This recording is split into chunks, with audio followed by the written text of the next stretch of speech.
A holy angel descended to the mortal world. Everyone was stunned by her beauty, but this man pushed through the crowd and coldly slapped her hard. Then he cruelly broke the angel's wings, because only he knew that. The angel before him was actually a sicko who loved killing. In fact, the man had gone through 98 reincarnations. In the 99th reincarnation, with just a scythe, he became the strongest and the last survivor. But when Ryu Min was about to enter the final challenge that would end everything, the system announced, the boss room requires at least 5 players to open. Because he didn't meet the requirement, he could only watch his body gradually dissolve, but his eyes showed not a trace of regret, because Ryumin knew that after he died that familiar sound would ring out again. Congratulations, you have successfully activated the return badge. But he could never have guessed the system announcement this time would be different from before. The number of his time regressions had now reached the usage limit, which meant if this 100th attempt failed, he would truly die. Do you think Ryumin will complete the task to escape this world, or will he bite the dust here? Let's follow the male lead's journey. It begins with the image of a temple lit up and sparkling. Countless people were gathering along the road.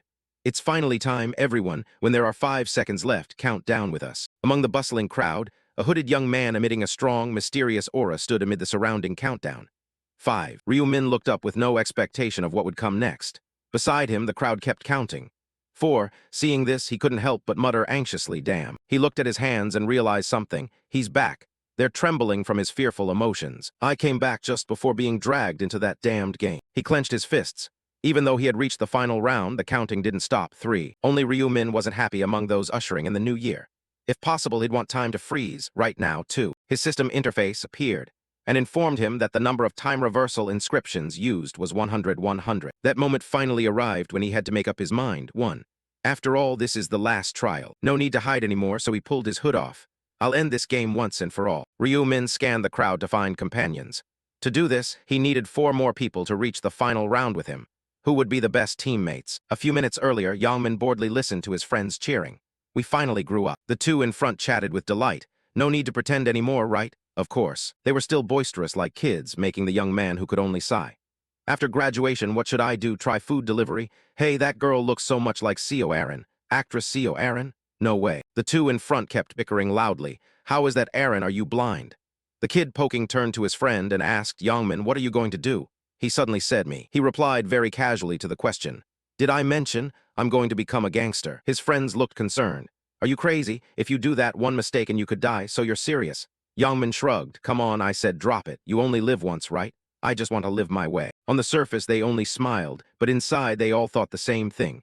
What a psycho bastard. Honestly, once we graduate, I'm cutting him off. Then Yangmin's friend asked again, so after graduation, what are you going to do about that errand boy? He spaced out a moment before remembering who they meant. You mean that miserable jerk, always gloomy. Then he laughed and said, I won't forgive him just because I graduated. The friends pointed at him and cooed. Poor guy. He probably thinks everything ends once he graduates. That bastard's cruel. Yangmin gleefully added, he doesn't get to decide when it ends. I'll tease him as much as I can. As they talked, one of his friends suddenly spotted someone. Wait, is that your errand boy? Ryu Min's figure slipped through the crowd as the speaker announced. It's finally time, everyone. When there are 5 seconds left, count down with us. He smirked as the countdown began. That's my errand boy, 5. But when he caught sight of the aura around Ryu Min, 4, 3. His eyes narrowed. The more he looked, the weirder it seemed. 2, that dog, 1. And at that moment, Ryu Min pulled off his hood. He simultaneously turned and met Yangmin's eyes. That made him uneasy. He's different today, isn't he? Yangmin's hot temper flared. Happy New Year. Is he crazy? Why's he staring at me? The friends had to step in. It's New Year's Eve. Let him go. You've got plenty of time to pick on him later. Since it was crowded, he didn't dare cause a scene and muttered, you bastard. I'll let it slide today. The fat guy in the group hugged his face and whimpered. I'm finally an adult. People around exchanged New Year wishes. Happy New Year. May everything go well. But suddenly a strange voice rang out. Humans are funny, celebrating New Year without realizing how dire their situation is. Yangmin was provoked by that. What did you say? The young man hurriedly denied it. I didn't say anything. And the guy in the middle looked up and said, what, did I just hear something? High above, an angel beat her wings and drifted down slowly, looking at them with oblivious shock. Though her face was beautiful, she spoke words that stung, like watching monkeys in a cage. The townspeople looked up at that radiance, bewildered. Damn, is that an angel? Is the TV station throwing a New Year event? If they say it's real, I'd believe it. She's so beautiful. Ryu Min also looked up but wasn't surprised. She's appeared. Even after 99 times, it still gets under my skin. The woman gently hid a smile, then uttered words full of contempt. You filthy humans, you all seem to swoon at my beauty, but don't get any funny ideas. I have no intention of socializing with you insects. The angel enjoyed gazing at them. Judging by your reactions, you must have heard my voice. Suddenly an uncle pointed up and shouted, "Hey, what's wrong with you? Are you dressed up as an angel or something? And what do you mean calling us insects?" Ryu Min heard those shouts. What did she mean, you bastard? And he only thought to himself, truly humiliating. The angel's smile immediately went out. Instead, her eyes flared red with anger. How annoying. The bold man then exploded into a mess in front of everyone. The youth standing nearby trembled as blood sprayed all over him. He screamed in terror, which sent the crowd into panic. Youngmin was also stunned. Damn, what the heck was that? The angel pointed at them and berated the one who'd been dealt with. How dare a lowly human speak to a superior being like me with that attitude? Now everyone's faces were filled with fear. You humans have no right to question me. Don't pretend you're my equal. What was that sound, unless you want your brains to explode like that guy? She stopped joking and got to the point. You must be confused about the situation. How could you lowly humans possibly understand what's happening? The game has begun with the first rule. I'll explain simply and clearly, so listen up. Ryu Min sighed, had to hear the explanation again. The angel's body shimmered as her voice echoed. Now we will start a game. We will play 20 rounds. On the first day of each month, human souls are pulled into a new dimension to play a game. The smile on the angel's lips was warm as she relaxed back into composure. Humans only need to do one thing correctly. The civilians must obey her words without making a sound to complete the task. If you complete the tasks, you can return to reality with a reward. The fat guy whispered, "What's she saying?" His friend answered, "Sounds like she'll spare us if we complete some tasks." Anticipating their thoughts, the angel added a reminder. You might think she'll spare us if we finish some tasks, but not everyone survives just by completing them. That was the key point she was about to make. Only half of the participants will be spared. The tiny hope that had sparked among the people was instantly snuffed out. No way, how could that be? Her smile hadn't faded, which meant she wasn't finished speaking. But don't worry too much, I won't take you all away. The crowd's chaos and disorder made Ryu Min sigh in exasperation. What does she mean? Quiet over there. He looked at her and sank into his thoughts. Only those aged 15 to 29 must participate. When I got dragged into this game on New Year's, I never thought I'd meet it 100 times over. A middle-aged man beside him clasped his hands in joy. So I'm alive, I'm going to live. The youth nearby scoffed, damn. He excitedly grabbed the man's shirt. You're happy to be alive? Why mock us? The man panicked and hadn't time to explain. What? Yangmin, standing behind, was clearer-headed and loudly warned his friend. Sit down. Haven't you realized the situation? Didn't you see the guy whose head just exploded? Having explained the rules, the angel moved on to tally the numbers. It seems the total participants will be 1,801,029,290. She stretched out her hand and emitted a blinding light.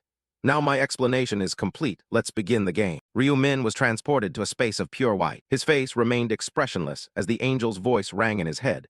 You are now in a space where you cannot see one another. A mirror formed before him in that space. Before transferring your soul, you must create a body. Ryu Min slowly touched the glass. Customize as you wish. You only have one chance, so choose carefully. He didn't want to waste time either, so he finished quickly. Just do it like you normally would. The shape reflected in the mirror began to change. His nickname would be. His hair subtly fluttered as he picked the familiar nickname, Haku. The space for the first game was created. A wide, empty green plane appeared. Ryu Min's new body slowly stepped into that space. With a more mature face and the name Haku above his head, he thought to himself this would be the 100th regression. He flexed his arm muscles to test his abilities. I used the same appearance. Since this is the 12th run, it even feels like this is my real body. Soon after, players were released onto the empty land. What is this place, a plane? Huh. My body actually changed. I tried using a celebrity face. Well, damn, it actually works. Ryu Min scanned a few people who'd made flashy looks on purpose. Everyone's trying to look their best this time, but if you've got any sense, you shouldn't do that. The girl beamed at her dazzling face despite how risky that is. This world favors those with strong survival skills. Being too attractive just makes you a target. Die here, and you die in the real world. Ryu Min stopped paying attention to others and looked for a name. It's almost time. Yangmin strode out with strong presence. Here he is, Hwang Yangmin. He wasn't surprised by the choice. This time he'd picked a muscular body. The angel didn't take long to return. Looking at you all, you must love your new looks. I enjoy your terrified expressions. Let's see. There are 1,802,910 people total. That's the number in Seoul. They looked around, puzzled. 1.8 million doesn't seem that many. The woman clutched her head in mockery. Truly lowly humans. She suddenly got angry and barked. You think it's only this space? Humans will be divided across different planes with other angels and hold the rounds. Focus on yourselves.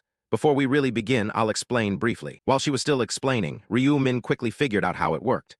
First, think of the status window in your head, the status window. It appeared instantly with the info. Status window name Ryu Min. Nickname Har, Rookie Level 1, Occupation 0, Title 0, Strength +3, Intelligence +3, Agility +3, Luck +3, Stat Point 0, Normal Skills none, Special Skills none, Ancient Script none, Mystery Supplemental Skill unlocks at level 10, Mystery unlocks at level 20, Mystery unlocks at level 40, Mystery unlocks at level 60, Mystery unlocks at level 99. He thought wearily, just makes you want to sigh. The angel up high called down, now have you all looked at your status windows? You'll see how trashy you are if you've played before. Youngmin watched her as she offered a bit of encouragement. Become stronger if you want to survive to the end and conquer round 20. The angel's face darkened behind the blindfold. Not only will you be freed, but you will also be granted a wish. And it was that hinting way that moved countless people. A real wish, no way. The angel continued, however, you must be the first to obtain it. She smiled slightly again. Finally, let me show you the inventory. Look inside. I have prepared a gift. Yangmin tried to think of the keyword she pointed to and was startled as the system board also changed accordingly. Inventory. He touched the screen and read the information displayed. Any ancient rune shard. A red ruby was placed in the inventory as a starter gift. You see, any ancient rune shard can only be used once. You can only use it when you are level 1, and that is the only item you receive at the start. You can use it by holding it in your hand and thinking, use. Youngmin held out his palm and followed the instruction, use. The real power appeared, causing him to open his eyes wide in surprise. Because she had finished her own task, the angel quickly concluded. Judging by those expressions, you all are not happy. Regardless of the outcome, you have to accept it, for that is your luck. She raised her hand. The rune was sealed, so now let's begin, shall we? The sound of a snap echoed to set that nightmare in motion. The first mission was immediately distributed to the players. Round 1. Each person must defeat 100 goblins in the safe zone. Participant 1,801,029,290 has eliminated 0900514645 in area ESKS 455. Participant 10,286 has eliminated 05143. The goblins were also generated and equipped with some crude weapons. Only one goblin had appeared, so the group was still complacent and asked each other, "Is that a goblin?" It felt just like playing a game. Are we really inside a virtual world game? Were we kidnapped without knowing it for some experiment? The angel gently created countless more lights. It's still too early to get excited. I haven't even released all the goblins yet. At this moment, the players grimaced anxiously. Wait a minute, are there this many of them? She announced an utterly unfair number. 10,000 people fighting against 50,000 goblins battling to the death. As soon as she finished speaking, those low-level goblins opened their mouths and charged forward. The rookies were utterly bewildered and could only scream. They're running at us. Don't come near here. Amid the chaos, the slow footsteps of a person approached. Ryu Min pushed past those still fearful to approach the monster. They desperately warned him. What's wrong with that guy? He's heading straight for the monster. Wait a moment. It's very dangerous to get too close. Ignoring the meaningless words, his eyes blazed red and he twisted his body. Ryu Min swung his leg and landed a direct kick to the goblin's head. The ordinary players watched in stunned astonishment. Whether in a group or an organization, the first impression was significant. What he did actually had a purpose, always critically important. To engrave his own impression into their minds. The goblin was kicked squarely in the face and flung backward. It dropped heavily to the ground, also losing its small knife weapon. Ryu Min immediately picked up the knife and continued with his planned strategy. To keep the annoying flies from bothering him, he needed to show his power. He didn't attack immediately but paused briefly to look upward. And most importantly, the angelic woman let out a delighted gasp. He needed to attract her attention. Right after the goblin lay on the ground, 2 others charged recklessly like moths to a flame. So it seemed this performance required a bit more effort. Ryu Min swiftly passed by them and delivered 2 strikes to each of their backs. The others watched and murmured in awe. So cool, did everyone see that? Who is that guy anyway? Is he a special forces soldier or something? Black Scythe, the nickname sounds cool too. And thanks to his performance, they gradually regained their confidence. These goblins are usually the weakest monsters in games, aren't they? The young men hesitated and talked among themselves. We might be able to kill it, right? Although it probably isn't as easy as the Black Scythe, if we fight seriously, it shouldn't be too hard. However, the speed of those goblins was no joke when they leapt directly at the players. With a cunning smile on his lips, he drove his hand into the young man with a stab. The person beside him turned pale and groaned. They had just been boasting loudly, but now all their courage was gone as they fled elsewhere. Help me. Behind Ryu Min, chaos began to erupt again. Here they come again. The scene of slaughter unfolded, but the advantage was with the goblins. In this situation, no one would mistake it for just a game anymore. The woman stared in fear as the goblin stabbed its sword into the restrained person. Now, the only thing on their minds was one thing. Just as he predicted, she panted heavily, losing all reason due to the word survival. Ryu Min was so familiar with predicting players' actions. Their survival instincts surged fiercely, taking over their minds, and then they all fled in desperation. He swung his hand and sliced off one. I had also chosen that method the first time, his gaze still fixed on that girl as if reminiscing about himself. Only after the second time did he realize that running away in this desolate, empty place was impossible. She suddenly crashed into a yellow boundary line. When she regained her senses, she realized she couldn't pass through. What is this thing? Nearby, a person was trembling as he raised a knife. And to those living in modern times who have never harmed any animal, he still hesitated, unable to finish off the creature, even though the monster was lying on the ground. They would probably find it very hard to kill a goblin, but to survive in this game. The goblin looked at him with its fiery red eyes. It suddenly sat up and swung its weapon, causing him to panic. Then one must overcome that fear. That angel was watching the bloody scene as if it were entertainment. Help me. The battle between humanity and goblins is truly fascinating. She fully understood the player's abilities. Although they were only child-sized, if there was no resistance at all, they could defeat them barehanded, let alone with daggers. That smile became even clearer as her golden eyes glanced over. However, Ryu Min was calmly slashing at goblins, making her curious about what kind of human he actually was. She tried opening his system menu to check. Black Scythe, quest progress, defeat goblins 7100. Black Scythe. Although she is the manager here, her authority is still limited, which makes her uncomfortable. Besides the mission progress, this damn system hides all player information completely. But since the angel is in a pretty good mood, she continues her pastime.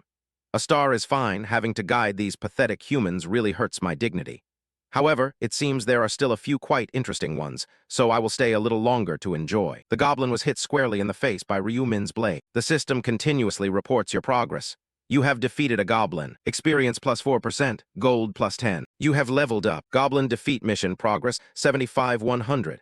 Activities needed to complete the goblin defeat mission 25-100. He leaned to dodge a thrown dagger from a group of low-level goblins. 3 or 4 goblins ran up beside him, very skillful and light. His agility allowed Ryu Min to slay all 5 with the same move in a moment. He spun his blade with his hands, stained in blue blood. That goblin, sensing the approaching danger, tried to back away, but it couldn't avoid the critical strike from Ryu Min, when this time he used both hands to stab down on its head. His voice was about to engrave itself into the fear of those goblins. Is there anyone else? The whole pack of goblins let out a weak cry and didn't dare to rush in anymore. He sat down and wiped the blue blood off his face. Looks like I get a little break now. Thanks to his diligence, his stats have leveled up many times. The status window reads, name Ryu Min, nickname Han, apprentice, level 4, profession 0, title 0, power stat plus 3, intelligence plus 3, agility plus 3, luck plus 3. Statistic point 6, normal skills 0, special skills none, runes none, bonus skills, mystery unlocked at level 10, mystery unlocked at level 20, mystery unlocked at level 40, mystery unlocked at level 60, mystery unlocked at level 99. In the blink of an eye, he has gained 4 levels already. His hand holding the small knife touched the screen to level up skills. Each time he levels up, he gains 2 additional stat points. Put all the stat points into agility. With his rich experience, Ryu Min was very careful when upgrading himself.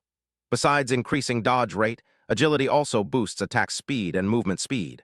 During the early stages of the game, agility is the most important stat. He was also satisfied as he flicked the knife to let some of the green blood drip off. With such a fast pace, he probably has already attracted the attention of the angel. Now it's time to finish everything. Suddenly, the knife spun multiple times in the air, and then stabbed straight into the head of a goblin in the back row. Its piercing scream echoed alongside Ryu Min's intensely focused face. Come here. The more he provoked, the more the monsters retreated backward. At that moment, he let out a sigh. Don't dare to. Then the strongest player at that moment suddenly burst out from the bushes. His agility stats surged sharply, allowing him to move through them without leaving the slightest gap. Then let me take care of them. The goblin grew angry and turned back. Before they could attack, they were caught by a spinning strike from Ryu Min and turned into wooden corpses. The system announced, experience 4%, gold 10. You have leveled up. Goblin Hunting Quest, 100-100. First round quest completed. A ring of aura appeared around Ryu Min's body to mark the player. He waited inside very calmly. That completes the first round. After defeating these goblins, I'm sure I've already caught the angel's attention. A notification praising him by name popped up on the system. Congratulations on completing the first round quest in this area. Congratulations on completing the first round quest in all of the areas. Ryu Min smiled with satisfaction. I've achieved first place. The higher the completion rank, the better the rewards.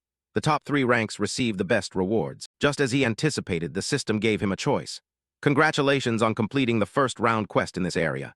You will receive a weapon of your choice, a special reward for this area and for all areas. A small chest was added to his inventory, and the reward for all areas was, congratulations on completing the first round quest in all areas. You will receive a treasure chest. The reward I got is probably the highest among everyone. Ryu Min pressed on the sword-shaped ticket first. He decided to select a weapon from the area rewards first. The screen proposed 3 types of weapons, each with different names. You could choose one of the following weapons. He clenched his fist with a bit of surprise. Although it wasn't anything major, it was lucky that he got this so early. Then the young man lightly tapped the screen to select a weapon. The item was updated immediately. He received a short sword, classified as a weapon, rare grade, attack 15, agility effect +1, durability 150-150. Equip level was limited to novice and above, described as the best dagger type that a novice could use. He threw the small goblin knife to the ground after receiving the better item. It was time to get rid of that trash. With his hands still stained blue with blood, he tapped on the icon with the cross mark. Now he would temporarily keep the choice chest he obtained through the special reward. While Ryu Min leisurely prepared himself, those outside were still straining themselves in battle. Glancing once over his personal information, there was one thing that caught his attention. Thinking back now, in his description, there was a line stating that the traveler's last journey made him curious. It was the title he had obtained before. This was something he had never seen in his 99 cycles of returning. He extended his hand again and whispered, "Use." The stone shattered to activate the system's function. You have used a random rune shard. Congratulations, you have received the rune of time reversal. Ryu Min clenched his hand tightly and continued to listen. The runes received would automatically be engraved onto the player's body. The subsequent notifications matched exactly what he was thinking. The trace of this rune had already appeared within the player's soul. Due to the special property of the rune, any attempt to engrave another had failed. The obvious result was, if he could engrave one more time, it would mean he could rewind countless times. However, this time he also received new information based on the rune trace within the soul. You have been recorded as a traveler with 100 journeys. Ryu Min's face showed clear surprise when he heard what came next. He received the title Final Journey Traveler. What? In this game, titles are something even superior to runes. The title Final Journey Traveler unlocked condition. Obtain 100 runes of time reversal. Effect. After death, the soul's state is maintained at that position for 1 minute. If you wish, you will be resurrected and fully recover health and one-time abilities. This title disappears after resurrection. They are much stronger than runes and also harder to obtain. What troubled him now was related to the skill he received. Moreover, resurrection is an exclusive skill of the priest, and even that skill only restores 30% of maximum health after resurrection. But that, on the contrary, was not a worry but rather increased his interest. And this title allows me to revive with full vitality. It seems I have just acquired a powerful title. Ryu Min stroked his chin, his eyes gleaming with excitement, thinking to himself that he had just gained something wonderful. Looking at the system panel appearing in front of him, he thought quietly, then reached out to select. Having this card in hand is always a good thing. The Time Traveler title, last time traveled, public or private stats. He chose private mode. The title will not be displayed under the ID when private mode is selected. The effect still applies. He chose private mode. Ryu Min half closed one eye, stretched his shoulders and pondered. Surely the others have completed their tasks. He wondered how Yangmin was doing. Yangmin was holding a knife, standing behind the 2 people who were fighting. There he was. Ryu Min smiled. He thought it seemed that he had survived. Brilliant streams of golden light flowed down from the sky. The angel Brielle appeared. She curled her lips into a smile. No wonder it was getting more and more boring. Her light shone directly onto a few people. Her voice echoed, causing the others to pause. Pitiful humans, you will gradually be eliminated to match the remaining number of goblins. Sorry about that, it's my fault. Angel Brielle clasped her hands together. Her wings spread wide, stirring everything back to life. The blonde girl embraced her loved one. Tears streaming down from the corners of her eyes stirred up. She stared in shock as the boy in her heart gradually vanished. Others looked confused, watching the cold bodies on the ground dissolve slowly. They spoke in bewilderment. The corpses are disappearing. What is going on? They glanced at Brielle the angel, who was hovering in the air. The ferocious monsters, drooling, furiously charged forward. They exclaimed in shock, "Damn it." Her eyes gleamed as she looked down, a sinister smile spreading on her lips before she casually spoke. I've given you all an extra 50,000 lives, so you definitely have more than enough power to slaughter now. The monsters armed with weapons charged forward to kill. A boy stabbed into one's belly, blood spraying everywhere. The monster wielding a knife chased after the other person. They grappled back and forth. The system board appeared, indicating the completion of the task 10-21-5-1-4-3. Yangmin looked at the monster in front of him, and then pulled the other's shirt down behind his back. He tightened his grip around the monster's neck. The system notification sounded, confirming the completion of task 21-29-5-1-4-3. Ryu Min sat down on the grass. A person trapped inside a beam of light reached out to help, but could not escape. He could only helplessly watch his teammate being attacked by the monsters. The system appeared again, confirming the completion of task 3532-5143. Brielle the angel smiled delightfully at the bloody scene. Ryu-min glanced sideways at her. Light beams shone down on each person in waves, the machinery of the system roaring loudly. Having fulfilled the requirements of mission 5143-5143, the monsters vanished immediately, leaving the people confused. The goblins disappeared. Where could they have gone? She glanced at the system board and then spoke. Only half the mission was completed. The requirements of mission 5143-5143 have been met. The task is now finished. Angel Brielle looked down at those below. She spoke coldly. The others will have to die. After all, that's the rule of the game. Everyone was stunned, their faces full of helplessness. Dead. Wait, Angel. I only killed one more, please, no. Wave after wave of light from the sky shone down, causing many to panic. Angel Brielle lightly clapped her hands, speaking mockingly. Why the long faces? Shouldn't you be happy to still be alive? It's all right, you've survived and may now return. She raised her hand to cover a smirk, her voice filled with disdain. Congratulations on passing the first stage. Hope you'll try harder next time. Now let's announce the rankings before you leave. The leaderboard appeared. Results of round 1 across the region. 1. H, level 5, no title, 10 minutes 21 seconds. 2. The Fools, level 5, no title, 16 minutes 15 seconds. 3. Heavenly Maver, level 5, no title, 17 minutes 7 seconds. Current area ESC 45-5. 1. Black Scythe, level 5, no title, 10 minutes 21 seconds. 2 Lives is a film role, level 5, no title, 23 minutes 55 seconds. 3 Black Dragon in Hand, level 5, no title, 24 minutes 43 seconds. Another leaderboard appeared. Ryu-min focused intently on each board. He ranked first in the entire area and current zone. Ranking rewards: low-level rare weapon vouchers, special optional reward chests, 1,000 gold coins for mission completion. You will receive your mission completion rewards shortly. You have received 1,000 gold for completing the mission. Congratulations. You can use the gold earned to purchase items in the shop. The equipment purchase feature unlocks at level 10. Countless people looked at him in surprise. He gave a slight smile and thought to himself, surely everyone knows I'm ranked first already. Angel Brielle propped her chin on her hand. She was delighted, speaking loudly. I didn't expect the #1 spot in the entire area to be in my territory. Unbelievable. Black Scythe, right? Answer me. He looked at her and replied, please speak. She raised one hand and smiled, asking, how are you so strong? Do you possess a special rune or something? She smiled outwardly, but inside her heart was stormy. Damn it. Ryu-min did not answer directly. Just look at my status window and you'll know. Angel Brielle stammered. Ah, well. She awkwardly raised both hands. Of course you do. An angel like me can't miss that info. I was just testing you. He suppressed a laugh, thinking to himself, stop making me laugh. Ryu-min suddenly called this angel. She wondered what's wrong. She looked up at his proposal. May I make a request? His face, full of confidence, puzzled her. Angel Brielle muttered a request. Ryu-min crossed his arms seriously. His voice raised. Yes, it seems the reward for the first-place winner is a bit meager. Youngmin and everyone else looked at him in astonishment. All of them looked at Ryu-min incredulously. Angel Brielle's face was full of anger. She shouted, what did you just say? He stood within the beam of light, speaking arrogantly. I hope you could grant something more decent. She growled threateningly. Say that again. Ryu-min was not afraid at all and repeated, I don't like my reward, so I want you to grant me something better. The space suddenly fell silent, all attention focused on him. Angel Brielle's eyes lit up. She smiled wickedly. A mere human dares to make demands of me?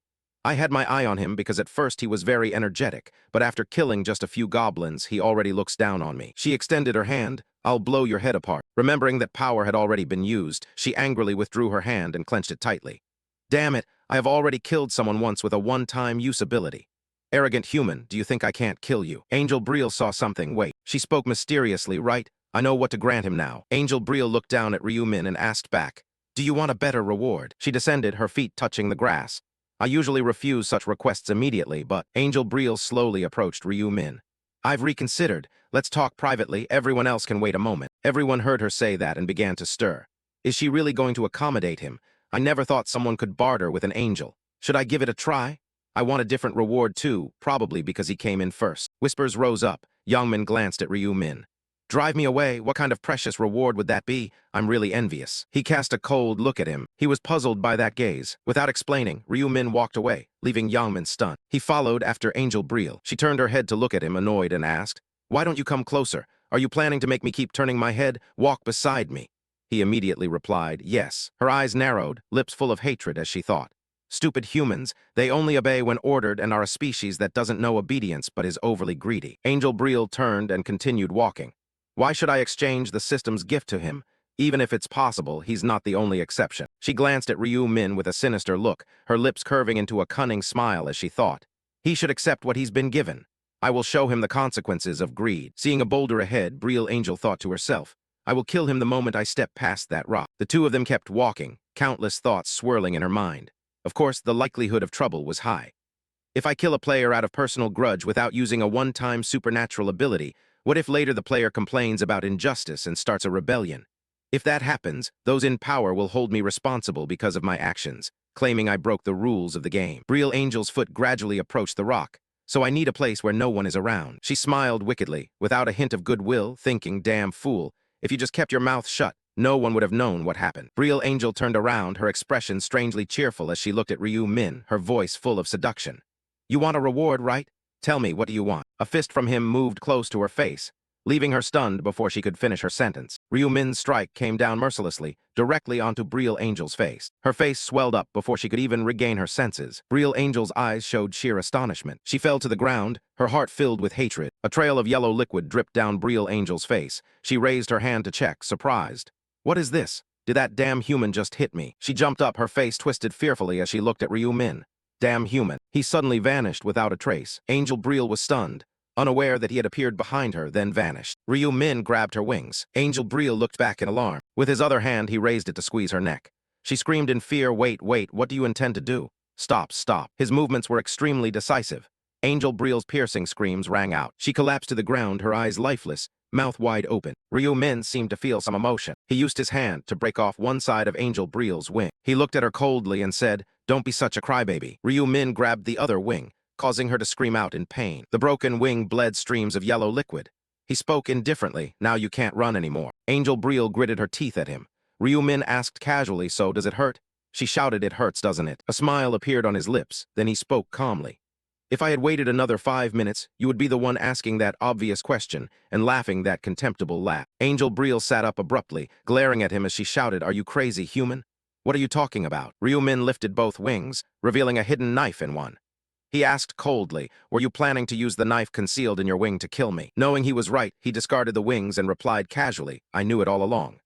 Angel Brielle was in pain, touching her shoulder with one hand, shouting, what do you mean by killing? She stubbornly retorted, I never intended to do that. Ryu Min frowned, his bloodshot eyes piercingly cold as they stared at her. There's no use lying, just by looking at your face, I know everything, Brielle. Her face gradually filled with fear as she stammered. How does a person even know my name? He pulled the knife from the system, his voice turning icy. It doesn't matter whether you know or not. Brielle the angel stepped back fearfully. What are you doing?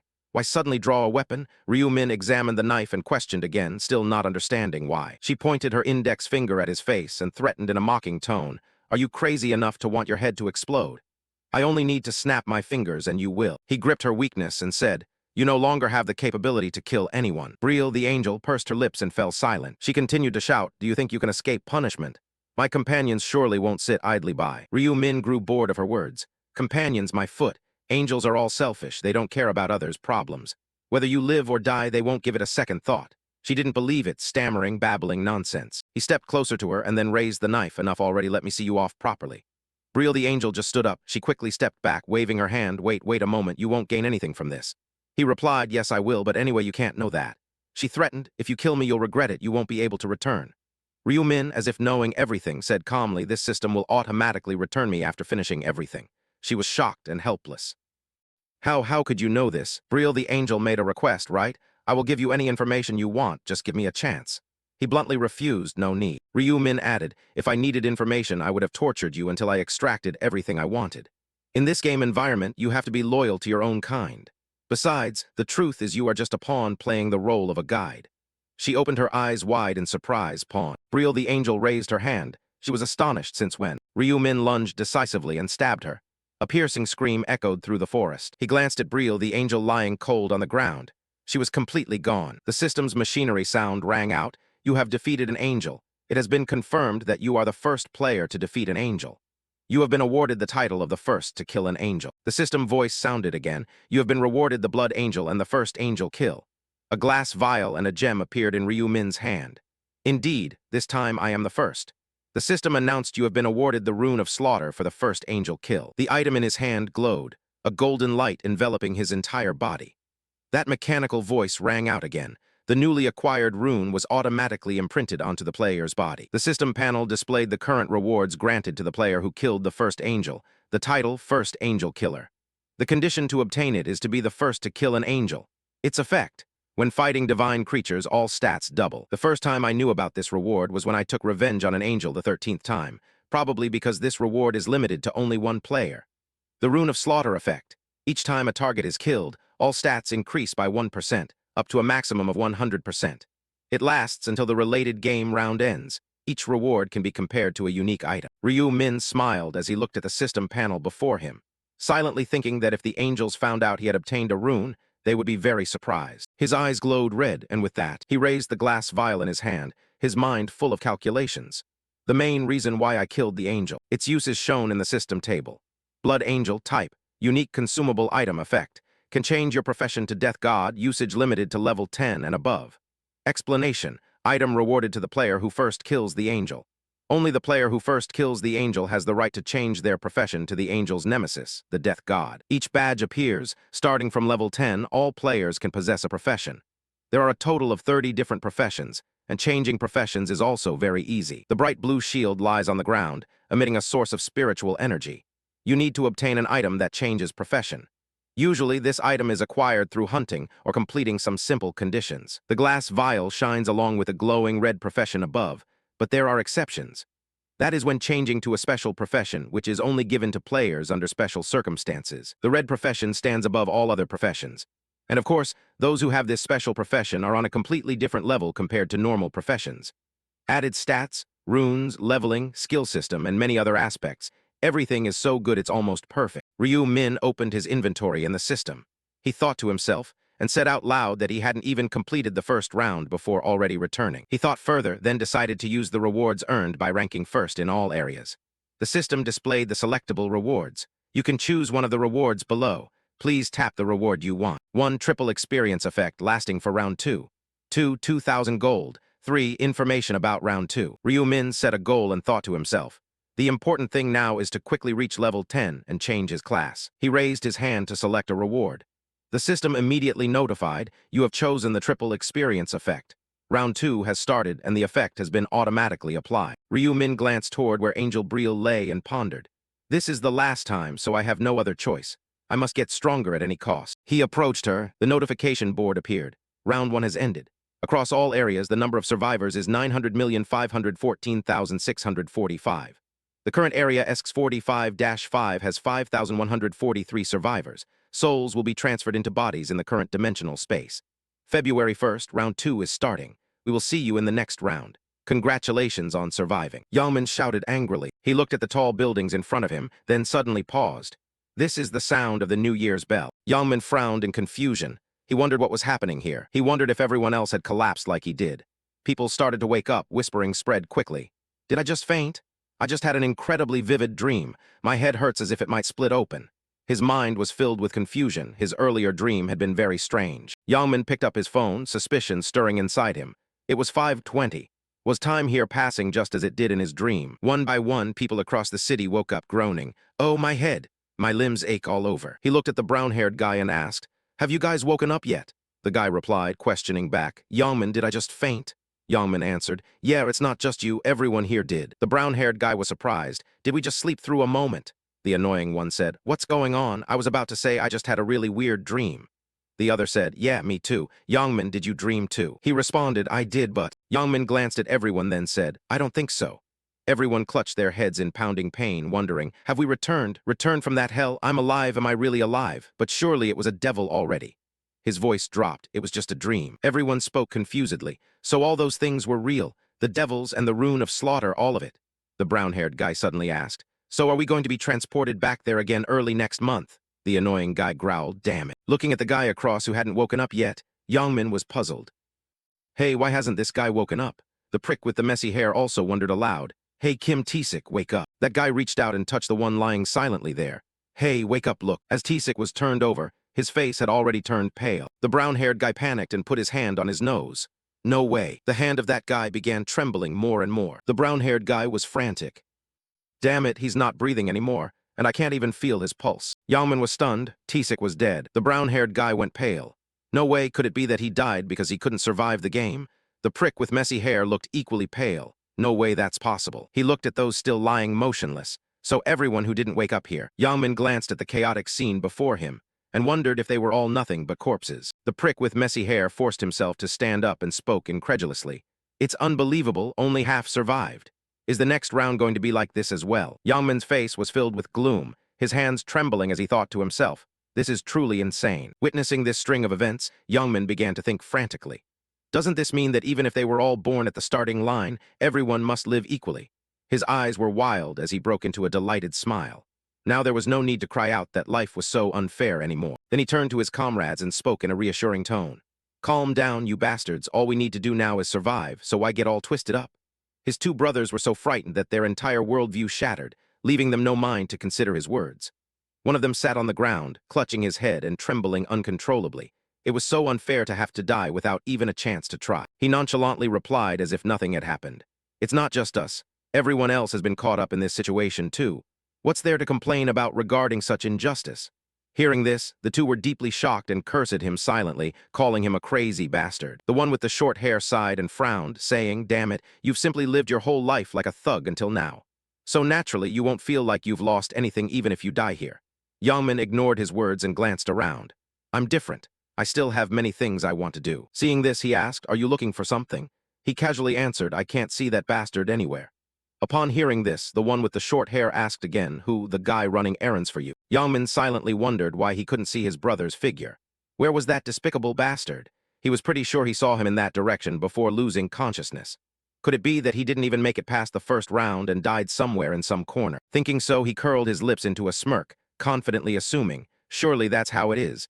How could a weak little guy like him possibly survive? Suddenly, his attention was drawn to something. He glanced at a man who was wearing a set of armor from who knows where. He wondered what's wrong with that guy, and where on earth did he get that armor and equipment? Then he considered an impossible possibility. He tensed up and hesitated for a moment, then called out in his mind, status window. Immediately, a transparent system window displaying status information appeared before him. He was utterly shocked. A real status window had appeared. His comrades, hearing this, spoke up. A status bar? The man in the fur-collared jacket said, no way such things could really happen. Then, stunned by the sudden appearance of the status window, he froze. It really is real. Yangmin, unable to see his comrade's status windows, asked suspiciously, what the hell, why are you staring into empty space? The other replied, aren't you doing the same? Maybe it only appears for each individual. Everyone present suddenly saw their own status windows and were extremely surprised, continuously exclaiming, isn't this something that can be used in reality too? Damn, so we can also use stats and items now. Yangmin now picked up a stone from the ground. Without many words, he directly crushed the stone with force. He silently watched the fine dust in the palm of his hand, then happily broke into a smile. This is absolutely perfect. The news reported on the recent events. Today at dawn, something truly unbelievable happened. The female news editor with short hair seriously narrated everything. At the square right in front of the New Year Bell area in Du, just before the New Year, over 10,000 residents suddenly lost consciousness. I will now take you to the scene of the incident. The footage switched to the moment Brielle the angel appeared. An unidentified woman dressed as an angel appeared before the New Year Bell. She then spoke to the people below. The scene on the screen suddenly became chaotic. Shortly after, a mysterious explosion occurred after a citizen pointed at the woman and said something. The person who spoke was immediately killed. The female news editor continued. Then the woman spread her arms wide toward the people. Those on screen kept collapsing, causing over 10,000 people to suddenly lose consciousness. Switching to another news report video, according to the police report, most of the citizens who fell were aged between 15 and 29. The serious reporter in the video stated that we have confirmed this phenomenon has not only occurred in the country, but is happening on a global scale. Netizens immediately erupted into chaos, continuously commenting, what the hell, are the reporters all crazy or what? Why would they suddenly broadcast such nonsense early in the morning? Many people refused to believe this was true and pushed back. Is today April Fool's Day or what? More than 1.8 billion souls have been kidnapped. It's truly unbelievable how much the scale of fake news has grown. Some even criticized the reporters, saying the reporters are cooperating too well. Yet there were also people who agreed, leaving comments saying, the reporters must have nothing to do during the new year to create such fake news. The video already looks suspicious. Over in the comments, people are fighting. Some don't believe it, and while they were writing, they suddenly collapsed and died. Ryu Min calmly scrolls through social media. It has already started, huh? He thought silently, and this is only the beginning. The news continues to report on the incident that happened around 5:20 a.m. today. About half of the unconscious have regained consciousness, while the other half remain in a vegetative state at the site of the phenomenon. All of them have been diagnosed as clinically dead. Famous person A was found deceased in the square area. This is the first time that more than 11% of the population has died during the crisis. Deaths are continuously being discovered, while news of fatalities keeps increasing. He remained completely indifferent. The real issue lay in another aspect. Then he looked at the screen showing the news broadcast ahead. All survivors are now referred to as players, and the reasons behind this incident are still under investigation by authorities. His thoughts mingled with the anchor's voice. The problem is that the abilities players have acquired have been brought into the real world. He continued thinking. No player so far has achieved truly high stats, so for now it hasn't had a significant impact. His expression was extremely cold, but as players' levels rise, they will gradually ascend to become powerful entities. A figure like a black scythe knight appeared clad in mighty iron armor with a fierce aura of energy flickering around. No matter what modern weapons were used, or even if an entire army was sent, these players could not be suppressed. They themselves would become weapons that could not be controlled. He lifted his foot to step forward, but I had no intention of just watching the world plunge into a series of chaotic events. The coat hood pulled over his head gave him a very mysterious aura.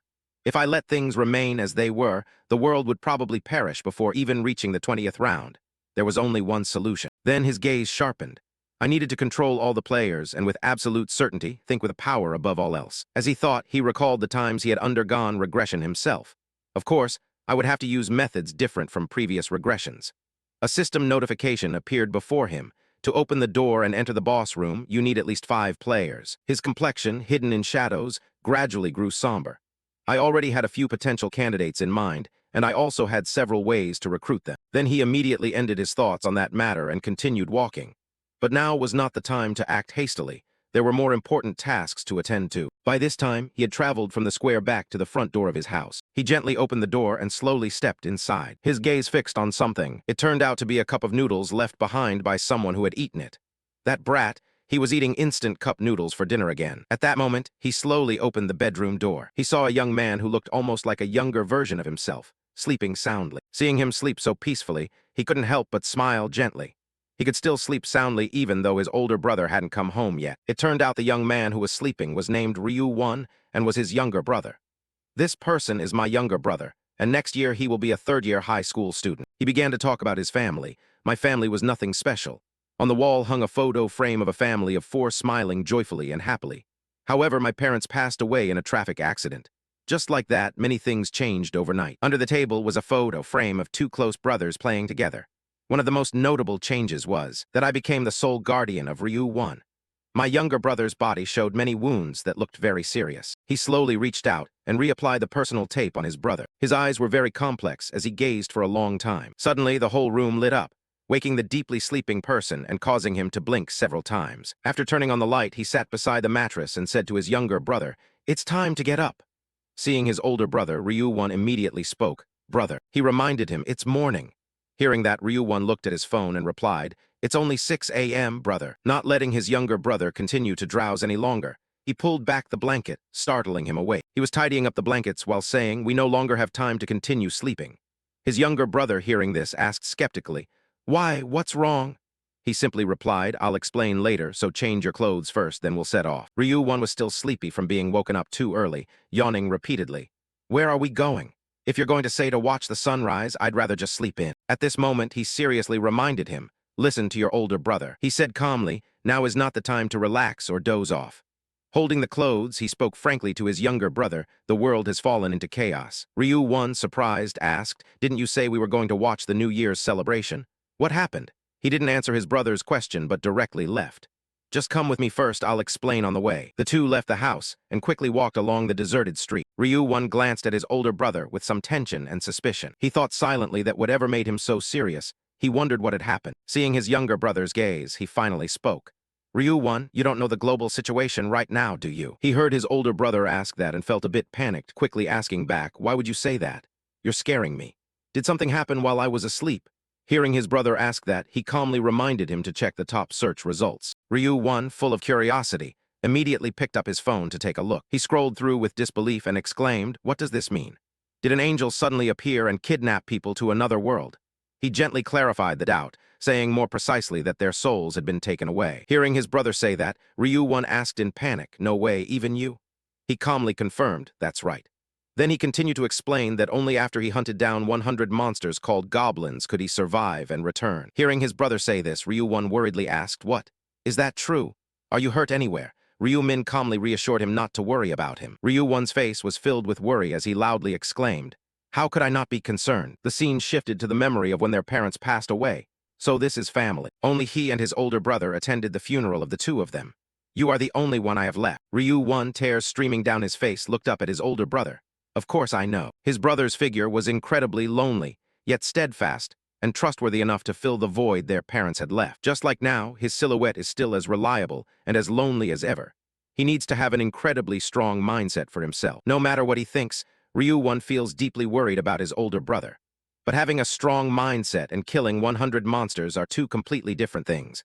And the heartbreak of watching his brother surely must reveal a weakness. At that moment, Ryu-min broke into a smile tinged with helplessness and said, "He knows what she is thinking about." Finishing his words, he turned to look at his younger brother and carefully explained, "There is a system there called stats, just like in a game, so his physical skills aren't really that important." Then he added, "So you don't need to worry." Hearing this, Ryu-1 still hesitated a little. "If that's the case then..." But he patiently continued, "If you see me in the future, you probably won't think like this anymore." Hearing his brother say that, Ryu-1 asked confusedly, "What do you mean?" He didn't answer her question right away, but smiled and said, "If you want to know, just follow me first." At this point, wanting to clearly understand everything, Ryu-1 stubbornly refused to compromise. "I don't want to. Until he tells me where we're going, I won't take another step." Hearing this, he immediately stopped in his tracks, perhaps because he was too worried about his older brother.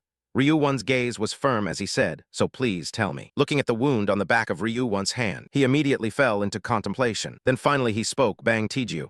Ryu-1 was surprised to hear that. He calmly and slowly said to his younger brother, "We will go to the stronghold of Bang Tiju, the place of the thug who bullies you." After saying that, he pretended not to know and asked, "Is Bang Tiju threatening you?" Ryu-1 was startled by his brother's question and stammered in reply, "Brother, how could you know?" Ryu-1 asked in a low voice, "You already know everything." Hearing his younger brother ask, he calmly answered, "Why would you think I don't know?" Not expecting his older brother to have known all along, Ryu-1 pressed his lips and thought silently, "But I don't want him to see it." His face was extremely troubled. He must have had a difficult time. Seeing his younger brother seemed uncomfortable, Ryu-min felt even heavier-hearted. "Ryu-1, I'm sorry." He carried much worry inside. Honestly, he hadn't known. "I only learned the truth a few hours after returning from round 1. When the light shone through the window frame in the small room of the two brothers, Ryu-1 had already woken and said to his still sleeping brother, "Brother, I'm going out for a bit." He seemed deeply haunted by that day, where my sibling went on that day. At that moment, he was suddenly woken by a call. "It's good." Ryu-min, eyes half open, said hello. As soon as he answered the phone, the voice on the other end spoke, "Hello, is this the guardian number of student Ryu-1?" The voice on the other end was a little urgent. "You need to come to the hospital immediately." After just one sentence, he immediately hurriedly put on his coat and rushed to the hospital. The outcome of that dark day was that she had gone blind after Bang Tiju beat her. Ryu-1's body was covered in wounds and painfully sat leaning against the wall because of his own stupidity and weakness. He both blamed himself and tightly clutched his own hand. He couldn't protect his sister. He was deeply regretful and continuously apologized inwardly. I'm sorry." When Ryu-min ended the painful memory, he now stood before his younger brother and resolved that no one would bully him anymore. No one. The scene switched to another place that looked shabby. An unknown foot suddenly appeared and kicked a man in the chest, causing him to cry out in pain. The blonde guy, who seemed to be the boss there, shouted loudly, "Do you want to die?" He pointed at 3 men who were painfully on the opposite side. "Didn't I say each of you must bring 200,000 won here?" Not hearing the answer he wanted, he continued yelling, "No response. You dare ignore me." Without finishing, his face looked fierce and merciless as he repeatedly stomped on his subordinate with his foot. The 3 men over here had been standing to the side watching and then enjoying the conversation by speaking and chiming in. "That's just Bang Tiju. Yeah, he's ruthless even with his subordinates." The mushroom-headed guy said fearfully and boredly, "Even seniors from other schools don't want to get involved with him." Hearing that, the spike-headed guy added, "No matter what happens, I don't want to go against him." After dealing with my subordinates, he was finally annoyed. Constantly cursing, "Crazy, I plan to buy a car today. But these useless guys are ruining my business." His eyes glaring as he asked the 3, "Hey, do you guys know where to make some money?" The head dummy was surprised and hesitated a little. "Where to make money?" Tiju replied, "Yeah, think quickly." His subordinates tensed under his urging to think hard. Finally, the dummy came up with an idea. He was tense but tried to remain calm, smiling. "There's a guy. The one who runs errands for you, Tiju. He carefully described, the tall, short-haired guy, why don't you call him? He smiled sinisterly upon hearing that. Ryu-won, huh? I was about to call him today, his eyes turning fierce as he continued. I plan to beat him up to celebrate the new year. The two subordinates looked at each other and eagerly joined Tiju. Then we can take some money from him? Yeah, sounds good. Suddenly he spoke up, hey, that guy actually doesn't have a home. Tiju's unexpected remark puzzled his subordinates. What? He continued contemptuously. He can't bring out any money even if I kill him. What does he have at home? This made the three guys look stunned, really. Tiju went on, and that guy has no family anymore. As he spoke, he glanced at his comrades. He lives with his older brother. Suddenly his face froze and he stopped speaking, leaving the leader puzzled. What's wrong? Tiju, also known as the other name, looked in the direction of his gaze suspiciously. What is going on? At that moment, two familiar figures appeared from outside. Tiju clearly saw who had arrived and sneered contemptuously. Isn't that Ryu-won? Why should I be scared? His sinister face slowly approached, and speaking as if cursing the devil with harsh words about Ryu-won. No, you're no devil, you're just a bastard. Then he suddenly shouted Ryu-won's name loudly, cursing, you bastard. Ryu-won was extremely frightened of him and could only tremble in response. What's wrong? His hand unconsciously clutched Ryu-min's shirt. Only now did he realize the somewhat unwelcoming presence of Ryu-min. What? Who is that guy? His face irritates me so much. He was completely rude and arrogantly asked, Hey, who's that dog by your side? Did you bring some errand boy because you're lonely? Hearing this, Ryu-won hesitated a bit. Without waiting for his younger brother to introduce him, he directly laughed provocatively and said, I'm Ryu-won's older brother. He doubted and asked again, brother. Not only that, he threatened Ryu-won fearlessly. Look at this guy here. Haven't I told you to keep your mouth shut? And now you disobey me. He laughed coldly and confidently said, Today you're definitely going to die, and so is your older brother. Then he glanced at his subordinates and gave a signal. The subordinate at the front scratched his head, rolled up his sleeves, and spoke like a gangster. The sun rises in the west now, and even a runner dares to go against Tiju. The subordinate leading the way looked smug and asked, Hey Ryu-won, is your brother good at fighting? He raised his hand back and forth as if mocking his height and twisted his mouth into a crooked smile. Are you trying to escape, bastard? Without many words, he directly swung a punch straight at his face. He took the punch and immediately fell rolling onto the ground, which even scared the subordinates behind him to freeze. He learned nothing from his predecessor and angrily threw a punch straight at him. You damn bastard. The punch was so fast, but he easily dodged it. Immediately after, he delivered a knockout punch to the second guy. This punch directly sent him flying far away. The remaining men all charged at once. He then threw two extremely fast punches into their faces. You dog, you dare. Witnessing his subordinates being handled so easily, Tiju's whole body trembled with anger. He gritted his teeth and smiled cruelly, but inwardly he cursed harshly. He arrogantly presumed that he was right and speculated. Looks like he learned boxing somewhere, and he's extremely confident about his fighting skills. But you think you can fight me with just those few techniques? He was a head taller than him, looking down slyly. But haven't you learned that physical fitness is very important in boxing? He didn't pay attention to what he said, but retorted, Haven't you seen the news? He frowned in confusion at him.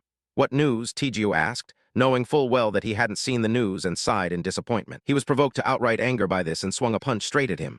What news, bastard? He calmly dodged his punch as usual. Several times in a row, he used all his strength to attack, but he still dodged easily as if turning his hand inside out. After a while throwing punches into the air until Tiju was breathing heavily from exhaustion, he finally noticed something was wrong. Something was off. Why? His face twisted wildly in madness. Why couldn't he hit him? Only then did he slowly gather power into his fist and slowly speak. If you had seen the news, then you would never dare to fight a player like me. He punched him once in the face. Ryu-min's face went black as he raised his fist forcefully towards Bang Tiju. He took a very painful blow and collapsed motionless. Only after a few seconds did he recover enough to react.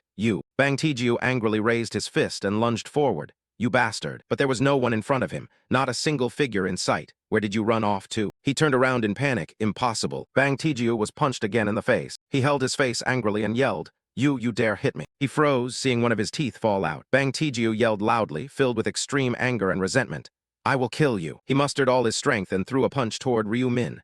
Die. But Ryu-min easily dodged and countered. Ryu-min launched a series of punches to the man's face, making him stagger and struggle to stand. The people sitting farther away witnessing this were sweating nervously, his face swelling into a gruesome lump. He kept aiming his punches at his own face. Bang Tiju panted, turned around and stared intently at Ryu-min, thinking, That bastard, if I land just one hit. He charged forward with fierce determination, aiming for just one punch. Before he could finish, Ryu-min raised his leg to block the clenched fist. Please. Just as expected, the blond man was hit by the counterattack. This time it was far from gentle. He was thrown far away and slammed hard against the wall. Bang Taeju struggled to defend himself and sat up. Ryu Min looked at him darkly. Bang Taeju glared in pain. "You bastard." Ryu Min recalled himself covered in wounds and bruises, hiding in a dark room. No matter how many times he was resurrected, he could never forget that feeling. He slowly approached him so as not to repeat that hell. Bang Taeju struggled to stand up, his face dark with fear. Don't come any closer." He held his neck and stepped back, stopping. Ryu Min sat down in front of Bang Taeju, holding his hand and smiling. He shut his eyes tightly, full of doubt. He glared at him fiercely and darkly. "That's why you shouldn't ever lay a hand on my little brother." Bang Taeju was momentarily stunned. Seconds later he screamed in pain, clutching the hand that held his. Bang Taeju screamed pitifully, and Ryu Min continued to hold that hand. He was terrified. No, it hurt too much. Bang Taeju's screams grew louder and more miserable. The more he screamed, the more pathetic it sounded. The companions following saw this scene and fled in fear immediately. Ryu Won stood far away, hearing the shouting, turned his head and didn't dare to look. Ryu Min glared threateningly and warned, "Bang Taeju, if you dare touch my sister again, do you know what will happen?" "Yes." Bang Taeju trembled, kneeling on the ground. "Yes, I know, I won't do it anymore." He turned his face back to a friendly smile. "That's right, but..." Ryu Min's actions contradicted that angelic face. He then broke the other hand. "I'll teach you a proper lesson just in case you repeat it again," he yelled, begging and pleading. "No, please don't." In the abandoned factory, the sound of breaking bones echoed alongside anguished screams. Ryu Won followed behind Ryu Min, calling him back, "Brother." He was kind and gentle. How could he do that? Since when did he learn martial arts? Ryu Min smiled and told him, "Haven't you noticed? Players can also use skills in real life." Ryu Won was puzzled. How? He used his power. A golden light radiated from Ryu Min's hand. Boom, a small knife appeared. Ryu Won was amazed. He excitedly shouted loudly. A knife appeared out of thin air. Ryu Min showed off to his younger brother. "Cool, right?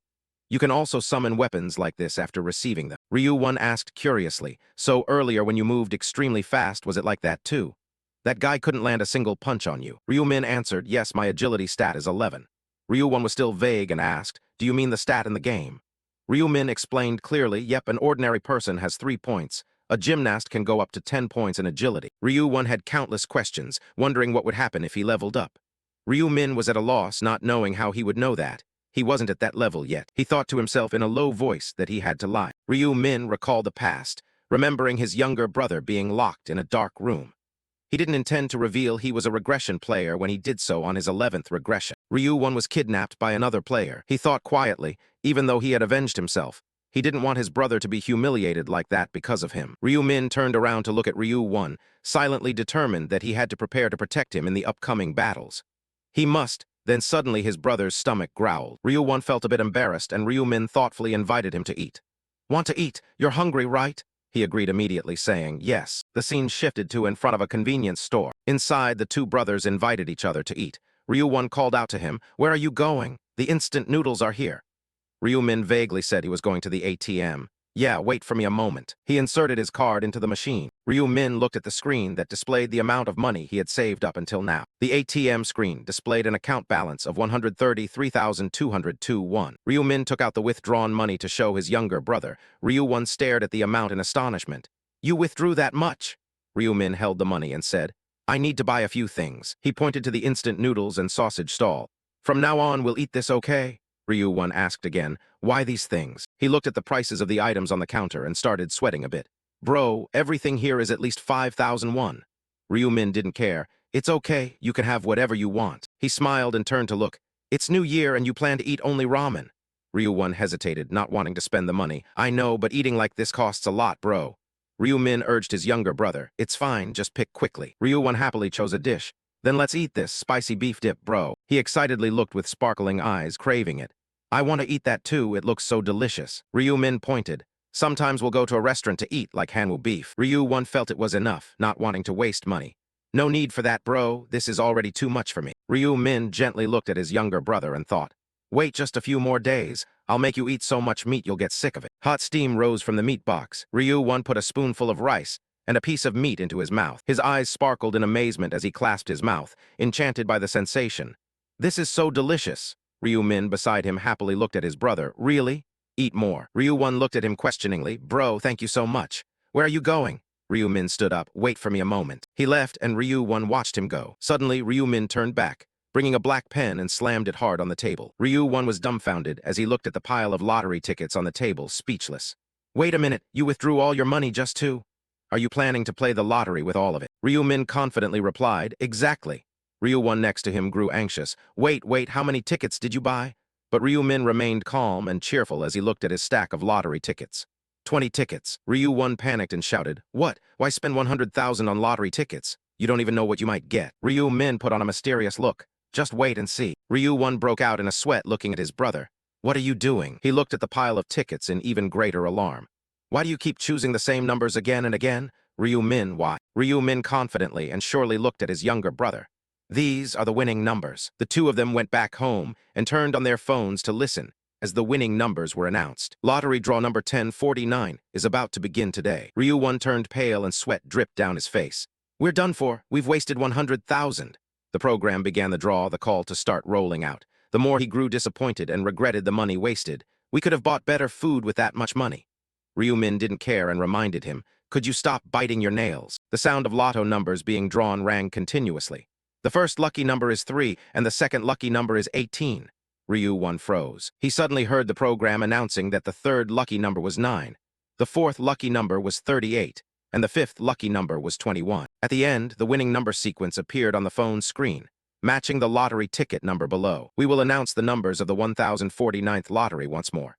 3, 18, 9, 38, 21, with the additional number being 5. Ryu One screamed in surprise. This is crazy, we've won the first prize. He was moved, his eyes sparkling brightly as he looked at his older brother. Hey, pinch my cheek, go on, do it yourself. Ryu One couldn't believe it and asked again to be sure. This isn't a dream, right, brother? Ryu Min smiled teasingly. Do you prefer it to be a dream? Ryu One shook his head. No, not at all. Ryu Min laughed happily and said, don't worry, it's not a dream. Ryu One asked once more, it's not a dream, right? Ryu Min affirmed firmly. I'm telling you it's not. Ryu One held the lottery ticket in his hand, cheering joyfully. We won the lottery. Ryu Min made a shushing gesture and lowered his voice. The neighbors might hear. Ryu One paused. He smiled at his younger brother. Do you like it that much? Ryu One nodded affirmatively. Of course, aren't you happy too? Ryu Min nodded. Of course I am. He recalled to himself, thinking that he had been just the same the first time and even shouted out loud. In Ryu Min's memory, both brothers were shocked and smiling brightly. We won the lottery, this isn't a dream. But after repeating it many times, it became normal. He needed to quickly earn money after each time he reset. But the joy did not last long, because over 900 million people had died, and the economy had become depressed. The times changed with mounting difficulties. Items exchanged between players, things that would become valuable in the future, all had to be bought with money. Ryu One looked at his older brother's lottery tickets. He never expected to win and didn't know how much the prize was worth.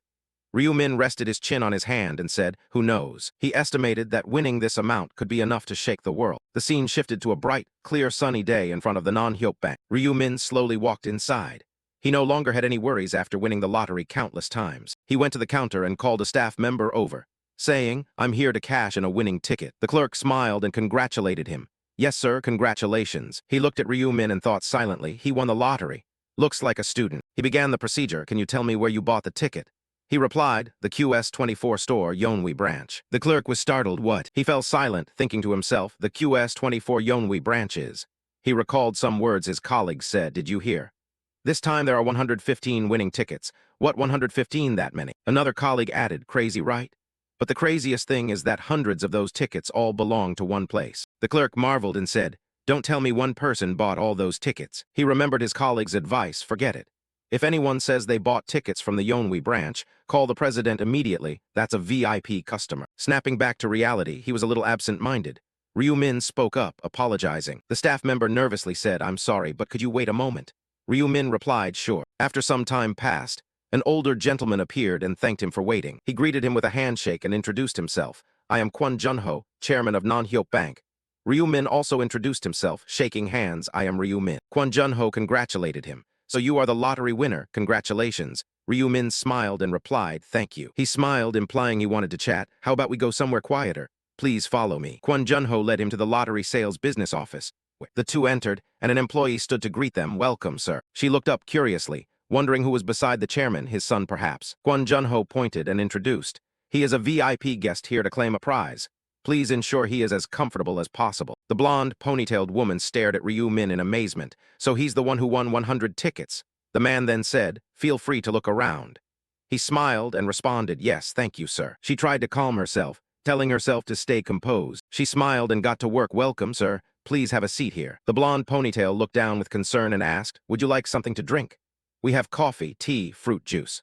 Ryu-min just wanted to quickly receive the prize and leave. I'm fine. What matters most is receiving the prize. She sat down and asked, I see, well, first I want to verify the winning tickets, sir. Ryu-min pulled out a stack of winning tickets here. The blonde, ponytailed woman widened her eyes in astonishment as she looked at the pile of winning tickets, thinking she couldn't believe he had bought them all with the same number.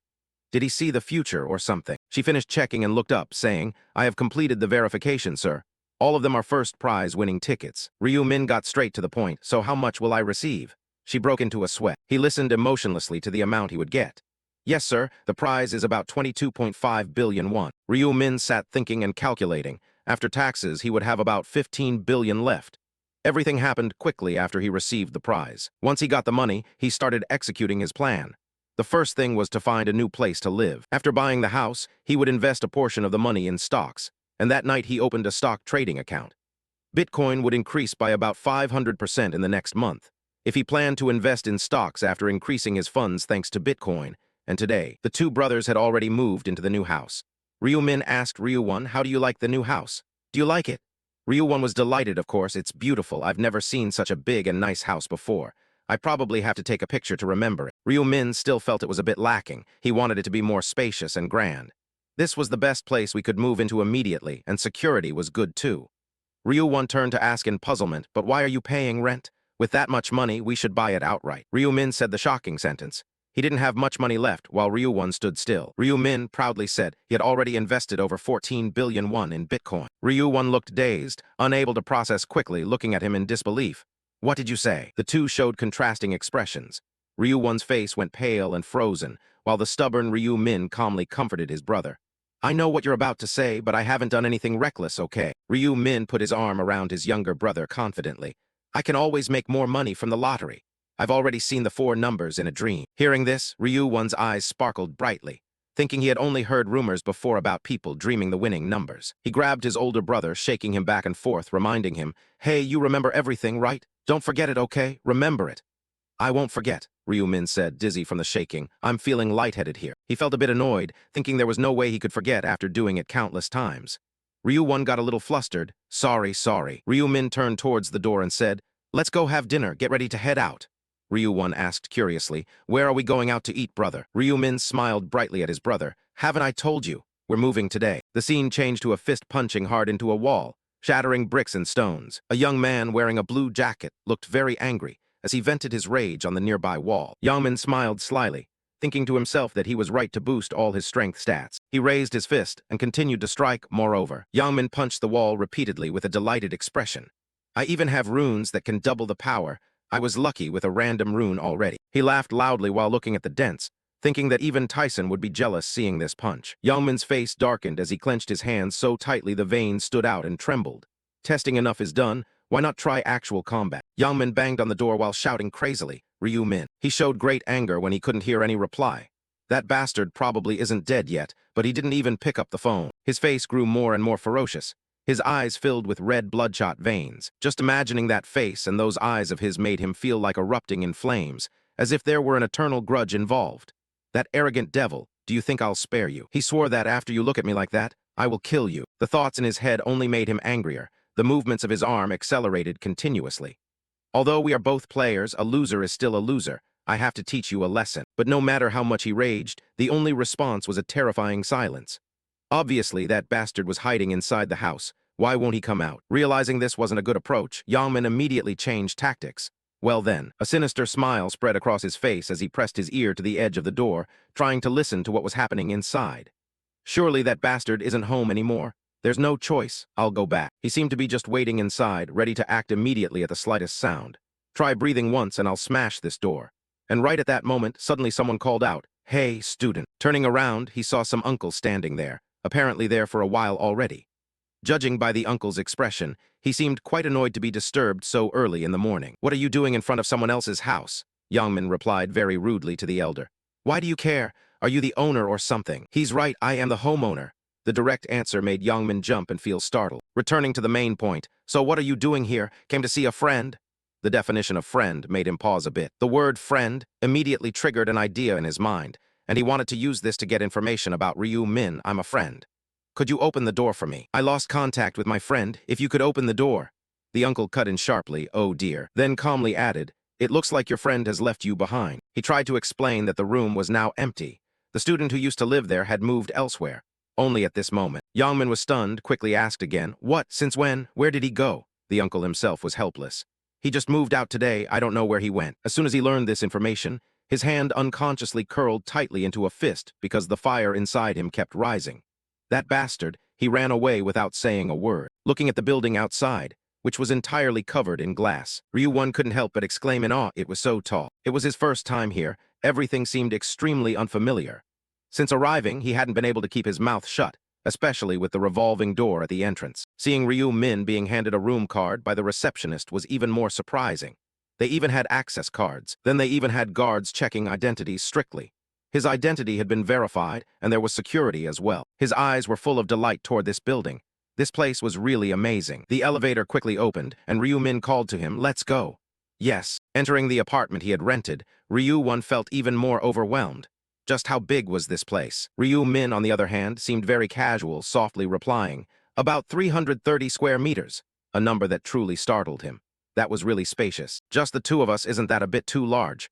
Ryu-Min simply thought, we have plenty of money anyway, at least it should be this big. So how much is the contract money? Let me think a moment. The deposit is 500 million and the monthly rent is 22 million. The more he heard, the more dizzy Ryu-Won felt. 22 million in monthly rent. Just a few days ago, he was worrying whether spending 5,000 at the convenience store was too wasteful. Thinking of this, he couldn't help but say, I think this place is too expensive. Wouldn't it be better if we moved to a cheaper house? He didn't know that for Ryu-Min, price was not the issue. No, at the very least, you have to spend this much. The more expensive, the higher the security level. The reason he had to rent an apartment with high security was because on the first day of every month, all the players would fall into a deep sleep. And this was the most vulnerable time for players, susceptible to disasters like fires or earthquakes. And dangers were always looming nearby, assassins hired by other players. Therefore, players had to prepare to enter the other world from the safest possible place. This was something Ryu-Min understood better than anyone. No matter how skilled you were in that world, everything would end if you died in the real world. But nevertheless, he still respected Ryu-Won's opinion very much and asked, don't you like this house? Of course, he didn't mean it that way. He loved it, but he asked anyway. He replied, nothing, it's just good that you like it. For some reason, when he said that, Ryu-Won's expression suddenly darkened. Suddenly, she spoke politely, I'm sorry. It turned out that he felt guilty for not being able to help him. Next month, he would be dragged into another world to fight again, while she sat there enjoying everything as if nothing was wrong. I'm useless. I'm sorry. If he kept worrying so much, he really deserved to be scolded. Ryu-Min smiled encouragingly at him, trying to help him dispel that feeling. Why do you look so down? Didn't you think you'd win the next round? Well, to change the atmosphere, he proactively suggested not to think about it anymore and go eat something. I heard the Korean restaurant on the second floor is really good. All right. Just then, his phone suddenly vibrated in his hand because someone was calling, and Ryu-Min immediately understood at a glance. He knew he had already moved away, so he ignored the call. I don't intend to meet him in real life anymore either, though he couldn't be completely sure himself, but who knows? Maybe we'll meet in another world. Time passed quickly. A day after moving, Ryu-Min, still sleepy-faced, slowly walked out to the living room, and before long saw Ryu-Won standing there neatly dressed. Curiously, he asked, where are you planning to go? Hearing his voice, Ryu-Won looked up and greeted, you're up already, then smiled and replied, yes, I ordered some tea deokbokki, so I'm going to pick it up. Still a bit groggy from just waking up, he repeated, tea deokbokki, and only seconds later realized that this probably never happened before. Of course, going back to the past didn't guarantee everything would be the same, but it seemed this was the first time she went out to buy tea deokbokki herself, right? This thought made him unable to hold back his curiosity and ask, why are you buying tea deokbokki? Ryu-Won cheerfully explained, we just moved to this house, so I want to bring some to the neighbors. Isn't that polite? This idea of yours made Ryu-Min praise you highly. Becoming a good neighbor isn't bad at all. That's a great idea, truly like my own brother. You proactively greeted Ryu-Min and went ahead. I'll go check on the neighbors, so you just rest. But then you suddenly suggested we should go greet them together. Let me change clothes first, wait a moment. The doorbell was gently pressed, signaling to the homeowner that someone had arrived. The homeowner heard the bell and immediately called out from inside. Is someone there? It was the Ryu brothers. Ryu-Won smiled warmly and replied, hello, we just moved into the next room. We're here to introduce ourselves. The lady of the house politely responded, hello. At first glance, she immediately felt they looked very alike and asked, are you two brothers? Yes, ma'am. He carefully handed the lady a gift to introduce themselves, thoughtfully adding, We've brought some rice cakes for you. They taste best when eaten warm. The elegant attitude of the two made her feel very comfortable. She gladly replied, "Oh my, thank you both. I will enjoy them very much." "Thank you, ma'am. See you later," they said. Then the two continued to visit other rooms. "We just moved into room 4302 today." Smiling continuously, "Here are some rice cakes." They modestly said, "Please kindly support us." The atmosphere among these strangers was not at all distant. On the contrary, it was very close. "Enjoy your meal," they said. "Say thank you, dear." "Thank you, brother." Before long, the two of them had reached the top floor. "I only have one more apartment left. Let's finish this. Don't get tired. Greet the residents quickly, then go home to rest." Ryu-min introduced as he walked. "Did you know? This floor is a penthouse." Hearing this, Ryu-won was even more amazed. They had bought the entire 44th and 45th floors. That means they're super rich, right? Ryu-min simply guessed that he didn't know the details. But it was probably someone wealthy or a celebrity. He rang the doorbell, but after waiting for a long time, no one answered. Maybe they weren't home. Ryu-min tried ringing again. Nothing changed. It seemed like they really weren't home. Yeah, the moment he turned to the right, his gaze froze in amazement. Noticing his expression, Ryu-won turned curiously to see who it was. Ryu-won quickly recognized the beautiful girl before them as the actress Seo Arin. Meeting her here was truly an unexpected honor. While Ryu-min still didn't know who she was, Ryu-won next to him kept exclaiming, "She's so beautiful, like an angel." Suddenly, a large arm blocked their view between them. Seo Arin's assistant stepped forward with a very serious expression and asked, "Who are you guys?" "Fans, maybe." His somewhat unfriendly attitude surprised him briefly, but he quickly explained, "We live on the lower floors." Seeing his confusion, Ryu-won handed back the rice cake plate toward him, saying, "People who live downstairs." Now Seo Arin's assistant finally understood their meaning. "I thought it could be anyone," but Ryu-won smiled warmly and said, "Do you want to try some rice cakes?" He replied with a cold refusal, "No need. And besides, she doesn't usually eat those things." After speaking, he directly stepped forward and opened the door. He called Seo Arin inside, saying, "Come in." She responded, "Okay." But she still seemed reluctant to let go of the plate of rice cakes in his hand, her gaze lingering on it. Once the two of them had gone inside, Ryu-min spoke out irritably, "I don't know who he is, but he's so rude. Anyway, don't pay attention to that bastard. Of course, because you're busy thinking about someone else. It's okay. What's more important is that." A moment later, his eyes shining brightly as he turned to say, "Did you see? She's really beautiful." Ryu-min remained expressionless, puzzled by his words. Why? Did it ruin Ryu-won's enthusiasm? "What did you mean by that?" "You just saw her too," but he patiently explained again who Seo Arin was, only for him to ask who Seo Arin was. Currently, the media is flooded with negative news about the entertainment world. Actor Gong Jisuk suffered cardiac arrest. Fans are weeping after this shocking announcement. Gong Seojin, Sim Hwaeun, and others. The tragic deaths of these prominent actors have shaken the film industry. Korean actor Cha Il-woo has passed away forever, and surveys show that only 58% of stars are still alive. Due to actor Kwang Min-yu's panic disorder and anxiety disorder, filming for Urban Crime had to be suspended. Seo Arin couldn't help but let out a sigh when she read these lines. Her expression grew increasingly worried, as she wondered how the world was functioning. Suddenly, a message came from Hong Seon. "Have you heard the news yet?" He messaged her to inform that Gung Seojin had passed away. They continued talking back and forth about it. "Are you going to the funeral tomorrow?" "Of course, he took care of us so much." "Then let's go together." The more she scrolled through her phone, the heavier her mood became. She couldn't believe someone more successful than herself died so early in their career. Thinking this, Seo Arin felt that she was extremely fortunate. If she hadn't obtained a good rune, her name would have been on the newspapers already. Everything until now had been too fast and too unexpected for her. She had grown a lot. She even thought there would be an article written about her. Truly unbelievable. That said, if it weren't for the company's sponsorship, could I have grown this much?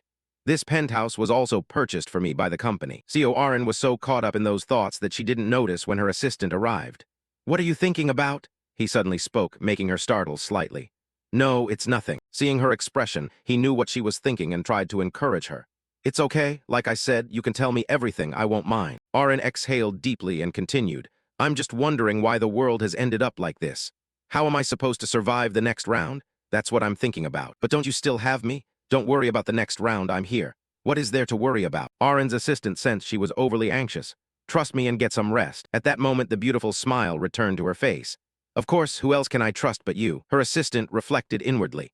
When the company assigned me to be her assistant and bodyguard, I was very wary because it felt like they just wanted someone to watch over her. This thought completely changed when the two of us fought together in the game. Without him, I would have died in the first round already. Arin's assistant kept repeating to himself, "I will protect her at all costs, so please don't give up." That gave her much greater peace of mind. Thank you so much. Ignoring this gloomy atmosphere, she immediately changed the subject to mention that earlier they brought rice cakes for me, so they probably just moved here. They looked delicious, too. He always had that cold expression. If you eat that, you'll gain weight again. Arin, being friendly, felt that they must have had a hard time coming to greet us. They must be really sad. Arin's assistant directly brushed it aside, telling her to ignore it, saying it was just a greeting, reminding her not to forget that they only want to take advantage of her. If she agrees, they will just keep bothering her. Even so, she still felt that they didn't seem like bad people. Recalling the appearance of the two people at that time, she guessed that our neighbors looked to be over 15 years old, and they must have killed at least 100 goblins to survive, right? Probably. If that was true, it was truly fascinating how those who had gone through such dangerous situations could act as if nothing had happened. Arin's assistant, however, was not as dreamy as she was. He bluntly added that did she think killing 100 goblins was difficult for them? Only fools would lose. Arin understood why he said that in such a calm tone. It was because his skills from another world were extremely exceptional. Even so, when mentioning the word exceptional, Arin couldn't help but remember Ryu Min.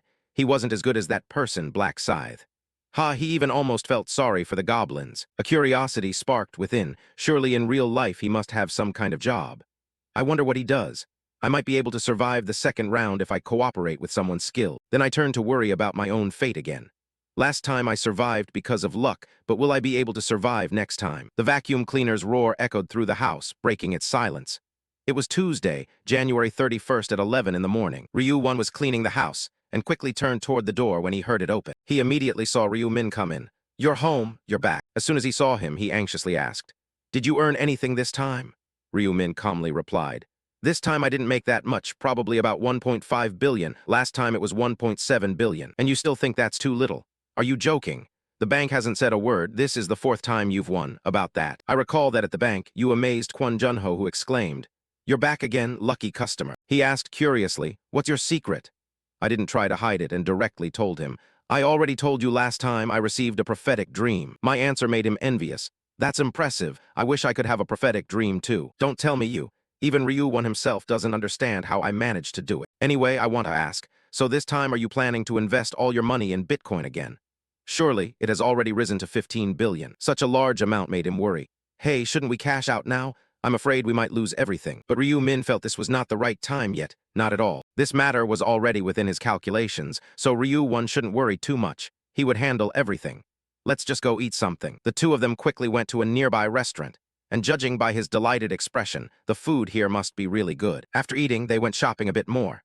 The life of the wealthy really is wonderful. Waiting until night fell, whatever was going to happen would happen. Tuesday, January 31st, 11:55 p.m. Ryu-Won tightly held Ryu-Min's hand and whispered to him, his eyes full of concern as he prepared to enter the game once again. "You have to survive and come back, okay?" Contrary to his brother's worries, Ryu-Min replied with great confidence, "Don't worry, you saw me beat Bang Tiju, right?" "Indeed." Ryu-Min gently stroked his head and said, "Don't worry, just go to sleep." After sending these words, he himself also fell asleep. "When you open your eyes, I will be awake with you. I'm off now." The moment he fainted, he was immediately transported to another space. Upon arrival, he saw quite a number of players already there. Looking around, everyone appeared very surprised. "We're back already, just like that." "Really, back here again? Where are we?" This place was not like the first round. The presence of Ryu-Min caused quite a stir among them. As the #1 contender from the last round, the Black Scythe, he could feel many eyes fixed on him. Judging by how no one dared to approach, it seemed most had recognized him. He was the one who slaughtered the goblins, right? #1, huh? And among the crowd was also Yangmin, who was shouting and searching for him. It seemed everyone had gathered completely. When would he appear? As he stepped into the game, Ryu-Min's gaze shifted automatically. His emerald eyes now turned to a sharp, cold red. At the same time, an angel descended from above and spoke. "Is everyone here already?" The players' faces immediately grimaced upon seeing another angel. "That's right, what happened?" The new angel gently explained. "The angel in charge of the first round met with an accident and will no longer appear." She smiled at them and continued, "Do not panic, humans." A moment later, that holy smile vanished and was replaced by a series of sinister expressions. "From now on, I will guide you thoroughly." Enough with the greetings. The game officially begins now. Since you are all here, I'll announce the mission for the second round. A series of boards suddenly appeared right before everyone's eyes. Suddenly, lines of text appeared on the board, announcing to everyone.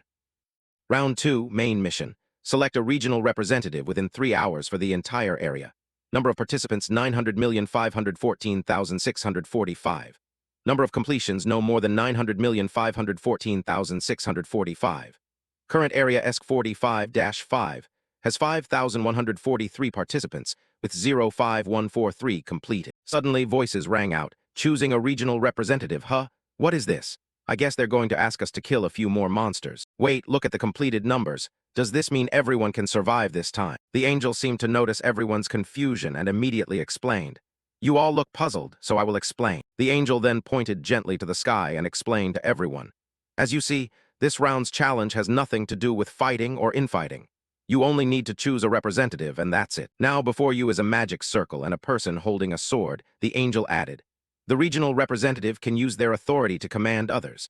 If they tell someone to give up, that person must comply. If they order someone's death, that person will lose their life. After hearing the angel's explanation, everyone seemed anxious and worried. Wasn't this power supposed to be amazing? The angel appeared again and continued. After 3 hours, everyone will receive their ballot. On it, simply write the name of the person you wish to elect as the regional representative. Suddenly a voice rang out, that's all, no other rules. The angel continued to answer the questions. Just hold the election and you will complete the mission and be able to go home. Just think of it as a break. Someone said excitedly, just voting and it's done, alive and well, no more fighting for me. Compared to the last round, it's too easy. The angel immediately declared. Then for the next 3 hours, you all discuss who will become the regional representative. Time remaining for discussion. 2 hours, 59 minutes, 59 seconds. After hearing the angel, everyone seemed genuinely excited. Really just doing that will let you survive, as easy as pie. And if you become the regional representative, you also get power in your hands. Youngmin gritted his teeth and shouted, damn it. All that effort preparing to fight. That guy immediately stopped Youngmin. Youngmin walked away. Surviving by a vote is okay too. I put all my stats into strength but never got to show it off. That's what frustrates me. Ryu Min started thinking, if he focused on strength like that, then this time the runes of strength might appear too. He turned his head and recalled the details again. Both Youngmin's runes and this situation unfolded exactly like his memories. While everyone was debating, Ryu Min thought, they will argue to select the chosen one within 3 hours. But that doesn't matter. When there's a main mission, there will be side missions. He held the long sword pondering for a while.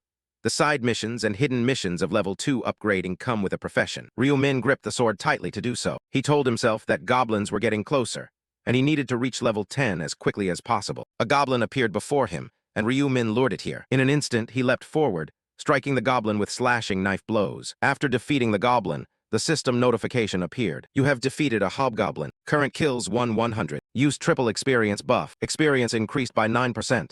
Gold increased by 15. All stats increased by 1% due to the rune of slaughter effect. With the goblin dead, he continued to consider his path. Delving deeper into the forest to hunt was the right decision, and again, his hand still gripping the sword tightly, he decided to keep moving. Wherever a goblin appeared, there had to be more of them. The goblins continued charging, their eyes filled with murderous intent. In that moment, Ryu Min smirked. As the goblins approached, he stood before them, ready to fight. The goblins appeared one after another. Ryu Min swung his sword, slashing each one. After the goblins were all defeated by Ryu Min, the system notified again. You have defeated a hobgoblin. Current kills 5,100. Notifications appeared one after another. All stats increased by 50% due to the rune of slaughter effect. You have leveled up. The system further notified. Remaining discussion time 2 hours, 29 minutes, 24 seconds. Only 30 minutes have passed. Status window. Suddenly a notification panel appeared before Ryu Min's eyes. The status window named Ryu Min, nickname Ha, rank novice level 9, profession none, title last time traveler, hidden title first to kill an angel. He thought as he touched the system panel, at the start of the game just choose agility quickly. If I want to imprint runes like Youngmin, increasing strength would be more effective. But putting all points into strength would make survival very difficult. Ryu Min believed that no matter how strong you are, if you cannot dodge a critical hit, you're doomed. The system continued to display information. Players have 4 stats: strength, intelligence, agility, and luck. Strength increases physical damage, stamina, and defense. Intelligence enhances magic damage, willpower, and sensitivity. Agility increases attack speed, movement speed, and dodge rate. Luck boosts critical hit chance, item drops, and gold rewards. He turned around and thought that none of the stats could be neglected. He deliberated and analyzed, especially for the devil, since they use both physical and magical damage. Evenly increasing all stats is the ideal. He noticed some strange movement and immediately became suspicious. Look, is someone following me? I wasn't paying attention because I was hunting, but it seems I've been tailed. I didn't wrong anyone to be followed. Ryu Min spoke up to threaten the strange figure. I don't know who you are, but reveal yourself. If you don't state your intentions. He continued to intimidate. You will lose your life. Suddenly a girl raised her hand and said, It has to be me. He saw Corin and thought the other person was the actress Corin. Were you following me? Sorry for trailing you. Suddenly a voice rang out, please forgive us. He continued, we have no ill intentions. Please don't be angry. Ryu Min suddenly thought of On Sangcheol. He kept thinking, if that's On Sangcheol, isn't he Jeonrok's right-hand man? The system displayed information. Ma Jeonrok is the eldest son of the country's largest company, a player nicknamed the Black Scythe, and one of my targets. Winning over Ma Jeonrok would be a great help to me, but my real goal is to recruit the Rune of Slaughter linked to him within 20. Ryu Min was a bit surprised. Didn't expect to meet Ma Jeonrok's right-hand man so soon, but why is On Sangcheol with Corin? Wait, maybe he is Corin's bodyguard. Corin's face showed a bit of embarrassment, recalling rumors that Ma Jeonrok was sponsoring a star for more important work reasons. Ryu Min quickly asked them, since when have you two been following me? The future keeps changing in unexpected ways. Corin immediately replied, from the start when you set out, I saw you enter the forest and followed, sorry if it bothered you. Corin looked a bit embarrassed at Ryu Min's question. Why were you following me? It's not ill intention, we just want to propose something. Ryu Min asked back, propose what? Corin continued. He has to be ranked first in round 1, right? She said earnestly, wondering if we could cooperate. Ryu Min then gave a faint smile and replied, cooperation. Isn't that word only used when both sides need each other? He waved his hand to deny them. That's right, but what do I need from you? I can fight alone, don't waste my time anymore, go back. Ryu Min turned abruptly and said bluntly, I have no intention of forming a team with you two. On Sangcheol was a bit angry. What's wrong with that bastard? How arrogant can he be? On Sangcheol asked Corin, Miss Orin. Corin was a little worried. She explained to On Sangcheol that it's not that he suddenly became stubborn. The pressure on him is very intense. What pressure? He glares while pointing his sword, so it's normal to be afraid. Corin was somewhat fearful. I want to form a team with a top-ranked player, but things didn't go as I expected. On Sangcheol responded to Corin, what did I tell you? Someone like him is too arrogant and doesn't need allies. It's a bit of a pity. In front of Corin and On Sangcheol, goblins having slain all the bodyguards spoke to Corin, asking, it's a waste of time following someone like that. But I didn't know there were monsters like these in the forest.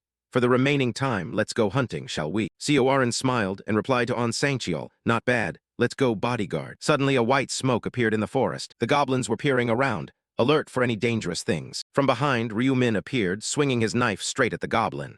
He thought to himself, already overwhelmed with busyness and now being asked to cooperate. No way. He pondered for a moment. The top priority now was to level up, and going solo meant faster experience gains. The system continued to display information. You have defeated the Hobgoblin, current kills 6,100, all stats increased by 60% due to the Rune of Slaughter effect. Suddenly, a giant gnoll appeared before Ryu Min's eyes. He smirked, 5 gnolls at once, I must be lucky. The gnolls charged straight at Ryu Min one after another, howling fiercely. The gnolls wielding weapons jumped and lunged right in front of Ryu Min. He immediately used a slashing attack to knock them away.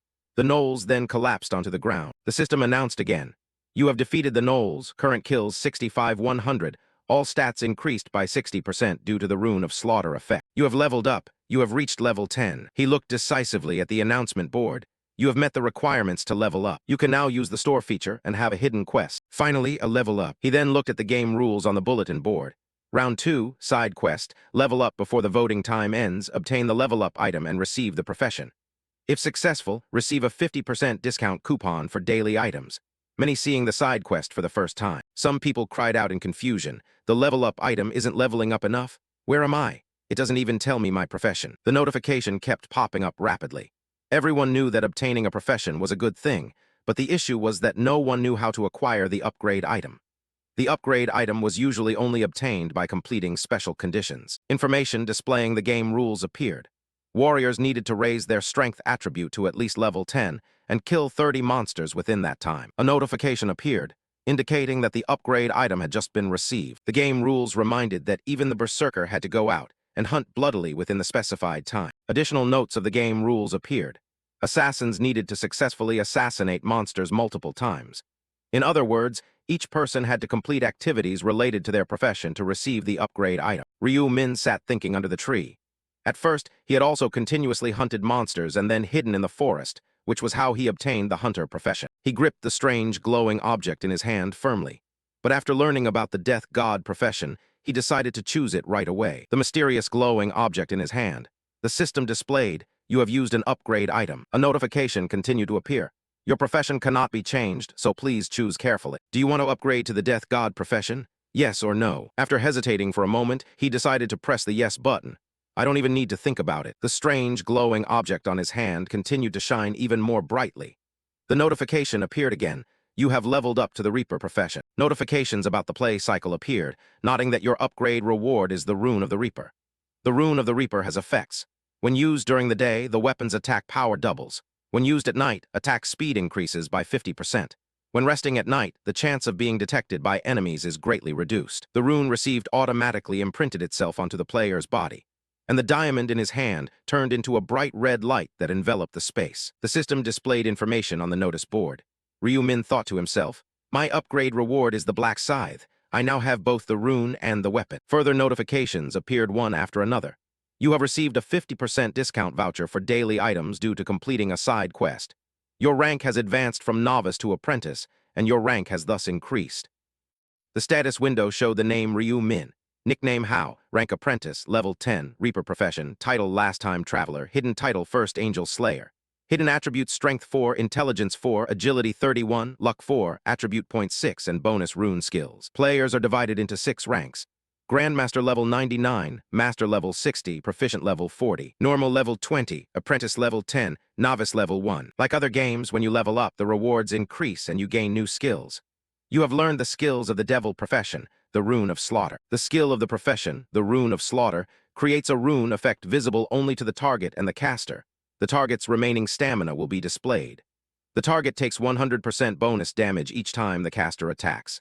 At any given time, the effect applies to only one target. You can also equip even higher level items, such as the Black Scythe, a rare class weapon with 25 attack power which adds 1 attack each swing, up to a maximum of 5. Durability is 225 and it requires at least an apprentice rank. Description: the giant scythe is said to be wielded by the devil. Novices find it difficult to handle. Ryu Min pondered the rules that had been set forth. Without leveling up, he would forever remain a novice, so it was better to level up quickly. You have been recognized as the first player to level up. Your reward is a random gold pouch and the title, First to Level Up. You have learned the neutral skill, Tracking. He reasoned further and anticipated learning this skill. They acquired a neutral skill, Tracking, which reveals the desired target's location. However, the target's face and nickname must match to be considered valid. The skill costs 20,000 gold. Ryu Min smiled as he looked at the system panel and made his decision. With a skill priced at 20,000 gold, he had to try it. Tracking. Suddenly, the image of a person appeared on the system board. The name and face matched, and they were tracking the target's location. A guiding notification appeared indicating the player Yangmin's location had been identified. He was still 190 meters from the target.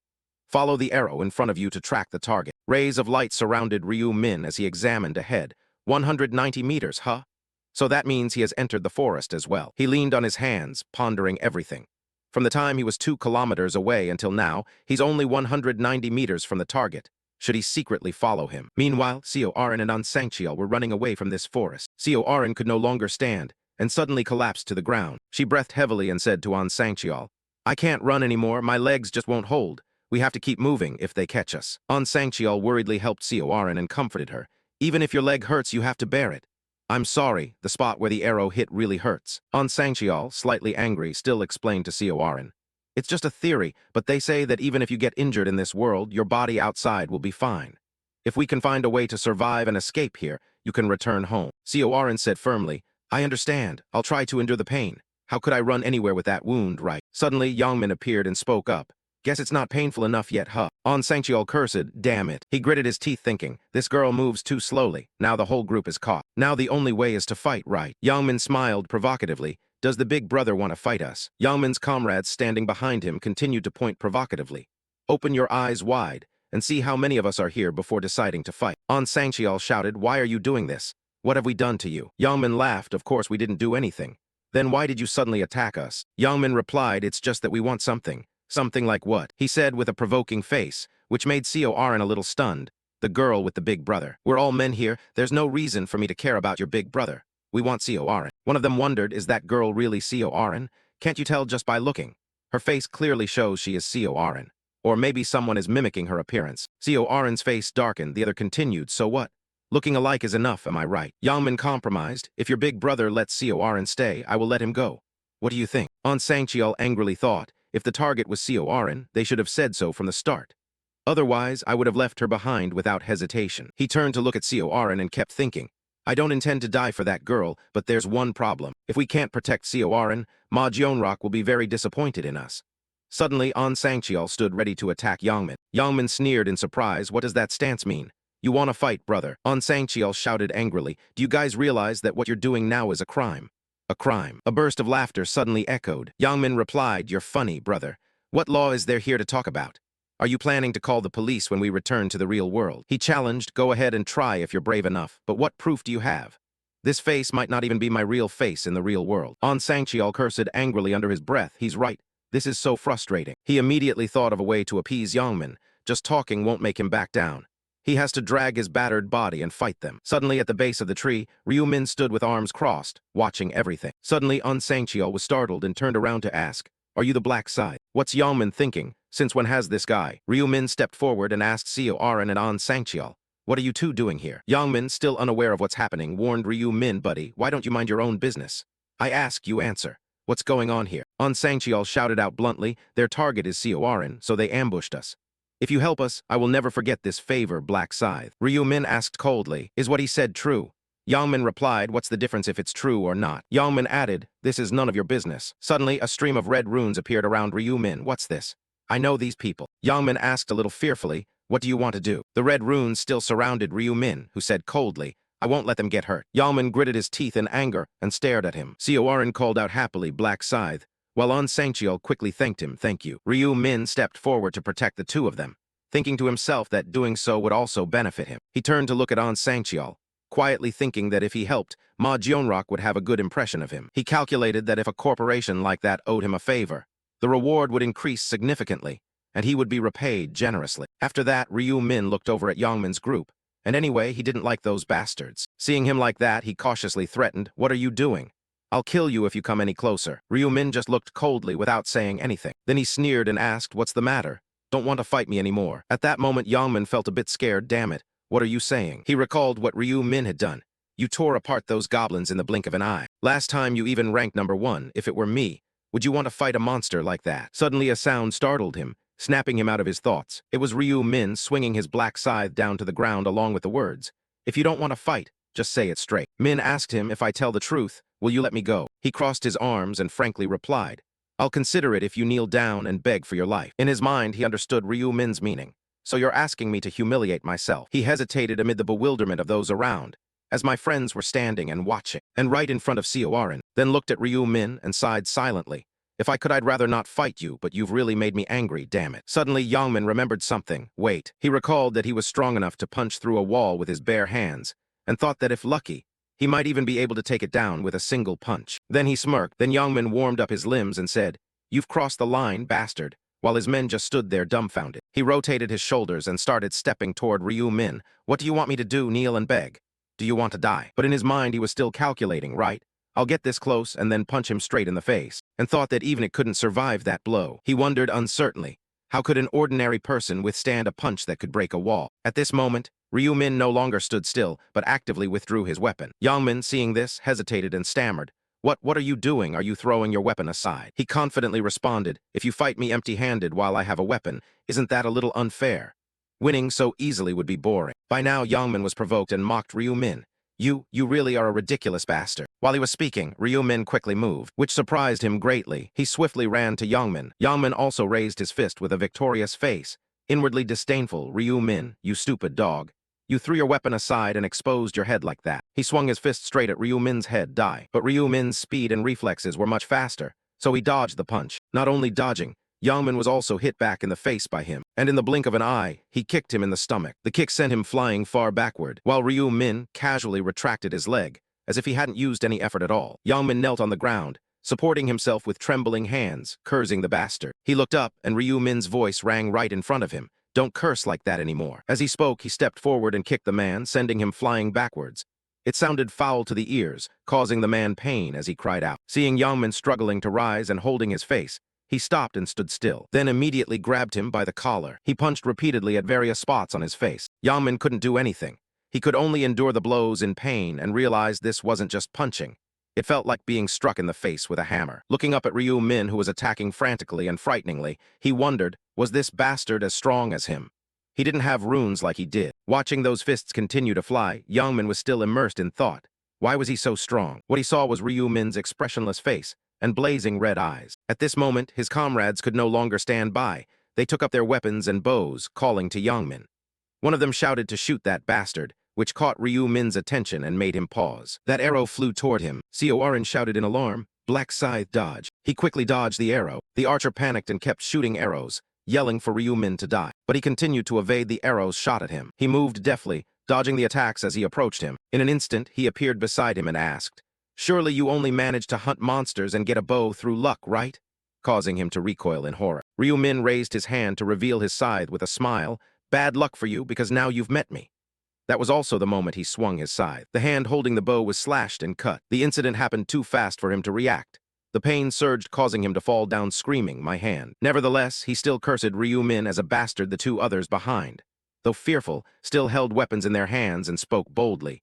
"You think you can just pick a fight with us and walk away?" Then one man wielding a dagger charged at him. "Die, you dog." Ryu Min calmly asked, "Is that what you think?" Then he used the rune of slaughter. A black skull symbol emitting red light appeared above the head of the man holding the dagger. Ryu Min swung his black scythe backward, then decisively slashed forward. The scythe's force just now swept across the man's leg. Immediately it was severed, causing him to scream and fall down. The remaining guy saw this and nervously trembled in his legs. While still looking at the just attacked man, Ryu Min quickly rushed over. Before he could react, Ryu Min was right beside him saying, "Daring to attack me with a weapon, you must have some skill." The scythe was swung again. Even though he was wearing armor, his arm was still severed. He looked at his bloodied arm, crying in pain.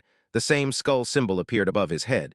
Ryu Min looked back. As expected of the rune of slaughter, it doubles damage so one slash can cut through armor. Looking at the group, none were intact anymore, all groaning in pain on the ground. He thought this was too easy. He fell silent thinking, "But I can't end everything like this." The hand holding the black scythe moved, causing the young man sitting on the ground to cry out in shock.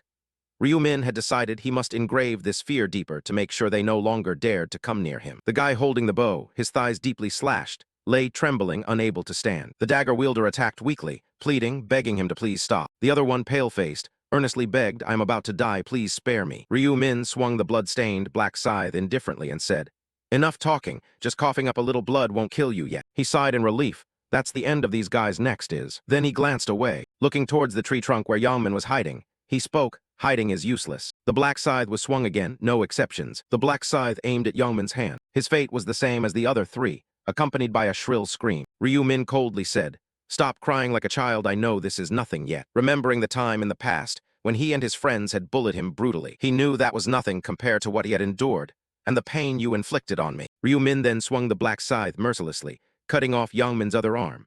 Oren and An Sangcheol silently watched the horrifying scene and Youngmin's cries. An Sangcheol grimaced in panic, ruthlessly cutting off both of his opponent's arms even though they had lost all will to fight. He watched Ryu Min chopping off one part after another of Youngmin, thinking that while some might find it cruel, he admired someone with such a cold head. An Sangcheol was sweating.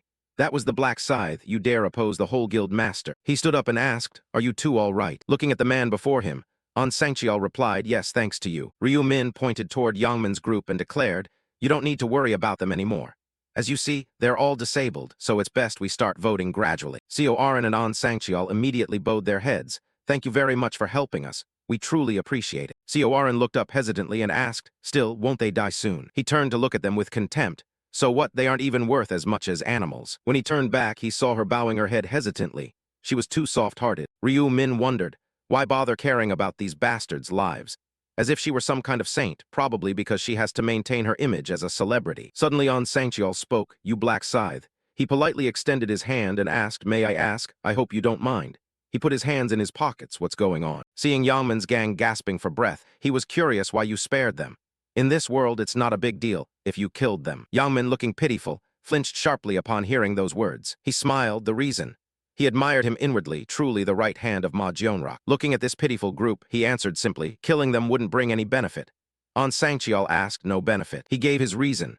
After all, if they are left alive like that, they could cause trouble in the future. Ryu Min looked at the now immobilized group and asked, "Trouble?" He chuckled coldly. Could they really do that? He turned back to explain, moreover, reducing the population isn't good either, because the number of successful participants would also decrease. Hearing this, An Sangcheol suddenly understood. He bowed in agreement. As he said, if the number of successful participants drops, the number of dwellings for those who clear levels would also diminish. He looked at Ryu Min with high regard. He even considered these aspects.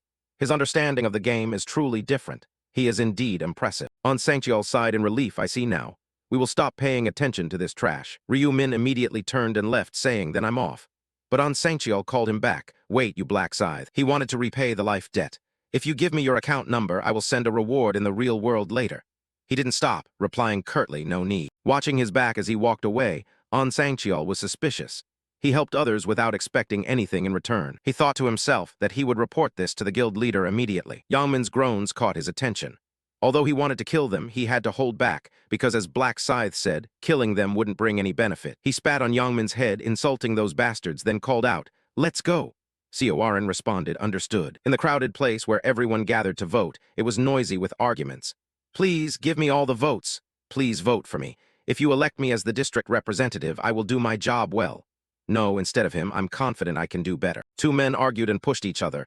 You fat pig, one angrily said. What did you say? How dare you call me that? The other replied. People seeing their conflict quickly turned to calm both of them down. Don't fight, even if we unite, we're still too weak. What good does fighting do? That's right. Taking the opportunity to intervene, he placed his hand on his chest and spoke. Those easily provoked don't deserve to be representatives. Let me do it. A hand went up. Wait, that person confidently pointed to himself. My father is a member of parliament. Isn't that why I'm more suitable to be the representative? After that statement, he was questioned by others. Your father a member of parliament? How can we believe that? Then a voice rang out, everyone. Everyone silently turned to look. He is the one nicknamed Minchok Man who said, there are only 2 hours left before the voting ends. We shouldn't waste time like this. We need to vote quickly. People around immediately asked him, then how do we decide who to vote for? Do you have any suggestions? He said yes, even better. Upon hearing that, everyone started to buzz. Really, who is it? He smiled. Everyone be quiet. He smirked, thinking, these people follow every word I say, then turned their backs and grinned slyly at the others, predicting they were caught again by his persuasive runes. When he got the persuasive runes from a random rune shard, he was quite disappointed. Recalling the moment he found the stone, he thought to himself, what is this? The system image appeared. Persuasive runes, an effect that enhances the ability to persuade the person you are talking to. The effect does not apply to beings higher ranked than the spellcaster. He was still disappointed. Persuasive runes. How could they possibly work on those monsters who couldn't communicate? Not long after, but he soon figured out how to use it properly. At the time when those men were killing goblins, one caught nicely, pinning them down to stop them from moving immediately. He shouted. Just then the persuasive runes were activated. Everyone, the woman over there is in danger. Leave those dwarven devils and go help her. Everyone seemed to lose their will and rushed forward. Okay, come on, let's help her first. He thought to himself that he repeated this method to snatch nearly dead black scythes, and easily killed 100 of them. Back to reality, he smiled cunningly. If lucky, I could easily become the regional representative. Minchok Man used runes of persuasion to speak up. Everyone, we should first select a candidate. We should reduce the choices to about 5 people to make voting easier. Everyone seemed hypnotized, responding without resistance. Not a bad idea. Quite reasonable. We won't get anywhere if we keep calling on everyone to vote for themselves. He raised his hand to continue controlling the crowd. Then let's reduce the number of choices first. If you want to nominate someone, raise your hand and point to that person. A fat guy, hearing that, quickly raised his hand to nominate himself. Minchok Man quickly stopped him. Of course, you can't nominate yourself. Otherwise, everything will go back to how it was. The fat guy heard that and lost interest, snorting once. Everyone affected by the runes of persuasion was discussing. He was right, there's no other way. He smiled silently. It's really easy to convince this low-level mob. Everyone was pondering, but who to nominate now? I don't know anyone.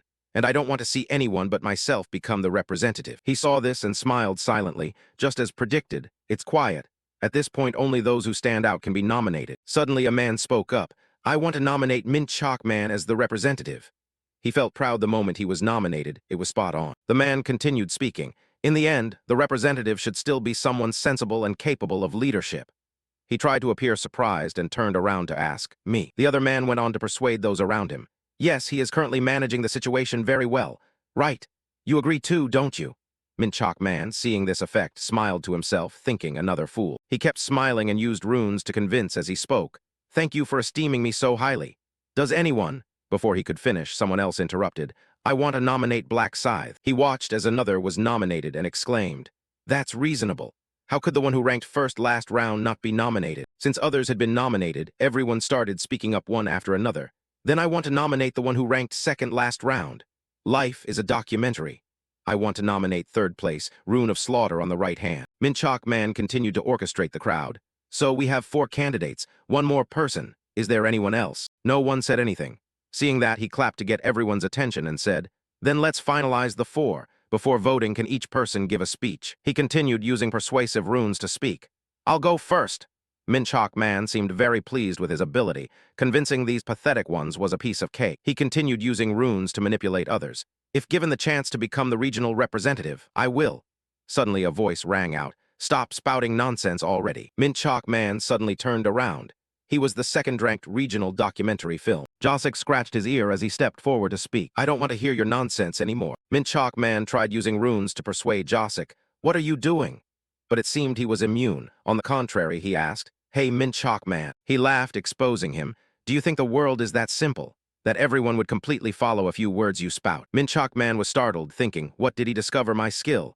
No way, he must be talking nonsense. Josik scowled and shouted, who do you think you are to decide who becomes the regional representative, you cheap instigator? Minchok Man calmly responded, you're crossing the line.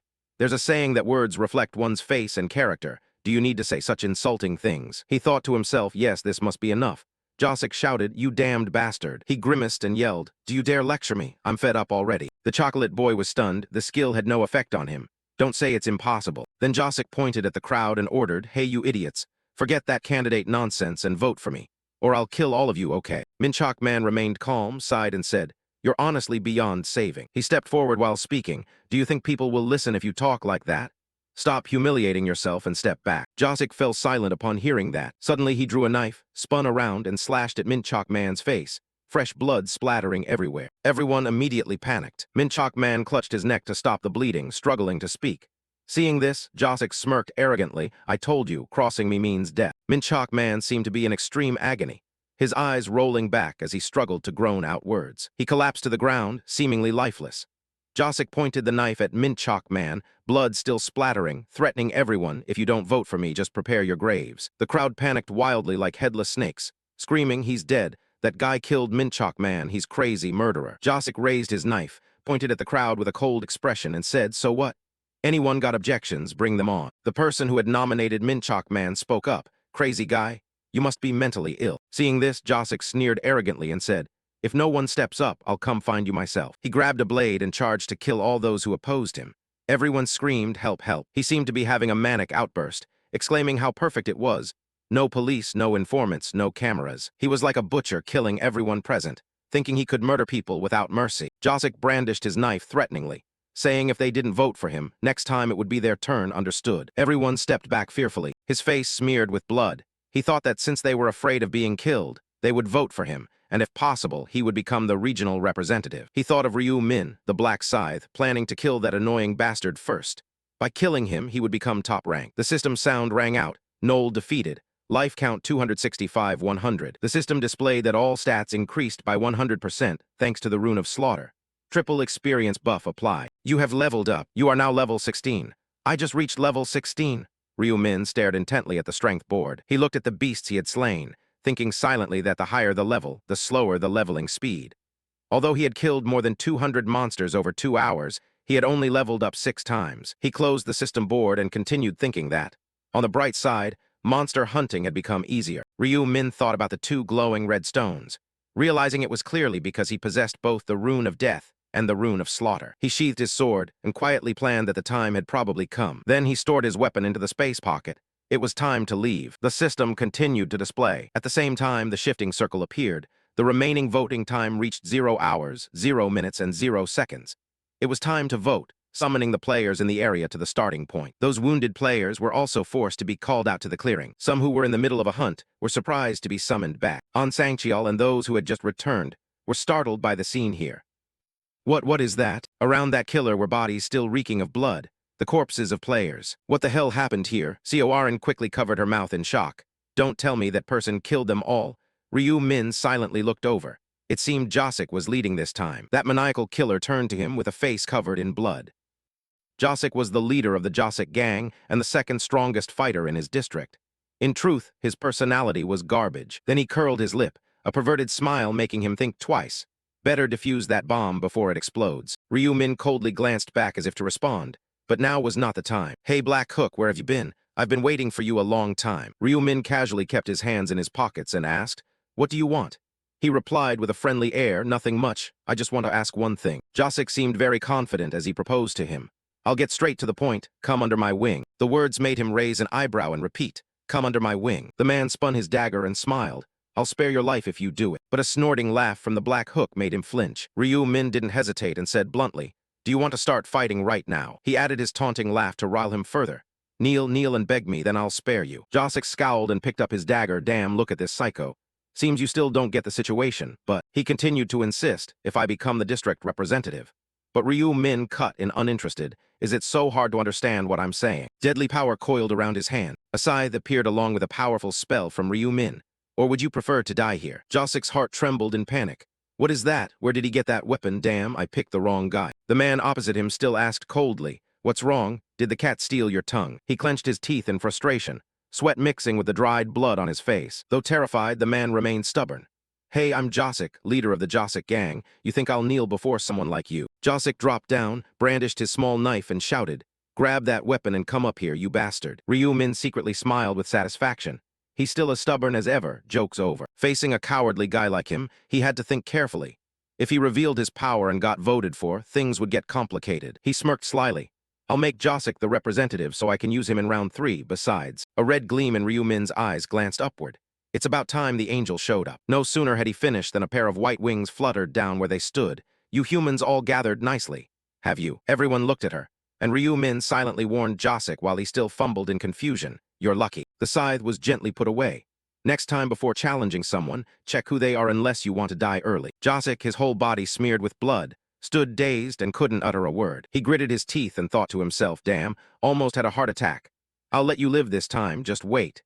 If I become the representative, I'll make him pay for this insult 100-fold. Have you chosen your representative yet? Then she noticed the corpses on the ground and realized something. I see, looks like in the past 3 hours you weren't just chatting away, of course. If you trash bags die, I couldn't care less. With amused interest, she raised a finger to give the command. Let's begin the voting, shall we? A system screen appeared before the players, leaving them confused. The vote for the representative will now officially begin. You each have 1 vote, and the player with the most votes becomes the representative. Look at who you want to vote for and think, vote. Ryu Min was also gazing thoughtfully at the announcement there. Players who don't vote within 5 minutes will be eliminated from the round and vanish. And now the clock started ticking. Time remaining 4 minutes 59 seconds. The weaker players all looked to one side, looking at who they wanted to vote for. So then, Josik was smug to see countless fearful gazes on him. Just as I thought, everyone's looking at me. He swept his gaze around and was surprised to notice something unusual. That rude guy pointed at a girl and shouted, hey, you chubby steamed bun. She panicked and stammered, me. They erupted into a loud argument. You want to die? Why don't you look at me? No, I already voted for you. Ryu Min on this side just sighed in bored exasperation. He looked over the crowd and warned them in a raised voice. If you don't look at me, consider yourselves done for. Seconds passed along with that guy's loud voice, who just turned around. Finally it hit 0, time remaining 0 minutes. The angel turned eagerly and said, time's up. Lucky that you foolish humans managed to all vote in time. She clapped her hands to execute a system command. Let's tally the votes, shall we? A huge info board appeared in the air in their area. Regional representative selection, voting results 1. Life is a documentary 2412 votes. 2. Black Hook 2077 votes. 3. Black Dragon in my right hand 249 votes. 4. Chubby Steamed Bun 6 votes. 5. Cute Fledgling 5 votes. Josik stared up in shock. I'm number 1 but only 2412 votes. And Black Hook is in second place. He went rabid with anger and glared at the youths around him, who hastily backed away. You bastards! I told you to only vote for me, yet you voted for Black Hook too. The angel glanced over and then announced, the results are in. Life is a documentary is the regional representative. She giggled happily. I will grant you command rights so you can issue orders to everyone. A notification appeared. You have become the regional representative. As a representative, you are granted command rights. Josik immediately thought of settling the score with Ryu Min. After getting the perks, I'll make you regret not killing me, Black Hook, if I command everyone to kill him. But he froze when he saw something else. Before him was an info panel. What's this? Temporary skill, command. Effect, you can order and control players. Players may not disobey your orders under any circumstance. Usage limit, 10 uses total, 10 out of 10. You can only command 1 player at a time. This skill does not apply to ranked players, only 10 uses, His expression flipped from joy to astonishment in an instant. It's useless on A-rank players. So all A-rank players can ignore his orders. The sharp eyes of the angel briefly showed behind the veil. Now then, you sneaky humans, thought the voting was over, did you? She told them another piece of news. Not so fast, there's a hidden mission this round. Those below buzzed. What does that mean, a hidden mission? Then another panel appeared, surprising on Sangxial. Round 2, subtask, level up before voting, reach A rank and find an upgrade item. You'll receive a 50% discount coupon for today's item if you succeed. What is this, an upgrade item? Corin read the line nervously, reach A rank. The angel asked with slight disdain. The quest window was set to appear like this at level 10. Didn't you notice? One person scratched his head anxiously. How are we supposed to level up without monsters? That remark accidentally irritated her. What do you mean the forest is full of monsters? She immediately spawned something into their world. Don't be so gloomy about it. Only 80,000 people total can reach A rank this round. And she casually added, by the way, someone in this area has already reached A rank. That tidbit puzzled the players. Someone already leveled up. Who is it? The angel snapped her fingers obediently. Let's check the subtask results and find that person. The board opened instantly. Round 2 subtask results across all areas. 1. Black Hook Reaper level 16 39 M42s. 2 Dark Demon Knight level 10, 2 H36 M15s. 3 Dumb Mages level 10, 2 H37 M17s. Area ESX 45-5. A Reaper level 16 39 M42s. And the earlier question was answered. The first to level up was Black Hook. Those people turned their attention to the one calmly standing behind them. Is he the first in this area to level up? Surrounding Ryu Min were countless exclamations of surprise from the players. He's even a Reaper. Now everyone timidly crowded around Ryu Min to gossip. A Reaper? What kind of class is that? Sounds overpowered. No wonder he drags that giant scythe everywhere. Josik was fuming. Damn, I was going to use the command to make Black Hook attack him. Who would have thought Black Hook would change class at this moment? The angel moved closer to the ranking board and continued. In round 2, rankings were awarded based on subtask completion order. She pondered the info and murmured. So the player who changed class in our area is Black Hook. What surprised her most was Ryu Min. You not only topped the local area, but also led the global boards. The angel turned to him admiringly. Impressive. Black Hook, your Reaper class is unique and even fits your nickname. Tell me, did you come up with that nickname yourself? Her question was a bit vague. Did you know beforehand you'd get the Reaper class? Ryu Min looked up and answered calmly. I didn't know I'd get a class that matched my nickname. The angel exclaimed as if discovering something, so becoming a Reaper was fate perhaps. He replied shortly, yes, but in truth he already knew everything. Even angels don't know how to obtain the Reaper class. They only know it's a special class. She laughed merrily, repeating her words. This is fate, how interesting. Her interest in the player Black Hook grew. So there's someone in this area who changed class, meaning you're the only one immune to the command, right? The others paid attention to her remark. He won't be affected by the command. What does that mean, oh angel? The angel was in a good mood, so she answered them right away. Since we're on the topic, let me explain. Command rights don't apply to humans with classes, so the regional representative can't order Black Hook around. That's how it is. She exposed all the representative's weaknesses, and besides, the command right only has 10 uses. So being the regional rep doesn't mean unlimited power. The players gasped again. Only 10 uses, so that's how it is. Josik gritted his teeth in fury but couldn't do anything. Damn angel, you couldn't have kept that from them, could you? Having gossiped enough, she moved on to the reward part. Well then, we must reward Black Hook for getting the class earliest. That authoritative snap echoed once more. Congratulations on completing the highest-ranking task in the current area. Congratulations on completing the highest-ranking task across all areas. Ryu Min touched the screen to choose. You receive the first-place area reward. Choose a low-tier rare armor. You receive the first-place all-area reward. Choose a special reward. The familiar choices appeared again before him. Please choose one of the following rare armors. Rewards, pick the one you want. Metal plate armor of the medieval warrior, leather armor of the professional hunter, or the airy cloak of the mage. He quickly tapped the middle gear without thinking. The first is too heavy. The third barely offers any defense. The second golden panel opened. Please choose one of the following special rewards. Rewards, pick what you desire. Triple experience effect for round 3 applies to round 3, 3,000 gold. Round 3 info. He paused to think. Round 3 has tons of monsters, so of course he needed triple XP. Then he made his choice based on his own decision. With everything done, a glow enveloped Ryu Min all right. The rewards have now been distributed. On Sangxial and Corin looked at the angel with worried eyes. Everyone may return. Next round, round 3. Yangmin, his face badly bruised, was also being forcibly sent back. This should be fun. The angel couldn't hide her amused smile. I assure you. Summary of round 2 results. Across all areas, survivors 873,500,205. Current area ESX 45-5, survivors 4,988. Souls will soon be transferred to bodies in the existing spacetime on May 1, 2023. The next round will begin. We will meet you in the next round.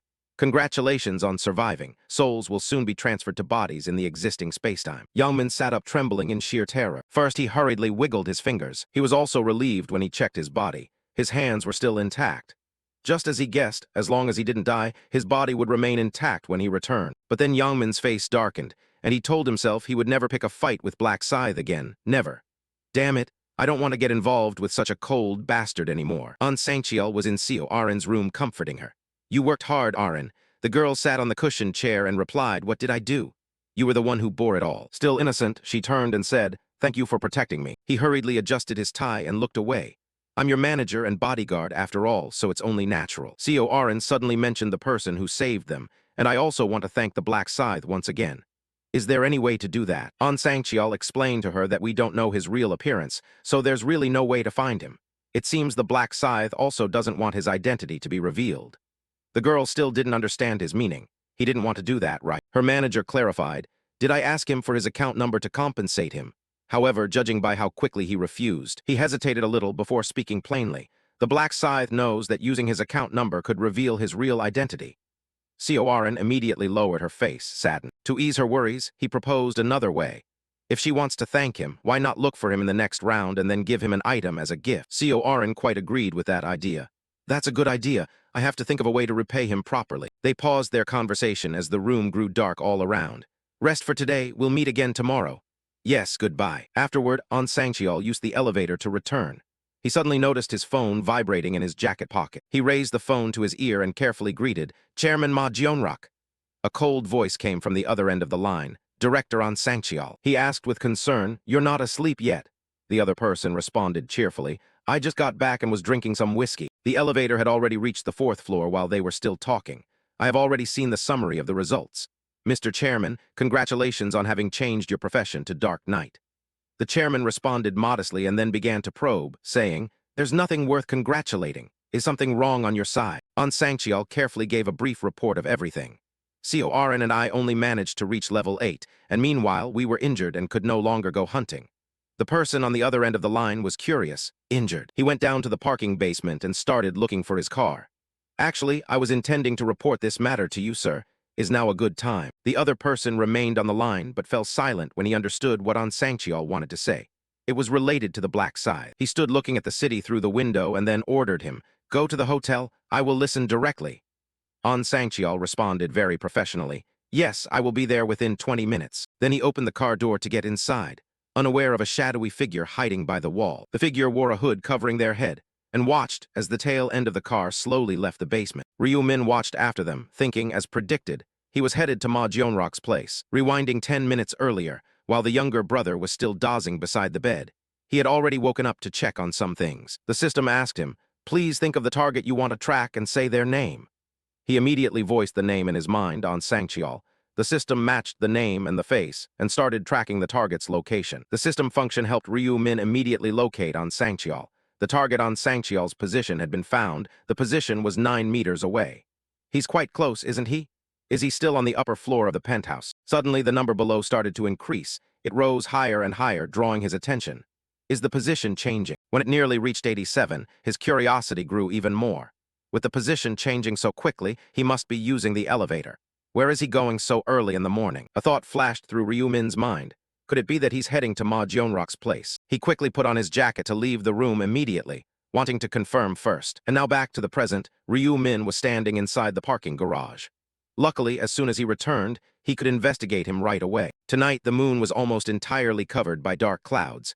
The darkness was obscuring the moonlight. A mysterious figure calmly stood admiring the view from inside the building.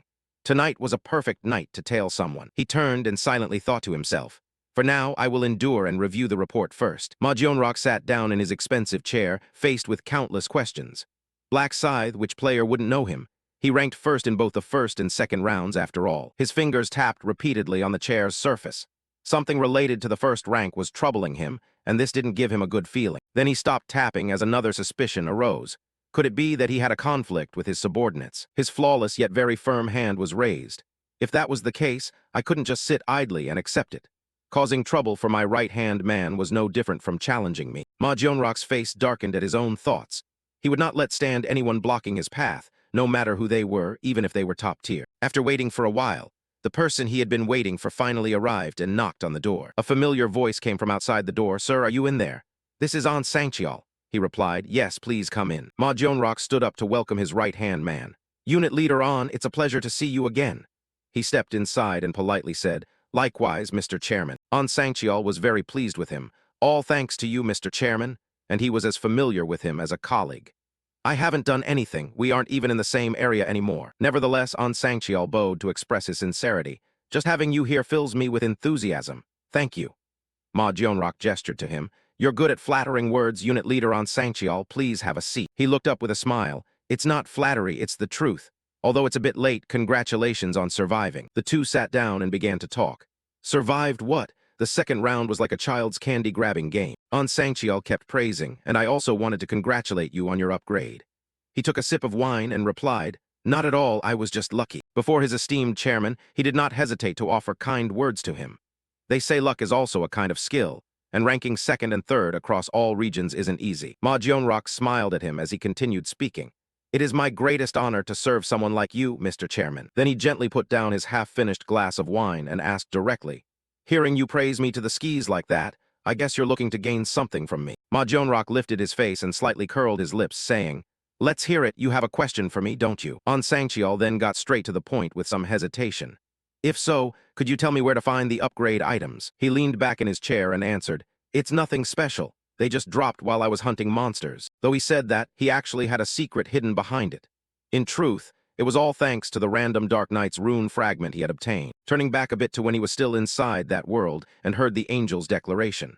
"One last thing, look at the item chest inside. I have a gift for you all." Ma Jionrok silently thought the command in his mind to store the item, and an information panel immediately appeared. The Dark Knight's rune, which increases all stats, and a stream of dark light completely enveloped your weapon. This stream of light can deal damage to enemies and can automatically transform you into a Dark Knight. A special profession unlocked at level 10, the Dark Knight's rune. He held his rune in hand as powerful energy surged around him. One can become a Dark Knight upon reaching level 10 stars. Ma Jionrok kept these things to himself, knowing he was lucky in the first round because his random rune was an almost cheating item. But still, his eyes remained cold as he showed his stance. Even with trusted subordinates considered family, he could not reveal all information. Anyone could change in the blink of an eye, such is human nature. Then he spoke up again, addressing the person opposite him, Unit Leader An. "Let's return to the main topic. Who injured you?" Ma Jionrok seriously brought up the name he always suspected. "Was it Black Scythe?" An Sangcheol hurriedly waved his hand. No, that's not it. Actually, he was the one who saved me." This information was beyond his imagination and made him curious. "Saved you? Tell me the details." After a while of recounting everything, he finally understood. "So it was because of those thugs targeting actress Seorin that you nearly died?" An Sangcheol replied, "Yes." Then he repeated the described detail, saying if the Black Scythe hadn't appeared, both of us might have died. He added that Seorin might survive, but she would suffer psychological trauma and would no longer be able to continue working in the entertainment industry. Ma Jionrok fell into deep thought. He had not only almost lost a valuable subordinate, but also nearly jeopardized his business. He took up his unfinished glass of wine and swirled it, then asked, "What about those guys? Are they dead?" His subordinate reported back, although the Black Scythe made them suffer pain worse than death, he actually did not kill them. That action really puzzled Ma Jionrok. Why was that? An Sangcheol then explained that killing them wouldn't bring any benefit. If the total number of people decreased, the number surviving the round would also drop accordingly. He still had doubts about Ryu Min's behavior. The latter wasn't wrong, but who could tell what tricks they might try in the future? Still, Ma Jionrok showed he was not a cold-blooded man. Thanks to the Black Scythe, his subordinates and his possessions remained intact. It seemed he owed him this time. He suggested I should compensate him. An Sangcheol quickly responded that he had mentioned this, but he said it wasn't necessary and left immediately. A sharp person like him immediately realized the intention behind that. He refused to accept compensation or thanks. Was he afraid of revealing his identity? He is quite cautious. Then the two stood up. "If you meet him in the next round, please send my thanks. I sincerely appreciate that he saved both of us." An Sangcheol nodded at him, saying, "I will definitely let him know, Chairman." He also carefully advised, "And keep an eye on him to see if there's anything we can do to help. You know I don't like owing favors to others." His right-hand man immediately understood. "Of course, I will do as you wish." But Ma Jionrok's words were not finished. I forgot to ask one more important thing. At that moment, he seriously asked him, what are the nicknames of those thugs? Ryu Min was under a dry tree, looking up at the top-floor apartment whose lights were still on. He had been outside for a long time, monitoring their actions. Truly a loyal dog, it's so late, yet he still ran straight to Ma Jionrock as soon as he returned to reality. But then he also had to turn and leave. I should go back now. After all, the destination has been confirmed. Lingering here will only arouse suspicion. Ryu Min hailed a car by the road to return home. A famous person sponsored by Ma Jionrock living in the same neighborhood as me. I should thank my brother. This story reminds him of when the two of them just moved here. If the two of them hadn't gone to give rice cakes to get to know the neighbors. Ryu Min remembers the surprised look on Seo Arin's face when she saw them. Otherwise, he wouldn't have met Seo Arin and wouldn't have known about the relationship between An Sangcheol and Seo Arin. He opened the car door while carefully calculating. If he used the pretext of being neighbors as leverage, it would be easier to earn Ma Jionrock's trust, but he still had to consider whether to bring Ma Jionrock along at turn 22. Ryu Min himself also knew well the skills of that chairman. Ma Jionrock's Dark Knight's rune is so perfect it feels like cheating. However, there are disadvantages, such as having no rune for upgrade rewards and being forced to become a Dark Knight. But the biggest disadvantage is a venomous snake emerging from the magic flow to drain all the life energy from the other person. To use the Black Scythe, a kind of power of the Dark Knight, one must accumulate a special type of mana called Black Mana, and this Black Mana cannot be acquired through normal means. The silhouette of the Shadow Knight gleamed above the piling dead bodies. In a way, this skill is very fitting for someone with perverse tastes like Ma Jionrock. He forced a smile. Being teammates with such a maniac is definitely dangerous. Ryu Min sat in the car thinking to himself, for now, just treat him as a candidate. Then he could use him however he wanted. He suddenly felt comfortable thinking about a female player. Besides him, there were many talented people. The car slid along the deserted road along with his plans. As soon as dawn breaks, I should get started right away. The next day began with a sigh from inside the convenience store. The man held his head and moaned at the checkout counter, wondering what he should do. While he was still troubled, a noise sounded nearby. At this rate, the revenue would be cut in half. Julie walked into the store with a bright smile. Oh dear. He looked up at her and said, "Hello, Julie." She replied very politely, "Hello, father. Why are you sighing so heavily?" He reluctantly shared his troubles. It's like this. The lottery tickets have been completely suspended. Julie was surprised, asking why so suddenly. Her father recounted a few main points. The government found a plausible excuse, but they said it was apparently because of the players. His words reminded the girl of some online articles. They don't know what skills the players will use. KMS News. A man won the lottery jackpot 4 times in a row, pocketing $62.7 million. The secret to winning 4 times. I dreamed of it. Lottery sales stopped due to consecutive wins. He sighed again in despair. Because of rent and labor costs, things are very difficult now. What should I do? The dutiful daughter exclaimed. Don't worry, father. She said cheerfully to him. I'm about to graduate, and from now on, I'll be able to help you. Then she asked herself, wait a minute, if I find a part-time job to increase the family income, would that be better? Her father immediately waved his hand, saying, Julie, leave the money to me. You focus on your studies. He suddenly recalled her dream. Your grades are very good. Aren't you planning to go to university? Your dream is to become a doctor after all. Julie replied calmly, Father, I have given up on that dream. In this situation, what's so important about school? Her father was startled, then his face darkened. You're right, money isn't important now. If something bad happens, you might lose your life in the next round. He held his face and exclaimed, Lately, I've been overthinking all sorts of things. I'm sorry, Julie. She looked at his troubled emotions with concern. Father. She quickly entwined her fair hands with his rough ones. There's nothing for you to apologize for. This isn't your fault. He still felt very awkward, but the girl was very optimistic as she promised him. I'm fine, I promise. I'll survive the second round and even achieve a profession. Her father didn't quite understand those terms, profession. To distract him, she radiated a kind of light inside her palm. That's right, father, just wait a moment. A gentle power surged gently throughout his body. He hurriedly touched his head and exclaimed in amazement, What was that just now? Julie happily shared it with her father, saying that this skill called blessing comes from her support profession. It helps increase all stats slightly. They say it has the effect of boosting vitality in ordinary people. His mood also became very uplifted. This skill is wonderful. Father feels full of energy, which made her giggle. I'll use this skill for you often, Dad. Julie did not forget to encourage him, saying, So cheer up, Dad. He regained the smile on his lips and replied, All right. Dad will be happy then. Suddenly, the sound of the door opening made him greet out of habit. Welcome. Ryu Min stepped in wearing simple attire. That visitor was. Julie whispered softly in his ear, Dad knows him, right? And the father stammered, he is the winner. He gently walked inside while they were still whispering among themselves that the winner had guessed the same numbers for 100 tickets. Ryu Min immediately approached and said, Hello, sir. Do you remember me? I bought 1,000 lottery tickets. He replied, puzzled, I still remember, but why have you come here? Suddenly he bowed to the man, saying, first of all, I want to apologize. That action startled the other man. Why would you suddenly apologize? He calmly explained his reason. I have checked the news. Because I won first prize consecutively, the store was forced to stop selling lottery tickets. Julie stood nearby, silently sweating as he admitted his fault, saying, I'm sorry for accidentally causing damage to the shop. The shop owner hurriedly waved his hand. Don't worry, it's not your fault. Not being able to sell lottery tickets won't starve me. Ryu Min still didn't relax because of that, though he felt guilty for causing trouble to the uncle. So, he pulled out a white envelope and placed it in front of the man, saying, I want to compensate, although the amount isn't very large. The man was surprised. Wow, what is this? In front of both of them, he calmly stated the amount he had just taken out was 10 million. The shop owner was very awkward and tried to persuade him, You don't need to do that, please take it back. But he firmly insisted, Please keep it, sir, because I really did cause the trouble. After finishing, he resolutely turned away to leave. I'm heading off now. The shop owner wanted to call out to him, but failed. Hey, you there. Holding the envelope in his hand, the man was troubled. How could I accept such a large sum? His daughter nearby finally spoke up, Dad. She quickly held up her bag and hurriedly took the money to return it after running alongside. Her father readily agreed and said, Yes, return it to him. Julie hurriedly chased after him along the smooth sidewalk. It wasn't long before she caught up with Ryu Min and called out to him, Wait for me a moment. He turned to look back with a very expressionless face. Because she had been running, her face was flushed pink.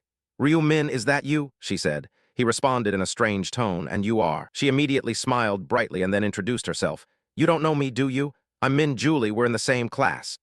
With his memory, he took a moment to think, same class. She then paused. Don't tell me you don't know we are classmates, right? On the surface, Ryu Min just smiled and took the blame, but inwardly he thought differently.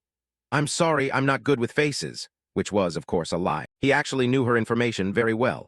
Min Julie was his classmate and the daughter of the convenience store owner. She also had a special profession as a buffer, specializing in buffing support effects for teammates. In his previous life, Ryu Min once wielded his scythe to help her during a monster hunt. Afterward, she had thanked him so effusively that he remembered it very clearly. Back then, I just found out she was in the same class, and I was truly surprised. This kind of fate really exists. The reason I used the excuse of casually meeting Min Julie was to bring her over to my side. Returning to the present, Julie boldly invited him. Let's go somewhere to talk. He eagerly nodded in agreement, sure. After walking for a while, they finally sat down on a bench inside the park. Julie took out the money bag from earlier and handed it to him. Here, take this. Ryu Min looked surprised. Isn't this the money I just gave you? She firmly explained to him. We can't accept such a large amount, so you should keep it. Ryu Min also didn't force her. Accepting 10 million felt a bit heavy, and he knew they wouldn't take it anyway because she was the kind of person who, no matter how difficult things were, didn't like living in debt. She waited a moment, and when he still hadn't taken it back, she gently reminded him, Please take it quickly, my hand hurts. But his answer was even more stubborn than Ryu Min's attitude. No, I just told you, that's the amount I want to compensate because I feel guilty. At least by doing this, my conscience can be at peace. She tried to persuade him once more, saying the amount was too large. This time he actively cut her off. No matter how big it is, I want you to take it. Otherwise, I'd feel guilty and keep thinking about it. Julie honestly shared with her friend that even so, the sum was still too much, and she felt burdened by it. In his heart, he silently responded to her. That's why I gave it to you. He leaned close to her ear and whispered, Tell the boss too, to me that money isn't much. Just take it without hesitation. Julie felt even more awkward holding the money in her hands, thinking, Are you always this stubborn? Why are you like this? He just said that and then stood up. We're done talking, right? I'm going now. The girl was startled and quickly shouted, Wait, wait. She opened the envelope and pulled out a few bills. 10 million is really too much. I'll only take 1 million. That should be enough, right? Ryu Min replied, You have the right to decide, huh?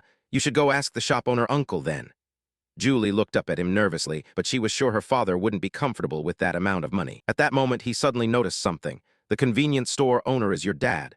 She nodded, and Ryu Min exclaimed in admiration, I often go there, that's really interesting. Julie awkwardly went along with his story. I also find it interesting that the person who won the lottery first prize is actually a classmate. His eyes briefly flashed with a hint of sadness. Then she brought up the thing from earlier when she asked him if he really didn't know they were classmates. I recognized you right away when you just stepped into the convenience store. Ryu Min stuck firmly to his answer. Sorry, but I really am not good at remembering faces. He smiled at her and asked, Besides, this is the first time we've talked like this, right? The girl faced him and hesitantly said, Yes. In the end, she looked so disappointed that she lowered her head shyly. So this is the first time you've heard my name? He continued, pretending very earnestly. Sorry about that. Seeing the embarrassed face of the young woman in front of him, he thought to himself. Although he felt a bit guilty for pretending not to know her, he still harbored no ill intent, so he looked at her affectionately. But he had to do this to make her interested in him. Her feet twirled slightly under the tiled floor out of embarrassment. I just told you, my name is Min Julie, I'm your classmate. Julie pointed to herself and then stood up straight. And this is my face, now do you remember? The person in front blushed all over, so he stopped teasing her and cheerfully promised, I will remember. At this moment, the girl realized her own actions and felt even more awkward. Suddenly, reality slapped her in the face. What the hell am I doing, introducing myself to a classmate just before graduation? Ryu Min directly hinted to her a few words. At least now I know, after graduation, we won't just lose contact, right? He also seized the opportunity to make a proposal. By the way, can I have your number? She froze for a moment because those words were a bit misunderstood. My number, huh? He already had his phone in hand. What's wrong? Asking a classmate for her number isn't strange at all. She quickly reached out her hand and handed it to me. Without daring to look up, she hurriedly typed the numbers into the device. After finishing, she quickly returned it to the person in front of her. Here, Ryu Min looked at his phone and exclaimed, meeting like this truly feels like fate, so from now on, let's keep in touch. Julie was caught off guard by his sudden approach and could only follow his words. All right, all right. They temporarily ended the meeting as he took the initiative to leave first. Well then, I'm off. I have urgent business to attend to. Only then did she realize she had forgotten something, but Ryu Min had already waved and walked away. Wait, the envelope. And so the girl was left alone, adrift in her own thoughts, still unable to return what he had given her. Julie placed her hand over her chest and then ran back the other way. It was really strange for him to suddenly ask for her phone number. Oh no, my heart is pounding so hard. A warm ray of sunshine shone through the emotions of the young woman, making her realize that although she knew he only saw her as a friend, she liked Ryu Min. Things were not always as good as they are now. At first, we met by chance. Ryu Min was bullied and beaten right behind the school, and she witnessed it. You bastard, I told you to bring the money already. Do you think we're joking? No. Julie quietly called for help on her phone. Police, please. After that, she still hid behind a utility pole to watch the lonely figure of that young man. Was it because she felt sorry for him, or was it because she was the one who reported to the police that she felt responsible? I followed him to make sure he got home safely, and thanks to that, she also witnessed the scene of him working inside the store. Seeing Ryu Min working part-time as if nothing had happened, they were separated by just a pane of glass, and I realized he was much stronger than he appeared. Even during class duty, Julie's eyes followed him. From then on, I began to take an interest in him. She quietly watched Ryu Min dozing off at the desk, but I didn't have the courage to talk to him. Even when he went to see his younger brother, she only dared to hide behind. After that, the feelings I had for him grew a lot, to the point that I didn't even dare to get close to him anymore. No one would have thought we would meet here. Julie stood still and closed her eyes in silent gratitude. Now I was brave. This was an opportunity granted by heaven. A gentle breeze blew through the short hair of the girl who had just fallen in love. I couldn't pretend not to know that after receiving 10 million. She gave a happy smile, then wondered if she should invite him out to eat. At this moment, Ryu Min was a bit free, sitting on the bed and looking at his phone. Messages appeared on his phone. Have you eaten? I have something to tell you. Can we meet in the cemetery area? I will treat you to a meal. Seeing the other person message that, he replied, all right, I'll pay. The person on the other side seemed very determined, insisting on treating him to a meal, saying, let me pay. When he saw the other sent such a cute sticker, he cheerfully replied, I have a lot of money. Apparently, the other was very determined and still wanted to pay for their meal, but I don't like to eat for free recklessly. What do you like to eat? Ryu Min looked at the messages they had exchanged and felt relaxed. Indeed, she seemed to feel indebted to him and even suddenly invited him to eat, which was a good sign. He even smiled softly without thinking.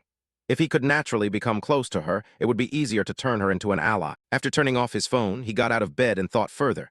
I will help Julie and bring her to round 20. Ryu Won was sitting on the sofa when he suddenly noticed his brother dressed smartly, so he paid attention. He asked curiously where he was going. Hearing that, Ryu Min calmly replied, I'm going to meet that friend. Ryu Won hesitated a little but still asked, friend? Not a girlfriend, right? His younger brother's question made him laugh a little as he retorted, why can't I go meet some girls? After that, he reminded his younger brother, I'll be eating out, don't skip your meal, got it? Ryu Won cooperated fully and replied, yes, sir. Once his brother left, he was left sitting in a daze on the sofa, silent and seemingly lost in thought. Suddenly, he caught an unexpected signal. Impossible, he immediately questioned his own life in doubt. Is he going on a date? Scene shifts to a fancy steakhouse where suddenly a voice probes, do you like steak? Julie was a bit surprised by his sudden question, so she quickly blushed and covered her mouth.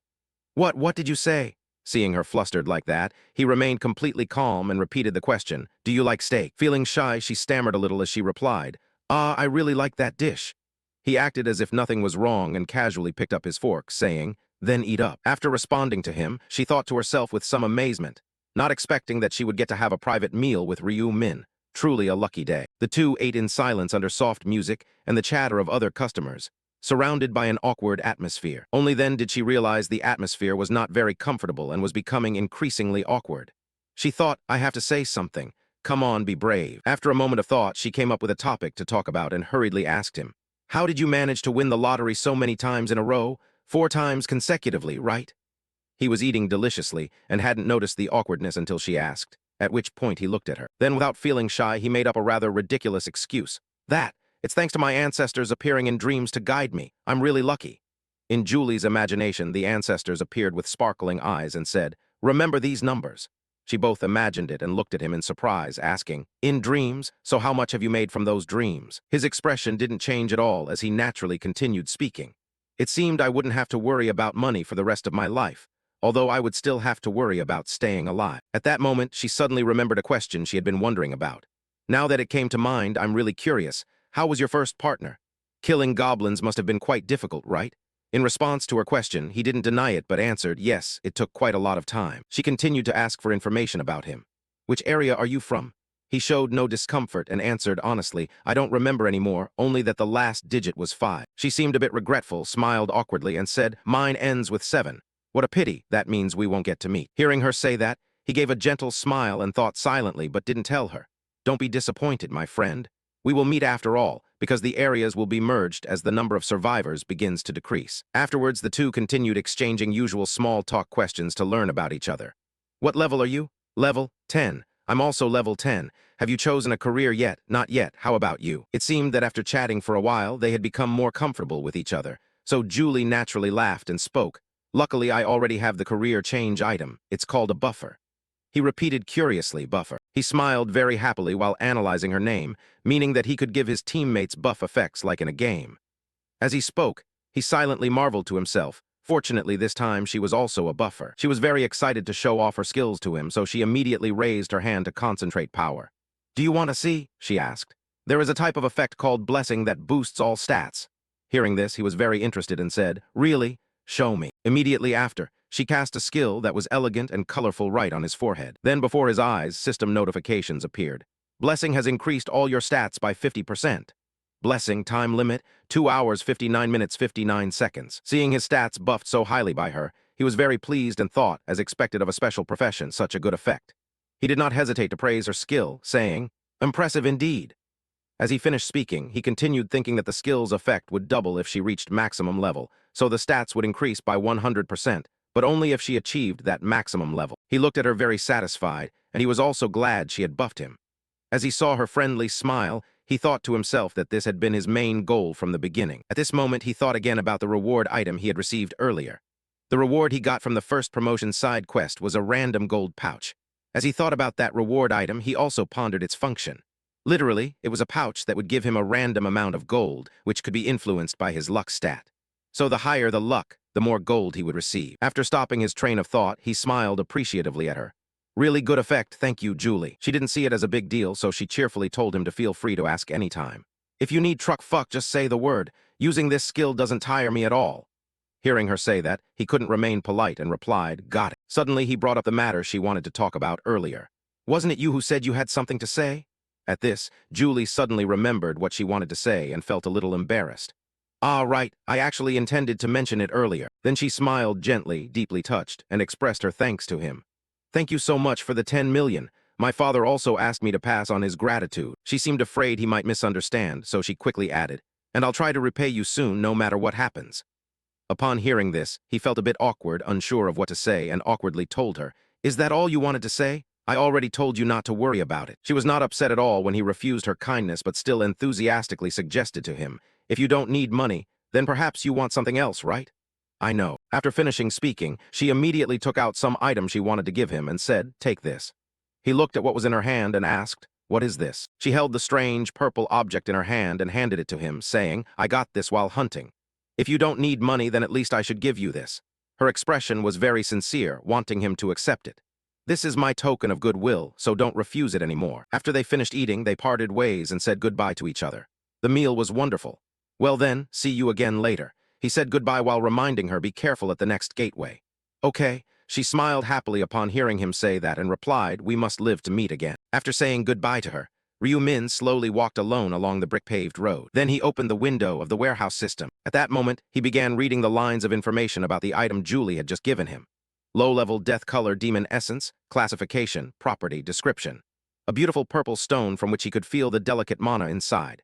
Simply put, it's a gem used to embed into items to enhance their attributes. He carefully read each line of information and then marveled at the fate behind this. Who would have thought he would receive something like this from her? He reached into the storage to take out that magic essence and carefully analyzed it. Just from this brief description, it was hard to know its use. Then he raised the magic essence high and pondered deeply, thinking that once it reaches level 20, we'll realize how rare this item truly is. It turns out that at level 20, players receive a fixed skill. The combination feature unlocks once the player reaches level 20. Its effect sounds quite similar to weapon forging, but at a higher level. When used, it allows us to combine a weapon with a magic crystal. This skill can even be upgraded, and we can choose the upgrade options. At this point, he introduced the types of magic essence. There are 7 colors of magic crystals in total: red, orange, yellow, green, blue, teal, and purple. Each magic essence of a different color has different abilities. Red is damage, orange is strength, and yellow is luck. These magic essences are considered extremely rare because of their extraordinary skills. Green enhances agility, blue enhances intelligence. Teal helps reduce damage taken, and the rarest one is the purple essence, which is the one he currently holds. Finally, the Seal of Death magic essence is the rarest of all. It has a very low appearance rate and boosts all stats. He was extremely happy to have received this magic essence so early in such an unexpected way.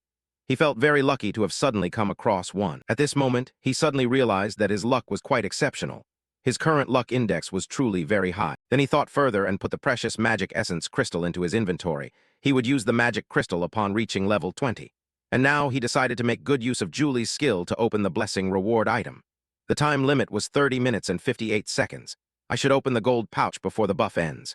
Suddenly, he remembered something slowly. After thinking, he reached into his bag and rummaged around. He needed to boost his stats with the butcher's rune first. Then he took out a small white bag containing mealworms, 100 mealworms. He looked at the bag and pondered. The butcher's rune would increase his stats by 1% for each target he killed, including insects. As long as the creature was alive, it counted. At this moment, he suddenly dropped the bag to the ground. Since there were no insects in the other world, he was forced to hunt monsters, but luckily, he was currently in the present world. He calmly lifted one foot and said sorry. Then he lowered his foot and stomped hard. Immediately, a system notification appeared. The kill count was 45 out of 100, and all stats would be increased by 45% due to the effect of the butcher's rune. He kept stomping down and crushing those mealworms.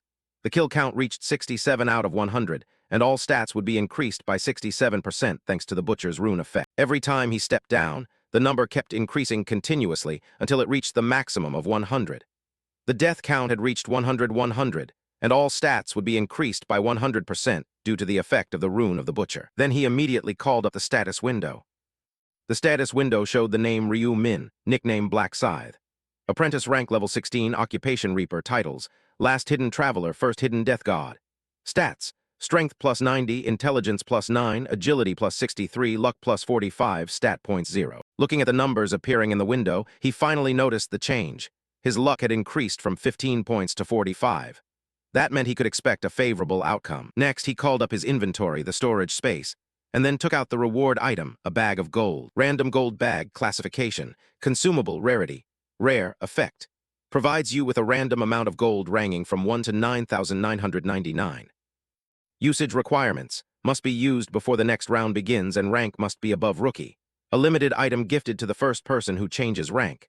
This item automatically disappears when the next stage starts and is affected by the luck stat.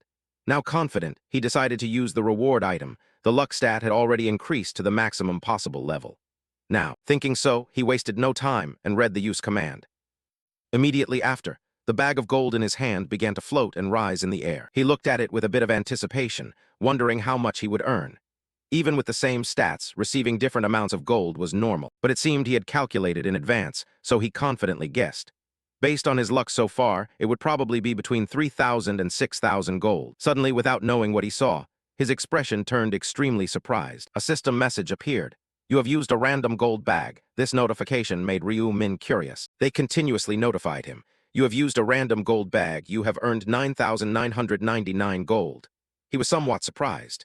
9,999 gold. Ryu Min was delighted to receive an amount of gold beyond expectations, quietly thinking to himself that he must have gotten the maximum gold after all.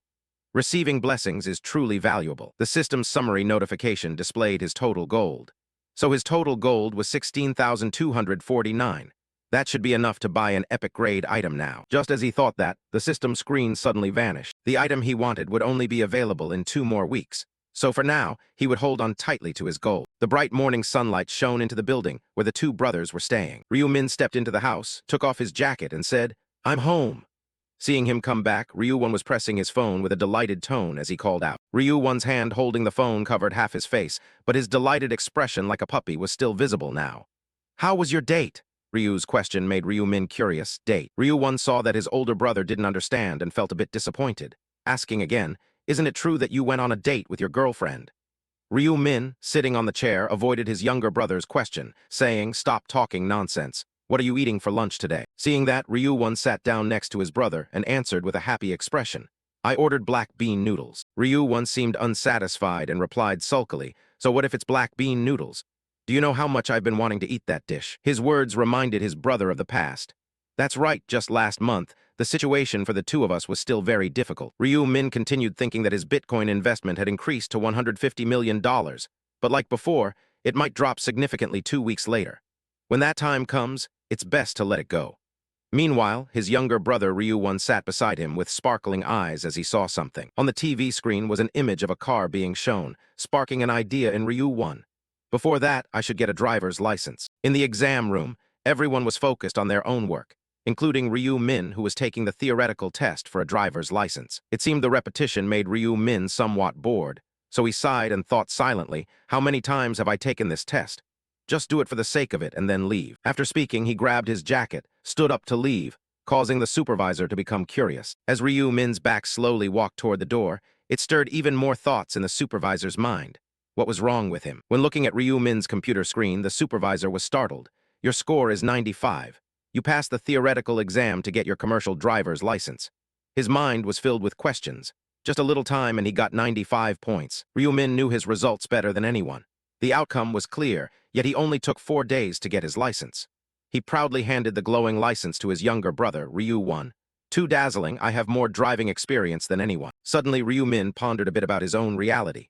Wait a moment, how many years have passed? How old am I? He immediately thought, after getting the license, I promptly bought a supercar.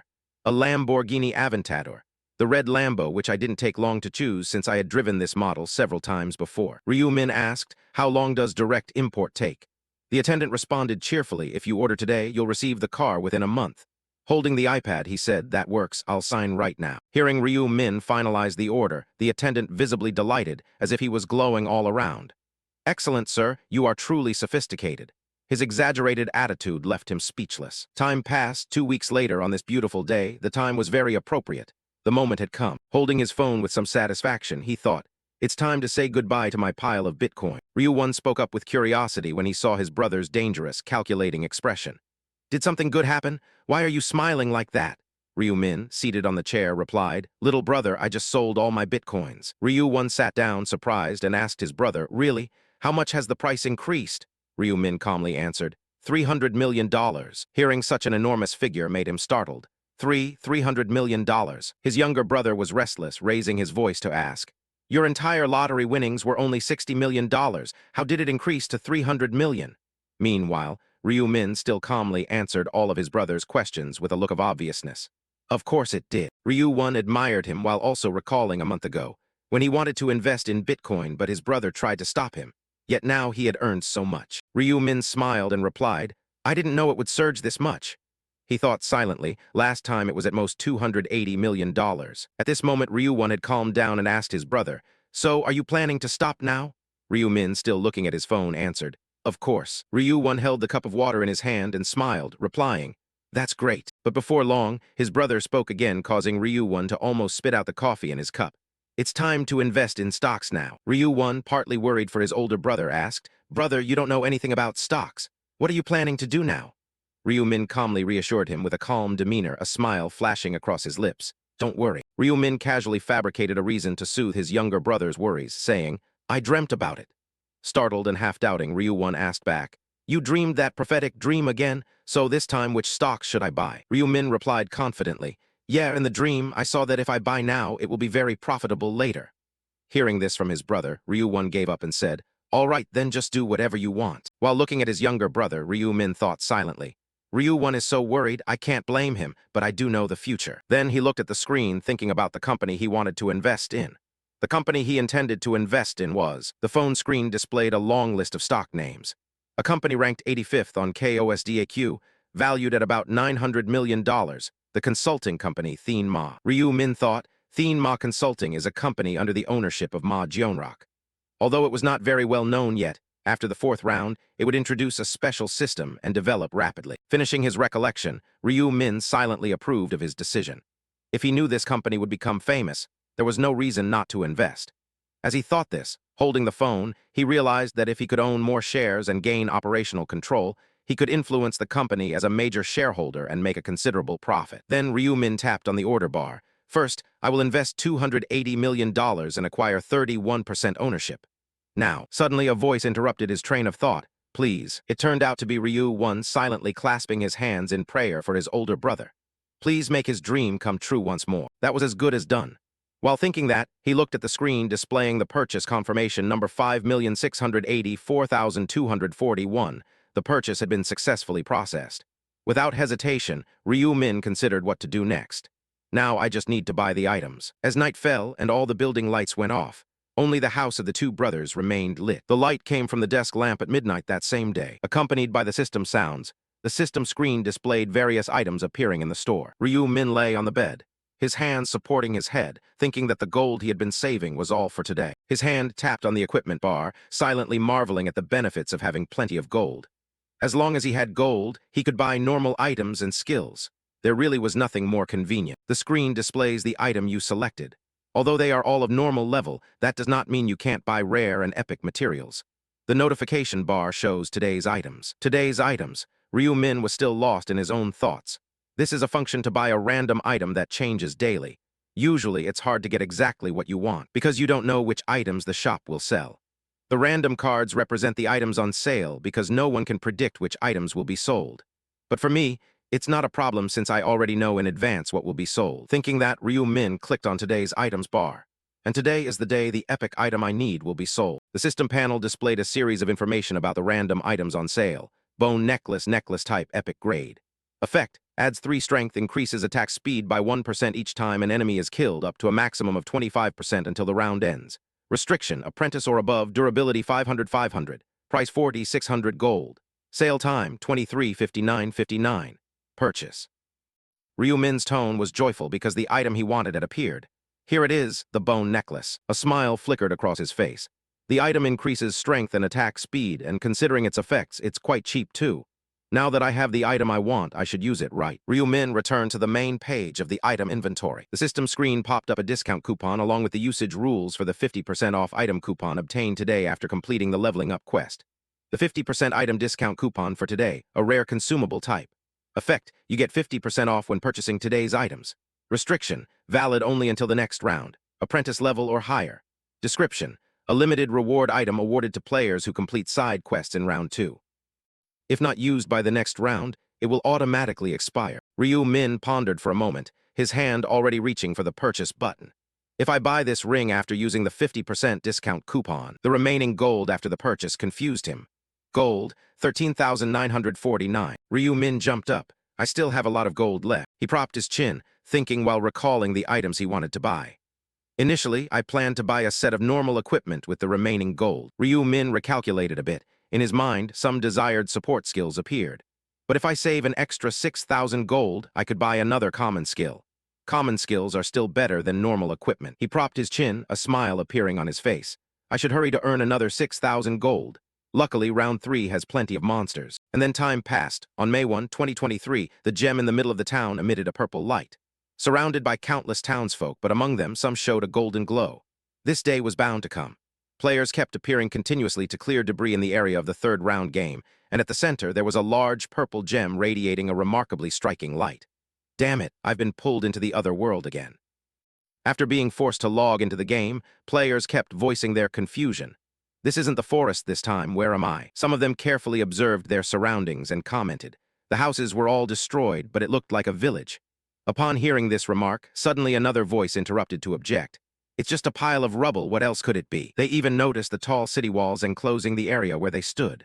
Look, the village is surrounded by walls, it's real. At this moment, the players finally realized the eye-catching presence of the large gem at the center. What about this crystal? What is our third round going to do here? At this time, Ryu-min appeared in the distance, silently observing. This place is truly strange. Everyone looks quite worried. Then his thoughts focused on a person who appeared calm on the opposite side. The only one indifferent was Josik. As Josik turned around indifferently, he suddenly heard someone behind him questioning. Isn't he the local representative of our area? Afterward, more and more people quietly whispered behind his back. That's right, life is like a documentary film. It's him, they said, the gang leader. He even used a sword to threaten me into voting for him. In their whispers, they also mentioned your name. Really, the Black Scythe should be the rightful representative, not that murderer. Suddenly, one guy raised his hand and quietly stopped his comrades. Hey, he can hear you now, and he holds power. But it seemed Josik couldn't pose any real threat, so the others remained calm as if nothing happened despite the warning from their teammate. Whatever, he only has that power 10 times, nothing to be afraid of. The more Josik listened, the less he could stand it, so he spun around sharply to intimidate them. You bastards, shut your mouths. The funny thing was, those people showed no fear at his threats, and many even responded with sarcasm. What the hell are you cursing about, like others don't know how to curse? He refused to back down and directly raised his hand, pointing to call out. Which one of you mumbled that?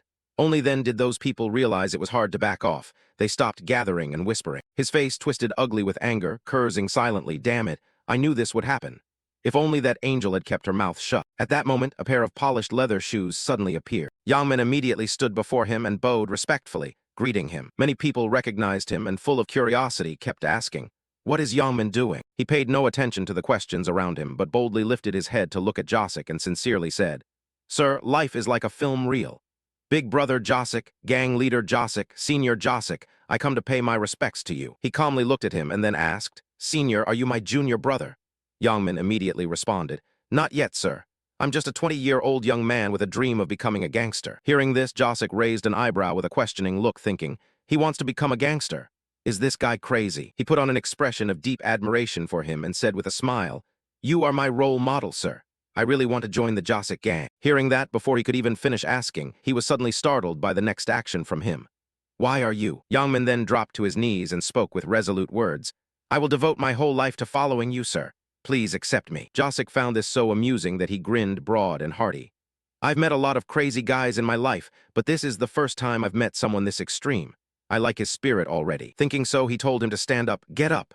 Yangmin immediately replied promptly, "Yes, sir." After that, he asked with great curiosity, "Are you blind? Don't you know my reputation has fallen, and yet you still want to follow me?" Yangmin shamelessly replied, "Whatever."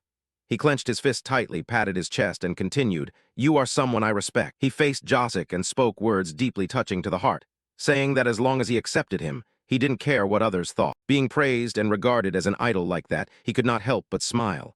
"I like your answer. All right, I'll take responsibility and teach you." He was extremely grateful and kept bowing continuously to thank him. "Thank you, it's an honor for me." Those around were astonished by his crazy behavior. He just joined the team. Is life some kind of movie? Is he crazy? Some couldn't help but exclaim, "Like a tracks, like they say." From afar, Ryu-min observed everything and was very satisfied. This time he also formed a team with Josik, which was indeed a good thing. At that moment, the angel suddenly appeared in the sky and asked aloud, "Is everyone gathered?" She slowly observed the players below, then smiled and said, "Let's see, we are short of 90 people today." A few players, not understanding her meaning, were puzzled by the shortage. Another person couldn't help but speak up and ask why. One after another, other players also received a notification with the same content. The main mission is to protect the sacred relic for 3 hours across the entire area. Total participants, 856,030,200, completed 0214007550. Current area, ESX 45-5, total participants, 4,900, completed 01225. The other players, after reading the announcement about the third round, immediately started to panic. Are we really short on people? Why is that? The angel spoke extremely slowly, as if nothing had happened. There's no way someone died for no reason. It seems in the real world you have been killing each other. I was worried about how far your rivalry would go. At that moment, suddenly one player noticed something and anxiously called out to the others. "Wait, Everyone, look at the number of people who can pass this round. The other players paid attention to the overly limited number of people who could pass the third round and were very shocked. 1,225 people. What? So that's only a quarter left. Among them, one person boldly asked Angel, what's the fault? Hearing that question, she laughed heartily. Fault? What fault? Then she calmly spoke what the players were thinking. What do you want? There's no fault at all. It seems you're worried because the number of people who can complete the task has decreased. After finishing, she asked again, but have you forgotten? The players below, hearing her say that, each showed a stunned expression. Only half the people can survive each round. The angel did not stop smiling, but instead smiled even cruelly as she explained. But since everyone survived the final round, it's reasonable that only a quarter of the players survived this round. The players became utterly shocked when faced with her words. That matter. Her cruel, beautiful eyes observed the people below through the veil and spoke frankly. There is nothing unfair at all. You just need to work hard to get into the top 25%. Then she began to explain the rules for this round. Very well, I will explain the rules for round 3. The angel slowly outlined the rules of this round. Every 30 minutes, monsters from my army will appear at the castle gates and target the sacred artifact at the center of the village. Her figure remained present in the sky, looking down at the land below.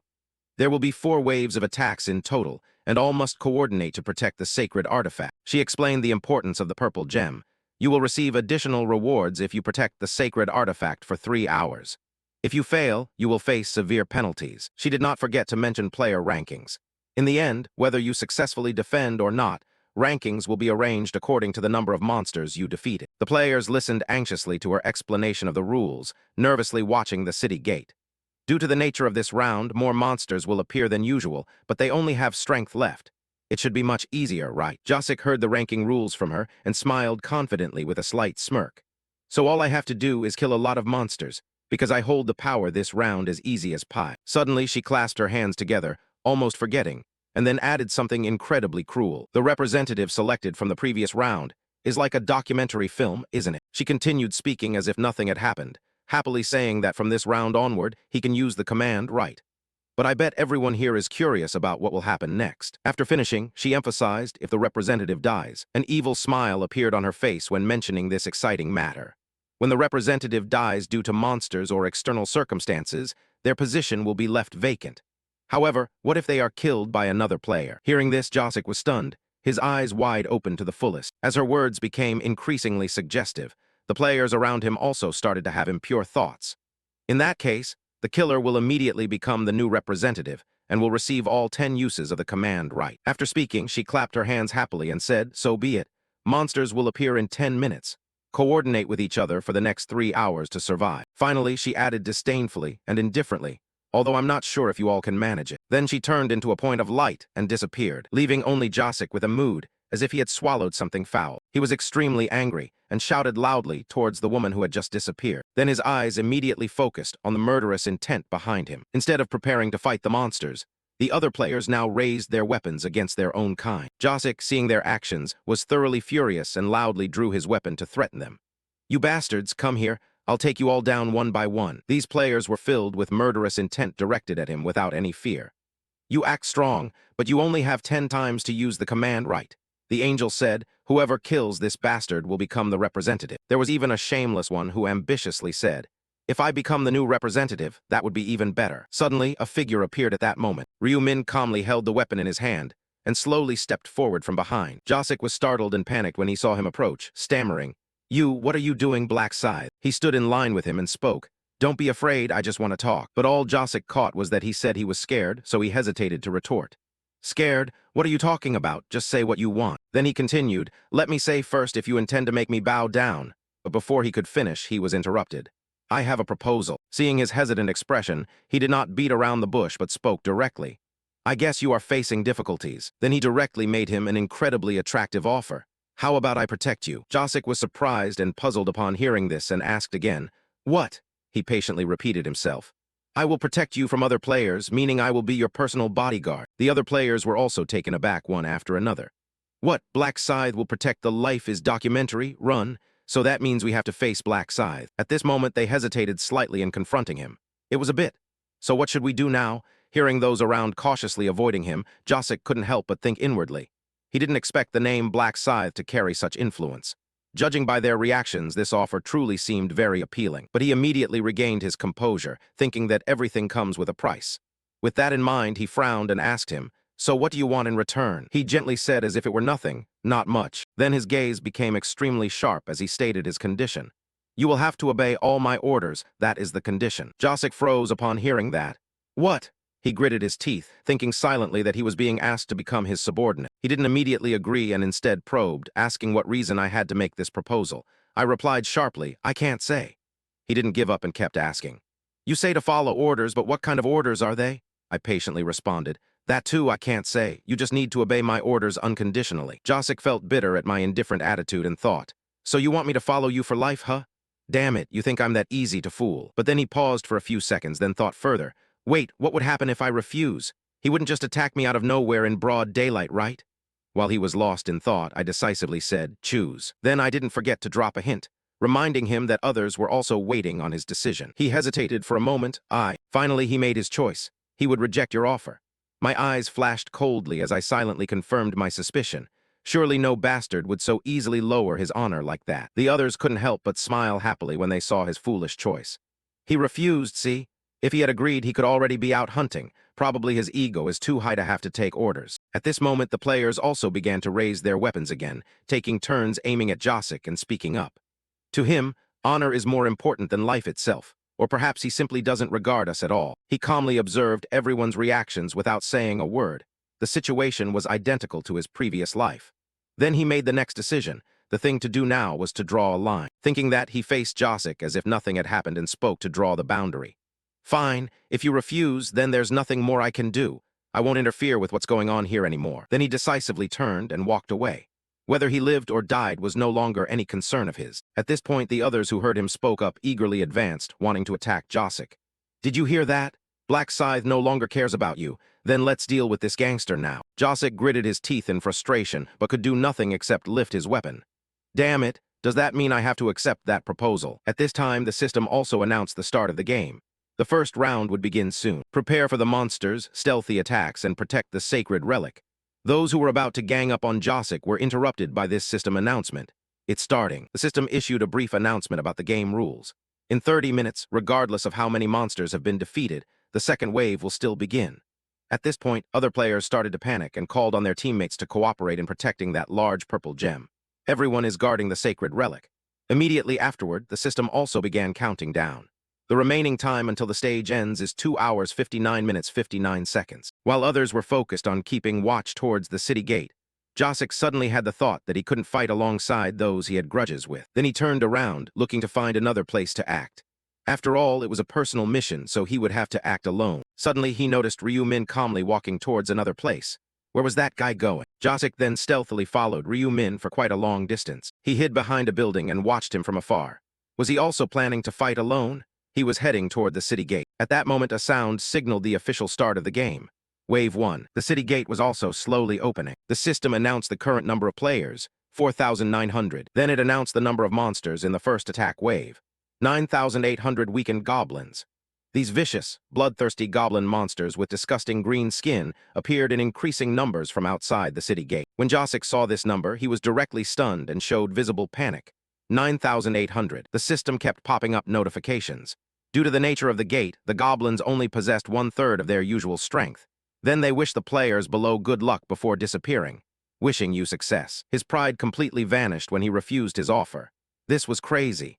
All he could think about was running away and cautiously leaving the city gate. For now, just hide and observe the situation. He ran into a house and immediately sprinted upstairs. But why wasn't the Black Scythe moving? Was he planning to fight the goblins at the city gate alone? He was extremely anxious, but still took the time to analyze this dangerous problem clearly. Although the city gate was narrow, it was still wide enough for at least 10 people to pass through. Jacek hurriedly flung open the door while streams of thoughts raced through his mind. He was confident he could kill 10 with one strike. Then he stood on the balcony and panicked as he watched from above. The madman was acting cocky just because his level was somewhat higher.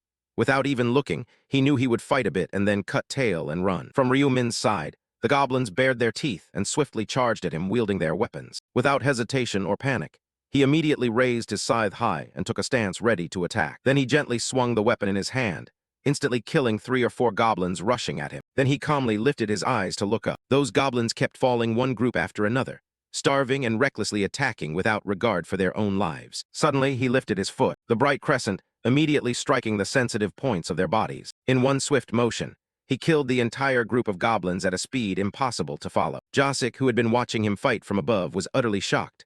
Was the black scythe really that powerful? Then he started imagining himself becoming as strong as him when reaching level 16. Would I really be that strong at level 16? This made him realize he was wasting too much time leveling up. Now was not the time to think about this. He needed to level up quickly and become stronger. Then he turned to look at other players struggling to complete their quests. At this point, the battle between the players and the goblins had become fierce. The center of the area had somehow become a chaotic scene, filled with death and frantic screams. "Hey, stop them. The west gate has fallen. Don't let them get near the shrine. Die." At that moment, Josik stopped hiding and stepped out of the house, ready to hunt monsters. "I have to go down there and kill those goblins too," he shouted loudly to attract a goblin, those mobile experience points. Immediately afterward, he slashed and killed it. Suddenly, at that moment, he sensed a wave of danger. Then he decisively thrust his weapon straight into the head of the goblin approaching him. Just as he pulled out his weapon, he smiled silently with satisfaction and confidence. Thanks to the rune tracking, he could predict their movement path. It was really simple. Suddenly, something flew swiftly towards him, brushing past his face, tearing a piece of flesh off his ear. Josik looked back at what had just attacked him and noticed something: an arrow. Strange, he had never seen a goblin shoot arrows before. Thinking that, he immediately confirmed that some player wanted to assassinate him. Damn it, then who is it? He cursed bitterly inside. Even though he didn't know who it was, once I catch you, I'll tear you to pieces into 100 fragments. Suddenly, his lower abdomen was pierced by a spear wielded by someone. I've got you now. Josik was extremely angry, tightly gripping the spear and shouting loudly, "You bastard." Then he exerted a strong force and pulled the other toward the dagger in his hand. He then thrust the dagger straight into the other's chest. As he withdrew the dagger, he cursed, intending to finish off the man.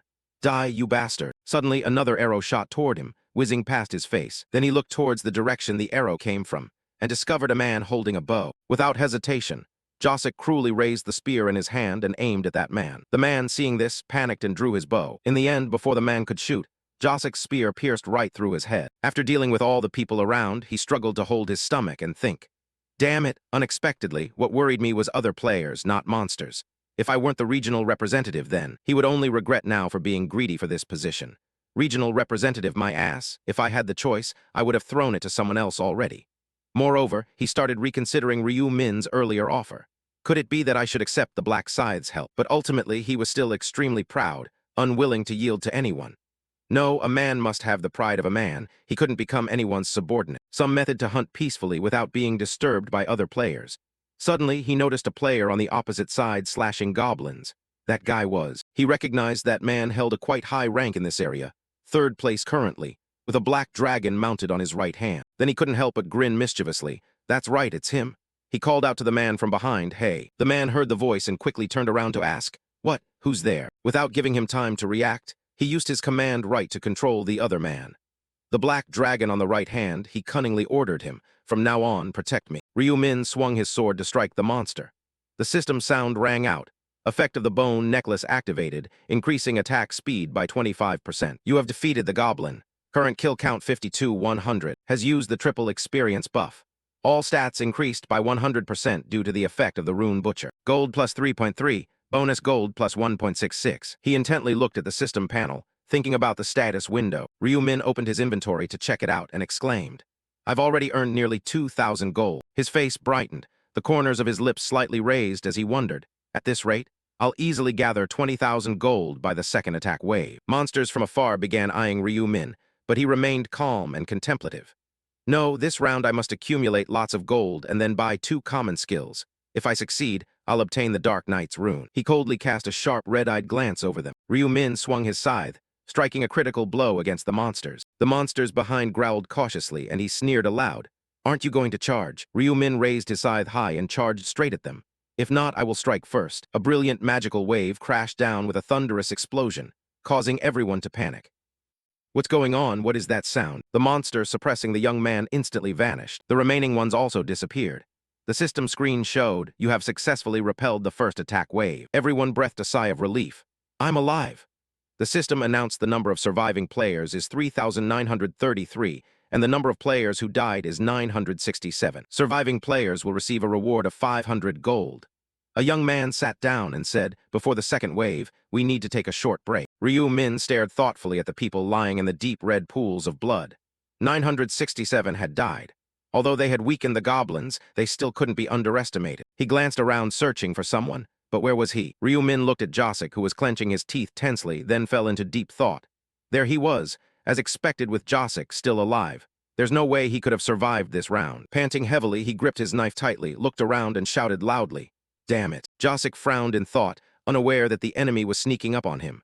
Those bastards weren't after the goblins, only targeting him. That guy yelled, lunging his knife straight at him. "Die." Before he could reach Josik, two others attacked him, and he fell down in pain. The command emblem shining brightly above his head made him inwardly smug, but thankfully it was because of them that the command power was truly amazing. Thanks to them, who acted as flesh and bone shields, he survived the initial attack. Yangmin stood in front of Josik and asked, "Are you okay?" Josik looked at him with confusion, thinking this madman still followed him even though he never used that authority. The wound in his abdomen was bleeding, and he let out a painful cry. Blood dripped down Josik's hand, and the worry inside him rose. He's losing too much blood. At this rate, will he survive this round? He clenched his teeth and cursed silently. Damn it. Beads of sweat drenched his forehead, dripping down with each pang of pain. He gritted his teeth determinedly, thinking to himself that he would endure and survive this round. Suddenly, Josik and Yangmin glanced back. The monsters rushed in one after another. The system displayed. Wave 2, 3,933 players versus 7,866 goblins that had been weakened along with hobgoblins. Due to the nature of the round, the goblins only retained normal strength. The monsters wielding knives charged straight at Ryu Min. The system showed a message wishing, "We hope you win this battle." He moved lightly, swinging his sharp-scythed blade. Gliding past the bodies of the monsters, Ryu Min took a running jump. He charged toward them with a decisive attack. His sharp crescent swung down to cut them down. The monsters lay in heaps on the ground. Ryu Min spun the scythe, making a slash that tore through the air. After a while, he looked up at the system board. "You have reached level 20. Your rank has increased from apprentice to normal. You can now use the combination function." Ryu Min wiped the sweat from his face with his hand, satisfied, thinking he had done it, finally hitting level 20. Now he could use the combination function to create unique items unavailable in the store. The system displayed, "Congratulations on your level up. The Seal of Death has been enhanced. Additional Seal of Death damage increased from 100% to 120%. Additionally, you have learned the unique skill of Knight of Death. The unique Knight of Death skill has an effect within a 500-meter radius. Using dark energy to create an artificial knight, the caster can discard skills at will. The next skill will be acquired at level 40.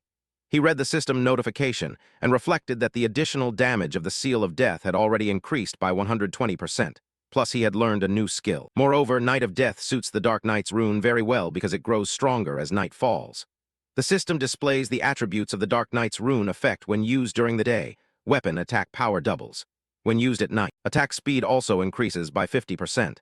And while resting at night, the chance of being detected by enemies is greatly reduced. A horde of monsters from outside poured in to attack Ryu Min. He curled his lips with delight. "Welcome, I just learned a new skill myself." Ryu Min's gloomy voice rose. "Knight of Death." The monsters froze in panic. A sharp slash aimed right at them. Another critical slash was unleashed straight into the monsters. Each monster was consecutively taken down by his side. The monster howled before Ryu Min's decisive strike. His feet gently touched down on the ground. Behind Ryu Min were monsters lying in heaps, piled up on the ground. The system displayed, "You have successfully prevented the second wave of attacks. Number of players alive, 3,343. Number of players deceased, 590. Surviving players receive a reward of 500 gold." He rested one hand on his hip, exhaling heavily as he wondered, "The second wave is dealt with. Should I buy some common skills during the break?" Ryu Min reached out to touch the system's store interface. The first skill he planned to buy would be. He touched to select a skill, which was detection. Ryu Min told himself as a faint magical aura enveloped him. With it, he could identify targets within a 30-meter radius. It seemed that within 30 meters around here, there were only hobgoblin corpses. So, should I save an additional 20,000 gold? He charged to attack the monsters just as the system displayed the message. Third wave.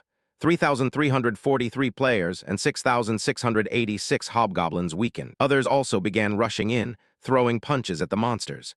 The system notified that you successfully repelled the third attack wave. Yangmin gritted his teeth and launched powerful strikes at them. The system then announced the fourth wave. 3,001 players and 6,002 hobgoblins weakened. Everyone's faces showed exhaustion after defeating all the monsters. The system displayed that you successfully repelled the fourth attack wave. Josik's face turned pale, sweat drenching his forehead. He forced himself to think, Only one more hour. If I can endure another hour, I might survive and escape from here. He glanced at those standing before him, but his mind was filled with scheming calculations. Even though he had exhausted his authority, as long as these bastards protect him, his life would not be in danger. The system board displayed the fifth wave. 2,700 players and 10,800 gnolls weakened. Josik was stunned looking at the 10,000 system. Why did the star hit so densely? The system explained that due to the nature of the round, the Golf only retained ordinary power, wishing you victory until the very last minute. The giant monsters wielding weapons charged forward. Everyone roared and fought back with all their might. Die, he calculated in his mind. I don't need to worry. This is actually an opportunity to set a record. Josik grit his teeth with ambition, thinking he would become even stronger to tear apart those who once looked down on him. The scream echoed, startling him to spin around. The group of people collaborated to attack each of Josik's bodyguards. One of them pointed directly at him. Here he is, that damn gangster. The title of representative belongs to me. This time I have to kill him. He grabbed the two men standing close to him, using them as shields to block attacks, then shouted loudly, "You brutes, it's the end of the match and you're still blocking." Those guards quickly stopped them. Those two men were quickly taken down by the collaborative attackers before they could react. Josik's eyes were filled with panic, his foot lightly lifted, stepping back with a look of confusion. Damn it, it's over for me. Josik hastily turned around and ran. In his mind he thought, now is not the time to hunt. The men behind shouted, chasing after him, "Run after and catch him." His legs moved ceaselessly as he thought, damn it, just get through this assault. Only this round remains. Josik halted when he saw Ryu Min standing firm before the Black Scythe monster. He hurriedly ran over to him, speaking anxiously, "Black Scythe, I agree with you.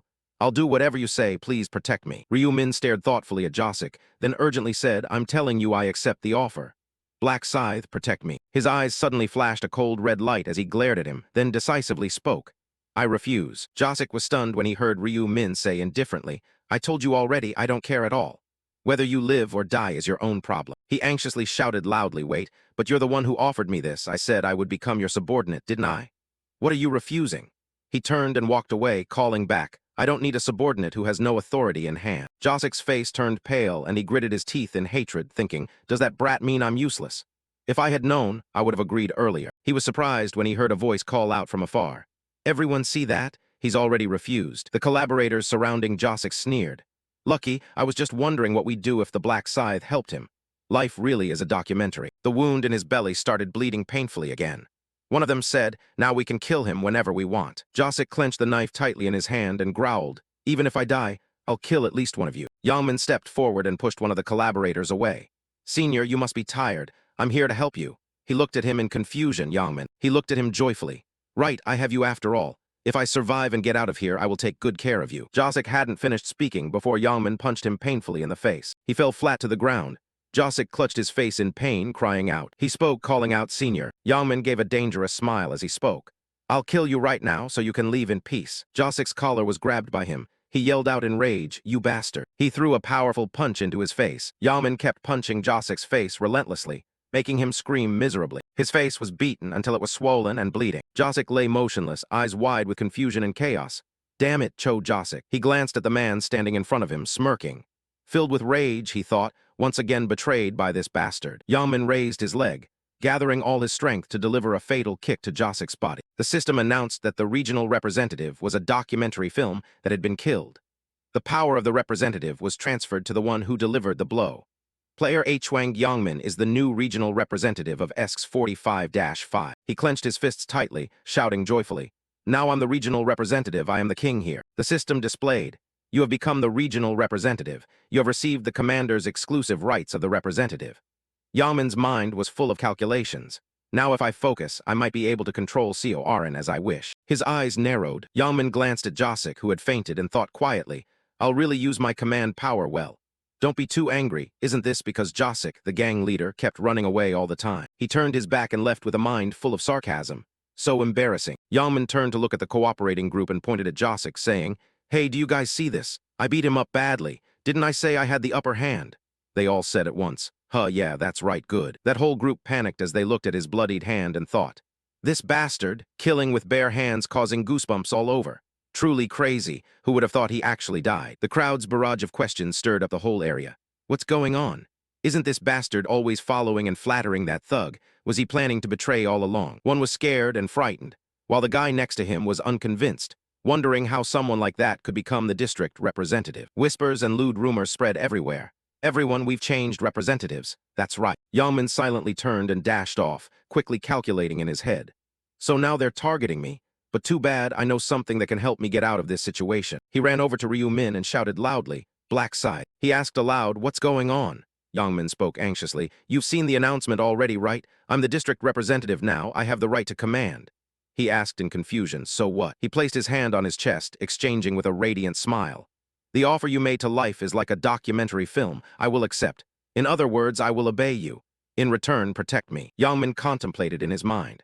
The reason Deng Zich was abandoned is because he has no command authority, so certainly he will accept my offer, right? Ryu Min spoke decisively. "I don't like your attitude." He was startled. "What?"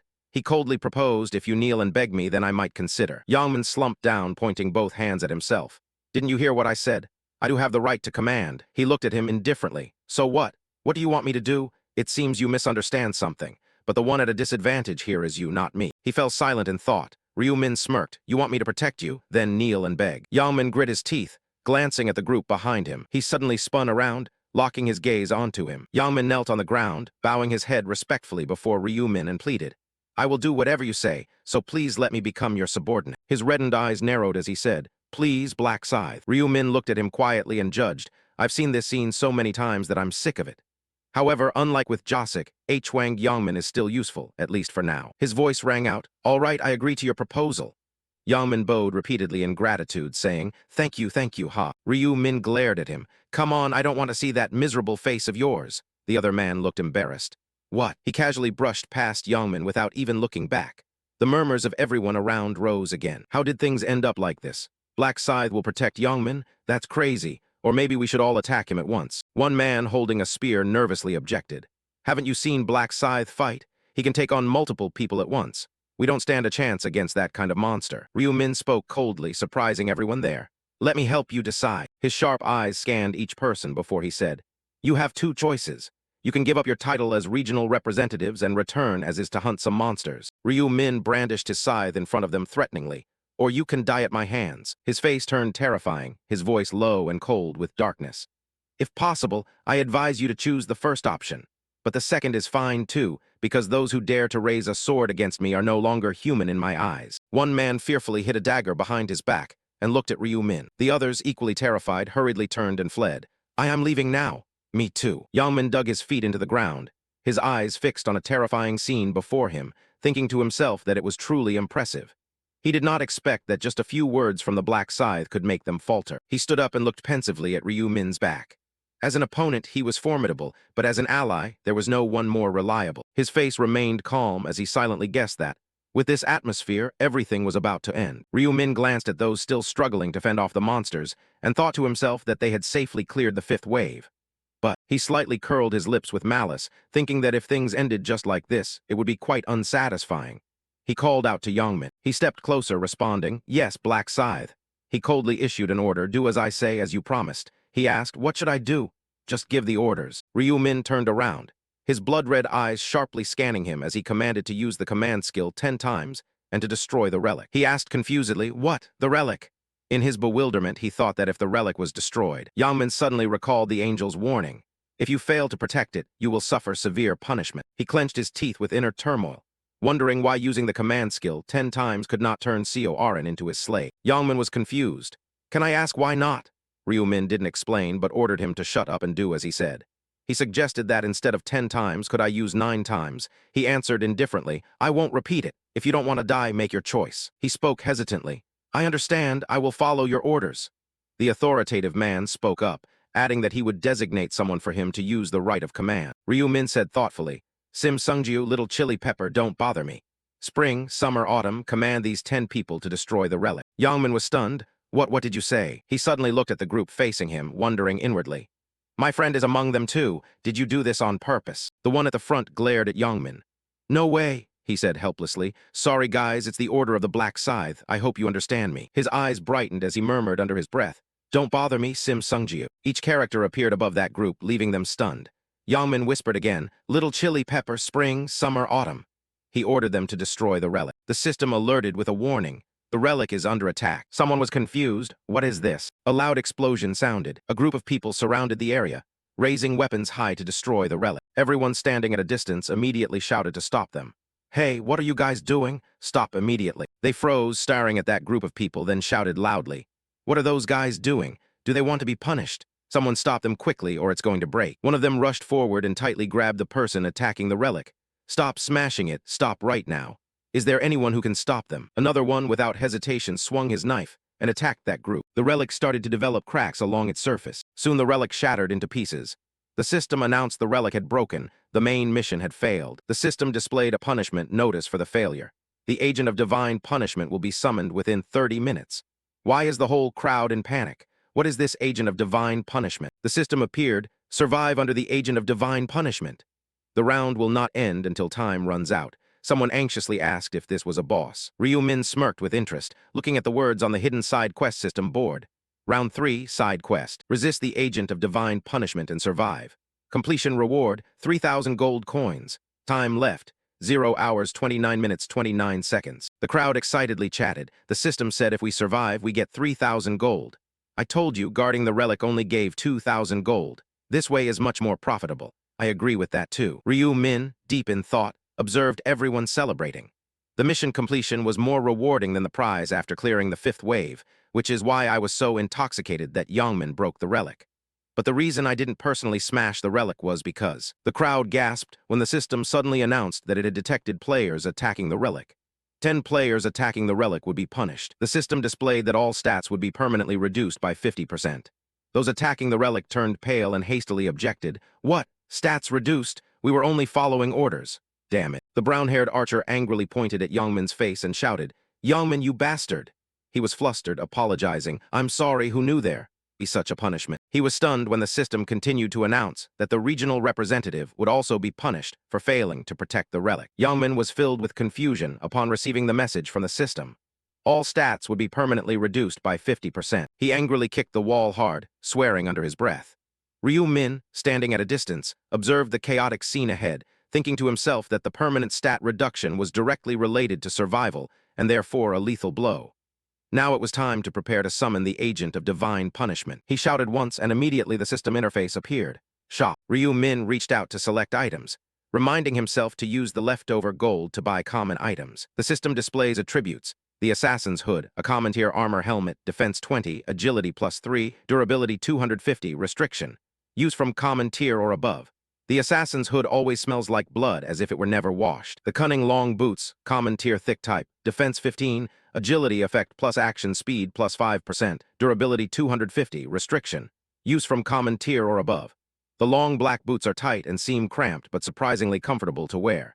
He thinks that even a slight stat increase helps catch it easier. He moves into the item combination area. Next is the combination. Ryu Min reaches out to select an item and inserts an item. He begins combining this item with another piece, and then combines it with a mana stone. The system announces a successful combination.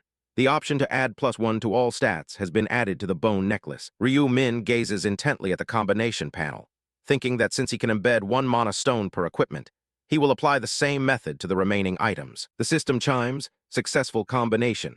The option to add +1 damage reduction has been added to the skilled hunter's leather armor. He selects another item.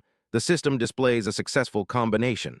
The option to add +2 strength has been added to the black scythe of death. Ryu Min closes the system panel and contemplates that the lowest rank mana stone doesn't help much, but it's better than nothing. The crowd below stirs, so it has started after all. A confused girl clutching her black scythe tightly, full of worry. I was a little nervous then.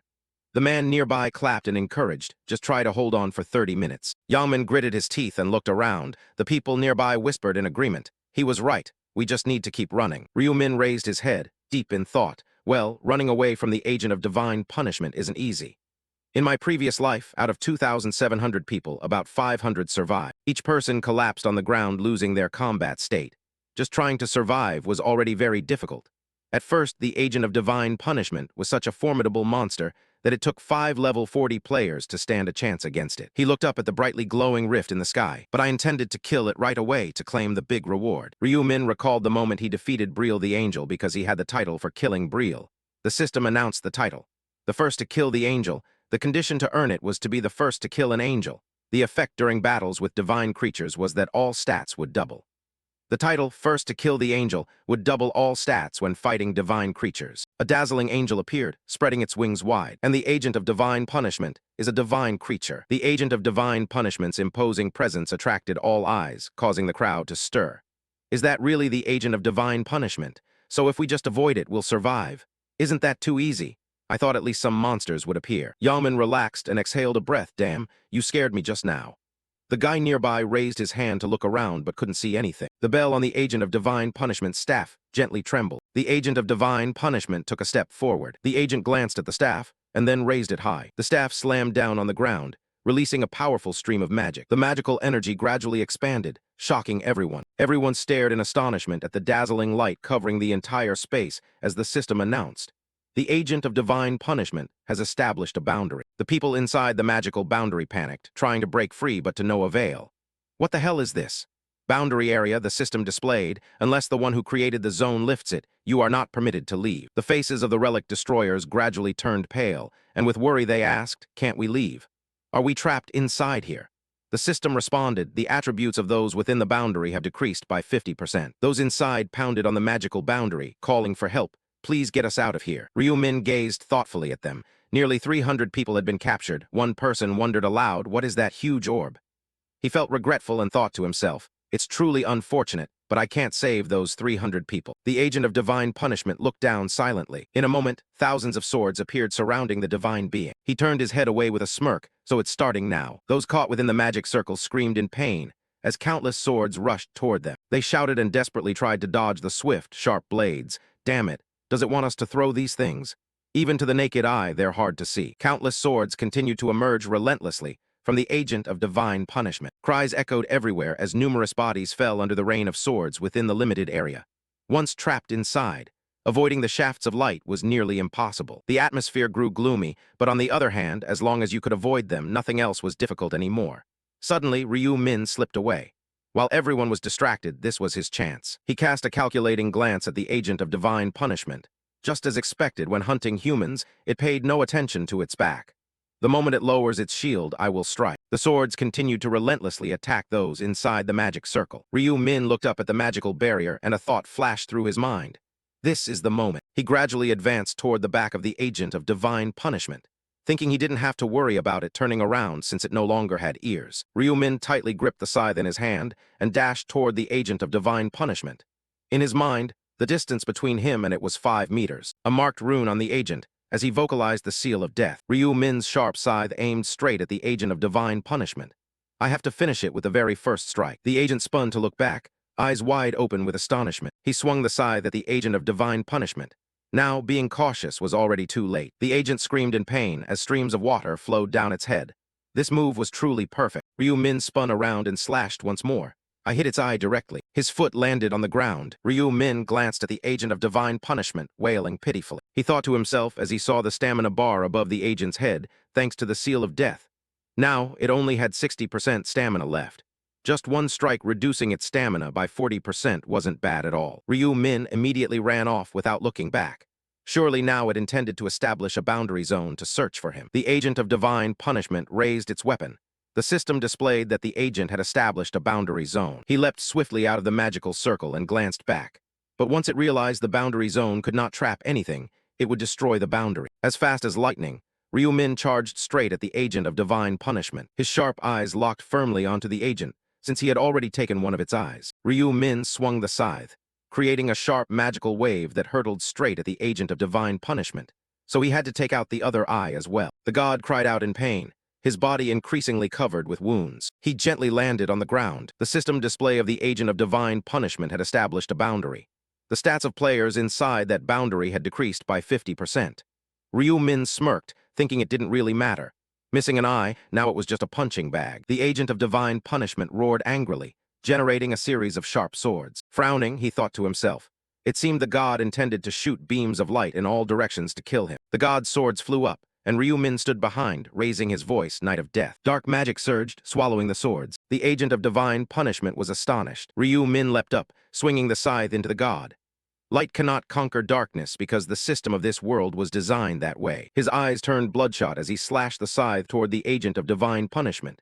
It was time to end this. Ryu Min decisively swung the scythe at the god's wing. The god screamed pitifully as one wing fell off. The agent of divine punishment spun around to look at him. Ryu Min unleashed another strike on the god. He skillfully dodged the attacks from the agent of divine punishment. Ryu Min swung the scythe again, attacking the other remaining wing. The agent of divine punishment howled as the other wing was taken by him. He gently landed on the ground. Ryu Min glanced at the health bar above the agent of divine punishment, thinking its blood level had dropped to about 10%. He watched the agent stand still in one spot before fleeing far away. Now that it's a little farther away, don't rush to kill it. The entire body of the agent of divine punishment shone brightly. The system announced that the conditions had been met and activated the passive skill, final brilliant rune of radiance, of the agent of divine punishment. The agent of divine punishment is now in an immortal state. Ryu Min looked at the agent solemnly, thinking, after its blood level falls below 10%, it will enter this phase. If I had severed its head before that, I wouldn't be able to kill it later. The agent of divine punishment roared in anger and raised its staff high, creating multiple magic circles. He followed the magic streams, attacking everywhere with anticipation. Show me your final effort. The agent of divine punishment staff produced countless magics.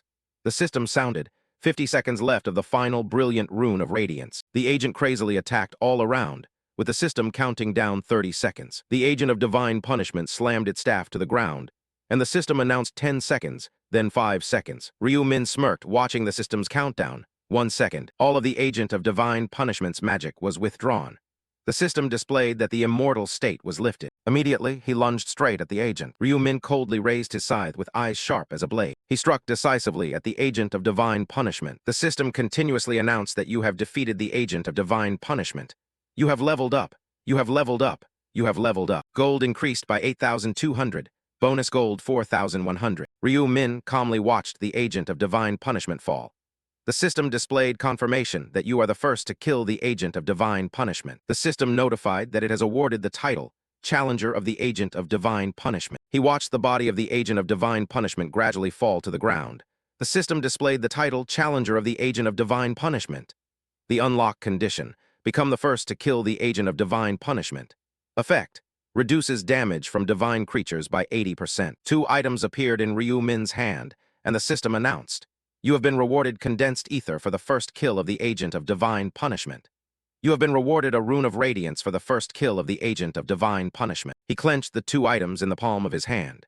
The system notified that the recently obtained rune automatically imprinted a seal on the player's body. Ryu Min glanced at the attributes in the system panel, thinking, just as he predicted, he had received condensed ether. The system displayed, condensed ether item type. Advanced ether that has undergone multiple refinements. It reveals a 7-colored rainbow light depending on the viewing angle.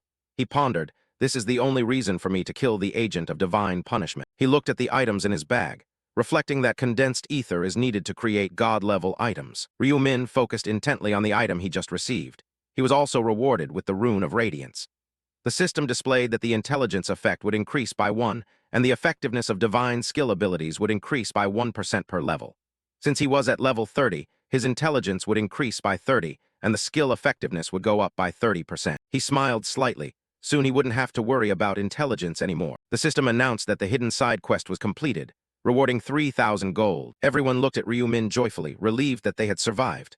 Oh my god. They were confused and whispering, their eyes fixed on Ryu Min, who single-handedly used the black scythe to swiftly eliminate the agent of divine punishment. He really is a monster. A voice echoed, causing everyone to turn around in surprise.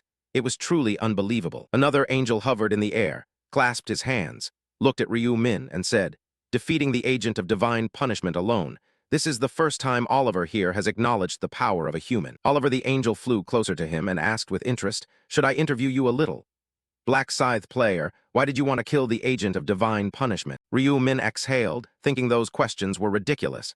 He answered indifferently because I wanted to. Oliver the angel frowned, confused, intently looking at him. Just surviving means you will be rewarded, but you defied everything just because you wanted to? Ryu Min replied, I couldn't just stand by and watch it slaughter all these players. Everyone was stunned to hear him say that. He stood up to help us. I thought someone so strong would be very arrogant, but he's actually so kind. His character is quite commendable. Oliver the angel put his hand to his chin thoughtfully and spoke, stepping up to help those in the same situation. I've heard humans are strange, and it turns out to be true. You can overlook all conflicts and unite together. She lightly waved her hand, her voice full of frustration. I just can't understand. You're just imagining things. What would selfish angels like you understand? Oliver the angel rolled his eyes at the players and said coldly, "You have tried hard to survive, but it's still not time to relax." I smirked with a dangerous grin. Remember, whether you get eliminated depends on the overall performance. Let's take a look at the results. The system displays the round 3 results for all areas. Black Scythe Death level 30 has killed 3,631. The Foolish level 13 Mage has killed 982. The Dark Knight level 13 has killed 963. Current area ESCS 45-5. Black Scythe Death level 30 has killed 3,631. On Sanctial Knight level 11 has killed 687. Corin Summoner level 11 has killed 576. Everyone was amazed, their eyes glued to the system board. The Black Scythe alone had killed over 3,600 monsters, while the second place didn't even reach 1,000. Moreover, it showed that he was really level 30. It's crazy, right? Did he get extra experience points or something? Ryu Min pondered quietly, realizing that he must have received extra experience points. But only by topping the leaderboard in all areas would he truly understand. The system announced, "Congratulations on completing the mission by ranking first in all areas. Congratulations on completing the mission by ranking first in the current area. Your reward for first place in all areas is a special reward selection voucher." The system sounded again. "Your reward for first place in the current area is a rare intermediate ring selection ticket." He kept tapping on the system board, thinking, an intermediate ring selection ticket. Here it is. The system notified you can choose one of the rings below. Rewards, please touch the reward you select. Ring of Impairment, Ring of Magic Blue, Ring of Resistance. Ryu Min selected an item. Judging by the names alone, it seemed like the weakest, but he chose the Ring of Resistance. The system displayed the properties of the rare Ring of Resistance. Rare level ring, luck +4, resistance 35, durability 450-450, requires normal level or higher. Description: the ring helps resist adverse status effects. Ryu Min focused intently on the item, thinking that no matter how high his stats were, once affected by a detrimental status effect, death would be certain. Resistance does not increase with stats. So taking this now is the best choice. Although at the moment, I don't need it much since monsters mainly attack to cause damage rather than applying many negative effects. He continued thinking about the system notification. You may select one of the following rewards. Rewards, please tap the reward you choose. The 50% stat increase applies only to round 4, 4,000 gold, information on round 4. Ryu Min still carefully examined each reward. Indeed, there was no buff effect for triple experience points. After all, the purpose of round 4 was not to kill monsters. He reached out and pressed his choice. Then I will choose the second one, gold. Oliver the angel clasped his hands together and spoke slyly. How is it, humans? Have you checked your rankings yet? Those ranked 1225 and below will be cut. Everyone panicked and begged to be spared. Angel, please wait, I think the system miscalculated. Please check again. I have killed tons of monsters, so how could my rank be this low? Her eyes flashed with contempt as she said, "What kind of bugs can't make it into the top 1225? Oliver grinned wickedly and snapped his fingers. They will be eliminated right now. They screamed in panic and agony as magical energy engulfed them. Somebody save me. The system announces the end of round 3. All survivor areas, 214,007,550. Current area ESCS 45-5, number of survivors 1,225. Souls will be transferred to bodies in the current spatial dimension. The next round will begin on April 1, 2023. We will meet you again in the next round.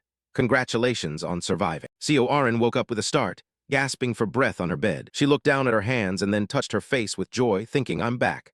I survived round 3. Corin hurriedly got out of bed. Not only that, I also achieved the summoner profession. She smiled and looked up at the winged creature that had just appeared, summoning the fairy spirit. Corin gently smiled as she looked at the winged creature perched on her shoulder. It always stayed close to her in every round. I was able to complete round 3 safely thanks to these adorable fairy spirits creating shields, and also because my bodyguard distracted the enemy's attention. There is one more thing. Corin stared intently at the system panel in front of her, thinking that she was among the top 3 ranks. She reached out to take an item from the system panel. Corin held the magic stone in her hand, wondering if Black Scythe would like the magic stone she just received as a reward. Youngman reached out and grabbed the night lamp. He threw the lamp against the wall, shattering it to pieces, then shouted loudly. Youngman gritted his teeth and roared in rage, "Damn it, Black Scythe. The system announcement has applied the punishment. All stats have been permanently reduced by 50%. He spun around abruptly and quickly strode toward the bed, scolding himself silently. Damn it. If I had known it would turn out like this, I wouldn't have ordered those guys to destroy the relic. The ringing phone startled him. Youngman picked up the phone. His face turned pale as he looked at the phone. I'm doomed. Youngman nervously stared at the phone, saw Seunghan calling, and thought to himself that he was finished. He answered the call, Seunghan. Then the voice on the other end started cursing. Hey, are you crazy? Seunghan gritted his teeth as he listened to Yongmin speak, saying, What the hell is wrong with you guys? He angrily yelled at him, Don't pretend to be dumb with me. Don't you know that because of you, our group is practically finished? How can you use your authority to boss around your friends and then even dare to call yourself a person? Yongmin loudly defended himself. Look, I had no other choice. If I hadn't followed orders, I would have been dealt with by the black side. Hearing that, Seunghan said, In that case, you should have just died. This stunned him. Angrily, he continued to speak harsh words. Instead of hurting your friends, you should just sleep forever. Yongmin indignantly shouted back. You bastard, that's not fair to me at all. Don't these guys see that my stats decreased because I was representing the area? Immediately, Seunghan did not tolerate silently but blamed him, acting as if he was the only one who got reduced. We were also used by our friend. If you hadn't been greedy for the regional representative position from the start, none of this would have happened.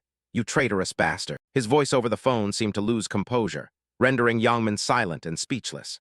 He nervously called Kim Seunghan, but he didn't answer and firmly stated, Don't ever call me again, whether in reality or the other world, just pretend you don't know me because if I see your face again, I'm going to lose it and kill you. Looking at the phone in his hand, he sighed helplessly. He then continuously dialed to call others. What did I do wrong to end up like this? I'm a victim too. In his mind, he planned to rally the others to crush that bastard. But the phone notified that the number you dialed is currently unreachable, surprising him. Before the phone finished the notification, Yongmin was so furious he threw it away. Please call again later. He cursed those damn bastards. Then he stood silently, lost in thought. Right, friends, I don't need them. Everyone has their own life. What did that guy say? If he sees me again, he'll kill me. Does he want to fight me or what? Immediately after, anger made him grit his teeth. Next time, just try to face me, I'll kill all of you. At a hotel, a voice echoed. Come in, Unit Commander On. A question rang out. This time you survived and came back, huh? On Saint-Chiol bowed his head and replied, I was lucky. Ma Jeonrok sat leisurely at his desk and asked him, The third round must have been tough, are you okay? He answered, Yes, sir, I didn't have too much difficulty. Maybe the monsters have grown weaker. Ma Jeonrok continued to probe, What level are you now? Have you gotten a class yet? On Saint-Chiol politely replied, Sir, I am currently level 11, my class is Dark Knight, and Co-Arin is at the same level as me. He added that her class was different, she is a summoner. This surprised Ma Jeonrok, a summoner. He remarked, Amazing, I didn't expect that to be a common class. On Saint-Chiol raised his hand and recounted, I was quite surprised too. After her class changed, she summoned a fairy spirit to create a shield. Thanks to her, I can hunt safely. Ma Jeonrok thought for a moment, then praised him. Very good, he said with interest. Keep up your relationship with actress Seo. If you want, you could even date her. Hearing that, he was flustered. Date her? What do you mean, sir? The other chuckled lightly and explained. I just meant that dating makes it easier to discover each other's weaknesses. I don't mean seriously dating her. On Saint-Chiol wondered, So should I date her, sir? Seeing him like that, Ma Jeonrok laughed happily and said, It's been a long time since I've seen you this flustered. He said that if it was too much trouble, it wasn't necessary. Upon receiving that answer, On Saint-Chiol breathed a sigh of relief. Ah, I understand now after all, Co-Arin doesn't like me anyway. Ma Jeonrok was curious. Why not? You're reliable and manly after all. He replied, She's still very particular about me, still calls me bodyguard. He said indifferently, Oh, I see. He pushed that issue aside, crossing his legs and asking, So then what is the urgent report you want to give me? He nervously lowered his head. First, I want to apologize to you. He asked why. On Saint-Chiol candidly accepted the blame. I failed to carry out your order to assist Black Scythe. And I also did not manage to deliver your message to him. Ma Jeonrok said casually, Oh, I see, surely you have a reason. He answered, Yes, hear what happened. Then the two sat down to listen to On Saint-Chiol's explanation. He silently focused on his story. After hearing everything, he put his hand to his mouth, pondering, Agent of Divine Punishment, huh? Sounds like a formidable opponent. So Black Scythe killed it. On Saint-Chiol said, Yes, sir, he used overwhelming skills to deal with it, as if he already knew how to win. He hesitated to express his impression. Black Scythe seems like the kind of person who doesn't need anyone's help. Ma Jeonrok seriously reflected. So his stats really surpass what we imagined. Strong enough that I feel embarrassed for having thought myself strong with the Dark Knight's rune. His eyes turned yellow with anticipation. Black Scythe, if there's a chance, I want to meet you. Then he spoke, You had your reasons, so I won't hold you responsible. Meanwhile, On Saint-Chiol kept apologizing repeatedly. I'm sorry, I'm sorry. He raised his glass, lightly dismissing the matter. Enough already. What are the results of tracking down those thugs? He reported what he knew to him. The first name was Yongmin. Even if that's his real name, there are dozens of people with the same name across the country. But if he is in his 20s and living in Seoul, that narrows it down to about 5 people, I guess. Ma Jeonrok asked about their locations. He awkwardly said the detective agency. said it would take a month to determine their home addresses. He sighed in disappointment. A month, huh? Then we won't know until after round 4. He held the bottle and poured a drink for him. Well, there's no rush, so we can take our time. He wondered how much gold he had managed to earn so far. He answered, about 10,000 gold. Ma Jionrak pondered and reminded him, that's half the amount. There's a common skill in the shop called tracking, so remember to learn it once you've earned 20,000 gold. An Sangcheol wisely agreed. Understood. Then he suddenly remembered something else and promptly reported. Ah, sir, I was a bit distracted and forgot to tell you that last month a shareholder bought a large number of shares in your company. He was puzzled and asked which company of mine I was referring to.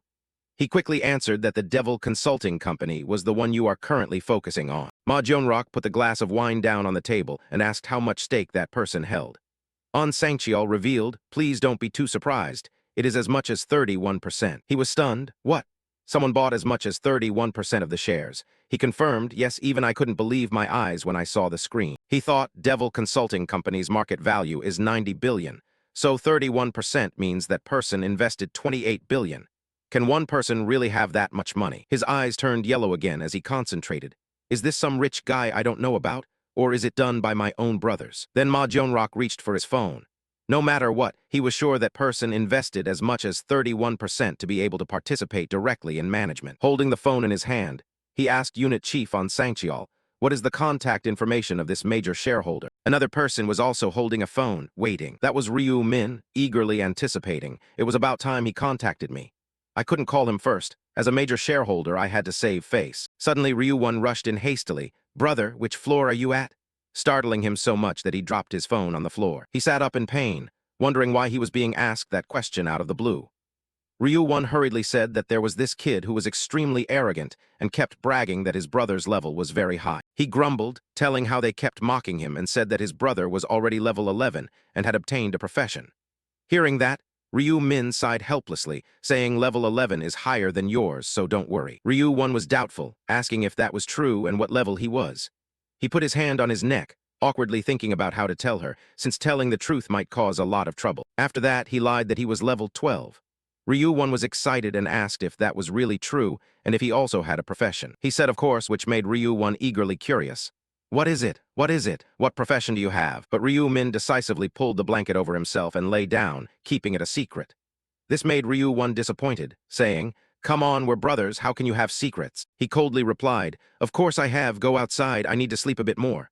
Ryu-won sulked and stepped out. Fine, he said. He slammed the door shut. At that moment, Ryu-min's phone rang. He held it in his hand and said, it's here. He sat up and answered the call. Hello? A voice from the phone asked, is this Ryu-min? He replied, yes, who is this? The voice on the other end introduced himself. Hello, I am Ma Jionrak, the executive director of Devil Consulting Company. Upon hearing this, he smiled thoughtfully, deciding to play dumb at first. The more he appeared to be an easy mark, the more he could make the other party lower their guard. Ryu-min said, ah, hello. Ma Jionrak cheerfully asked, last month you invested a fortune into our company, right? Are you pretending not to know about it? Yes, what's the matter? He wants to meet you. Since you have become the largest shareholder of the Devil Consulting Company, I want to meet you. I'm planning to treat you to a meal. He said, okay. He was delighted and said, great. He scheduled with him, how about this Friday? Ryu-min opened his calendar and thought, this Friday is very important to obtain the Rune of Inner. He suggested, I already have plans on Friday, so I can't. How about Saturday? He immediately agreed, okay, see you then. He folded his arms, a bit curious. Good, I knew Ma Jionrak would call. After all, he founded the Devil Consulting Company to be recognized by his father. He would never treat a major shareholder badly. Ryu-min was excited. Before meeting Ma Jionrak, I should go get the runes I need. In another space, there are many ways to obtain runes. They can be found in certain places, in certain rounds. Or they can be special rewards. They can also drop from boss monsters after you defeat them. Or from regular monsters in extremely rare cases. But it can still happen. But Ryu-min realized there was a way not many knew. You can also obtain runes in real life. He stepped into a large warehouse. Stepping up the stairs, he knew that, of course, the conditions for the rune to appear were somewhat complicated. He hid in a corner, thinking that Jang Xiaokhain would appear here soon. Ryu-min unpleasantly recalled that the nickname Jang Xiaokhain was also his real name. I will never forget that name, because he was the criminal who kidnapped my younger brother, and I still remember that guy's voice clearly. When he kidnapped Ryu-won, he asked if I wanted to see him and then pressed a knife to my neck, threatening Ryu-min.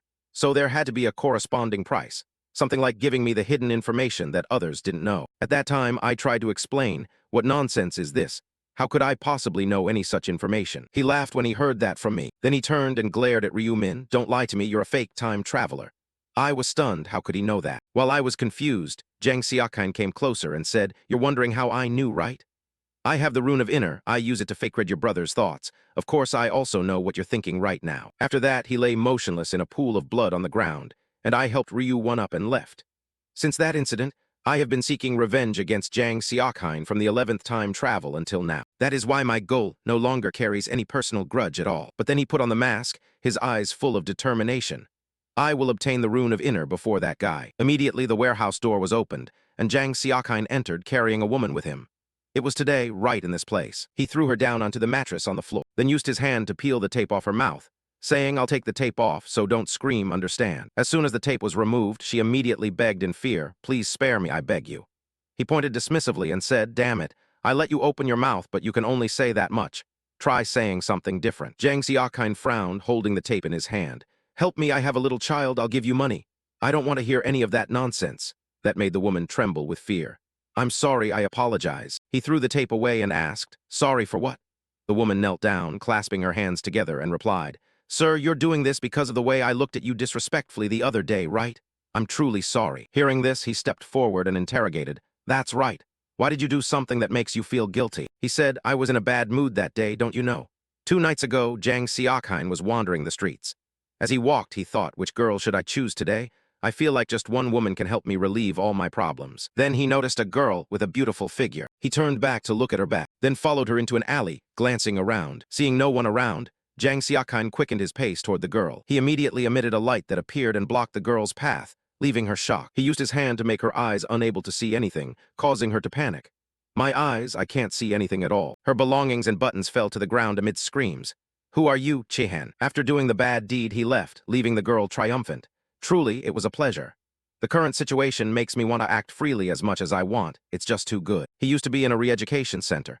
My previous life was boring as hell, so even if I died, it wouldn't matter. Then one day, he found a rune of radiance that could make the body glow and blind opponents. For him, this was a new joy. This rune was perfect for him to find happiness. He entered a shop. A woman greeted him warmly, welcoming his visit. Jang Xiaokine smiled slyly. She was quite pretty. He approached the counter and ordered, give me a large iced Americano. She politely replied, yes, your order is 5,000 won. He handed over the money to pay and then probed, by the way, are you a part-time worker here? I'm a regular customer at this place, but you're not the staff I usually see here. She forced a smile and answered, ah, so you're a regular. I'm really sorry. It's because I didn't know. All the part-time staff have taken time off.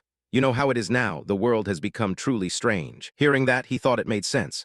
They could die any time, so there was no way they would waste time working part-time. Jang Xiaokine started a conversation while she prepared drinks. Are you the owner of this shop? She replied that she was. Then he asked, how old are you? You look quite young. She answered, oh, I am 32 years old. Knowing the woman's age, he laughed amusedly and said, so you're not a player?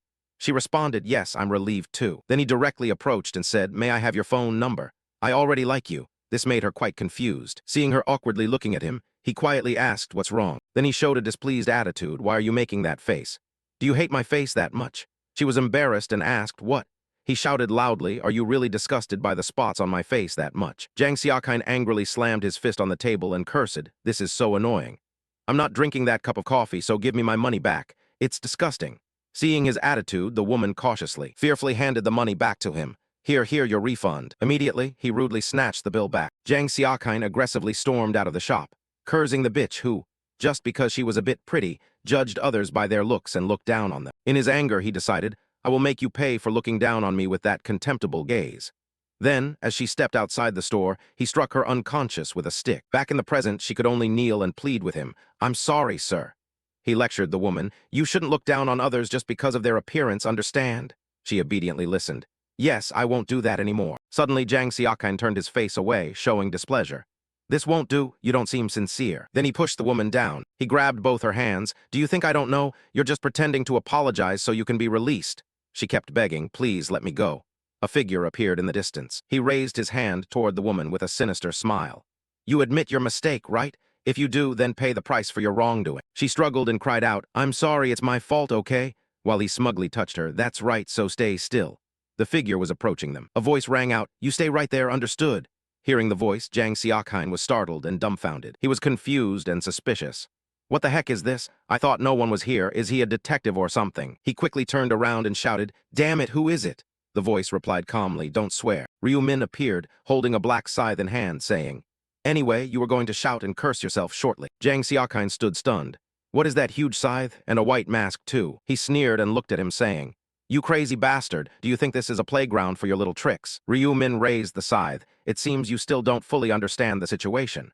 Do you think this looks like a toy?" He swung the scythe decisively. He started to worry, wait a minute, then spoke up to ask, "Is it real? Are you a player?" He mocked him. "How stupid, what do you think?" Then he looked at the woman and said, "You may leave now, miss. This is your only chance." Jang Xiaokine turned to look at her and shouted, "Who said that?" A sound echoed from the ground. It was Ryu Min, stomping his foot to gain momentum and darting toward him. He grabbed the scythe's handle and stabbed straight into his vulnerable spot. Jang Xiaokine screamed loudly in agony, collapsing onto his knees and cursing fiercely. He calmly stood before him and said, "I told you you would be cursing a lot." Ryu Min turned to the woman. "Go ahead, leave this guy to me." She gratefully thanked him. "Thank you." As she ran away, he swung the scythe down to the ground and said, "Now it's just the two of us, right?" Ryu Min smiled at Jang Xiaokine.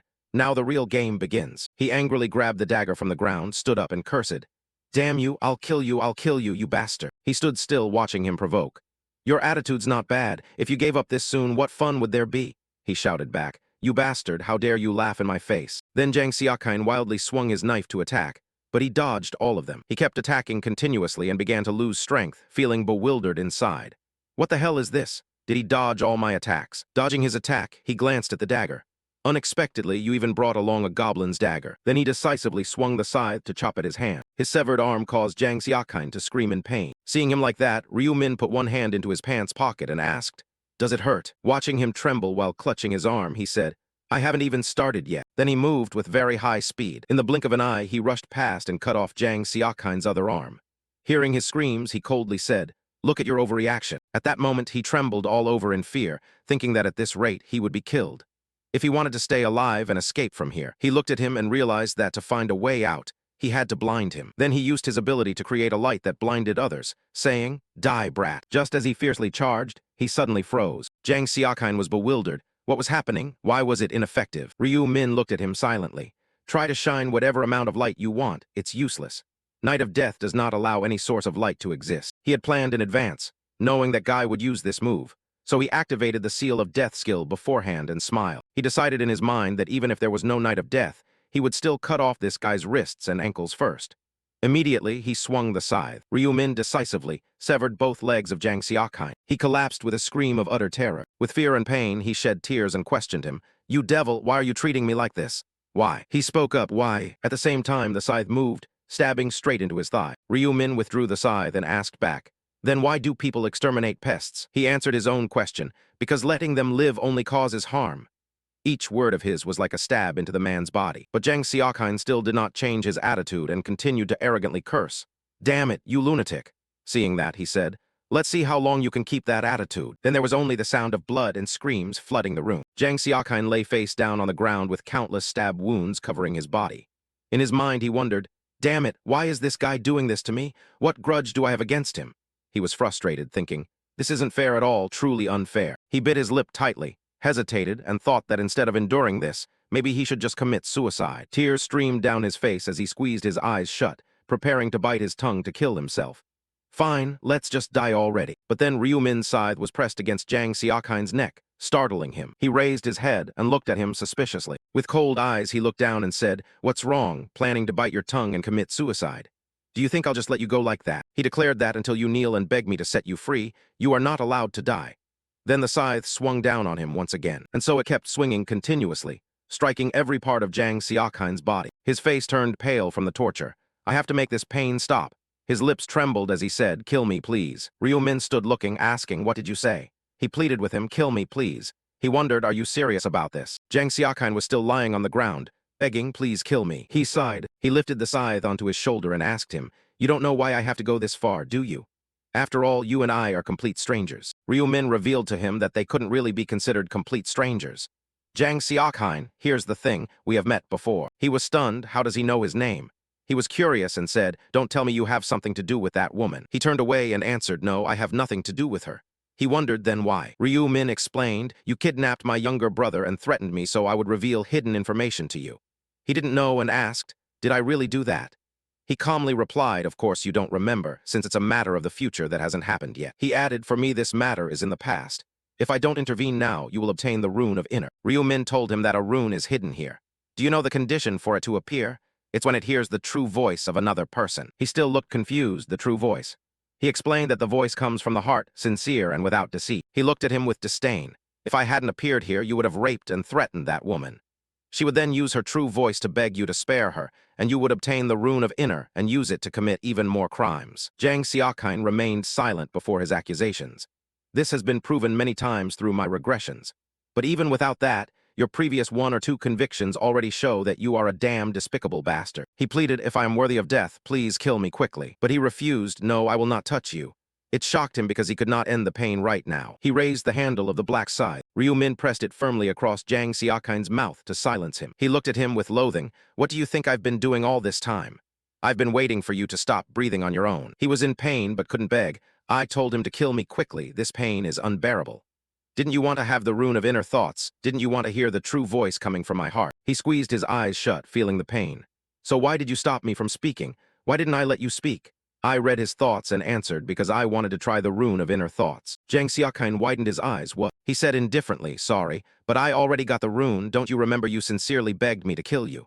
Straight from your own heart. When he was in pain from having his limbs cut off. I felt that the rune reacted to your true voice at that moment. At this moment, the system announced that you have caused the target to use their true voice, fulfilling the activation condition. You have discovered the rune of inner thoughts hidden in this place. That rune hovered and shone before him. The system announced that the rune will automatically be engraved into the player's body. The rune of inner thoughts allows you to read the thoughts of the target before you. If you observe the target, you can also glimpse their inner intentions, but only if you are within 30 meters of the target. Then it breaks into pieces and merges into Ryu-min's body. He said indifferently, I'll check a little to see how it is. And as you can see, the rune is very effective. Hearing that, he couldn't reply, only think inside his head, you have what you want now, so please just kill me. He answered the questions in his head.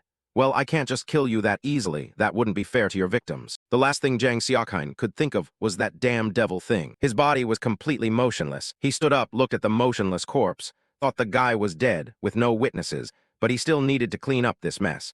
So he decided to use the skill he had just learned this time. Ryu-min then used Erase Traces. Its effect appeared. The ordinary skill Erase Traces removes all traces at the scene, including the body, blood, fingerprints, and footprints. Then everything was covered by a certain blue light. Watching that light gradually make everything disappear, he knew it was effective. Better not leave any mess behind. After achieving his goal, Ryu-min took off his mask and left, ready for the next plan. Now I have what I want. Tomorrow I should go meet Ma Jeonrak. Morning in the city center. Seeing Ryu-min dressed handsomely, Ryu-won was surprised. Ryu-won looked at him curiously. Hey, are you going on a date today? He denied, putting his hand inside his shirt. How could it be a date? Ryu-won was suspicious. He had never seen him dress so formally before. He replied, this is an important occasion. I'm about to meet with a business partner. Ryu-won was shocked and stepped forward to probe. Are you planning to branch out into business? Ryu-min didn't answer, only nodded and dialed his phone. Seeing this, Ryu-won scratched his head worriedly. Just the other day, he had invested all their money in stocks, and now going into business. If he failed, he would be very upset. Reading his younger brother's thoughts, he let out a relieved sigh. Instead of worrying about their finances, his brother was worried about him. So endearing. Then he smiled confidently and said, if this meeting goes well, I'll tell you all the details. You don't need to worry. You trust your big brother, don't you? Ryu-won immediately replied, of course I trust you. Who else would I trust? Ryu-min reminded him. Wait here for me. It's very dangerous outside right now, all because of other players. He awkwardly followed Ryu-won out of the room. Yes, I've seen the news. They're using their powers to commit crimes. I also heard that overseas, criminals are having issues using their powers to escape prison. Ryu-min spoke seriously. That's right. If the age fits, even criminals are given the chance to become players. In his mind, he knew players were becoming stronger and stronger, while the population was decreasing every month. So if nothing changed, that would actually be strange. He recalls that later there will be a period when ordinary people are hunted like animals and treated like slaves. That is when the players reach the peak of their power. So Ryu-min was very determined. Before the world turns into such a chaotic place, he needed to become overwhelmingly strong to dominate everyone and also raise the reputation of the Black Scythe. He turned back to remind Ryu-won, generally saying that if she went outside, she should be careful. Ryu-won obediently replied, okay, when will you tell me about your business? But he only told her it was a secret, which made Ryu-won extremely curious. She was too inquisitive. He raised his hand to pinch Ryu-won's cheek and reminded her carefully, I will tell you soon, so don't nag anymore. Just wait here and order food on your own. Buy something more expensive than black bean noodles, got it? Ryu-won answered. I know. Ryu-min stood in front of a magnificent hotel, looking around. Just as he expected, the guy had arranged to meet him here, like how the home team has the advantage in football. He stepped inside the place Ma Jeonrak chose for their lunch meeting. Officially, it was a hotel belonging to the Osung Corporation, but in reality, it was one of Ma Jeonrak's hotels. Of course, this was top-secret information. Probably only he knew this truth. At most, only Ma Jeonrak's relatives knew as well. He had to try using this information to make himself more valuable in Ma Jeonrak's eyes. He pretended to glance around to appear naive. Before that, I had to act true to my own image first. The more innocent I looked, the better. He tried to appear shy and said, hello, I have an appointment here, and I was told to go to the reception desk. The professional female receptionist asked, are you talking about an appointment with the chairman of the Devil Consulting Company? He answered, yes, that's right. She stepped out to guide Ryu-min, saying the chairman would be here soon. While waiting, he could sit over there. He bowed his head and smiled, all right, thank you. Sitting down, he kept glancing around as if everything were unfamiliar. Perfect. Now I just need to sit still for a bit and pretend to be like those country bumpkins who just arrived in the city. He looked up at the lamp and deliberately said loudly, that twisted lamp is really cool. Someone approached him and asked, are you Ryu-min? I thought you'd finally arrived. Ryu-min hurriedly stood up, yes, sir. Seeing him, An Sang-cheol looked quite surprised. He reached out with a questioning gesture. Have we met before at the Galleria Long-Term Hotel? He acknowledged, yes, I think we met when I went to deliver rice cakes after moving in. You were the one who came with Cor. He bowed politely, yes. I apologize for behaving impolitely at that time. An Sang-cheol was stunned. The guy didn't even look 20, yet this kid was a major shareholder who had invested 28 billion. Looking at his attitude, Ryu-min understood what he was thinking. Surely he was suspicious of him. It's hard to believe someone his age would have that much money, so his reaction was normal, right? He scratched his neck to appear friendly. It's nothing really, we're not exactly close. I didn't expect the chairman of the Devil Consulting Company to live right above me. An Sang-cheol embarrassedly explained, please don't misunderstand, I'm not the chairman. He placed his hand on his chest and introduced himself. Sorry for the delay in introducing myself. I am unit head An Sang-cheol. The chairman will be arriving a little late, so I came ahead of him. He raised his hand to gesture the way. Let's go inside and wait. He replied, all right. Inside the room, An Sang-cheol seated him alone at the table and stepped outside, asking him to wait here for a moment. He bowed in greeting and stepped out. Then he took out his phone and sent a message. He texted, Sir Chairman, I have personally met him, and he definitely couldn't have invested that amount on his own. Surely someone instructed him to act in his place, so please be cautious. Ryu-min sat inside feeling smug. He had guessed it exactly. He told An Sang-cheol to probe first. For such an important meeting, there's no way someone meticulous like Ma Jeonrak would be accidentally late. Suddenly, footsteps caught his attention as someone entered. Ma Jeonrak stepped in to greet him. Hello, I am Ma Jeonrak, the chairman of the Devil Consulting Company. He extended his hand for a handshake. He took his hand and introduced himself. I am Ryu-min. He politely invited you to sit down. I sat down and replied, yes, Unit Chief An Sang-cheol will sit beside me. He responded, yes. Ryu-min sat down and thought to himself that he intended to include An Sang-cheol in this meeting without consulting him. It seemed like he planned to take the initiative. Ma Jeonrak spoke up. Before we discuss anything, let's have lunch first. I prepared Korean dishes and hope they suit your taste. Then, a line of people carried in plates of food. Looking at the gourmet dishes on the table, he tried to appear interested. In such a luxurious hotel, everything tasted excellent. Ryu-min then picked up food and ate while praising, the food is very delicious. Ma Jeonrak calmly replied, knowing you like it reassures me. Observing his manners, he thought the unit chief An Sang-cheol was right. He was still too young to invest 28 billion on his own. Even if he had that money, it seemed he lacked the courage to do so. Surely, he was already collaborating with someone else. Ma Jeonrak grew curious about who had sent him here. Was it his own comrades or someone else? He decided he just needed to find out the truth and began probing. The first time I met you, I was very surprised. Ryu-min, I never expected our major shareholder to be so young. May I ask how old you are? He answered, I'm 20 years old. Upon hearing that, his expression showed considerable astonishment. He acted normal, but his face showed a bit of embarrassment. I'm 20, you're 29, it's really great to meet someone around my age, he replied. Yes, I'm happy too. He continued to probe. So how is it that at this age you can make such a large amount of money? Are you the son of a tycoon family? Ryu-min looked at him. He was straightforward indeed. He waved his hand laughingly. Not at all, I'm just an ordinary student, up until a few months ago. Ma Jeonrak was curious. Up until a few months ago? He answered, that's right. Have you been following the news lately? He asked, implying. Ryu-min asked him, have you seen the news about the person who won the lottery 4 times in a row and suddenly became a millionaire? He replied, I have seen that news. He revealed it was him. That's me. I'm the one who won the lottery 4 times in a row. The other man was stunned. What? Then incredulously, he asked doubtfully, is it true? Are you the lottery winner who appeared in the news a few months ago? He admitted, yes. Noticing something unusual, he wondered. According to the news, the total prize money was only about 60 billion won. How did you make 280 billion? He explained, I invested a bit in Bitcoin. The answer made Ma Jionrock somewhat skeptical. Bitcoin, that's all? He said. He replied politely, yes. He continued to ask, you really are unbelievable. What made you invest 60 billion into Bitcoin? I don't think I could do that. On Sangcheol looked at Ryu Min. Looks like you're very lucky. He answered, it's not luck. On Sangcheol recalled, that's right. I remember there was an article stating that you said the numbers on the lottery ticket came from a dream you had. If so, how could that not be luck? He calmly said, I didn't dream of it. This only made them more curious, so how then? He turned to look at Ma Jionrock, thinking this was the only way he could gain his acceptance and make him side with him. He tried to appear mysterious. This is the first time I'm revealing this to anyone, but I have a rune that lets me see the future. This left them incredulous and confused. Ryu Min continued to reveal that this rune helps me see events a few years ahead. In other words, I am a prophet who can foresee the future. An Sangcheol and Ma Jionrock looked at him in bewilderment. He wondered if he had just heard what he thought he did. An Sangcheol also sat stiffly, thinking, prophet, what nonsense is this kid talking about? He asked again, are you serious? He placed both hands firmly on the table. Why would I lie to you? Hearing this, he quickly asked, so are you saying that your winning the lottery was because you used a rune to foresee the future? He happily explained, yes, that's also why I invested in Bitcoin to get richer.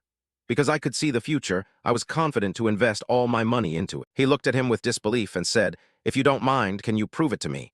If you can, then predict what I will do in a moment. He paused for a moment to think. Guessing what he would do next was easy because I could read his mind. But to prevent any trouble, it was best to set limits on my ability beforehand. He placed his hand on his chest and said solemnly, I'm really sorry, but I can't use this ability freely. It will activate unexpectedly and beyond my control. I thought silently, it's understandable that runes which allow foresight into the future come with such limitations. He picked up his glass of water, ready to drink. Suddenly, Ma Jionrock recalled something. He called to me, this Ryu Min, about your investment of 28 billion in our company. I replied, yes, I know that the Devil Consulting Company will grow very strongly in the future, so I invested in it. He asked curiously, how strong is this growth you're talking about? Ryu Min immediately explained, within half a year, it can enter the Kospi list without any issues. Upon hearing that, he was immediately pleased. His eyes lit up brightly. He controlled himself and thought silently, if that happens, how great it would be. Not only recognized by my father, but I could also sit in the chairman's seat. I seem a bit too excited already, just because of information I haven't even verified. I'm smiling like that. While picking up some food, I continued, but if you want to succeed, you have to completely change the business model. An Sangcheol heard this and asked blankly, what do you mean by business model? He slammed his hand on the table in anger, demanding that the request was outrageous. At a time like this, are you telling us to change our business? You might as well tell us to change the company's name. Seeing him lose his temper, An stopped him. Unit Chief An. Although like that, he remained very calm as he picked up his food. Since the type of business will change, of course, the name must also change. He teased him like that, making him even angrier. Are you serious? He showed a somewhat displeased expression. At this point, you still think I'm joking. Both of you are players, so you must understand. Revealing your rune to others is very damaging and disadvantageous to yourself. His words left the two of them speechless. They calmed down and listened to him. I've considered that issue, but still decided to reveal my rune to you as a major shareholder and business partner who will be working together in the future, because I want to help the company develop. He looked directly at him. Otherwise, why would I invest 28 billion here? If you want the company to succeed, you have to cooperate with me. An Sangcheol looked at his chairman with some fear. Mr. Chairman, you don't believe what he said, do you? He sighed, it seems you don't trust my ability. He looked at him unpleasantly and said bluntly, honestly, I don't believe it. He still said calmly, Unit Chief An, have you ever wondered why I moved to live right below the penthouse apartment? Don't tell me you think that's just a coincidence. It made him agitated, but he couldn't do anything about it. Ma Jionrock turned to An Sangcheol. Wait, the apartment below the penthouse, hey Unit Chief An, what does he mean is the apartment beneath yours? He said awkwardly, Sir Chairman, just about 2 months ago, Ryu Min moved to live on the floor beneath Seo Aren's penthouse apartment. He continued, yes, that was a few days after I obtained the rune to foresee the future. He was displeased and spoke harshly, Unit Chief An, why am I only hearing about this information now? He immediately explained, until today I thought this was nothing important. He straightened up, worry etched on his face as he thought. If that was in January, then it was before he invested in Bitcoin. He looked at him eating and thought, Yet he moved to live near someone connected to the company he was going to invest in. Unless he foresaw the future, he couldn't have done that. He quietly reasoned. Maybe he knew he was supporting COR. He silently concluded that's right, but even that alone isn't enough. He sneered, looks like you still don't believe me, so how about this? He stopped eating and spoke seriously. The hotel we are staying at is your property, isn't it, Chairman Ma Jeonrock? As for your identity, you are the eldest son of the Osung conglomerate. The Devil Consulting Company was secretly established to seek your father's recognition. Am I correct? Upon hearing this, An Sangcheol stood up and shouted in his face. Hey you, who are you? How do you have access to information that only his relatives know? Before he could finish, someone stopped him and said, Calm down, Unit Chief An. He took a deep breath to calm himself and apologized. His face showed displeasure and his hands revealed anxiety.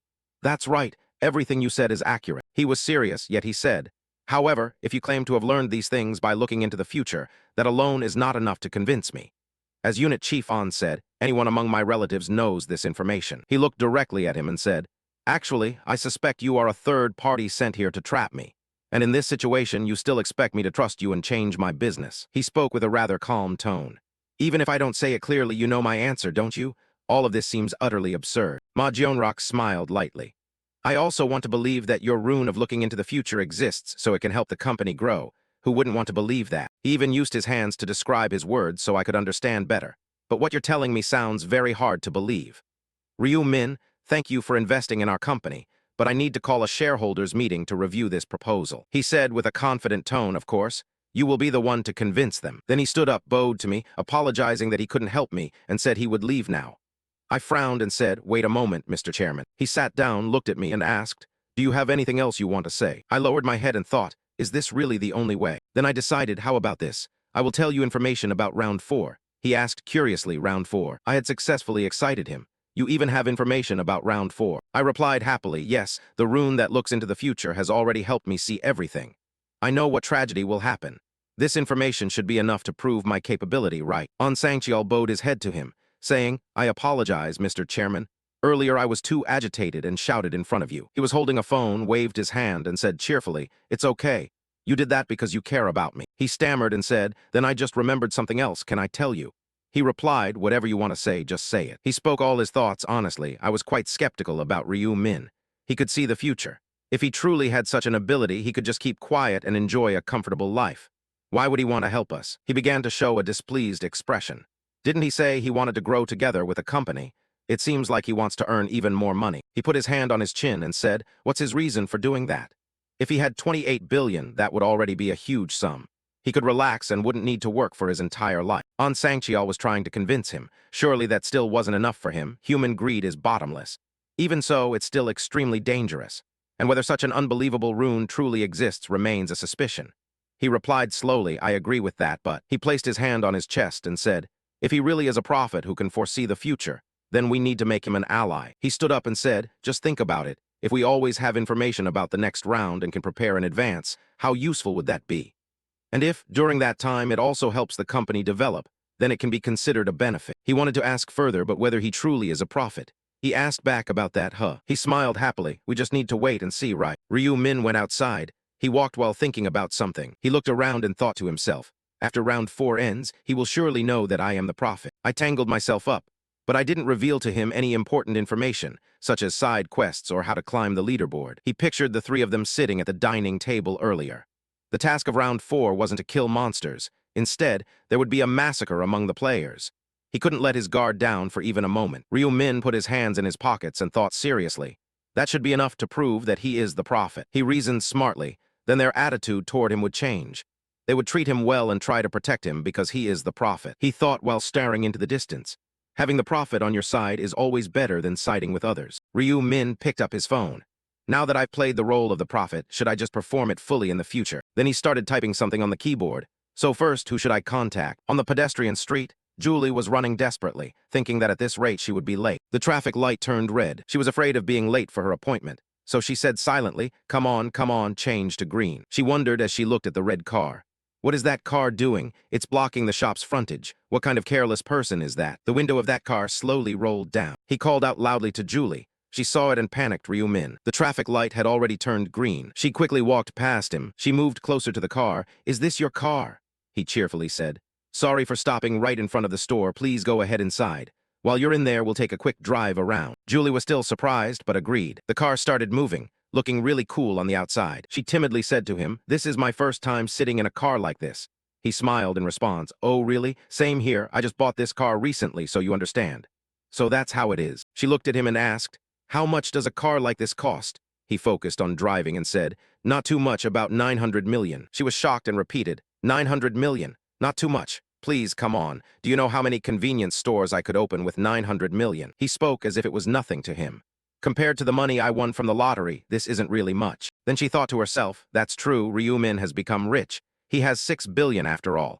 I just feel like we live in two different worlds. Suddenly she blushed, feeling like she was on a date, which made her quite shy. While she was thinking this, he said something that startled her. To be honest, I have something to confess to you. She blushed and started sweating, stammering. Confess, he quickly explained. It's nothing strange, so please don't misunderstand. She forced a smile and said, it's a misunderstanding, no way I did that. She thought to herself that she just wanted to find a hole to hide in. She waved her hand and asked again, so what do you want to confess? He said absent-mindedly, earlier I mentioned that the lottery results appeared in my dream, right? She promptly replied, that's right. He explained, actually that's not the case, which surprised her. He looked at her and said, in fact, I obtained the information through runes that foresee the future, not from dreams. Those runes help me learn about future events, which is why my profession is a seer. She asked him, a seer. She clapped excitedly. That's so cool, isn't that a special profession? He scratched his neck awkwardly, probably so. She looked at him with satisfaction. That's great then. Runes that foresee the future sound amazing. Thank you for telling me the truth. Even among friends, it must be hard to share this kind of secret. Ryu-min smiled softly. It's nothing. You told me about your profession, so that's support, which makes it fair. She looked at him happily and said, fair? That's not possible. I never told you about my rune. By the way, should I tell you about my rune? He quickly replied, no need. But she didn't pay much attention to his words. She pointed and said, in the first round, I had rune protection. Within a radius of 10 meters around me for every person there would be that many thin protective layers covering me. Suppose there are 5 people, I would be covered by 5 layers of protection. Julie burst out laughing, saying she finally said it and felt so relieved, which made him happy too, right? She asked him, but why did you suddenly tell me about the rune? He honestly told her that keeping secrets made him feel a bit uneasy. And besides, he thought if he didn't confess the truth, she wouldn't believe what he was about to say. She didn't understand and immediately asked, what do you want to say? His red car continued driving along the road. She shouted in panic, that's a 4-star mission. He calmly said, so remember to be careful, Julie. Ryu-min seriously warned her, you must always stay alert because you never know what other players around you might do. She listened to him and said, okay, I remember. She happily looked out the car window and thought, anyway, I still feel very grateful because he cares about me enough to tell me. And he even called me first. She secretly glanced at him, blushing a little, and thought, could it be that he has a tiny bit of feeling for me? I hope so. The sky began to show sunset. He sat on the bed in the room thinking, can't believe Julie has liked me all that time, and I had no idea. His face showed a bit of regret. No wonder she wanted to treat me well. He glanced and thought, although it's a bit awkward, this will probably be better. He put down the phone and pondered. It would also be easier to make her become an ally. His hands free, he cleaned his pillow.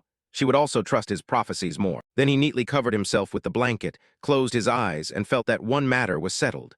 Just a bit of rest now. After all, he didn't have much to do this month. It was already night, under the city's twinkling lights. On March 31st at 11:55 p.m., the simple clock hung in his house also indicated that time. He sat on the bed, looking at the system. Before entering another world, he had bought an epic item from today's inventory. The system displayed a pair of shadow gloves of darkness, epic grade gloves. Effects: Strength +5, Agility +4, weapons become semi-transparent, only effective at night. Restriction: usable from normal grade and above. Description: these gloves are enveloped by darkness and can become invisible. The weapon in use will become semi-transparent. He carefully considered. Their stats were high. Moreover, the ability to make weapons semi-transparent was useful too. If combined with the Knight of Death skill, the effect would be even greater. Suddenly, Ryu-min heard a knock at the door. It turned out to be Ryu-1. It's time, he said. Ryu-1 entered the room and asked, are you confident you'll conquer this round? Ryu-min glanced over and replied, you won't know until you try. Ryu-1 showed some worry. Hey, are you a prophet? You said you have information about round 4. Ryu-min replied, having information is one thing, but how to act on it is another. Ryu-1 anxiously said, how could you be like that? Ryu-1 came closer. You have to survive and return, understand? Honestly, Ryu-min was angry. Pointing at my head, he said, don't open that black crow mouth of yours that just spells doom. He lay on the bed, his face somber as he thought. The 4th round could very well be the round of death, but elsewhere, Yangmin ruffled his hair, thinking his mother was at it again. The status window. The system panel appeared, showing that punishments had been applied. All stats will be permanently reduced by 50%. He angrily thought to himself, damn it, I can't believe this is the result of betrayal.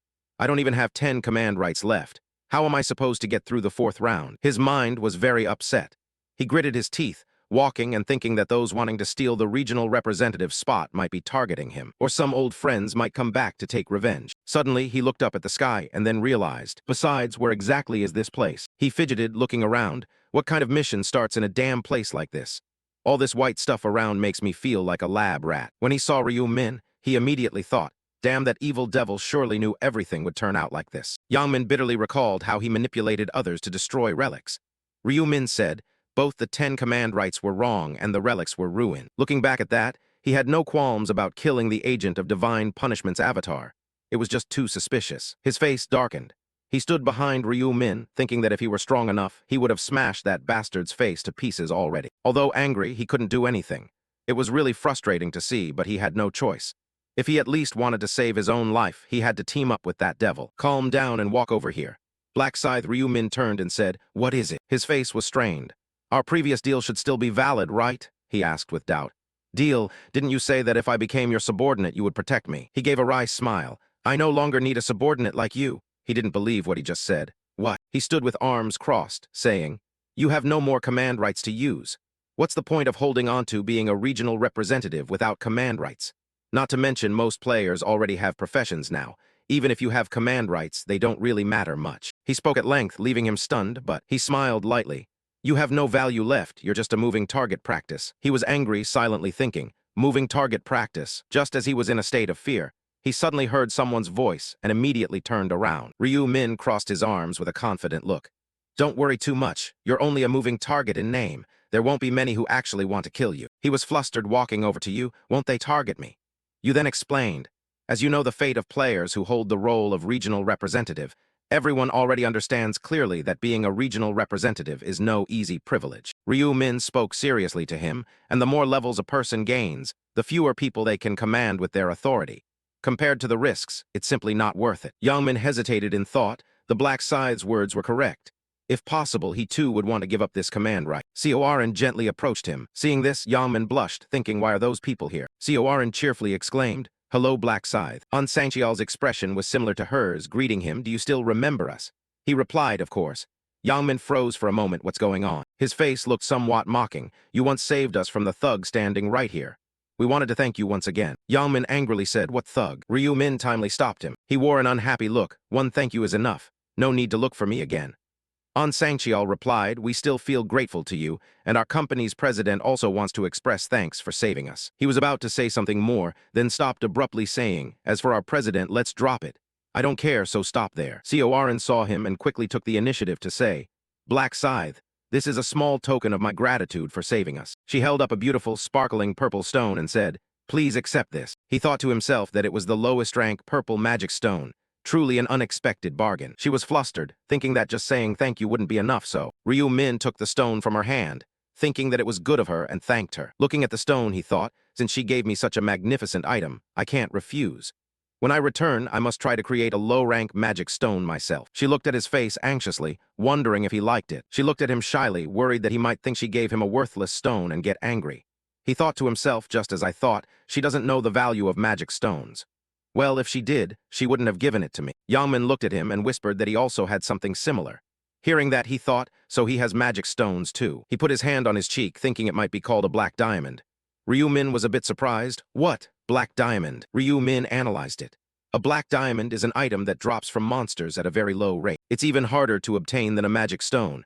And at this point, trying to actively acquire one is impossible. He thought smugly that now he knew this guy had such a valuable item. Is this luck or misfortune? Corin stammered, you're the Black Scythe, do you need a protective shield? He asked again, a shield? She hesitated slightly. I've been promoted to summoner. She explained to him with a cheerful face. I can summon a fairy spirit to create a shield for you if you need. Before she could finish speaking, he interrupted her. Thank you for your offer to help, but I must decline. I don't think it's necessary. Corin felt even more embarrassed. I understand. She bowed her head and politely greeted him. Well, we'll be going now. I wish you all the best in this round. He replied to her, good luck to you too. When he turned around, he saw Yang Min was about to leave. Ryu Min immediately called out loudly to him. Wait. Ryu Min looked at him and warned, "At this rate, you're going to regret it." He asked confusedly, "What do you mean?" Ryu Min responded, "I've already told you you're a moving target." Yang Min turned away in disbelief, but he also said, "No one will target me anyway." He explained, "I said there wouldn't be many, not that there wouldn't be any. The benefits of being a regional representative haven't completely disappeared yet." Ryu Min walked away with an indifferent expression. Although most people have reached level 10 and have professions, there are still a few who haven't. That means there are still targets to exercise command over. Yang Min looked puzzled, and Ryu Min posed a question. "Think about it. Do you really believe that out of thousands of players, no one is targeting you?" He asked Ryu Min, "So what should I do?" He cheerfully continued, "I'll help you so that you won't become an easy target in danger." He was utterly astonished now, really? Before he could finish thanking me, I immediately interrupted. "I never said I would do it for free. To compensate me for helping you, you saw the stone Corin gave me just now, right? If you have something like that, just give it to me." He was somewhat embarrassed. "I also have a stone like that." He promptly handed that stone to Ryu Min. The information about it is that it is a black diamond, an item described as a solid black stone with a smooth surface and a shiny layer. He felt satisfied and said, "All right, any other items?" He refused bluntly. "No, whatever I could give you, I've already given. Please don't take my equipment." He sighed, "Don't worry, even if you want to give, I won't take it." He immediately countered, "I have already given you the item, now can you help me?" Ryu Min turned his back. "I will keep my promise after all." The angel appeared cheerfully and said, "Oh, humans, today you have gathered here again, though the number has decreased." The people below wondered, the number has decreased, so someone must have fought in real life. He stood with arms crossed and thought to himself, after a whole month with no players caught in trouble, that would have been the real surprise. The angel excitedly announced, well, it seems everyone is here. So I declare the mission for round 4. This information is about round 4, the main task, mutual slaughter within 3 hours. Across all areas, the total number of participants is 181,906,418. The number of players who have completed it is 0 out of 90,953,209. The current area is ESC's 45-5, with a total of 1,042 participants, and 0 out of 521 players have completed it. Everyone exclaimed, "What the hell is this? Killing each other." The angel's tone shifted to disdain. "You humans really are slow to understand, just as I said." She smiled cunningly. "You just need to stab, slash, and kill the players next to you, simple, right?" Everyone was somewhat confused. Kill them, players killing each other. The angel confidently raised a finger to explain further. "Let me clarify a bit more for you.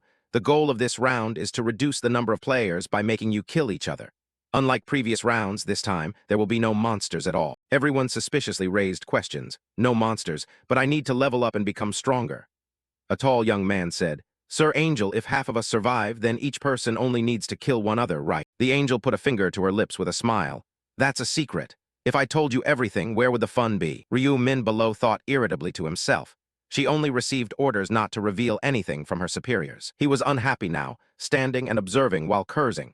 The angels are merely a means to convey information to us in this damned survival game. There is another game master, and the fact that she is hiding a specific rule means she has received orders from the overseer. The angel crossed its arms and warned, "Killing players alone is not enough for you to complete the mission. Only the top 521 ranks will survive, and the criteria of that ranking board is a secret." She put on a cunning expression, saying that even the first person to kill is not allowed to take first place. The angel manipulated everyone and said, "All right, that concludes the explanation. Now start slaughtering each other. Time remaining until the round ends. 2 hours, 59 minutes, and 59 seconds. Everyone was panicking. What should I do? So all I have to do is kill someone, kill them, and the others too. Ryu Min had no conflicts with them at all. This crazy cycle. Yang Min stood smugly with his arms crossed and said with delight, "Kill other players, great. I want to kill a few bastards too." Ryu Min speculated, "I guessed right, he's thinking about killing his friends." He smiled maliciously and slyly said, "Wait, now that I think about it, wouldn't it be better for me if the other players hesitate and don't strike? That way, I become the champion." Yang Min was furious, scheming intensely in his mind. "Those dogs, I don't know where you all are, but I will kill every last one of you." He turned around and saw Ryu Min standing beside him, which startled him. "You really scared me." He immediately felt uneasy. Black Scythe, what's going on? He spoke as he walked. "I told you I would help you avoid becoming a target, didn't I? Well, now I'm fulfilling that promise." He immediately reached out and combined his power. Seeing this, Yang Min didn't have time to think about anything. He began to step backward, but it seemed too late when Ryu Min adjusted and did something. Ryu Min made a swift move that caused him to lose his balance and fall down. A sudden notification appeared. Side mission. Round 4, side mission. Eliminate the regional representative within a set time.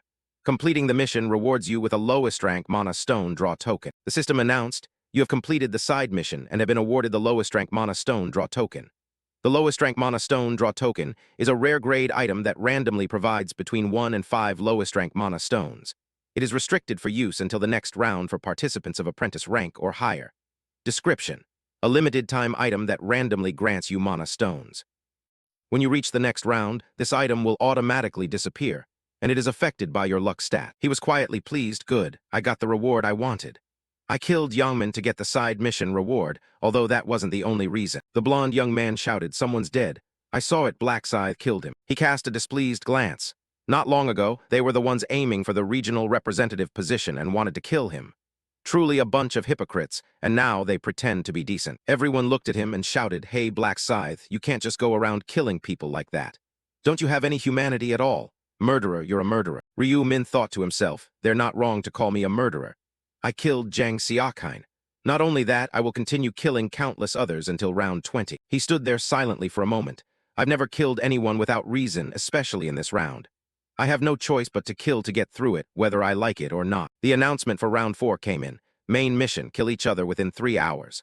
All regions combined, total participants 181,906,418. Players who completed 0909532009. Your region asks 45-5, total participants 1,042, players who completed 0521. He silently speculated that even though they knew this would happen, they still criticized him. A young man with black hair said, if things go well, maybe I could urge everyone to kill Black Scythe. The hooded youth thought similarly, I have to use this chance to ruin Black Scythe's reputation. A tall man full of determination said, if we attack as a group, Black Scythe won't stand a chance. That young man thought, we can't let Ryu Min become the regional representative. We have to accuse him of something new. They think they've found a good opportunity. It really is a joke. The young man shouted, do you think this is funny? The girl beside him added, you're crazy. After what you did, how dare you? The system displayed a notification. Player Ryu Min has become the new district representative of the ESC's 45-5 area. The young man was shocked. So Ryu Min is now the district representative. The black-haired guy next to him was worried. At this rate, it's like a tiger growing wings. What should we do? Ryu Min spoke confidently. What's going on? Why aren't you yelling anymore? Or is it because I'm the district representative now that you're scared? He crossed his arms, looking even more arrogant. If you're afraid of command authority, then you probably haven't changed your profession yet. The blonde man exclaimed. What are you talking about? The tall young man shouted. Look over there. He shouted loudly. The name of the Black Scythe has changed color. Everyone here was stirred up. He's right. The name really did change color. Why is he the only one whose name changed? Anne calmly thought, maybe it shifted from bright yellow to red. Ryu Min somewhat understood this. In these rounds, once you have killed someone, your nickname turns red. The more people you kill, the darker the red becomes. The man looked utterly savage. The changing color of the nickname is to distinguish those who have taken the lives of others. Everyone around gathered on one side to attack Ryu Min. The primitive hunting rifle has already killed. Murderer died. He felt a bit of sympathy. Instead of targeting innocent players, people would choose to kill the murderers. In any case, that way their conscience would be much less troubled. To some extent, he also realized that those who had killed murderers had themselves become murderers. He was the person who understood that more than anyone else, and the result was that they encouraged each other to go on killing the people around them. Ryu Min thought to himself, right now they might still hesitate and not want to kill anyone, but this would be the reason behind many deaths. He seriously asked, what are you people doing? I'm sure you don't have time to stand there and dawdle. Two of them retorted, hey, you stop right there. That's right, you murderer. He raised his hand to explain. You act like I'm the only one who wants to kill the representative of that area, but what about those who rushed toward Josik in the previous round? Do you want to give him a kiss or something? The man stammered. Well, he continued, kill or be killed. Don't tell me you survivors still don't know this simple rule. He asserted loudly to everyone around. Stop being hypocrites and face the reality. If your life is in danger, there's no way you wouldn't point your spear at the one threatening you. He rolled his eyes fiercely. Now is not the time to just sit and do nothing. If you all are so worried, then argue it out just like we voted the last time. He told himself and left. Even if I don't say these things, they'll start fighting anyway. Ryu Min guessed that by then it would already be too late. If at least I didn't say this, they would keep wasting time. He turned around, looking at everyone while thinking, if that happens, the number of people who pass this round might not be 521, even if it means making them fight. Encouraging them to perform the mission is also a way for more people to survive. A woman with a strong appearance tried hard to persuade. I think now we shouldn't just stand here like Black Scythe said. Shouldn't we do something? The man beside her raised the issue. So, do you have any suggestions on what we should do to talk about it? She retorted, what right do you have to mock me like that? I'm just discussing what we should do. That guy challenged her. How about a one-on-one duel to be fair? The platinum-haired boy, seeing that, immediately wanted to stop it. Fighting to kill each other, how is that fair? And a duel? Do you think this is a game? He urged, we don't even have enough time now.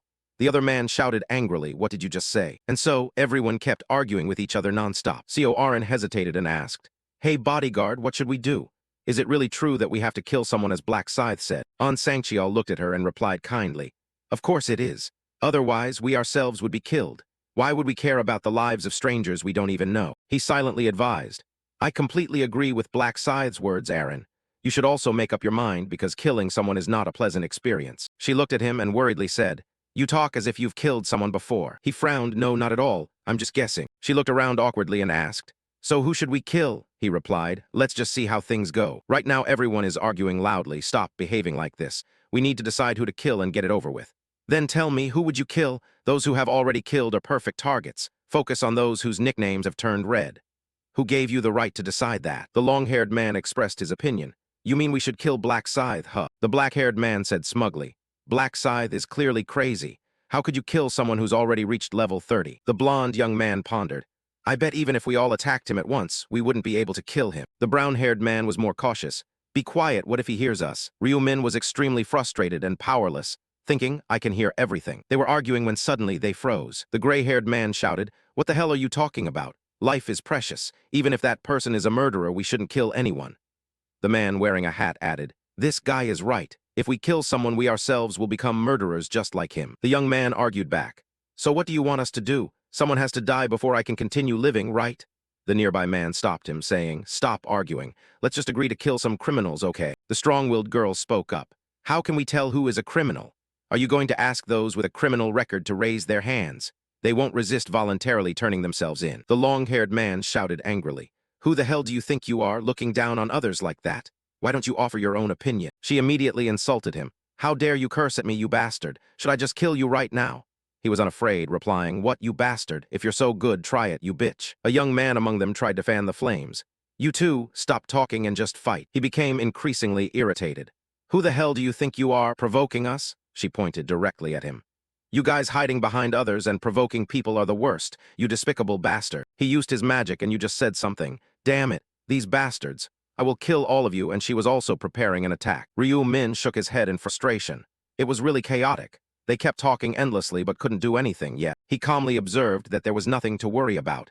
Soon enough, they would just start killing each other. The young man, appearing mature, expressed his opinion. Hey everyone, stop shouting and start thinking realistically. Immediately his face showed panic. Yang Min was sitting there yawning repeatedly. He wondered to himself, isn't that damn impossible? Ryu Min stood with his arms crossed, having learned all the rules. This was the hidden rule of this round. After dying for 10 minutes, players would be resurrected. Yang Min was stunned to realize everyone was staring at him. Why was everyone staring so intently? And it wasn't just staring, it was as if they were seeing a corpse. He stood up and looked at everyone in confusion. This was strange. Clearly, he was talking to the Black Scythe. What was going on? The black-haired man shouted, he's alive again like a god reincarnated. What are you saying? It's the resurrection system for him. The long-haired young man reasoned. So that means the dead in this round will be resurrected.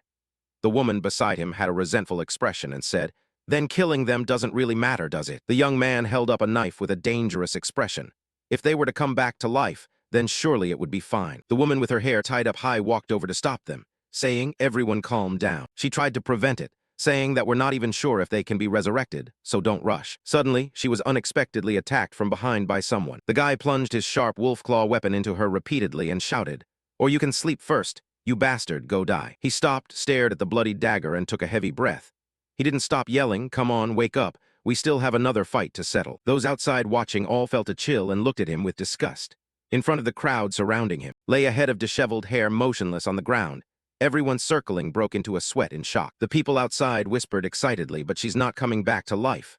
We should wait a bit. She probably won't revive right away. The brown-haired brothers and the moss green-haired guy shouted. Now that I think about it, it was after 10 minutes that he came back to life. Hey everyone, maybe we should wait for her to revive. The crowd all agreed. I agree. Me too. Time passed, and after 10 minutes the girl lying motionless began to glow. The very deep and severe wounds glowed and showed signs of healing. Later, those large wounds closed up. She was now whole again, not a single wound left, able to stand. The brown-haired girl woke up, stretched comfortably, feeling very relaxed. She suddenly realized and let out a loud huh. The brown-haired girl pointed at the people around her and shouted, "Which one of you bastards was it? Who ambushed me?" The guy with the fake wolf claw weapon suddenly appeared behind her with a terrifying smile and shouted, "It was me, you bastard." This time, unlike before, as he prepared to attack, he was cut in half by a tall, muscular man standing behind him. He fell with a thud and lay still on the ground. The big guy pointed at him and repeated what he'd just done. So after 10 minutes they revive Huh. Everyone outside had gone pale, some holding their heads, others covering their mouths. No one dared make a sound. Ryu Min stood at a distance, silently thinking. Even though the revival ability was proven, they'd still be uncomfortable with killing, but the crowd outside also began to join in the slaughter as he expected. People are influenced by circumstances and reveal their madness. Cold words tossed aside human decency along with a flurry of deadly strikes. Screw it. One person ambushed another. Damn it, whatever, I don't care anymore. Even raising swords against teammates, people like us. Go die, you're all crazy. Suddenly scuffles broke out among the maddened crowd. "Hey, you bastard, sorry, I don't hold grudges against you." The silver-haired man swung his sword angrily at the brown-haired man beside him. "Why don't you taste your own trick?" The brown-haired man parried and said, "Please just die already, don't resist, you'll revive anyway." The two argued loudly and eventually the matter was settled. "If you're so tough, why don't you go die?" In this area right at this moment, battles tore into each other. Attacks on one another happened continuously. Blood splattered everywhere. Ryu Min watched from afar, silently assessing. About 1,000 players were brutally slashing each other. Basically, this was a battlefield. He activated magic, and a stream of red light appeared from his hand. Ryu Min strode forward confidently. "Well then, I should probably lend a hand, right?" One of the combatants noticed Ryu Min. Damn. Suddenly a streak of red flashed. He swung his scythe in a circle, and the people in front hit by the blow were sent flying. Ryu Min easily dealt with those guys. Around him the players lay motionless. The others exchanged signals with each other. They lunged forward at the same time. "This is our chance. Kill him." Before the group's captain finished his sentence, smack, smack, smack rang out repeatedly, and seconds later all three were flat on the ground. "I noticed, so you can't ambush me like that." Behind Ryu Min, Black Dragon perched on his right hand was repeatedly cutting at the back of a weak player sprawled on the ground. "Die." He glanced back. "Oh right, that guy too." He laughed loudly, attacking enthusiastically and then looking satisfied. Calling round for the Black Fire Dragon's round isn't an exaggeration. With the ancient Devourer's artifact in hand, this situation is a feast for him. Ryu Min watched him carefully as he moved from one victim to the next. Judging by how dark his name looked, he must have killed about 10 people already. That guy needs to feed on a few revivals. Black Dragon looked at his status panel, chuckled with delight, thinking he didn't expect his stats to rise each time he killed a player. What a bargain. He was thrilled at the bargain. He knew stats rose from killing monsters, but didn't expect player kills would have the same effect. That info panel was filling the Ancient Devourer's progress bar.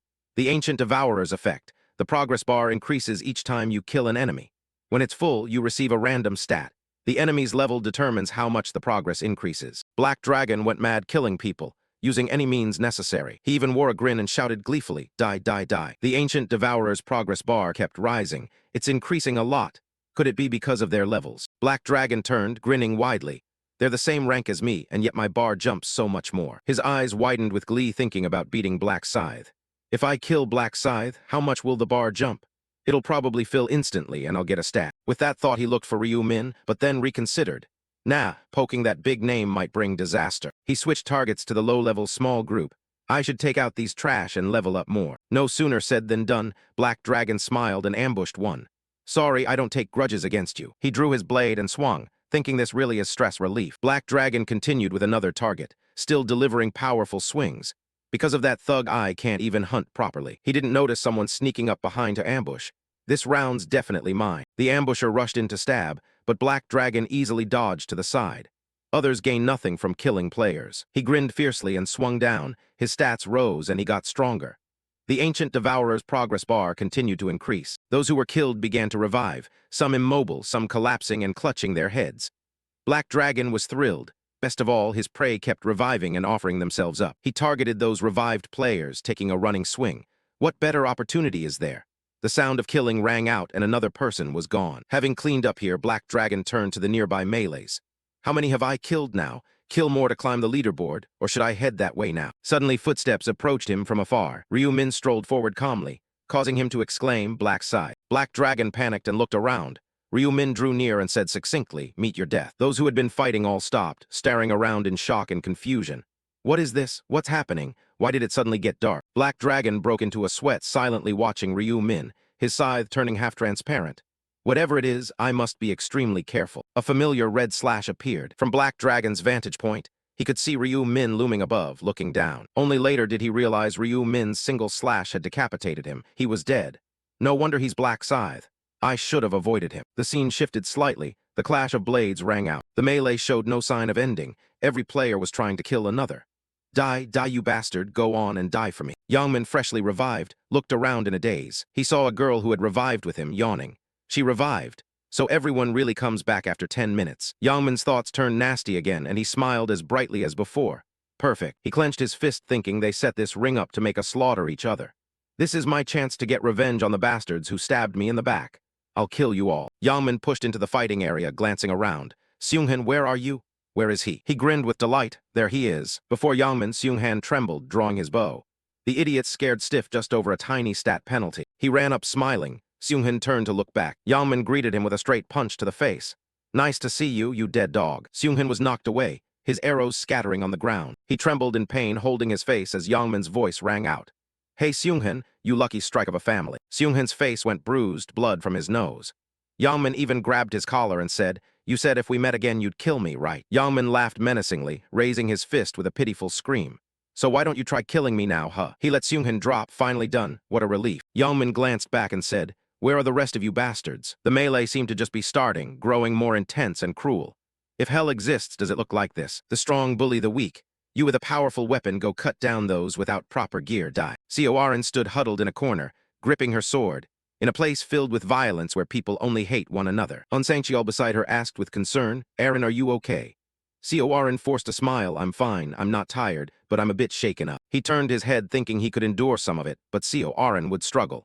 If this affects her mentally and hinders her work, I won't have the face to meet the chairman. Suddenly, as Onsangcheol looked her way, a hand appeared from nowhere reaching towards Seoarin. The hand was no gentle one. It grabbed her hair tightly. The man raised a knife, holding Seoarin, shouting, go die. Onsangcheol quickly dashed over from afar to rescue. Don't you even think about it. He swung his sword and sliced the man's weapon away. Onsangcheol nimbly and skillfully switched his grip. With a series of fluid moves, he drove a stab into the man's shoulder. Onsangcheol easily felled him with a single strike. Seoarin still trembled, sweating as she stared at the bloodied sword in front of her. She clenched her teeth with determined focus, eyes fixed on the blade. Seoarin lunged forward. She ran straight to the trembling man kneeling on the ground and drove the blade into him. The scene shifted. The sky seemed gloomier than before. Seoarin knelt, trembling and covering her mouth. Onsangcheol glanced over, thinking if he told her to follow orders, she'd do it. She stood and turned to him, asking, Guardian, how long do we have to fight like this? Onsangcheol replied, at least another hour. Seoarin's face went pale and sour. I can't even watch them die. How can people be so bloody-minded? Onsangcheol gritted his teeth, staring at Seoarin with some anger. Too weak, she's way too fragile, clearly been sheltered too much. Trying not to show his true feelings, he asked with concern, if you're tired, please rest. Didn't you kill about 50 people already? Seoarin couldn't recall exactly, but it seemed so. Onsangcheol turned away and said, that should be enough to make the leaderboard, leave the rest to me. Seoarin looked up at him, deeply grateful. Thank you so much. He turned away with a smile, feeling like a weight had been lifted. I'm the one who should be thanking you. No need to hand them over to you to finish off. Onsangcheol began his hunt. He attacked whoever he encountered. Now I can focus on my own score. The scoreboard for this round appeared. The remaining time until the round ends is 10 minutes and 21 seconds. We encounter the familiar Black Scythe again on that red slash pad. Ryu Min calmly fights each opponent. Whoever comes, he fights back. There are still about 10 minutes left. Round 4 always takes a lot out of you. He sensed someone right behind and turned with a cold glare, swinging the scythe, but he stared at his opponent like a wild beast hunting its prey, swinging the scythe toward him. I can't let the first place prize across all zones slip away. I have to use every possible way to get stronger and reach round 20. After dealing with that person, Ryu Min rushed off to find others. Anyone who met him ran off with a pale, bruised face. I have no idea how strong the final boss will be. Ryu Min easily caught up and captured everyone, so I have to become as strong as possible. He was always in a ready stance, holding the scythe up and staring intently at his prey. The guy being chased by Ryu Min panicked, tears streaming down his face in fear. Black Scythe. Ryu Min ran behind him, weaving through the circle to the front and kept running forward. That guy plopped down, unable to believe he survived the death trap. I'm alive. While running, Ryu Min thought about choosing his opponents. Those he had already killed didn't need to be killed again. He killed strange people he met, but didn't kill everyone he encountered. Ranking in round 4 isn't based solely on killing as many people as possible. You need to kill as many different people as you can. Even if you kill the same person twice, it only counts as one kill. Ryu Min glanced back attentively. Behind him was his acquaintance, Yang Min, punching others repeatedly. Ryu Min looked slightly annoyed, thinking that meant he couldn't kill that guy over there. He was still enthusiastically landing continuous punches on his opponent's face. Die, die you bastard. Yang Min on the other side smiled brightly, pleased and satisfied. Ryu Min silently evaluated him. All this time, he had been repeatedly killing 3 of his friends. Those guys would have a hard time surviving this round. Suddenly, someone revived behind him. Yang Min turned his attention around. He immediately slapped Seunghan. Ryu Min thought to himself, if you keep dying as soon as you revive like that, there won't be any chance to earn points for yourself. The game's announcement continued displaying. Preparation time countdown, 1 minute remaining until the round ends. Ryu Min dashed forward, quickly glancing around. Only 1 minute left, not much time remaining. I have to achieve the highest score possible. He looked toward the silver-haired guy grinning widely across the way. I've already killed that one. Next was the brown-haired guy crying while holding a girl in his arms. That one too. Ryu Min shifted his gaze to the light brown-haired guy holding a knife. I don't remember that name. This will be the first time. Finally, he decided on his target. The other person, unaware, glanced back. There was no more time, so he would resolve this with a single strike. Just one slash to his back, and he was gone forever. Ryu Min's final slash was also the moment the match ended. The scenery shifted as a golden aurora appeared in the sky, and all the players found themselves surrounded by a protective shield. An angel appeared from the heavens, asking, does killing each other seem enjoyable? Those below looked very displeased, glaring angrily at her. Ryu Min glanced at the angel, thinking silently, how could killing others be fun? The angel bent down. Heen too smiled and said, look at that dirty pool of blood. This clean space has been completely thrown into chaos. She laughed mockingly and said, after all, you have all done very well in the task of slaying each other. Before seeing the results, let's resurrect those who have died before you. Ryu Min didn't pay much attention, thinking to himself that she spoke as if she was the one resurrecting them. In reality, it was the system's ability. Suddenly, a player who had his arm cut off watched as it gradually grew back. Other players experienced the same. Regardless of the severity of their injuries, they were all healed. Seunghan was no exception. Yang Min's friends, once healed, all angrily scolded him, shouting, Yang Min, you bastard, damn you, I will kill you. Yang Min smiled brightly, glancing as he heard those words. Damn it, you only lose to Josik. What the hell are you guys talking about? Clean up that bunch of bastards, the angel cut in silently. She glared with irritation as a warning. From now on, if any human dares to speak, I'll make their head bloom. Everyone below didn't dare to utter a single word. The angel flipped her expression with joy. Now things are a bit calm. If everyone has revived, let's take a look at the results. She began to explain. But before that, we need to know what the side mission for this round is, right? Everyone was confused and curious. Is there also a star for this side mission? The angel snapped her fingers, smiling as she said, of course there is. Do you think there's no side mission? Are you stupid or what? The round info board appeared.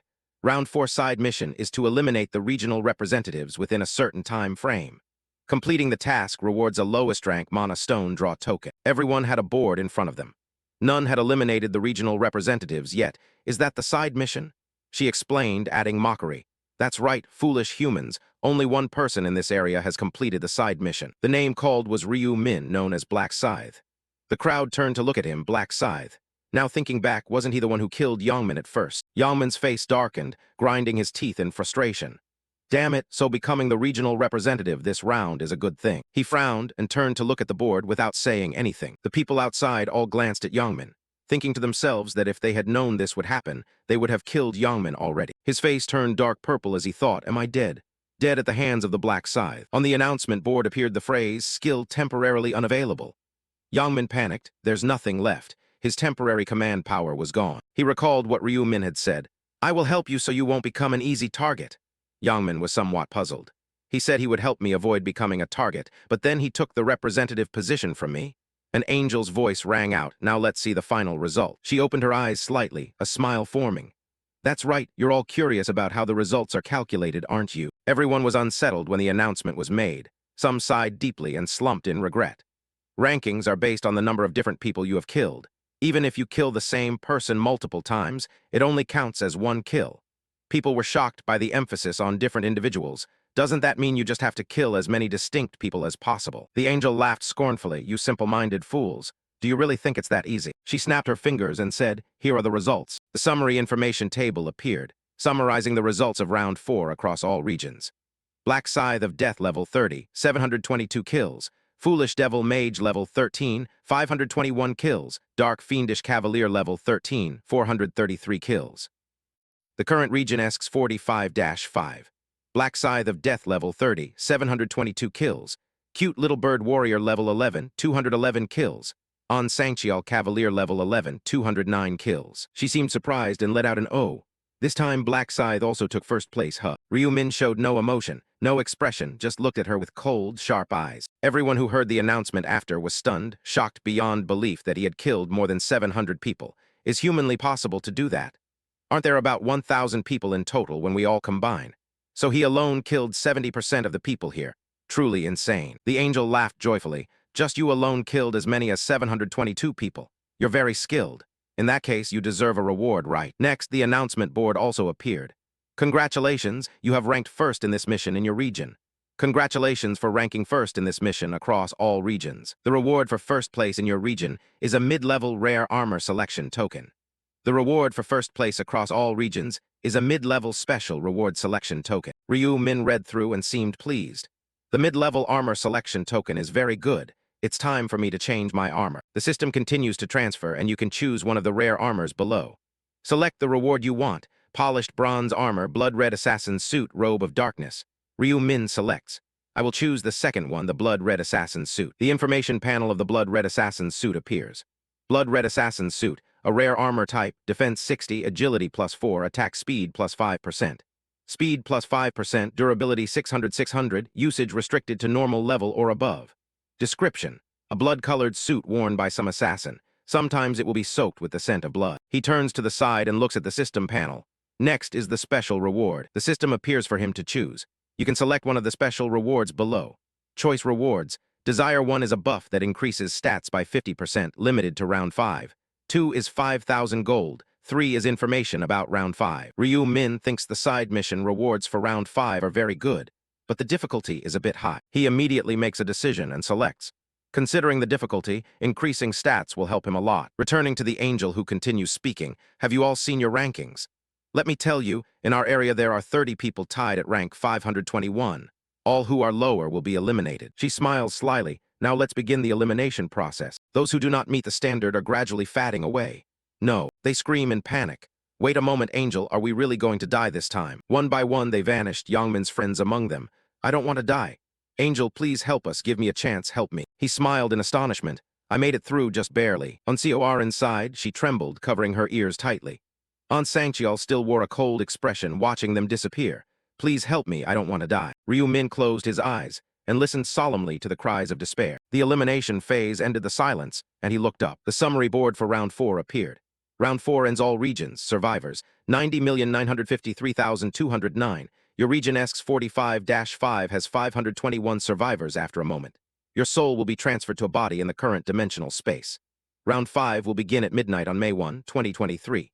See you in the next round. Congratulations on surviving. The scene changed to before a hotel as night fell. Suddenly, the sound of footsteps ran through the night. An Sangcheol panicked and flung the door open. Sir. Ma Jeonrak, lying asleep on the bed, stirred at the loud noise. He was handsome as he woke. Unit leader An Sangcheol. Ma Jeonrak sat up in confusion. What are you doing here? I don't recall calling you.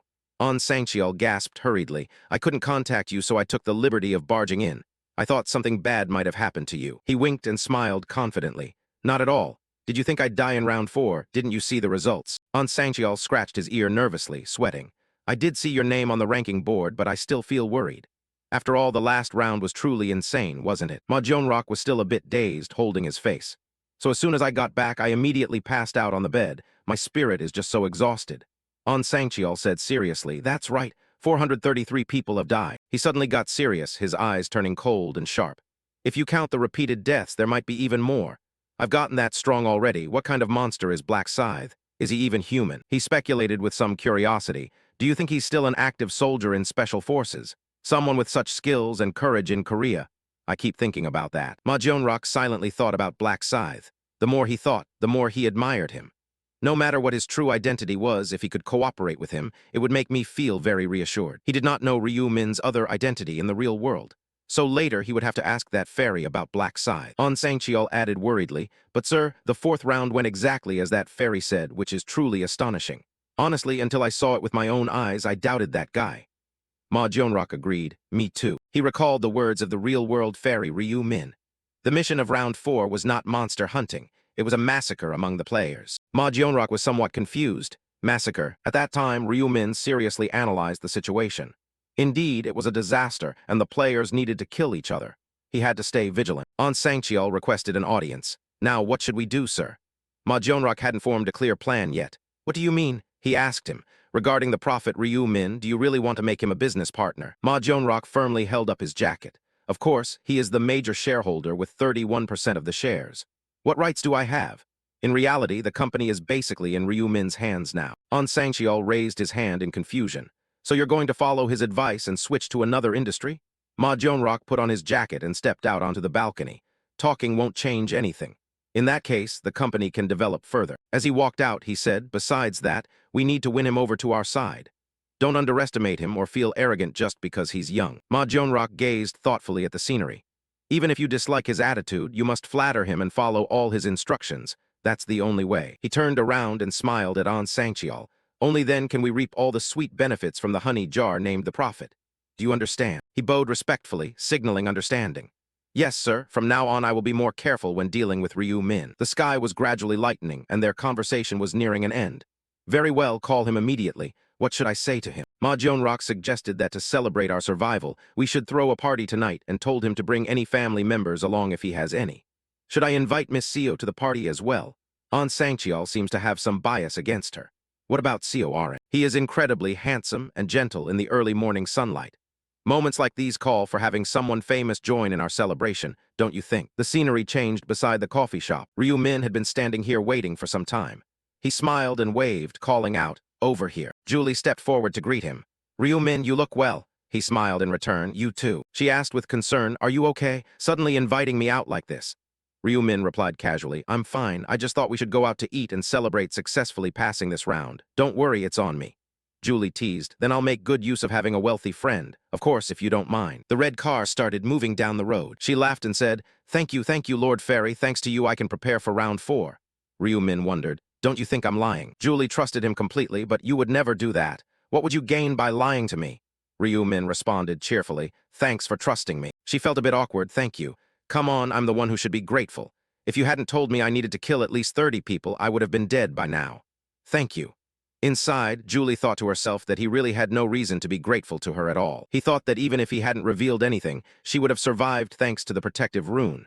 She was also quite talented. More than that, compared to Seo Arin, who was like a flower protected in a greenhouse, she was more like the weeds growing outside. They arrived first at a Western-style restaurant with a slight Japanese fusion. They sat down at the table that Ryu Min had reserved. Let's eat. Thanks, enjoy your meal. Julie thought, looking at him. This was how many times he had thanked her already. She seemed flustered and awkward, sweating. Julie was silent, frowning. Should a killer like me be doing these things? I only came here because Ryu Min called. But having a peaceful meal like this is really. Ryu Min noticed her unusual appearance and asked, Julie, why aren't you eating? He guessed she was still feeling guilty. She gave a quick excuse and moved past the subject. I don't feel very well. He got straight to the point. Is it because you killed someone? Ryu Min comforted her, telling her not to overthink or blame herself. You have to survive. Julie still had a hard time letting go. That's true, but he said gently, and besides, it's not only you, I and the other players can't avoid it either. She still couldn't escape that trembling shadow. Even so, I killed him. Ryu Min interrupted. That's enough. He seriously explained to her. So what? If similar things happen in the future, will we just let it be? What if I don't wake up? What will happen to my family here? He recalled his adorable little brother. We have a family waiting for us, don't we? Julie hesitated and mumbled, my family. She remembered the scene where her father burst into tears and hugged her. If I don't wake up, Dad will be very sad. Julie clenched her hand, showing determination. You're right. I forgot about my family and didn't realize they were the reason I was able to hold on for so long. She looked up at him. Thank you for comforting me. Ryu Min cheerfully picked up his chopsticks and gently reminded her to eat more. It's nothing. Enjoy the delicious food here to ease your sorrow. Julie happily returned. Okay. Only now did they really start eating. It's really good. It felt like the fatigue from the 4th round was completely washed away. Hearing you say that, I'm very happy. The sky was changing color, slowly waiting for nightfall. Thank you for treating me, Min. Ryu Min noticed. This is the first time you called me without using my full name. She didn't mind much and asked, is that so? If you don't mind, can I call you that from now on? He happily agreed. Of course. Ryu Min thought delicately to himself. It seems his mood has improved. Should I bring up the main topic now? He straightened his face and addressed the main issue. Julie, I called you here today to share information about round 5 with you. Julie suddenly froze. Round 5? Are you predicting the future already? He got straight to the point without beating around the bush. Round 5 will be the toughest round so far, and different regions will be combined. She didn't quite understand and found it hard to imagine. Ryu Min summarized it for her to make it easier. Basically, the divided regions will merge into one. Julie sprang up in astonishment. So does that mean you and I might be able to meet? He calmly took a sip of tea. That's right, but not during round 5. In Ryu Min's mind, actually, we will meet in round 5, but if I tell you we're in the same region, you will want to meet me. He set down his teacup and continued, I have to meet you while remaining anonymous. To accomplish that, listen carefully to what I'm about to say. Ryu Min suggested to her as I revealed round 5 will be even harder. You might not pass through. But there is a way. Julie eagerly asked, what is it? He mentioned a familiar name and instructed her on how to pass the challenge. Black Scythe. Go see him and ask for his help. Julie was suddenly surprised. Black Scythe. Julie wanted to confirm her thought. The Black Scythe you mentioned, is that the person? The one ranked first across all regions. Ryu Min, it must be him. She awkwardly pointed at me, looking embarrassed. So you want me to ask the Black Scythe for help in round 5? He advised her that instead of asking for his help, it would be more appropriate to say cooperating with him. Ryu Min gave her the best option. You need to temporarily form an alliance with him. Only then can you survive. Julie pointed at me and said, but he is a level 30 Black Scythe. Do you think he would be willing to cooperate with me? She felt somewhat apprehensive hearing him speak. You have your own skills, after all. Surely the Black Scythe needs you too. Their relationship will be symbiotic. Julie thought if she could safely get through this round with his help, that would be great. She sighed anxiously. Honestly, I'm still worried. I don't know if the Black Scythe will follow me just because of my small buff. Ryu Min smiled at her thoughtfully. That's not just a small buff. Your skill is amazing. Ryu Min reassured her. Don't worry. The Black Scythe will try to cooperate with you not only in this round, but also the next. I've already seen that scene in the future, so you don't need to worry. She sincerely hoped for that, really. She also felt somewhat reassured. Thanks for telling me such important information. Naturally, Ryu Min said, we're friends after all. This is just what I should do. Julie suddenly remembered and asked him, can you reach out your hand a little? She concentrated, and a blue light spread out. I should give you something to repay your kindness, right? A blue glow illuminated around Ryu Min's body, radiating all around. He smiled brightly, thanking her. Thank you, Julie. In Ryu Min's mind, he seemed to have anticipated this.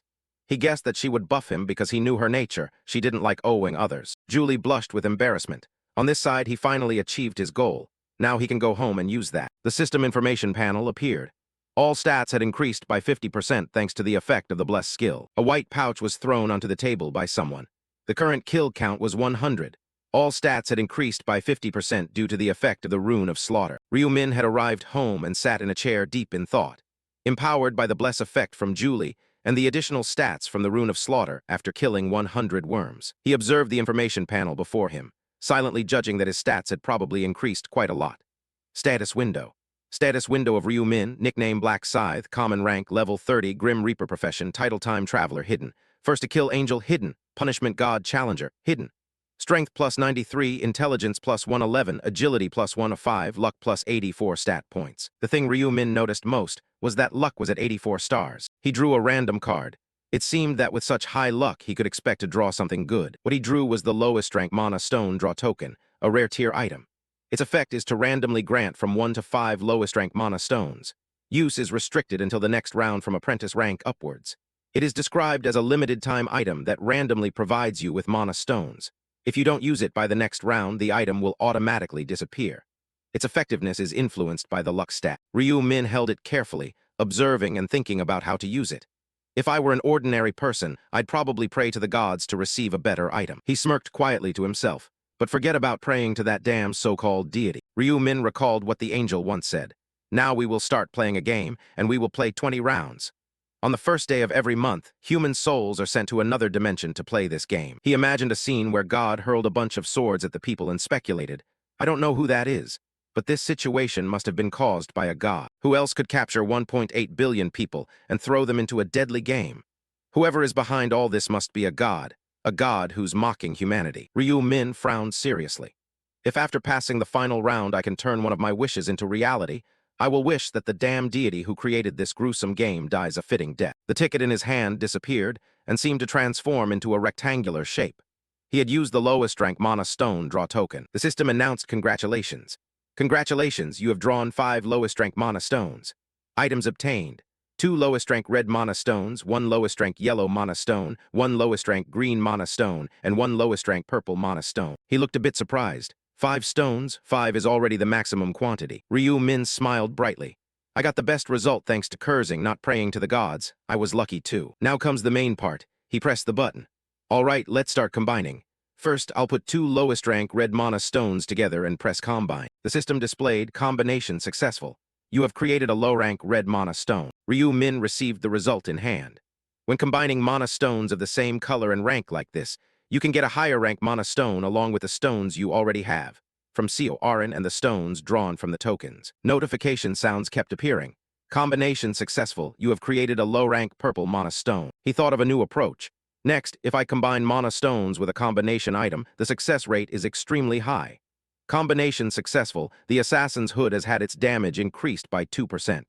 Good, now let's combine the next few stones. Ryu Min sequentially tries on various items. The dark gloves add 2% to all stats. The resistance ring has been enhanced with an additional 2 luck. Next, he changes to the long boots of wisdom, which have been enhanced with an additional 2 agility. He looks at the breakdown table and thinks to himself, I'll remove the blue mana stone from the hunter's leather armor. The system notifies that the blood-red assassin suit has been further enhanced with 1% damage reduction. Ryu Min smiles, about to reap the rewards. So I've used up all the mana stones I had.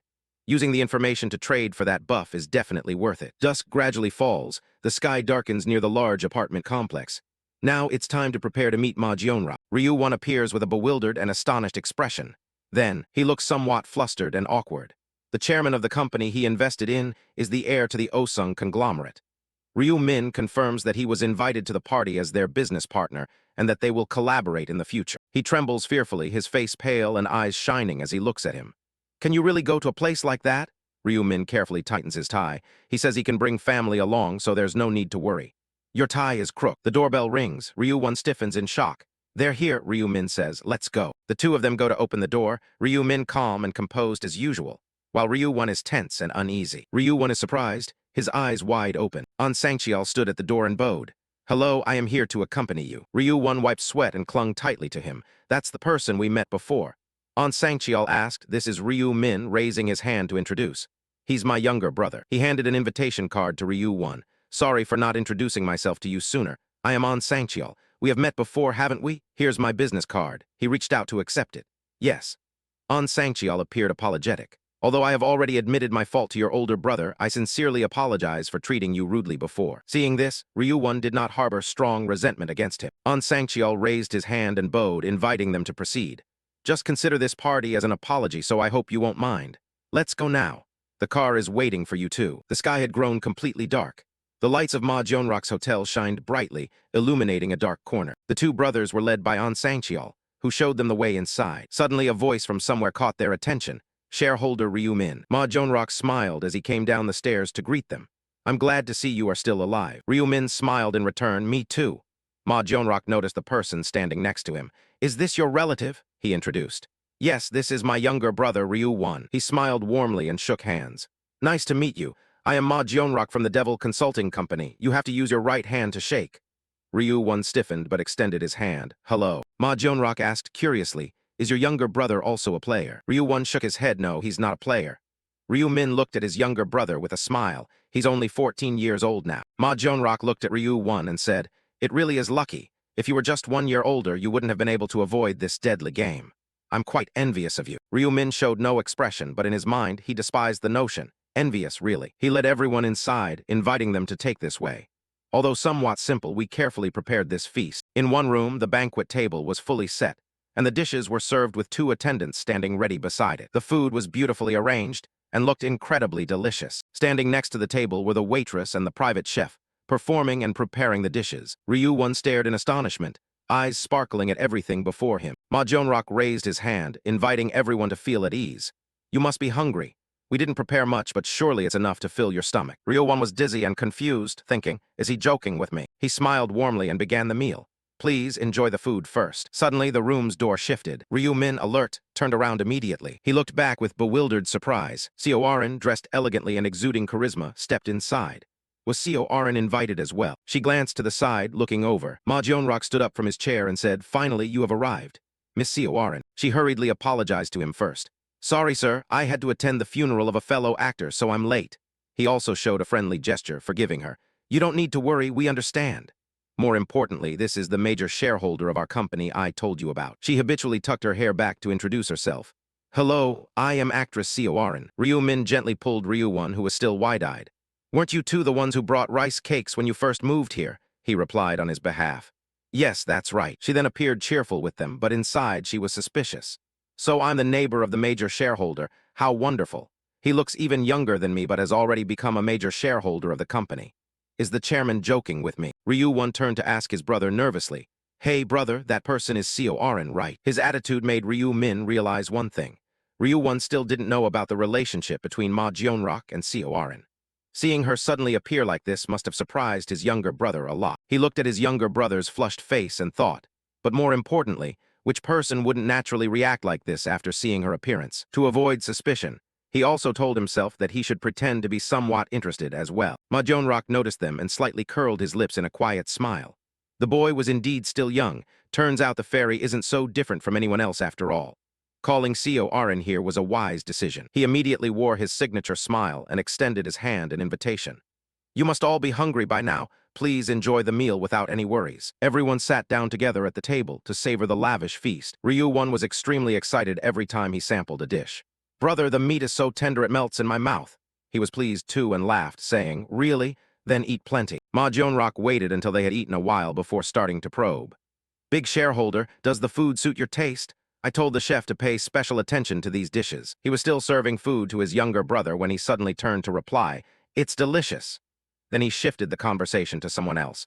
And you, Ryu-won, is the food to your liking? He nervously blurted out, Yes, this is the first time I've eaten dishes like these. He was satisfied immediately. Hearing that makes me very glad. Luckily, I had quite high demands for the chef. They continued their meal at a leisurely pace while Ma Jeonrak kept asking questions. I see you didn't bring any other family members. Why is it only you? Ryu-min's face suddenly showed displeasure. My brother is my only family. My parents have passed away. Ma Jeonrak felt awkward from his reaction. I see, my apologies, damn it. He silently gritted his teeth, wondering why he had asked that question. The harmonious atmosphere between them was completely ruined. Only now did he clearly see Ryu-won's face, about to cry, and curse it inwardly. Damn it, I should have kept my mouth shut until the mood improved. Not long after, the plates and bowls were cleared away to be replaced with dessert. Ma Jeonrak drank his tea with extreme discomfort. Someone needed to improve this atmosphere. He tried looking at the person next to him and attempted to signal. Seoarin, look over here for a moment, Seoarin. But his words failed, and the new chairman, having lost patience, set his teacup down. He stood up in the middle of the meal and suggested to Seoarin, Seoarin, could we talk for a moment? She still looked confused as she followed. All right. They went outside together, moving quite far from the room. While walking, Ma Jeonrak finally began to speak. Listen, Seoarin, the girl behind replied reflexively. Yes, chairman. Then he paused to steady his words. An implicit question was posed by the chairman. Was the food good? Seoarin smiled brightly. Very good, sir. It was precisely her naivety that caused him to fall back into a gloomy mood. The chairman's face darkened, as if about to choke someone. Do you think I called you here just so you could enjoy eating? He looked down at her with reproach. I called you here to help make the atmosphere more cheerful. Why are you so slow to understand? Seoarin quickly apologized. I'm sorry, I thought you only invited me to the party. He sighed in frustration. If not, then why else would I invite you to dinner like this? Ma Jeonrak rubbed his forehead to steady his thoughts. Hasn't the unit leader told you who that person is yet? Seoarin nervously shared what she knew. Isn't he the major shareholder? The president immediately added to her words. He is not only the major shareholder but also a prophet. The young actress was startled. A prophet. He emphasized it even more. That's right, he is a prophet. Just as the title suggests, his profession is very special. He can see the future. His fingers gently swayed. Do you understand now? We have to keep him happy. Imagine how great the advantage would be if we knew the information of the next game round in advance. Ma Jeonrak's following words terrified Seoarin. So you need to use that beautiful face of yours to go along with everything he says and smile at him. He clenched his hands tightly, full of ambition. Along with his cunning smile, Ma Jeonrak pressured her with an invisible force and did everything to capture the heart of that prophet. Seoarin broke out in a cold sweat. Forgive me for asking directly, but I don't think doing that will. He cut her off without listening. As the chairman, I have given you the opportunity to succeed in your acting career. Isn't it time you repay that debt? Seoarin listened to his requests with concern. She didn't need to hesitate. Whatever tricks she used didn't matter, as long as she made shareholder Ryu-min happy. Ma Jeonrak raised his eyebrows and asked again, Why didn't you answer me? At this, the vulnerable girl quickly blurted out, I understand now. They paused their discussion when he decided to return to the party. I will observe to see if you make a serious effort. Now let's go. Seorin replied to him with a gloomy tone. Yes. Inside the party, the atmosphere remained awkward, as only An Sangcheol silently watched the two brothers. Ma Jeonrok opened the door and entered with Seorin in a cheerful tone. Has everyone been waiting long? We had to discuss some business and got back a little late. He intentionally glanced at her to signal. It seems you've finished eating, so let's move to another location. Ryu Min and Ryu Won stood up and walked toward the door, awaited by the two of them. Ma Jeonrok grew even more impatient seeing Seorin nervously glance at the two guests. He thought, I've already told her everything she needs to do, so why is she still hesitating like that? Luckily, Ryu Won took the initiative to start a conversation with her first. Ah, Sister Seorin, she immediately answered him. Yes. The young man's face flushed bright red from embarrassment. I'm a fan of yours, he said. You're even more beautiful than in the photos. Seorin lightly concealed her smile very politely. Thank you. Also, Ryu Won continued to express his hope. If possible, I hope you could spare a moment later to take a photo with me. They continued to chat happily as she agreed to the request. Oh, of course.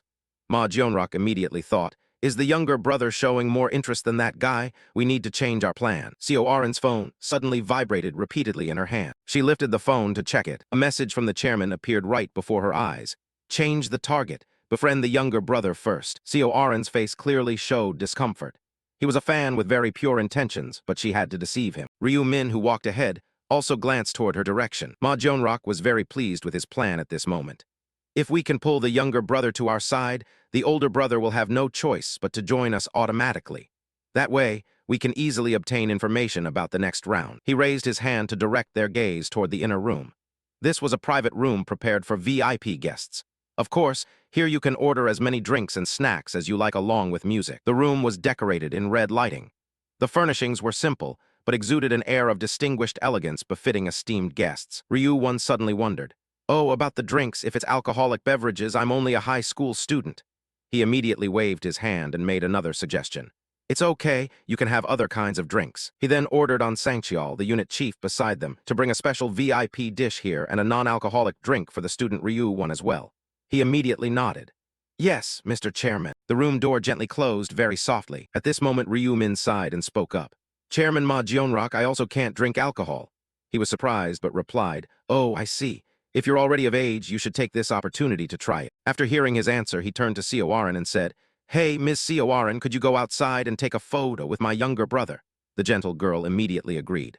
Ah, sure. Both of them nodded in greeting and went out together. After confirming that everyone had left, Ryu Min clenched his fist and called Ma Jeonrok.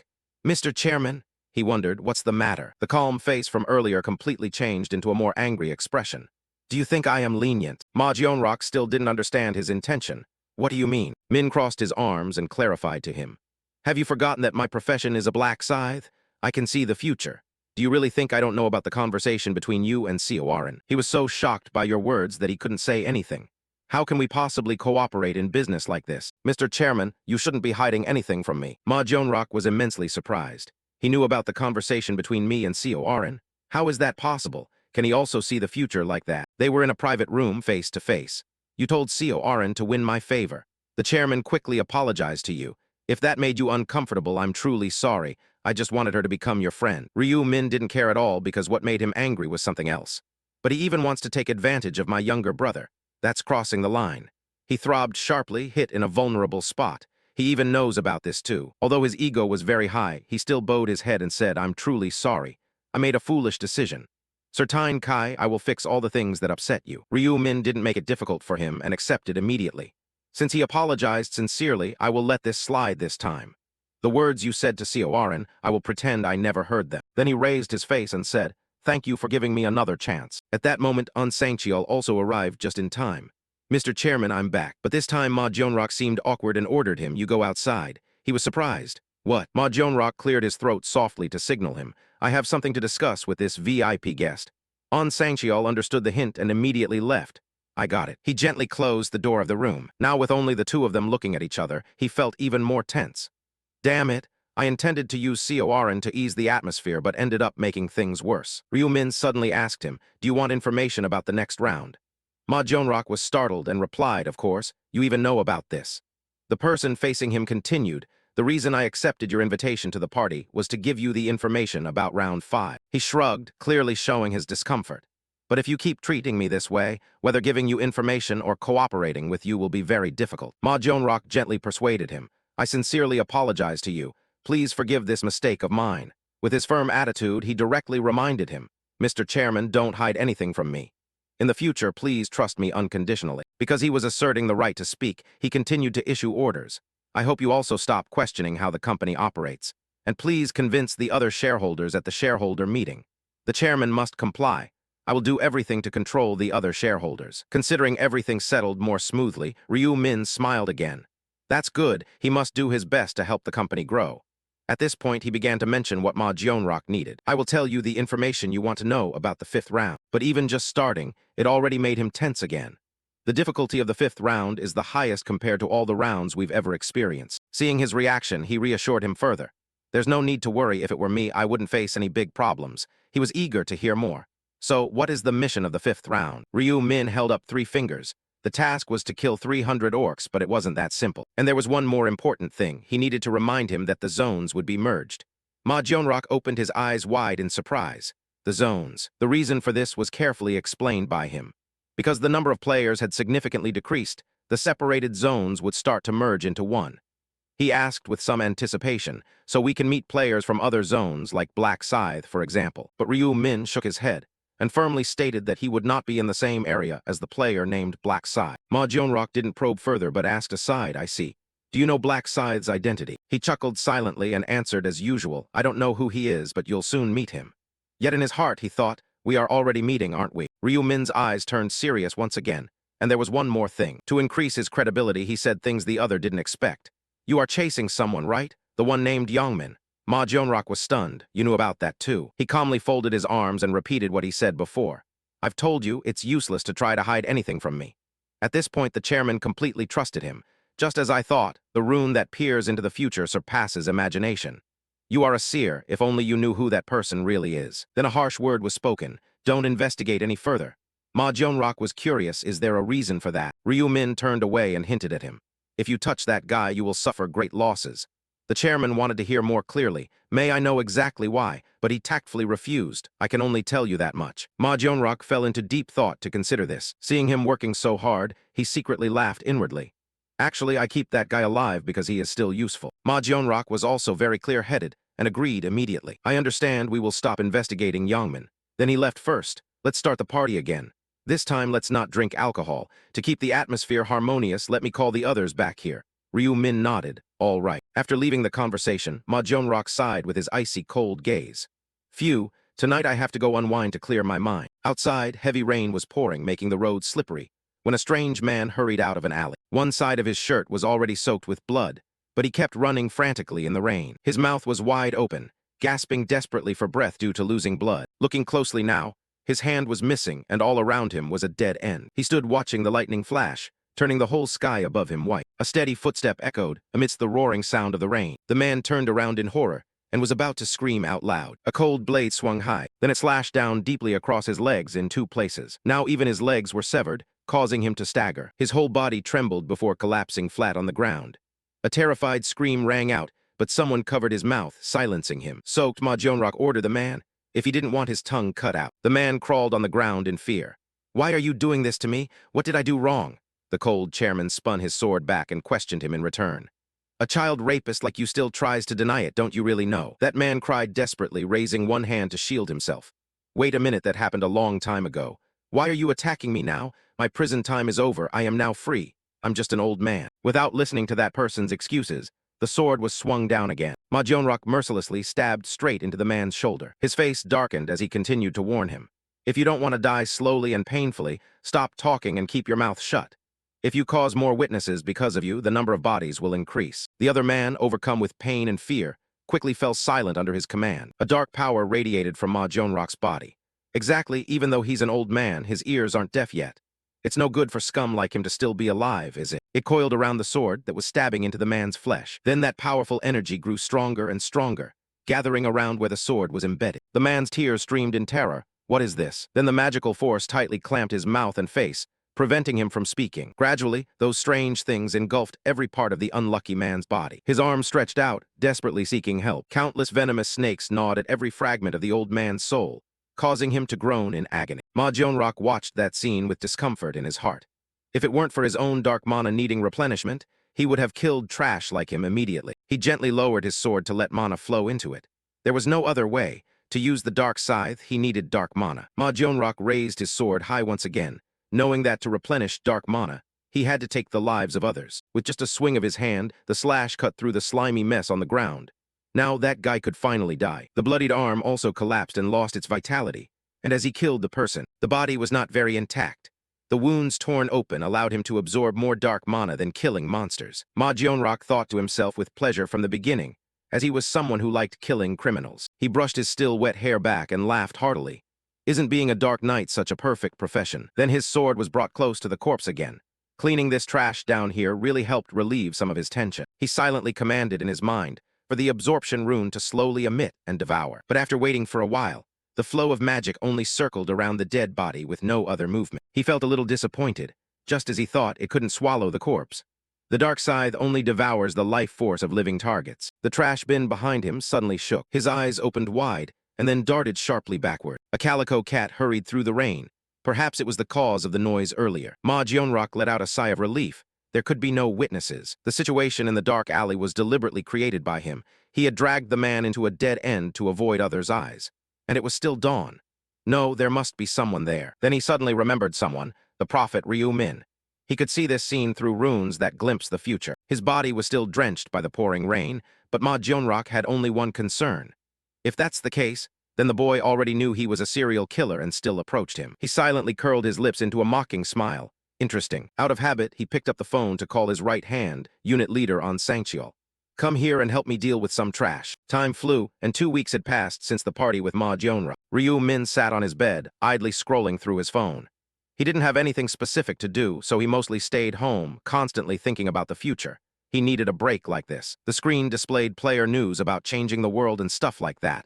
But today marked the end of the rest period. He pressed the red button on the screen. It was time for him to act. A gleam sparked in Ryu Min's eyes. Now let's go get one of the 5 runes that can be found in the real world. The rune of cloning. On the hot headline of the article is the tragic news about the game. 1.8 billion people were pulled into the other world, dropping to only 90 million within 3 months. The economy is in danger due to the loss of the younger generation.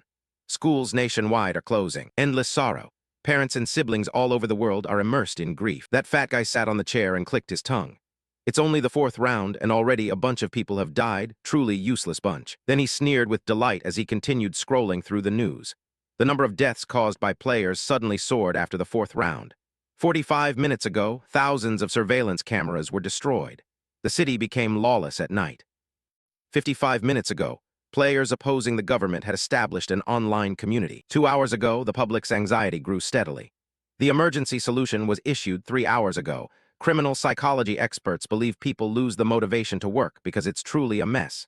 If they were players, they would do the same. He picked up his axe and muttered, "What's wrong with wanting to do anything before dying? Damn foolish fools. That's precisely why they shouldn't always force us into a mold. Don't do this, don't do that. It's all because of restrictions and rules." Black scythe in hand, he swung his axe. He shouted loudly in anger as he struck the floor with a strong blow. That's precisely why all of us are now breaking out. Then his face became dazed as he looked up. Well, it doesn't matter anymore. No one can stop me now. He smirked, laughing until wrinkles formed around his brows. After all, I'm a player, superior to all of them. Around him lay scattered corpses in pools of blood. Now who should I kill next? The black scythe in his hand looked at his palm and wondered why he felt nothing despite having just killed someone in real life. Could it be because he had already been through hell in the 4th round? He complained indifferently after creating this mess. But only 1 point per person. So stingy is it because they're civilians? Thinking back to himself in the previous round excited him even more. The 4th round was truly amazing, even more enjoyable than killing monsters. On his system board it was recorded. Absorption rune effect. The accumulation stat increases when you kill enemies. When the score is full, you will receive a random statistic. The amount of accumulation you gain is proportional to the level of the enemy. Thinking this, he pushed open the classroom door again to look for someone else. I want to kill players instead of civilians because I get more points from them. While scrolling through his phone, black scythe in hand, accidentally came across a notable piece of information.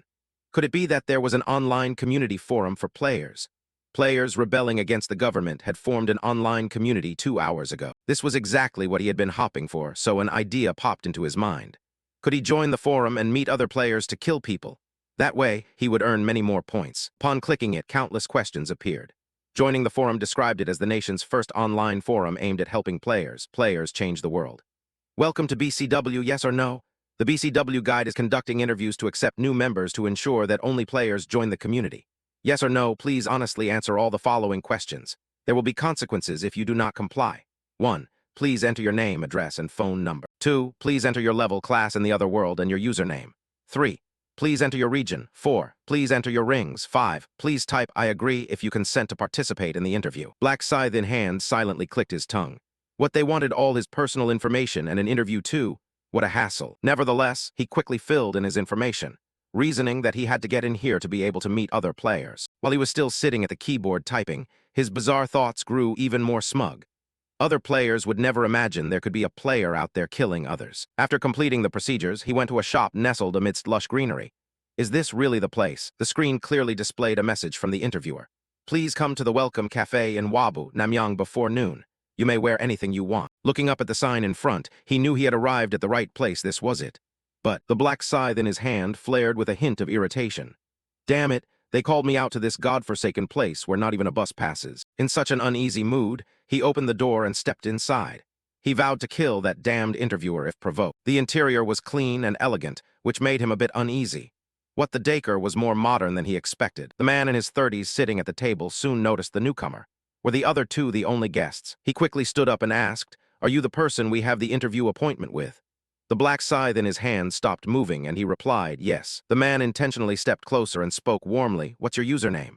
He answered immediately, "Black Scythe." 30 shook hands with him, "Pleased to meet you. I am the interviewer. My username is 30. The black scythe in hand was wide-eyed with amazement. "Are you a player?" His reaction was not unexpected to him. "I know I don't look it much, but I'm already 30 years old. This way, please." He pointed at the person wearing a pink coat sitting on the chair and introduced, "This is Little Cockle. He also came for an interview." "Cockle, this is the black scythe in hand. You two might become teammates, so go ahead and greet each other." He pulled out a chair with a disdainful thought. "This punk who looks like a sardine is also a player. He looks so weak." "Hello." The person beside him also nodded politely. "Hello." Once seated, he began to wonder. "I guess the business isn't doing very well, no customers, and I don't see any part-time staff either." 30 smiled slightly and explained, "It's quite far from the city, so it's understandable. That's why we rent this place for interviews." The black scythe in hand still asked innocently, "So you rent this place, but shouldn't the owner still be here?" "I don't see anyone," he replied enthusiastically. "The owner is preparing food in the kitchen. This is a coffee shop, but they also serve meals." He still focused on the strange scenery around the coffee shop. "I see." The place he was looking at was the corner of the wall. "There isn't even a camera here." Then the black dragon fire in his hand glanced over to the person in pink beside him.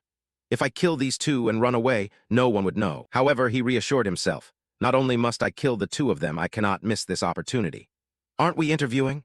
30 said cheerfully. "We are waiting for one more person. We'll start when he arrives." He heard that and asked again to be sure. "One more person? So there are 3 of us." He answered while looking out the window and suddenly exclaimed, "Yes, the appointment time is a bit late, so let's wait a little longer. He's coming now." The cafe door gently opened, and the welcoming bell rang. 30 courteously welcomed that player himself.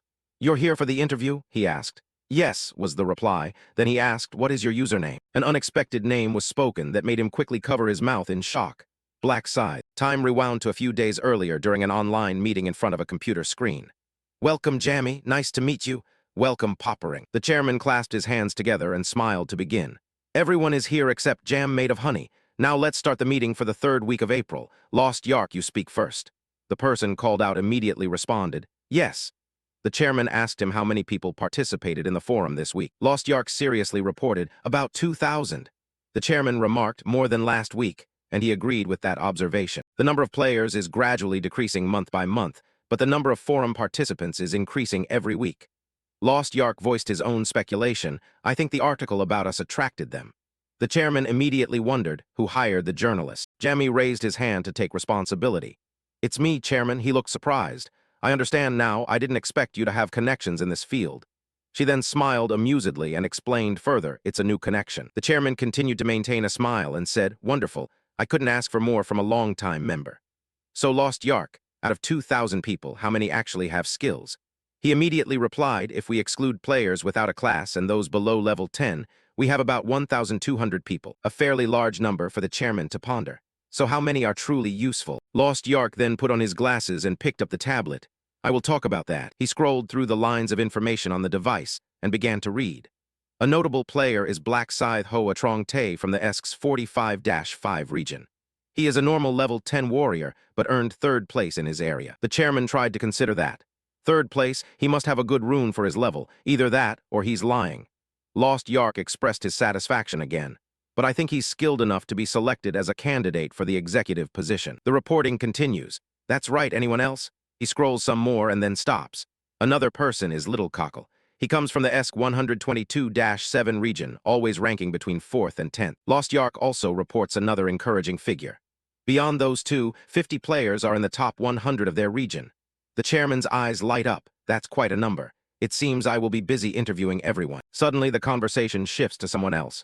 Is it you, my 30-year-old self? He quickly wakes up from his nap. Sorry. The chairman's face immediately turns stern. Were you dozing off? What were you doing last night that has you sleepy now? The 30-year-old starts to say something but is cut off by his superior. I won't hear any excuses. Finish the 50 interviews before the next meeting. If you don't finish on time, another senior candidate might replace you. Due to his mistake, he nods in agreement. Understood, please leave it to me. The chairman turns to ask another question. Anyway, has Lowe's H made contact yet? He checks his phone and replies, if he had, I would have reported it immediately. Hearing this, he sighs. Perhaps you're right. I will grant him an executive position immediately if he joins. What a pity. Then he continued to give instructions to the operators.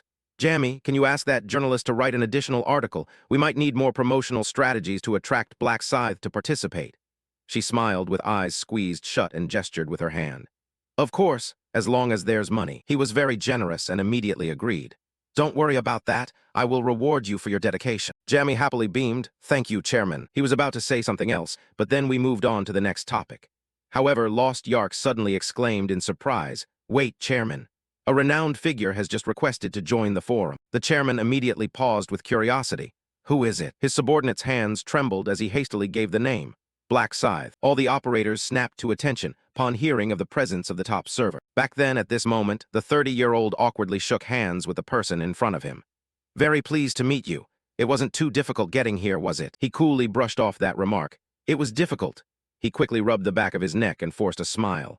Sorry about that. This is the best place for us to maintain privacy. Then they walked together into the meeting place. By the way, you're really handsome. The girls must like you a lot. This way, please. The guest sat down on the chair beside the 30-year-old, who invited him with a warm welcome. These two had come for interviews, just like you. The black dragon fire in his hands opened his eyes wide in amazement. Hello. The introverted young man softly spoke as well.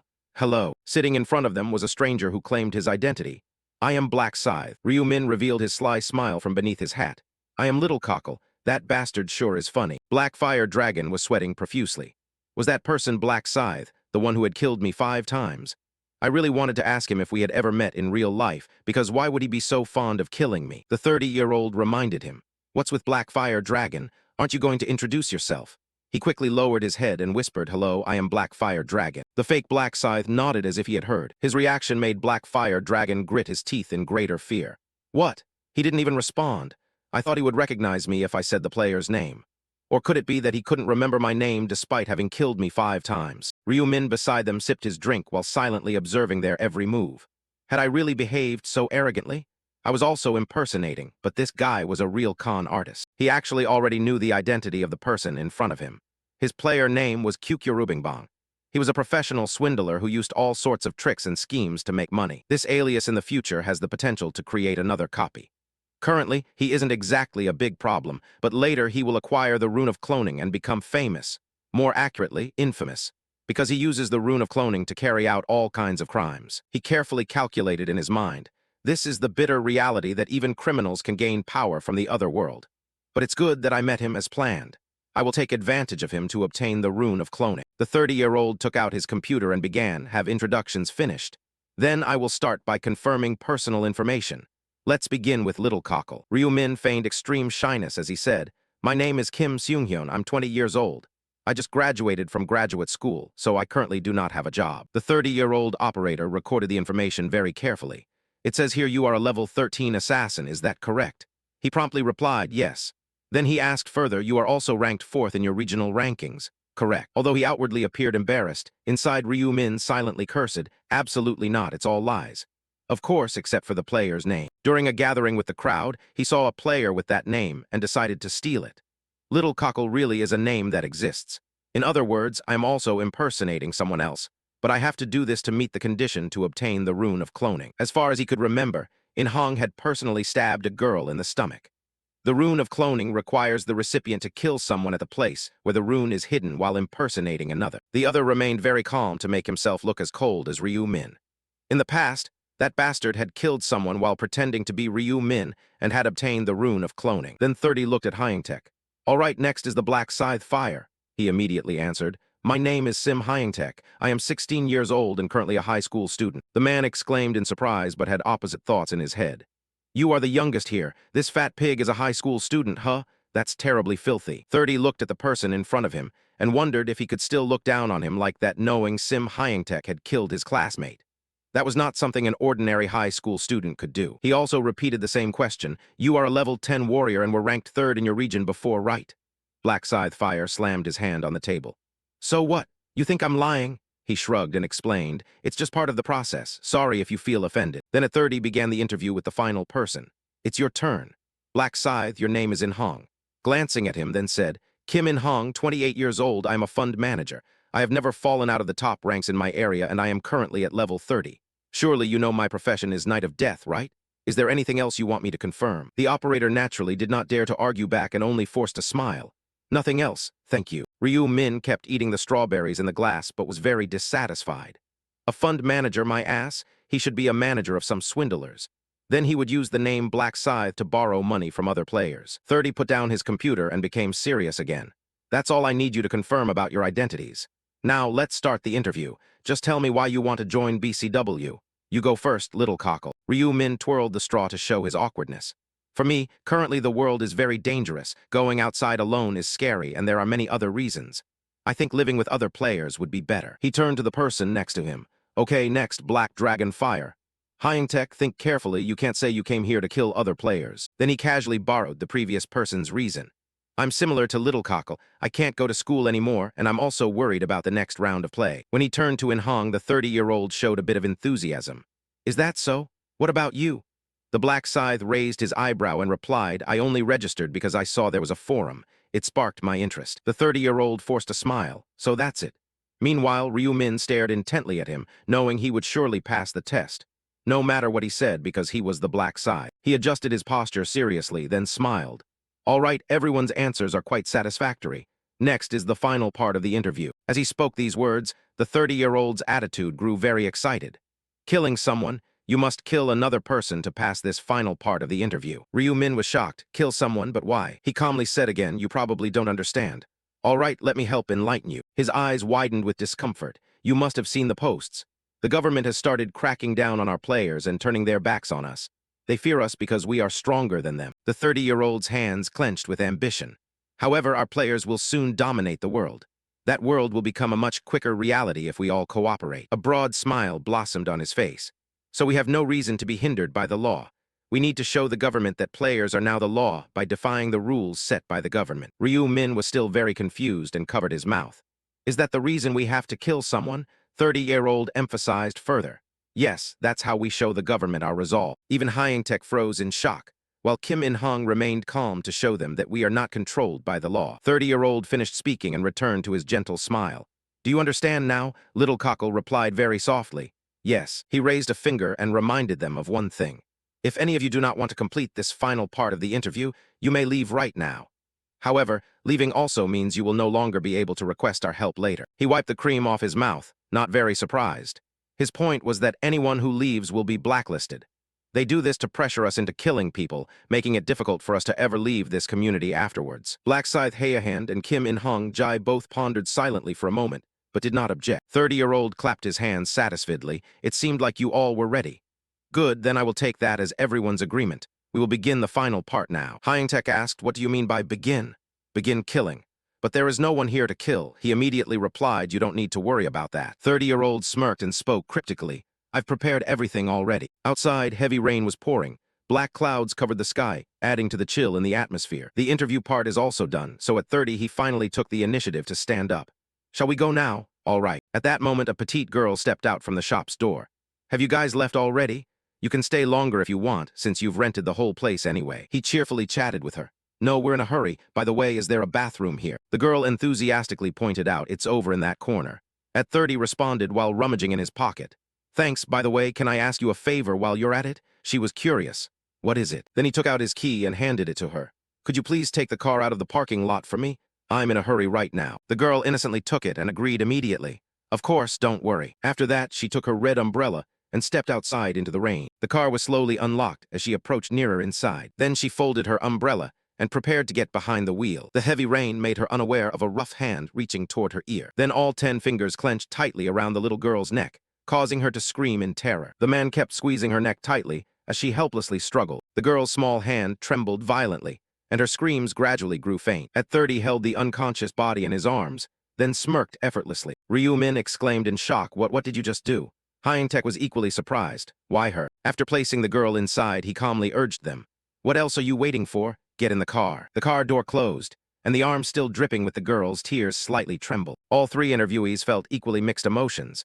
Does he mean the coffee shop owner? The car drove along the trail, the green canopy covering both sides of the road. After a while, the wheels gradually stopped in front of a location. In his 30s, he carried the shop owner inside and guided the others. We've arrived. This is where we will conduct the final part of the interview. They opened the warehouse door, which was old and dark inside, just as they intended. The girl's body was placed on the floor along with a question from the moderator. Let's begin. Who will kill her? He was interested in Kim In-hong and immediately proposed, How about you go, Black Scythe? He responded, all right. The man in his 30s chuckled with satisfaction, just as expected from you. Suddenly, another voice interrupted their conversation. Wait. He then focused on the young man in the pink jacket. What is it? Little cockle. Ryu Min hesitated as he spoke. Can I do it? That request made him sneer. You want to do it? Interesting. I didn't expect much since you seemed quite shy. Since the outcome was the same, he had no objection. For me, it's fine. Black Scythe can let him do it. Kim In-hong said nothing but nodded in agreement. Then Ryu Min slowly walked toward him, while Kim In-hong went in the opposite direction. As they passed each other, the imposter whispered to him, Make sure you do well. I just helped you. Ryu Min's cold gaze glanced at him. Thanks. I'll make sure to use the rune of cloning well. Hearing those words, Kim In-hong was surprised and turned around. Runes? Are you talking about? And at that very moment, 2 arms suddenly shot out right in front of him. Ryu Min decisively twisted in a way that shattered bone and flesh, bringing him down on the spot. Kim In-hong's neck was bent sharply backward, definitely broken. The man in his 30s looked at the scene before him in fear, eyes wide open. The man in his 30s clutched his head, trembling all over. What is this? He panicked and shouted, What did you just do? You dare kill the Black Scythe? Are you crazy? Ryu Min turned back, slightly annoyed. Hey, too noisy, man. The man in his 30s fell silent, not daring to say a word. That gaze seemed to look at a prey as if something had changed. What had really happened? The system announced, You have killed someone while impersonating another. You have met the hidden condition. You have discovered the rune of cloning, a secret rune located in a predetermined position. The acquired rune automatically engraved itself onto the player's body. A golden yellow light danced around him. Ryu Min happily exclaimed, Good. Finally, a reward for impersonation. At 30, he stammered, questioning, You at least say something. Why did you kill the Black Scythe? Hearing this, he calmly reached out and took off his mask. Why? Ryu Min wore a plain mask and said, Because he is a despicable bastard trying to impersonate me. At 30, not understanding what was happening, asked back, Impersonate? How so, you?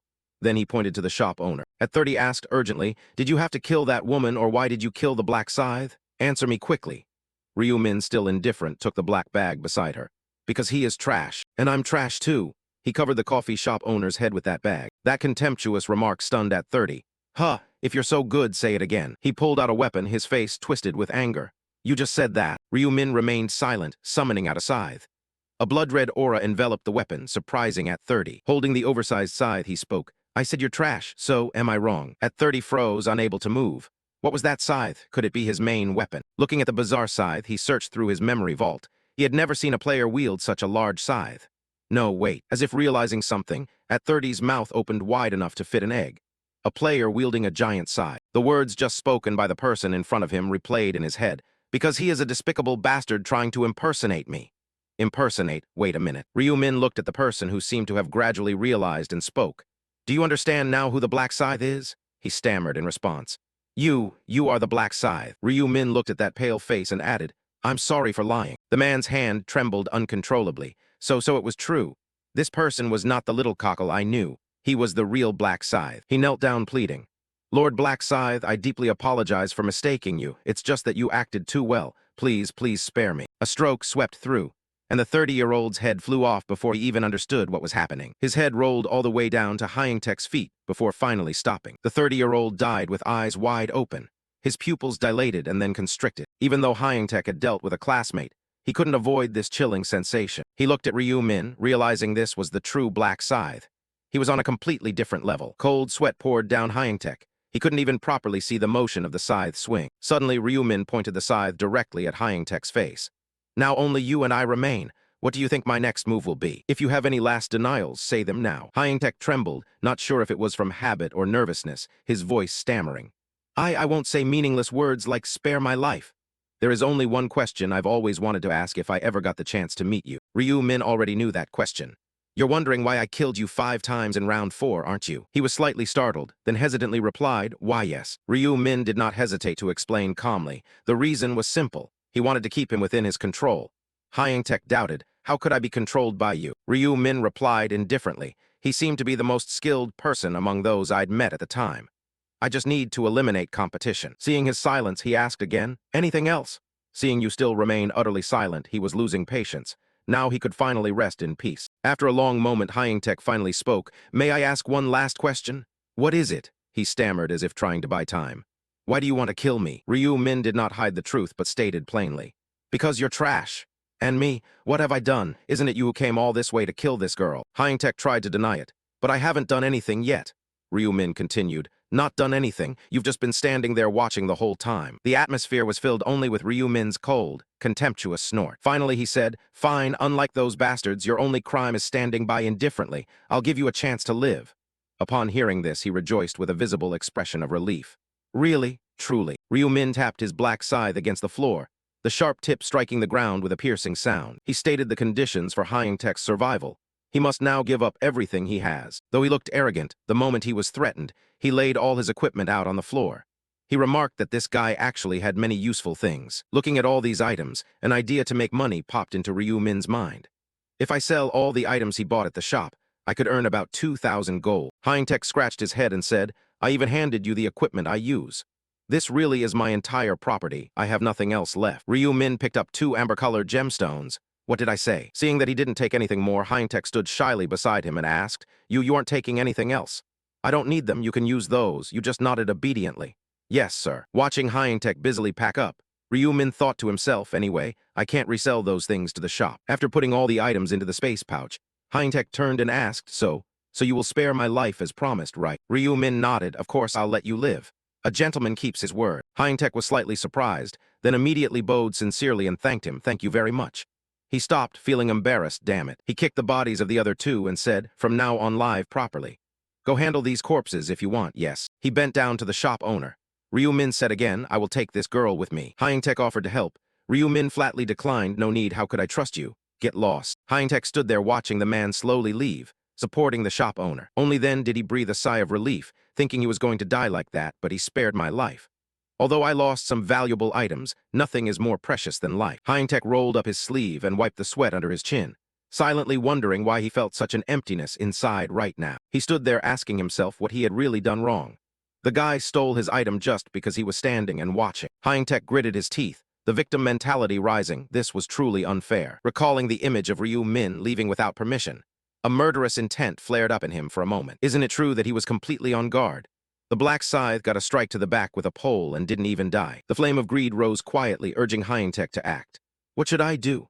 If I kill a high-ranking black scythe, my stats will multiply many times over. His pupils contracted, bloodshot with tangled veins. Yes, this was a rare opportunity, a chance he would never get again. Hyangtek tightened his grip on the axe in his hand. If he didn't seize this chance, he would regret it for his entire life. Then he moved as quietly as possible, silently praying, Don't notice me, please don't notice me. The distance grew shorter and shorter. Hyangtek gently raised the battle pole just a little more, and at the imminent moment, he lunged forward quickly. Right now, Hyangtek raised the pole above his head and with all his might brought it down. Die, you bastard. The strike hit hard, blood splattered out from the open wound. Ryu Min collapsed onto the ground, and the shop owner lady fell down beside him as well. Hyangtek panted, I actually killed a black scythe that easily. He burst out laughing with delight. Is it really true? A black scythe killed by someone like me, a level 10. Hindtech stomped hard on Ryu Min's body lying on the ground, kicking and cursing. You bastard, you shouldn't have turned your back on me. Who cares how high your rank is? You're damn stupid. He tightened his grip proudly, extremely excited, thanking for these stats. You fool. But after a while, nothing happened, and the system message was nowhere to be seen. Hindtech was puzzled. Why hasn't the stat increase notification appeared yet? Normally, the message should appear immediately, right? As if sensing something he had unconsciously overlooked, his whole body broke out in a cold sweat. What on earth is going on? Ryu Min suddenly stood right behind him with a gloomy tone and said, "What do you think?" Hindtech was startled and turned around in panic. Ryu Min wore a mocking pink jacket. "Why are you so scared? Did you see a ghost or what?" He trembled fearfully, his face pale. "Why, I just killed it. Does it have a resurrection skill or something?" Ryu Min slowly stepped forward. Hindtech was shocked and turned to look. The shop owner lay there with a plastic bag covering his head. No blood reaching the blue auras radiating from his hand. He stepped forward and said, "The thing you killed was my clone." Hindtech was stunned and repeated, "A clone." At the moment he was ready to chop me, my original self witnessed everything and silently clicked his tongue. The rune of cloning's power allows creating a perfect replica of oneself. He smirked to explain to Hindtech, "The thing is, it can't fight. The rune of cloning spell creates a replica with the keyword create clone, and the user becomes the soul after 10 seconds. However, the clone cannot engage in combat nor access skills or inventory. The cooldown is 10 minutes, but you were completely fooled by it. I guess even though it can't fight, it's still useful, a very good experiment." Hindtech angrily gripped the crutch in his hand. "You tricked me." He pointed sarcastically at his own head. "So why are you acting like the victim now? I'm the real victim here. You almost killed me." Hindtech no longer backed down and retorted, "You're the victim. You're the one who threatened me first." His hand summoned the black scythe, and he replied indifferently, "Whatever then." A strong red aura swung toward Hindtech. He stiffened, dazed, and wondered, What's happening? My body can't move." He gripped the scythe tightly and watched the head severed from his body, thinking your words were just a waste of time. Blue auras immediately surrounded Hindtech's head, erasing all traces. The entire room was also enveloped by it. He put his hands in his pockets, withdrew the scythe. No one would be able to say this was a crime scene, of course, except for one person. He stepped toward the woman and called out. He put both hands into his jacket pocket, exposing himself. "Now you're awake. How long did you plan to pretend to be unconscious? You know you can't fool a player like me. I can hear that thought of yours." The shop owner slowly sat up but was too scared to remove the plastic bag. "I'm sorry." She hesitated and asked him, Can I take it off?" He crossed his arms and flatly refused. "No, keep it on until I leave." "Yes." Sunlight streamed in through the window panes. "I'm going to ask you a few questions. Will you cooperate with me?" "Yes, yes." He began to probe. "How many customers were there? Can you remember each face?" She knelt anxiously on the floor and replied, "There were 4 people, one in his mid-40s. I remember his face because I spoke with him. As for the others..." He stared, absorbing the information while analyzing. She was telling the truth. Once he had what he needed, he cut her off. "All right, that's all," she hesitantly asked. So I'm safe now, right? Is it all over?" Before letting her go, he carefully reminded her. "Yes, you can go home now, but don't report this to the police. It might backfire." "I understand." She could remove the bag after a minute. The shop owner nodded in response. "Yes." The sound of counting rang out along with heavy breathing. 1, 2, 3. The woman removed the plastic bag from her head as the count approached the final numbers. 58, 59, 60. She looked around bewildered. What just happened? After a while, the shop owner finally regained composure. "There's nothing here at all. This can't be a dream, right?" The towering skyscraper apartment buildings glittering in the sunset. He stepped into the house and called out loudly, "Ryu-1, I'm home." Ryu-1 hurried out to greet him. "Hello, sir." He was startled, his attention caught by something. Then he asked curiously, "That's my jacket. Where have you been?" Ryu Min hesitated a little before answering. Well." He avoided the question and went into the house, exhausted, so tired, really tired. He hurried after him and asked, "Where did you come back from? Have you eaten dinner yet?" Ryu Min took off his jacket and replied, "Not yet." He thought for a moment, then suggested, "Let's order something."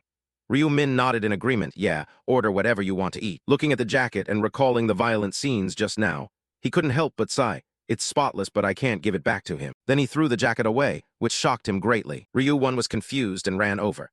"Min, what are you doing? Why are you throwing it away?" He calmly replied, "It's old. I'll buy a new one for you. You've worn it too long." He looked pitiful, as if about to cry, which made him a bit anxious.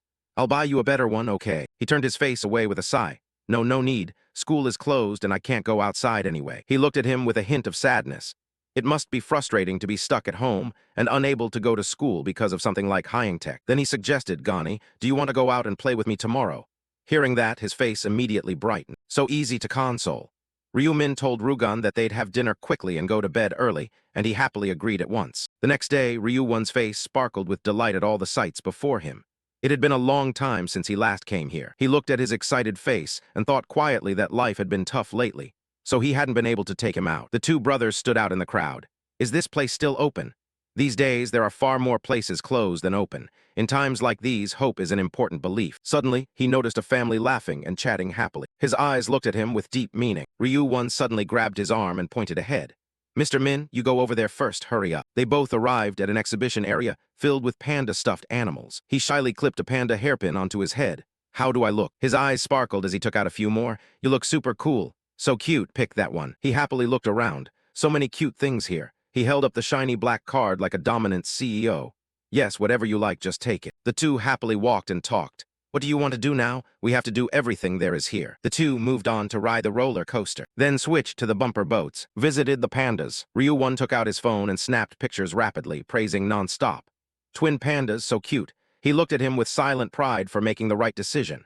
Yesterday he was so gloomy, taking him out like this was definitely good. Suddenly he turned around worried and asked, "But Min, tomorrow is the 1st of May. Is it okay if I go out with you like this?" Of course, I am happy, but Ryu-Min quickly spoke to reassure, "Don't worry at all. I'm fine. This time it will be over 10 hours, so even if I sleep a bit long, don't be scared at all." He grabbed his shirt anxiously. 10 hours, it's not dangerous, right? You have to come back safely, okay? He smiled brightly and held out his hand. Don't worry too much. Ryu-Min rubbed his head to comfort him. I promised I won't leave you alone. He touched him, soothing his anxiety. That's enough. What should we do now? Let's go visit the zoo. In a towering apartment building on April 30th, 11:50 p.m. He was lying in bed, startled when he heard the phone notification sound. Ryu-Min picked up the phone and was surprised to see the name Julie displayed. There was a series of messages. Min, it's almost midnight. I believe this time will be fine too. Do your best. Good luck, see you later. After reading, he silently thought she must be very nervous. Ryu-Min looked at the phone and smiled faintly. Don't worry, from now on I will protect you. He placed the phone down on the nearby table. It's time to go. The phone screen was still bright, showing 12 o'clock. Ryu-Min quickly appeared in an empty lot. With a large crowd of people, they looked around puzzled. Is everyone here already? No way. To me, they just haven't arrived yet. No, in the last round, the number of survivors was about 500. They were a bit confused, which made sense, feeling somewhat empty. Ryu-Min stood not far away, watching them sigh. It really does feel empty because the first round had nearly 10,000 people. But this feeling of emptiness will soon pass. Oliver Sparkle appeared. She frowned and gritted her teeth, complaining, Your reactions are too boring. Oliver flew among the crowd, muttering, a total of 442 survivors were summoned. You should have had 521 people, but we lost nearly 80. It seems there has already been conflict in the real world. It's okay, she didn't care about that. What you do in the real world is none of my business. Oliver raised a finger, however. With only a few people, we can't play properly. Her face suddenly turned cunning. So I have prepared something for all of you. Oliver grinned and told the players to merge the zones. Someone raised a hand and asked, mind asking, could you explain that in more detail? She ground her teeth irritably. I said it already, so you should get it. What a hassle. Yes, as the name implies, merging the zones. Oliver, losing patience but amused, explained. Do you guys know that just in the country you're in there are hundreds of zones already? Exactly 875 zones. Those below gasped. 875 zones. Our country alone has that many zones. She laughed loudly and said, what's there to be surprised about? Compared to other countries, that's still few. The crowd began to mull over Oliver's words. Right, if each zone gets 10,000 people, then obviously populous countries have more zones. Wait, if each zone also has angels then? The crowd started buzzing, so there are at least tens of thousands of angels on this earth. Really? So many angels? Oliver sneered. Just as you guessed, each zone has a managing angel. Did you only just realize? How stupid. Someone below picked up the hint quickly and asked, angels. So this survival game wasn't made by you. Hearing that, she paused for a moment, then asked coldly, why would you think that? He brashly replied, there's no way tens of thousands of angels would collaborate to make this survival game. Oliver flew closer to him. She pointed at his face and threatened. What if we actually cooperated, you planning to praise us? Stop asking useless questions, busybody. You'll crack your skull one day, human. With her near presence, the man went pale and stammered, sorry. Oliver muttered, it's fine, you're only human. Ryu-Min watched silently as expected. Seeing her dodge the question shows he hit a nerve. And of course, there must be rules to keep the creator's identity secret. Not just he, everyone began to suspect. Reasoning further that if an angel can be killed by players, then they couldn't possibly have created such a massive survival game. Oliver hovered and said angrily, from now on I won't answer your bug questions anymore. Be a proper bug if you insist. Why ask so much? Those below were frightened, and she continued to grumble, peeved. You waste my time. Anyway, as announced, I'll start unifying the zones. You just need to know it's because player numbers are too low that we're doing this. Oliver warned, stop making pointless guesses. Suddenly the ground shook and everyone panicked. What's that, an earthquake? The ground beneath immediately formed into neat square tiles, and from them flames began to spout up. Then a huge column of light appeared before everyone, making those their turn pale, not knowing what terrible hellish thing was about to happen. After that, the spot they stood on also became a deadly square. The areas beside them had turned into seas of fire, so there was no escape route. Layer upon layer of light shone into view. Each square gradually flared up. Then inside their square, it subdivided into smaller squares. The people standing inside began to materialize. The players were all dazed, mixed with panic. Suddenly the beams of light withdrew, and everyone cried out in surprise, it's over already. Only now did they have time to look around. Beside the square, many more people in different outfits had appeared. Those people, Oliver announced, the zone merge is complete. Seeing them dazed, she asked, what's with you? You're all human. At least say hello to one another. Another purple-haired angel appeared and said, that's right. How long do you plan to stand there like statues? Looking up at the dazed people below, another angel. Judging by the head count, 10 angels. It's another angel, but the tone, full of contempt, sounded identical. Hello, you're humans, right? You've probably heard of the managing angels because numbers were low, zones were merged. She announced current stats. 10 zones merged into one, and the total number of people here is 4,844. Those below panicked. 10 zones combined? Nearly 5,000 people. No wonder it looked crowded. Oliver continued, other zones are being merged as well. Of course, since they're merged, the zone names will change. She said with amusement, the name of this zone is now CX-007, containing only players from South Korea. The crowd buzzed, oh, all our countrymen. Good, we can still communicate. Imagine getting mixed with other countries later. Ryu Min looked around and thought, of course the merging won't stop here. Whenever the player count drops below 500, it'll merge with other zones. He remembered the previous regression round clearly. Eventually, when Korea's player count falls below 500, they'll have to compete with players from other countries. Ryu Min looked up, his thoughts stretching on, well, that happens at round 11. For now, focus here. Based on the regression schedule, he was sure the Angels would run a side game soon. Oliver spoke for the group. Before announcing the main mission, we'll play a side game to celebrate today's zone merge. The Angels started discussing, wasn't there one representative per zone? Now that zones are merged, how will that work? Obviously, we must elect a new zone representative. Someone below asked, a new representative for this merged zone. Oliver pointed with a finger, the rules are simple. She smiled with interest. The 10 former zone reps will step forward and fight to the death. The last survivor becomes representative of the merged zone. The crowd stirred, so to become rep you have to kill each other. Brutal but interesting. Who will be the rep? This is popcorn-worthy. An angry man thought, damn it, what the hell is this? A nearby girl clenched her hands worriedly. Do they really have to kill each other to pick a rep? Another man bit his hand in regret. If I'd known, I wouldn't have become a zone rep. There at the door of life and death, everyone carried their own thoughts, wondering if this time death means revival. These people seemed to be reps from other zones. Though they judged the situation differently, they shared one thought. Also, can you give up the rep right? Ryu Min calmly assessed the situation. Previously being a rep had no perks, but from this round it's different. I must win this death match and become the new rep. Oliver added, you reps needn't worry. Though it's a death match, you won't actually die.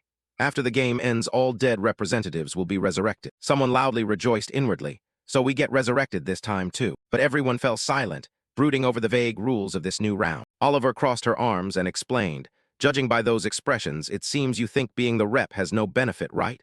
The representative can use the authority to dominate. She continued to everyone's astonishment. It's the authority to control players below your level. Whether they like it or not, you can command any player in the zone at will, an upgraded version of command. Of course, it's limited to 10 uses. Moreover, if the representative dies, the authority transfers to someone else. Oliver sneered, but tempting, isn't it? You could manipulate others. Those below still hadn't quite absorbed it. Really? You can control anyone at will, whether that person wants it or not. Oliver quickly declared, I bet you're motivated now.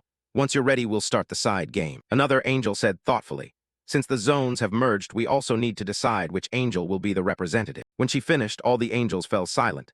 Any angel volunteer? Raise your hand if so. The asker sighed, I knew it. I just wasted my question. An angel who volunteers would be pretty odd. The angel beside her spoke calmly, confirmed, no angel wants to be representative. So what should we do? Any opinions? Hearing that, the proposer grew more excited. Roll the dice to pick a rep at random, leave it to luck. Not bad, but not very entertaining. They started clamoring, or how about fixing an order and taking turns as rep? That's unfair, people at the back would wait ages. True, zones will merge again soon anyway. Oliver asked wearily, any fair and fun ideas? At that moment, Priscilla proposed something new. What about this? Aren't we about to have the reps fight each other? She looked at Oliver and said, The angel in charge of the player who dies first will be punished by becoming the representative. Those around enthusiastically agreed. Interesting, good idea, I like Priscilla's plan. Do the other angels agree? They all raised their hands in unison. I agree, I agree, I agree. One person suggested an alternative. Wait, why not do it this way? Oliver proposed, instead of the one who dies first, the angel in charge of the last survivor will become the ruler. Oliver folded her arms, smiling. Choose the angel in charge of the last surviving player as the representative angel. The nearby angel looked surprised as she formalized it. The other angels must absolutely obey the representative angel's orders. If someone is appointed as a guide, they must comply, for it is a royal command. Priscilla stroked her chin and asked, so if the zone representative wins, we also win. Wouldn't that make the representative angel the same as the winning player's angel? They chatted excitedly. This made things even more interesting. Representative sounds appealing, an original idea, Oliver. The red-haired angel seemed pensive, daring to suggest the winner becomes rep. Confident, aren't you? Oliver looked at her and replied, of course I'm confident. She smiled smugly, very confident. But what can I say? My zone's representative is no joke. From the start, the player has never lost the top spot in their zone. Oliver laughed mockingly. Oh really, that dumb bird who leads their zone? They dare mock me for that. She thought of Ryu Min with supreme self-satisfaction. If they found out who my zone rep is, they'd be shocked right into the ground. After saying that, Oliver acted nonchalant and asked, so, decided then? I have no reason to refuse. The other angels happily went along. I agree, this idea's more fun. Me too, I'm confident my zone rep isn't to be trifled with. An angel looked at Oliver and asked, so it's settled, start now? Oliver, you go make the announcement. Understood. They then looked down at the rows of players and announced, from now on we will begin an exceptional game to choose the representative for the unified zone.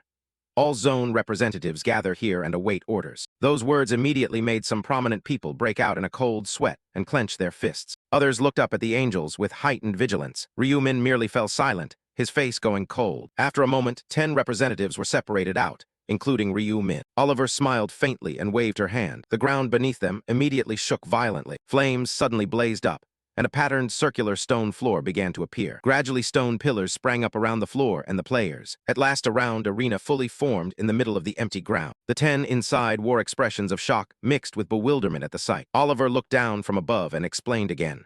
From this moment, within this area we will hold a death match, kill each other until only one survives. If you die outside the arena, you cannot be resurrected, so even if you die, do not leave this arena. As everyone focused, the command rang out, then begin. The 10 quickly spread out, keeping wary eyes on each other. Ryu Min didn't dare rush in either. He silently observed. One zone rep glanced around the arena, thinking if I kill 9 people here, I become the unified zone rep, right? He looked at a blonde guy and 2 girls curled up before him. None seemed willing to act hastily. They were probing each other. Of course, those who once held rep positions were all capable types. He sneered arrogantly in his mind. Still, no one is stronger than me. He recalled his past fights. He'd never lost his top spot in his zone, and the relic incantation I possess is practically a cheat item. If the sword pierces the enemy's body, the incantation triggers and slices through the rest. Even when he stabbed others in the back as if possessed, the sword moved on its own. Thanks to that, in round 4, he killed as many as 312 people. The angels above asked the same. What are you doing? Why aren't you fighting? Fight quickly, you foolish humans. He noticed their impatience and thought, what's the fuss? Are they betting money or something? Why the excitement? Needless to say, I was planning to act anyway. Confident, he strode straight forward. No one is stronger than me anyway. If I make a strong first impression now, they'll be too scared to attack. Suddenly, he stopped and spun around. The zone rep drew his sword and stood alone facing the others. He took a fighting stance, looking provocative. Need a sacrifice to be offered for my show. The rep clenched his sword and sneered. Whoever crawls out first, I'll deal with them first. At that moment, Ryu Min stepped out calmly from the crowd. He held a long scythe and coldly accepted the challenge. The regional representative was still smugly wondering. So the first victim of mine has finally shown up. The man stood still, watching Ryu Min with suspicion, a large, crude scythe. Such a weapon was rarely seen. The regional representative, still looking down on the person in front of him, suddenly froze. Although he had seen cases with a scythe as a nickname, the one who actually wielded the scythe was. He stared intently at the blazing golden text above Ryu Min's head. Black scythe. Cold sweat began pouring down like a stream, his mouth wide open, speechless. Could that really be Black Scythe? Was that the nickname? The regional representative's mind scrambled, but he still tried to calm himself. Could it be a namesake? No, nicknames can't duplicate, right? His sword tip gradually lowered. Then who was that other person? The regional representative looked at Ryu Min coming toward him and screamed madly inside.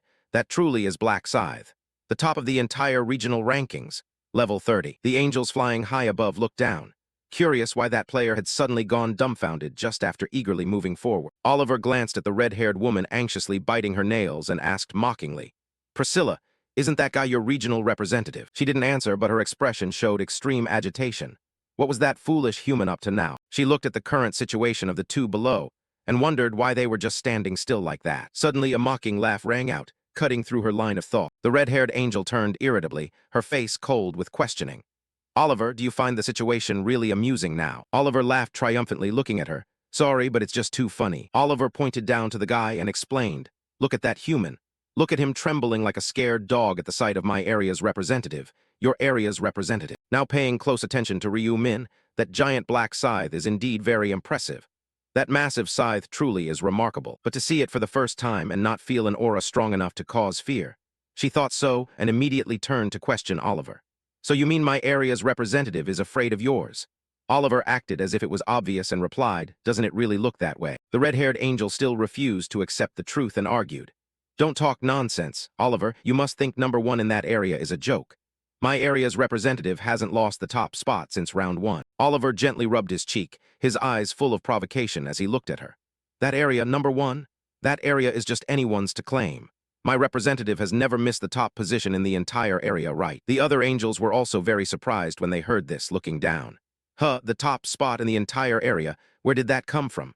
Are you still not realizing it? The angels who often check the rankings only need to look at the nickname to know." Someone recognized him and loudly said, "Oh, that black scythe. I think I've seen him before. Isn't he the one who always appears whenever the summary results board is displayed?" The red-haired angel was trembling like a leaf. "That black scythe is Oliver's regional representative. If that person really is the black scythe, then our regional representative is simply no match." Another angel suddenly made a surprising sound, causing her to jump in fright. Below, the regional representative was just cut across the neck by a slash, and his head fell down as the battle ended extremely swiftly. Oliver chuckled teasingly. Priscilla had been eliminated right before their eyes. A blond man who witnessed this also broke out in a sweat when he recognized Ryu Min. "Her, the black scythe? Why is the black scythe here?" He looked around. Everyone else seemed almost too scared to fight, thinking that even if all of us charged, we couldn't defeat the black scythe. I'll die just like that person without even being able to react. At level 30, how could I win? I'm only level 13. Then he saw him walking toward him and became panicked. The blond man stepped back while forcing a smile to greet him, but his tone was more like begging. "Oh, Lord Black Scythe, it's a great honor. I never expected to share a region with the famed Black Scythe. I'm so happy it brings tears to my eyes." Ryu Min came closer and closer, and he grew more and more frantic. "Now stop, let's speak in our own language." A girl holding a bow quickly withdrew her weapon, showing sincerity to him. "See, didn't I already put my weapon away? I told you I had no intention of fighting the Black Scythe." The blonde-haired man hurriedly put down his weapon, looked up at the sky, and apologized to the angels. "I give up, I beg to give up. Me too, I also beg to give up. Me too, I also beg to give up." One angel sighed in disappointment at the scene. "How disgraceful. What is this behavior? Giving up? Did you just say you give up, humans?" Another, equally displeased, spoke up. "You are ruining the game I've painstakingly prepared." The angels all grew angry at once, their faces filled with fierce killing intent. "A warning. From now on, anyone who dares mention giving up again will have their head blown apart." Those below turned even paler with fear upon hearing this. "If heads can be blown apart, then don't even think about resurrection. Do you understand?" The girl with the bow once again drew her weapon. The others quietly followed suit, watching Ryu Min warily. One even tried to reassure, "There are 8 of us. Who knows, maybe we can win." He saw their expressions and was slightly disappointed, thinking, "Do you mean those angels are even scarier than me?" It seemed they intended to rush forward together, but this only made him more interested, and he smirked faintly. No matter how many ants there are in the end, they are still just ants. The group felt their pride was insulted and immediately became irritable, picking flaws. Was that bastard mocking us? We're of high rank, so we're quite at ease, right? We're also well-known figures in this area. The entire group seemed provoked, charging forward without fear of death to attack all at once. Ryu Min quickly leapt forward. His eyes were drenched in bloodlust as he decisively swung his scythe. Ryu Min launched a powerful attack, knocking many enemies aside in an instant, leaving the group astonished. He then rushed swiftly toward each individual, taking them down one by one. The scene became chaotic, with Ryu Min sweeping through the battlefield amidst splashing fresh blood. The angels appeared horrified by the carnage. They began whispering among themselves, unexpectedly ending in such a ridiculous way. "Is it over already? Has Black Scythe won?" Priscilla seemed to realize something and spoke up. Then the angel in charge of the Death Scythe, Oliver, was mentioned. Someone said that he would be treated like a king for a while. She angrily shouted out, "Oliver." Priscilla furiously questioned, You knew how this would end, didn't you? Oliver replied calmly. Of course I knew. Hearing this only made her more furious. Indeed. Priscilla pointed directly and called out, Everyone, this bastard deceived us. She made that proposal because she knew she would win. She grew even more resentful upon hearing that. Why do you state the obvious? What did you say? Oliver explained without a hint of shame. Of course this game benefits me, that's why I proposed it, but if it didn't benefit me, why would I suggest it? Then she glanced down contemptuously. Besides, did I force you all to bet? No, everyone agreed to bet because it seemed interesting, so why are you blaming me now? Seeing her opponent growl angrily, she provoked, so want to fight? If you're confident, then go ahead and fight. Oliver raised his voice to remind her. Angels fighting in front of humans lose all their dignity. If the Archangel finds out, no need to guess. You'll be locked in the absorption rune. Priscilla suddenly became tense, muttering absorption rune. That place is truly dreadful. I really hate the absorption rune. She continued taunting, why don't you dare attack? After all, according to the bet, I'm the king now, right? Priscilla, for the time being, you'll be the representative of this unified region. Priscilla asked in panic, until when? Oliver replied calmly, until I stop being angry. What's wrong? Aren't you going to proceed already? Priscilla left, still complaining to herself about why she ever agreed to such a bet. She flew toward humanity to announce, as you humans can see, the representative of the unified region has been decided. At this moment, the system displayed that the player Black Scythe had become the new regional representative of CX-007. Temporary skill, Dominion right, the effect allows commanding a player and forcing them to comply. That player must obey the order under any circumstance. Usage limit is total 10 times, 10-10. Only one command can be issued to one player. The skill has no effect on players with a higher level than oneself. Sure enough, the Black Scythe will become the representative.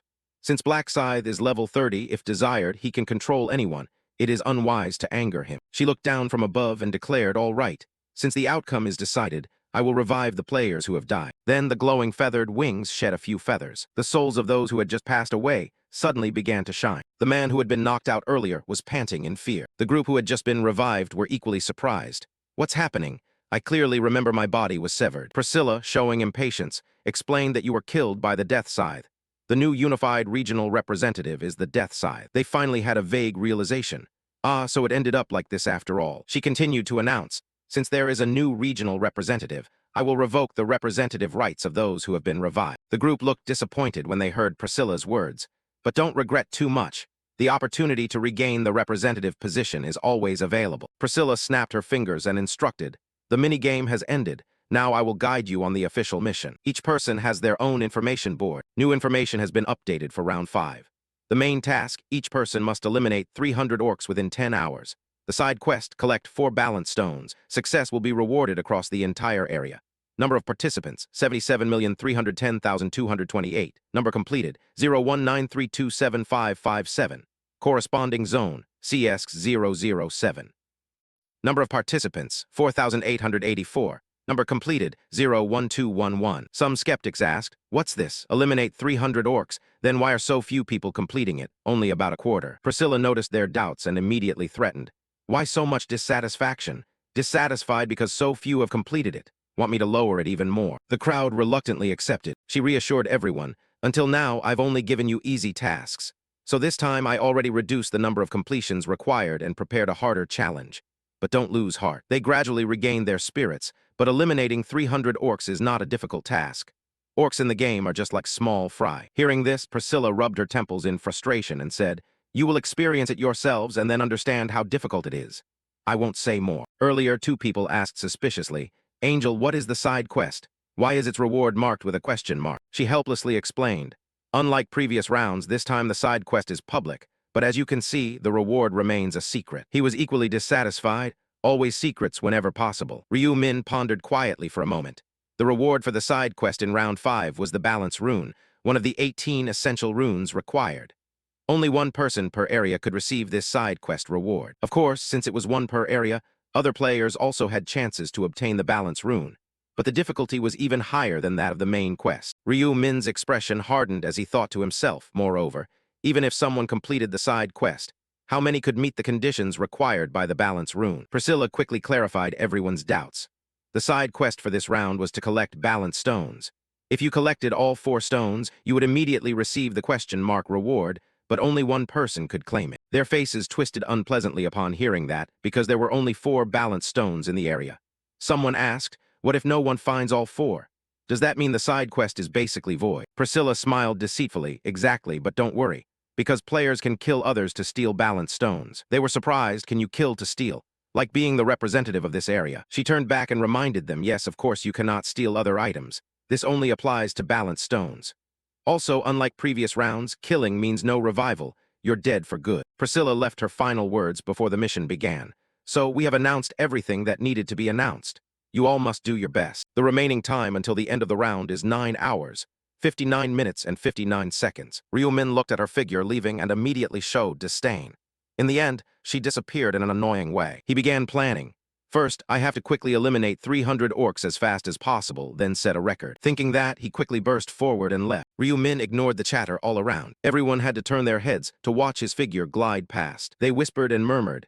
He just passed by, lucky me. Suddenly coming close gave me a fright. I thought my heart would jump out. Someone suggested, where do you think he's going? Let's try following him and see. The hooded man rebutted, are you crazy? Follow the black scythe. Do you want to be controlled by him? The Reaper's scythe might enslave you for life. The black-haired guy analyzed, but isn't it still better than just sitting here? No matter what, the black scythe always acts faster than us. That's why he always leads. The group hesitated for a long time and dared not follow. Someone showed doubt. What if we get spotted while following? Then the boy came up with an idea. We just keep our distance and observe as far away as possible. Some still hesitated, but the black-haired guy said indifferently, if you don't want to stay here, I'll go alone. Saying that, he turned and walked away. They became hesitant in making decisions, until finally the group followed. Whatever, let's go too. That's right, if it's the black scythe, it will know the way. At the small orc village, the orcs stared in surprise as Ryu-min stepped out from the foliage. The people hiding in the bushes whispered, hey, look, there's a village over there. It seems like the black scythe is heading there. Seeing the intruder, the orc growled angrily. He showed no emotion, continuing to charge forward. In an instant, the black scythe reached the orc's neck. Ryu-min decisively delivered the finishing blow. It failed to block the strike and collapsed to its knees. After taking down the first target, he advanced further into the village. Ryu-min carefully observed the orcs' activities. The orcs quickly detected the intruder and became more ferocious. They rushed forward to attack. He calmly slashed across with the scythe. They angrily swung a hammer downward. Ryu-min swiftly dodged the counterattack. He raised the scythe high, gathering spiritual energy. Once reaching a power threshold, Ryu-min re-engaged in the battle. Ryu-min glided lightly over the orc corpses and pools of deep red blood. He entered one of the tents that had been set up. Moans of misery echoed inside the hut. Before long, Ryu-min had dealt with all the orcs. The players who were following still stood and watched from start to finish. The crowd instantly brightened up. It turned out it was nothing serious, just orcs after all. They must be about the same level as the gnolls I caught before. Could it be easier because it's the black scythe? Someone spoke up to warn, don't be complacent. That's right, better to be cautious. Then instead of standing here, let's quickly sweep through an orc village like his. Agreed. The player covered himself carefully, calculating. In the near future, I'll probably have to act with this group. Come on, let's move. Looking at that group, he would surely be useful. I'll observe from behind a little. If the situation is stable, I'll break off. For now, the more meat shields, the better. Another pointed ahead and shouted, that's another orc village over there. The group couldn't help but exclaim in surprise. This one is much bigger. About 3 times the size of the previous village. A large orc stood on the watchtower blowing a flute, signaling that someone had infiltrated. The whistling echoed through the air. In an instant, the orcs rushed out. They were excited moments ago, now overwhelmed with fear. What is that? Why does he have a bugle like that? Did he just call other orcs here? Could it be? A large force rapidly came out to meet them. Each orc child was much bigger and stronger, running over boldly. With overwhelming numbers, the orcs immediately surrounded the group. The group of players froze in place. They couldn't hide their panic as countless eyes stared daggers at them. The group, no longer calm, exclaimed, damn it, I thought this orc village looked bigger earlier. But I didn't expect there to be so many, probably more than 50. The black-haired guy replied. The one who was panicked earlier asked, hey, what do we do now? Someone snapped back irritably, damn it, what do you mean what do we do? We have to fight for our lives. In an instant, the orcs charged forward to challenge. They still try to reassure each other, they're just more of them, but these damn orcs aren't that formidable. Kill them. In a flash, 2 weapons clashed together with a clang. He angrily swung the blade he held high in retaliation. They were sweating but still holding on. What's this? Their skills are terrible and their attacks aren't even that fast. The brown-haired young man, as if fueled with new motivation, charged forward. He showed an arrogant expression. Fine, they really aren't that formidable. But the brown-haired guy's satisfaction was short-lived. He was stunned to realize his sword wouldn't come out. Immediately, he took a full hit from an orc's strike. Like that, the brown-haired guy collapsed while the others still struggled to fight back. Damn it, get out of the way, you damn orcs. The group was quickly wiped out by the orcs. Before long, the young leader lay under their blades again, wondering how he ended up dying at the hands of orcs. As the finishing blow was about to be delivered, The black-haired guy shouted loudly, "Help, help." Ryu Min looked behind with suspicion, no longer seeing the players who had followed him earlier. He noticed something unusual, but then let it go. With 20 people moving together, it's hard to keep silent. Well, since there were as many as 20 people, he didn't need to worry much, as long as they didn't foolishly engage the orcs from the large village, and it was best not to provoke the orc village with guard posts. Because he knew well that if the orcs on guard sounded the horn, more than 50 of them would quickly gather since there were over 200 orcs living inside the village. Truly, that was an enormous number, with about 10 green-skinned orcs per square meter. He recalled the strength of the orcs when he first entered the village. Ryu Min couldn't help but marvel. Moreover, the muscle density of orcs was distinctly different from humans. It was difficult to pull out a sword once it stabbed in, and they were very tenacious. His footsteps gradually quickened. He launched an attack while thinking to aim for the neck, the orc's most vulnerable spot, and strike decisively. Just as he predicted, the orc was swiftly finished off, fresh blood splattering everywhere. His expression was emotionless as he passed over the massive orcs. Ryu Min reflected, after all, that was only for a regular player. He took step after step forward, then teleported behind the orc and finished it off. Drawing out his weapon, fresh blood spritzed up, and he quietly opened the status window. Then the system displayed the remaining time until the end of the round. 8:59:22. Main quest progress, orcs 300. Total participants in the area, 77,310,228. Completions 1193275557. Area CX007. Participants 4,844. Completions 11211. He planned and calculated the next move, completing the main task in about an hour. First, he had secured the first position. Now it was time to help Julie. Ryu Min remembered her character design and signaled to keep watch. Elsewhere, it seemed a battle had just ended, and Mankey hurried over to check. "Are you okay?" Young-ho, breathing heavily, struggled to speak. "This time I almost died for real." Those two were Choi Mankey, a member of the Young Climbers Guild, and Cho Young-ho, the leader of the Young Climbers Guild. Having just finished a prolonged battle, they could finally relax a little and chat. "What kind of orc is this strong?" "Exactly. Looking at it, you'd think it's just some walking pig, definitely not to be underestimated." Those here were members of the Young Climbers Guild. Young-ho turned to ask Mankey, "So how many have we killed so far?" He was a little surprised, but still answered, "About 50, bro." Young-ho showed concern as he spoke. "In 1 hour, 5 people have only killed 50 creatures. This isn't good at all. At this rate, in 10 hours, forget about 300 will be eliminated." Someone raised their hand to lighten the mood, saying, "Eliminated." "No, if we're eliminated this time, we'll be wiped out outright." He grew a bit impatient and reminded, "Everyone, maybe we need to attack a bigger village." Mankey asked suspiciously, "Isn't that too dangerous?" "Exactly, dealing with 3 was already difficult, and now we plan to go to a bigger village." Someone added, "I think just sticking to small villages to hunt safely like now is fine." Young-ho showed agreement. "Right, you guys are correct. Not wrong at all, so I have nothing to argue with, nor am I forcing anything. But if we keep it like this, none of us will kill the full 300, and we will all end up dying anyway.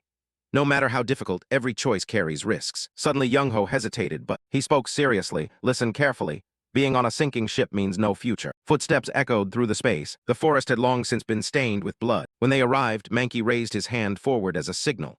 "Over there, that's the village we saw earlier." He was somewhat hesitant. "Wait, it seems there's a guard post at the entrance. Let's go around the side instead." While the orcs weren't paying attention, the group sneaked in. Someone who noticed a gap spoke up, "Look over there, there's a hole in the fence." Mankey went ahead carefully to scout the situation. "Looks like no one is moving around." Inside, it was strangely quiet. When they saw it was safe, the group moved in. They quickly searched for any remaining traces. Young-ho was suspicious. "Is everyone inside their houses? At that size, there must be about 5 per house, right?" He answered worriedly, more than we thought." Lowering his head, "Idiot, it's hopeless. Someone came up with an idea. We have no choice but to go house to house and raid." Young-ho agreed and urgently gave the order. "All right, since we've made our decision, let's move in." He nodded in agreement.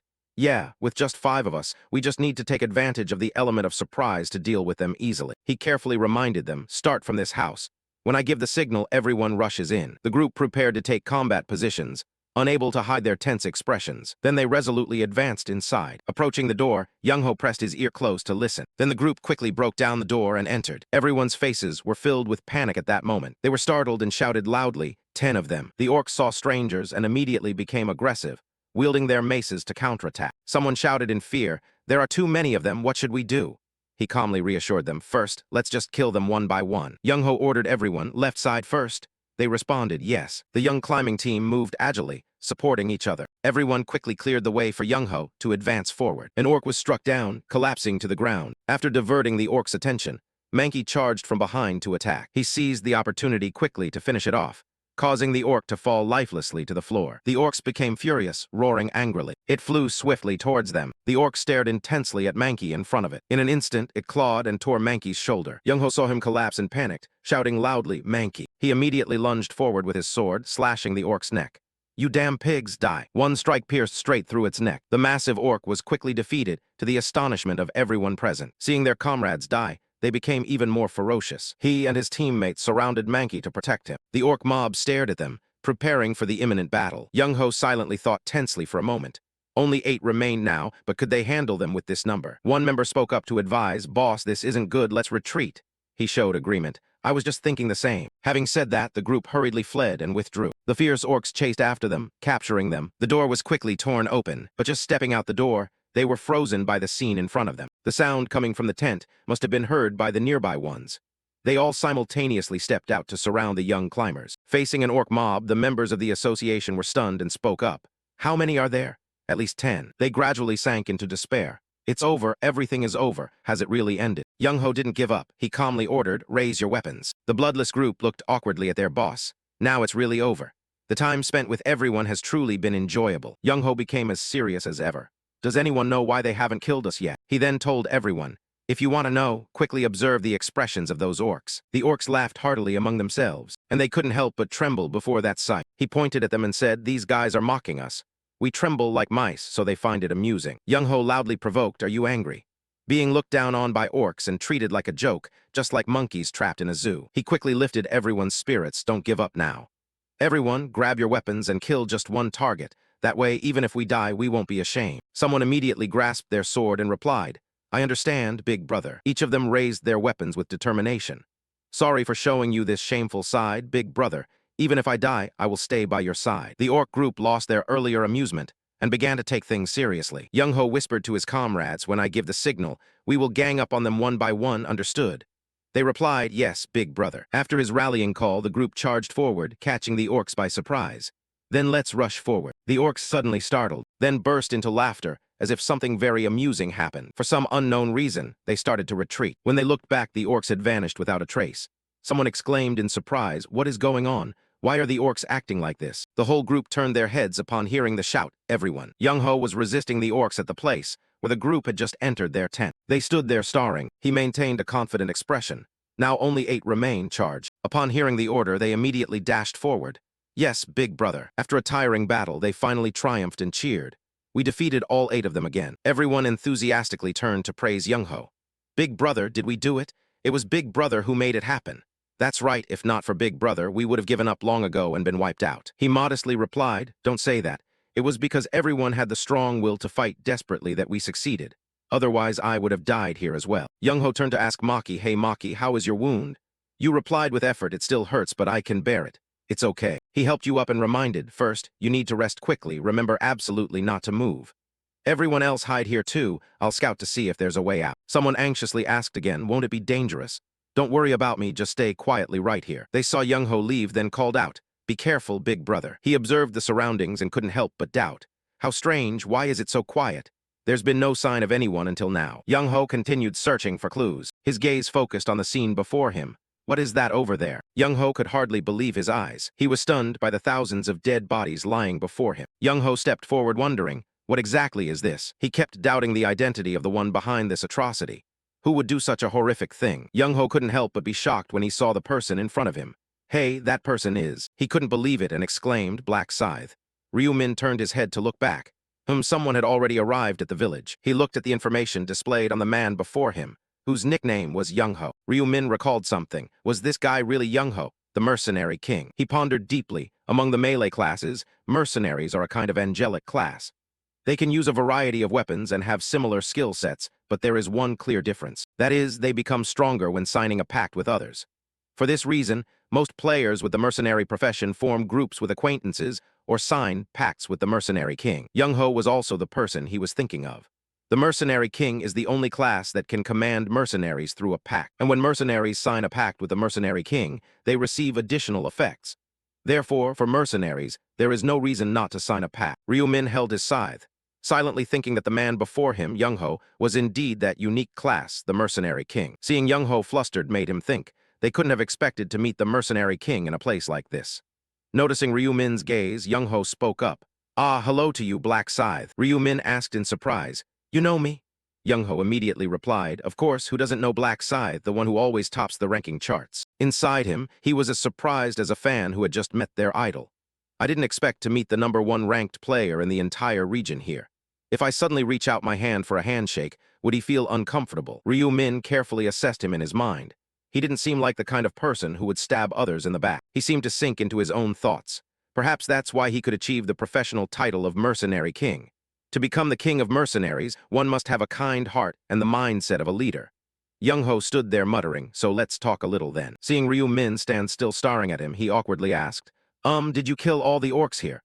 He quickly received confirmation, yes, that's right. Although he had somewhat guessed, when he heard Ryu Min say so, Young-ho was so surprised that he stammered. That's really hard to believe.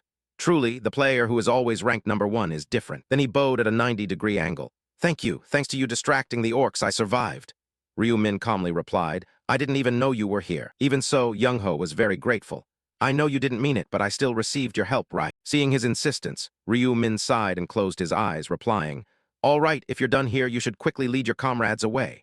I've killed everyone in the village, so don't worry. Young-ho asked suspiciously, is that so? But how do you know I have comrades? Ryu Min signaled from behind. Young-ho saw this and immediately turned toward Ryu Min's direction. It was his teammates who had all come out. No wonder Ryu Min knew. Young-ho, seeing this scene, was surprised. Why are you guys out here? I told you to wait there. A young man holding a sword nearby teased him, saying, we were just worried you'd leave everyone behind. Young-ho was very sulky upon hearing that, joking, where would I go and leave you guys? Ryu Min glanced at them thoughtfully. At a glance, the 4 others were mercenaries, and it seemed they had a covenant-type relationship with Young-ho. Then he looked over at Young-ho. They followed him out of concern. Having such trustworthy teammates this early, he truly is the king of mercenaries. After some teasing, one of them recognized him and exclaimed in surprise, Huh, Black Scythe. The guy next to him was equally surprised. Huh, Black Scythe, what are you doing here? Ryu Min calmly replied, holding his scythe, nothing much. I just came for some light hunting. The one who asked smiled awkwardly, oh, I see. Another person turned pale and broke out in a cold sweat. Light hunting means he's already taken care of everything, right? Hundreds of orcs, probably. Seeing them talk too much, he spoke up to chase them off. Once you're done, leave. He silently calculated in his mind that since he had killed all the orcs, the mid-boss would appear soon. It would be very dangerous if they got caught up in it. His words sounded like a command in their ears. Ah, got it. Then see you next time, Black Scythe. It was a pleasure meeting you. The corpses of the orcs began to dissolve. The group hurriedly prepared to leave, but then someone noticed something. Huh, don't you guys hear anything? A nearby teammate immediately replied, hear what? A young man responded, listen carefully. Young-ho also sensed that something was wrong and asked, what is that sound? When he asked, Ryu Min answered, it's the mid-boss, run quickly. With the vibration growing stronger and Ryu Min's words, Young-ho broke out in a cold sweat, asking again, what mid-boss? Under the deep red moonlight, the silhouette of the boss appeared as if answering his question. The young man holding the sword asked in terror, is that a teammate? He quickly replied, no, it's an orc. The large orc monster let out a deafening roar. Wherever it passed, it created a shockwave that shattered the earth and rocks into pieces, sending dust flying everywhere. Seeing it, Ryu Min felt no panic and thought, at last it has appeared. The orc warrior. A shard of crystal appeared in his mind. Even though he had already killed all the orcs in this village earlier, he hadn't left because of this one. To obtain the side quest item, the balanced stone, he must kill it. Ryu Min smiled slightly as he thought that by defeating this guy and the bosses of the other 3 villages, he would complete the side quest. Seeing the target standing right before him, the boss immediately charged forward quickly. One of Young-ho's teammates, seeing the monster appear, asked, hey, team leader, that guy looks angry, right? He replied in fear, yeah, it seems so. Young-ho's face turned pale as he tried to shout, run, run. The boss has found its prey. It raised its blade and began the hunt, and the first target it chose was Young-ho. He could only stand frozen in place, so terrified that his limbs trembled and he couldn't run away. Death was closing in as the boss's blade descended toward him. 2 nearby members witnessing the scene shouted loudly, team leader. Just when it seemed he had died cold on the spot, somehow Young-ho was still alive and sitting not far from the blade. The near-death experience drained all color from Young-ho's face. His hands and feet trembled silently. Seeing he was still there, Ryu Min suddenly appeared from nowhere and used his scythe to push him aside. Whether it was a rescue or an attack, Young-ho fell heavily to the ground. Ryu Min coldly added, what are you standing there dazed for? Young-ho had regained his senses and looked at him gratefully. Thank you, Black Scythe. With a cold expression, Ryu Min stepped back. If you still want to live. Young-ho immediately scrambled back as fast as he could while the boss approached the 2 of them, preparing to attack. It growled continuously as it moved. baring sharp teeth stained with blood, looking terrifying. Ryu Min swung his scythe and charged forward. This is bad. He successfully struck its leg once. Energy continuously poured from the scythe, damaging the boss. Feeling the pain surge through it, the boss let out a piercing, agonized roar. The recent strike had thrown the boss into a frenzy. It raised its blade once again, determined to crush Ryu Min. A blow even more powerful than the previous one landed near Ryu Min, shattering the earth and rocks into pieces. But that still wasn't enough. Ryu Min had timely jumped back, remaining safe. He successfully landed without a scratch. The boss, still enraged, continued swinging its blade. Another slash came down, but the result was the same as before. Ryu Min had used teleportation to vanish. Ryu Min circled behind the boss with contempt. So what if its attack was that powerful? As long as he dodged the strike, it was done. The orc heard the noise, turned around and growled. After continuously moving for a while, Ryu Min's foot suddenly stopped. He pushed off with great force. In an instant, Ryu Min was right in front of the boss. He swung the scythe with all his might and delivered a powerful strike to the orc. The clash between them created a massive shockwave. The boss screamed in agony. Meanwhile, Ryu Min calmly moved away to another spot. Knowing that alone wouldn't be enough to bring it down, he twisted his body and surged forward to close in on it again. The sharp scythe swung up once more. This time he aimed directly at the boss's neck with his strike. The pain shot through it, leaving it in utter misery. Provoked by him, the orc raised its weapon, preparing to retaliate. Using its massive body, it swung with all its might at him, but the move was still too slow. Ryu Min easily dodged. Seeing it go berserk, Ryu Min remained as calm as usual and thought. Its neck was too thick. 2 slashes still weren't enough. Having thought that, he used his strength to leap over to it, preparing to try again. The scythe swung once more, but this time there was something very different. It wasn't just simple slashes. The scythe hooked into the orc's head. Ryu Min used the boss's body as a springboard to vault elsewhere. His hands still tightly gripped the scythe as he launched into the air. Under the force of the leap, the scythe plunged deeply into the monster's neck. Ryu Min executed a graceful spin until the orc's head dropped off. The boss was defeated by him and collapsed to the ground along with its own head. Ryu Min stood proudly on its corpse. The system's chimps of experience rang out. The orc warrior had been eliminated. Experience increased by 37.73%. Gold increased by 4,000. Bonus gold increased by 2,000. The group of Young-Ho's people not far away witnessed the whole glorious scene. A blonde guy gaped and asked, "So did you get it down?" Young-Ho was so shocked he was frozen in place, unable to speak. That black scythe. With everything done, Ryu Min slowly stepped down. The scene of Ryu Min standing next to the boss's corpse was truly proud and impressive. The system began calculating rewards for him. The player had defeated the orc warrior. Experience increased by 37.73%. Gold increased by 4,000. Supplementary gold increased by 2,000. Received the ring pommel sword. Received the orc's heart. Received the lowest rank mana stone draw token. Received the balance stone. Progress of the balance stone, side quest 1-4. Ryu Min looked at his achievement and thought that indeed, hunting scattered monsters wasn't as good as taking down a single boss, especially since it dropped a bunch of valuable items. A new equipment appeared on the screen. Ring pommel sword, weapon category, epic grade, damage 100, effect. Each hit on an enemy grants 5% attack speed, stacking up to 10 times, durability 100-100, usable from common level and above. Ryu Min was pleased when he saw these stats. In terms of damage, it even surpassed the scythe. He should sell it for a profit later. Another item caught his attention, orc heart. An ordinary person seeing it would probably get goosebumps and throw it away. The item information popped up, orc heart. Item category, description. A hard red stone that looks like a real heart but isn't one. Players can safely use it. The image of the scythe came to his mind, but it would be a pity to discard it, as this is a material used to craft a unique item. Young-Ho saw the battle was over and ran over with his comrades. "Black Scythe, thank you for saving us. It's thanks to you that I and the others are still alive. But it seems like you knew in advance that the giant orc would appear, right?" Ryu Min probably found them troublesome and thought he'd just give a cursory answer. "Do what you think," Ryu Min replied. "In other orc villages, after eliminating all the orcs, a mid-sized orc boss will then appear. So that's why Young-Ho kept telling us to quickly move to another place." How kind of him. The other members were so touched they were moved to tears. Ryu Min just skimmed through things to finish the matter. Anyway, I'm done with my work here now. I'm leaving now." Upon hearing this, Young-Ho's team bowed respectfully. "Yes, thank you once again for saving us. Be careful, Black Scythe." Young-Ho called cheerfully. "Come on, let's go. We have to quickly return to hunting." But suddenly, a wounded teammate groaned. Then he couldn't bear it and collapsed. Young-Ho urgently asked Mankey, "Are you okay?" He tried his best to say, "Brother, I can't take it anymore. I'm exhausted." Young-Ho said worriedly, "What? You said you were fine earlier." Mankey replied with a pale face, "At that time, I was afraid you'd worry, so I said that. Now I've reached my limit." Young-Ho was a bit panicked, but he had to hold on. He had to endure for the remaining time to survive in real life. But what he got in return was a harsh truth. You already know if there aren't enough 300 creatures, it won't mean anything. Leave me behind. I don't want to be a burden to you and the team. As the team leader, Young-ho couldn't accept that. There had to be some way. That's right, we'll take down the orcs, you just need to land the final strike, okay? Mankey's complexion grew worse by the minute. He held his bloodied arm and said, like this, you and the others won't be able to hunt anything anymore. Even if there are enough 300 creatures, I can't hold on until the end. Mankey gasped painfully and groaned after speaking. This only made Young-ho more anxious. He was still helpless, not knowing what else to do except call out his name, hoping for a miracle to happen. Mankey. This incident also caught Ryu Min's attention. Watching them, he thought it was surprising. Someone who would later become the king of mercenaries, standing above hundreds of others, yet feeling so weak just because of a comrade. Ryu Min, seeing their struggle and worry, soon came up with a reason. Well, if they were close brothers, he could understand it. The image of himself and his younger brother appeared in Ryu Min's mind. That stirred him deeply. Ryu Min stopped moving forward. After a moment of thought, he decided to turn back. He too had a younger brother, so he should probably help them. The distance between Ryu Min and the group gradually narrowed as he spoke. Hey, it seems like you all need some help. Mind if I take a look? Young-ho, like finding a lifeline, hurriedly asked, do you have any way to save him?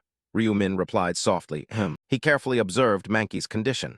The injury was severe, but not beyond saving. Then Ryu Min stretched out his hand. A stream of deep blue energy radiated from his palm and moved toward Mankey's wound. From that magical energy, a small core of energy infiltrated the wound and began to form. After a while, Mankey's shoulder looked as if it had never been injured, completely healed. Young-ho gaped in astonishment at the miraculous sight. The wound? The young man next to him stammered, the wound has disappeared. The team members, seeing such a scene, hurriedly asked, Black Scythe, how did you do that? Ryu Min replied casually, emergency first aid skill, anyone can buy it at the shop. The brown-haired one seemed enlightened. Ah, I remember now. The blonde also chimed in. That's right, I've seen it in the shop too. I think the skill costs 20,000 gold. I never expected it to be that useful. Hearing them say this, Ryu Min thought to himself, they're mistaken. Emergency first aid is that effective. He looked at the skill he had just used thoughtfully. It only helps you stop bleeding and heal minor wounds. Healing a broken shoulder like this is beyond its capability. A healing skill flashed in his mind. But emergency first aid belongs to the divine skill system, and its effectiveness depends on the intelligence attribute. Ryu Min observed them and thought, my intelligence attribute is currently increased to 123. The screen showed a Radiance Rune item, with effects that increase 1 intelligence point and a 1% boost to divine skill effectiveness per level.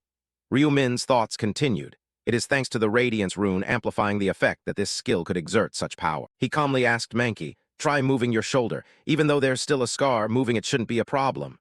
Hearing this, Mankey followed the advice and exclaimed in surprise, I can move it normally now. With a cold expression, Ryu Min reminded him, but it's not fully healed yet because this is only emergency first aid. If you overexert yourself, the injury might flare up again. He saw the bewildered look on his face and added, still, hunting orcs shouldn't be a problem. Mankey quickly stood up and bowed gratefully. Thank you so much, Black Scythe. You are the savior who saved my life. I truly thank you. The others saw this and followed suit.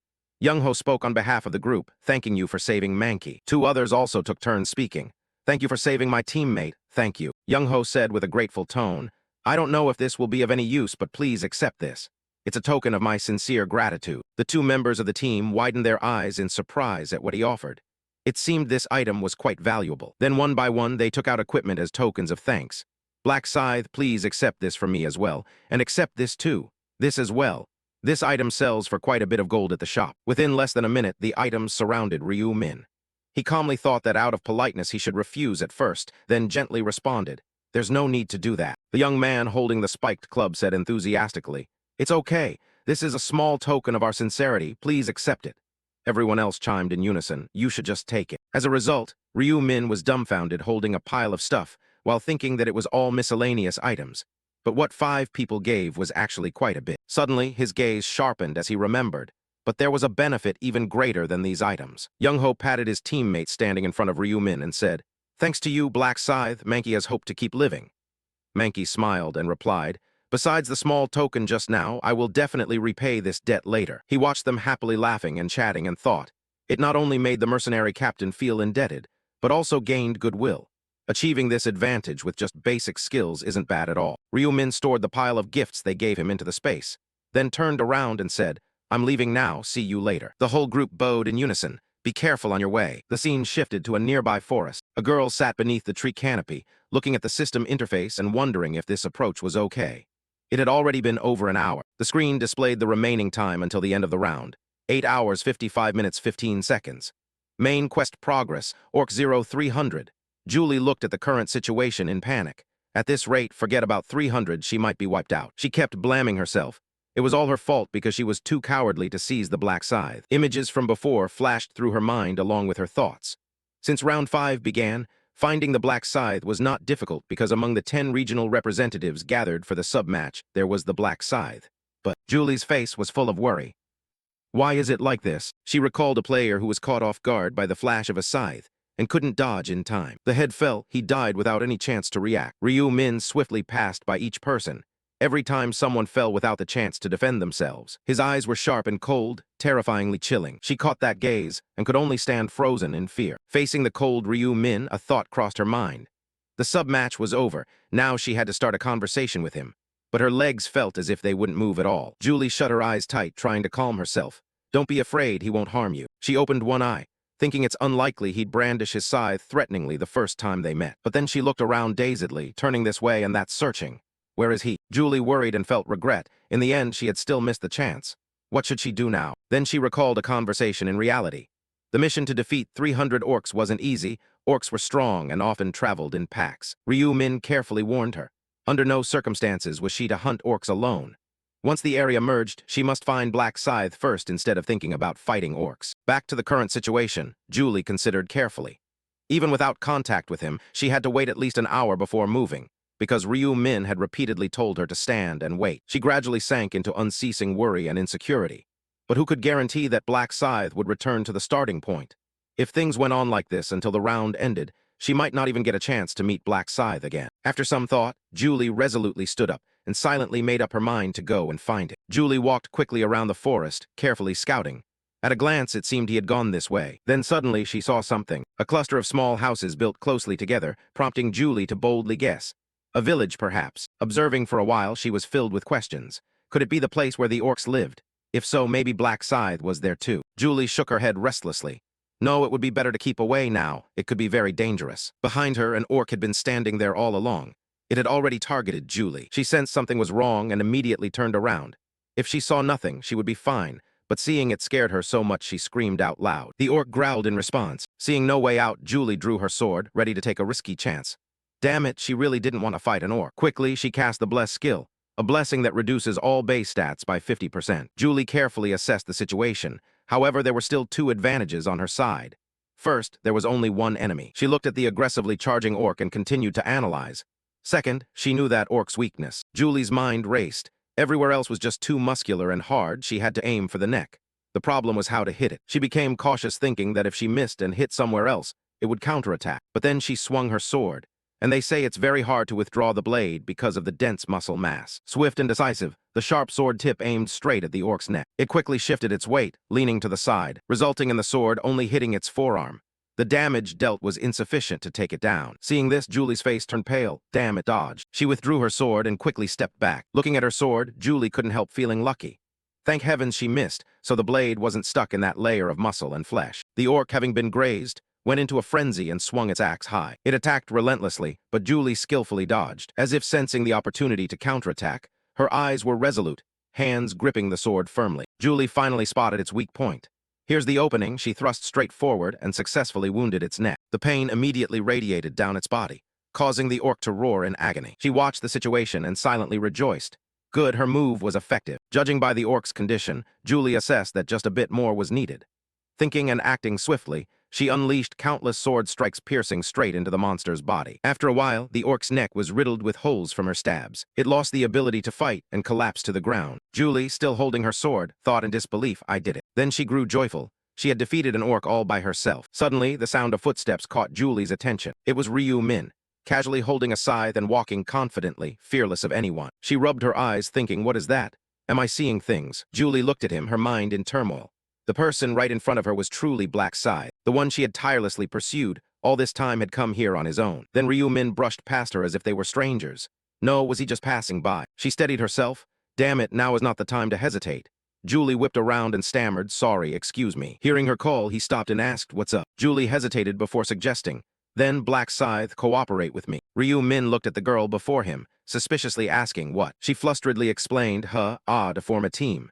He replied with a question, why should I form a team with you? Julie was left speechless when she heard that, mumbling, unsure of how to respond. But then she firmly said, I will show you. Julie raised her hand and cast the same type of magic as earlier. Ryu Min seemed somewhat intrigued. This, Julie happily explained, is my enhancement skill, bless that lasts up to 3 hours.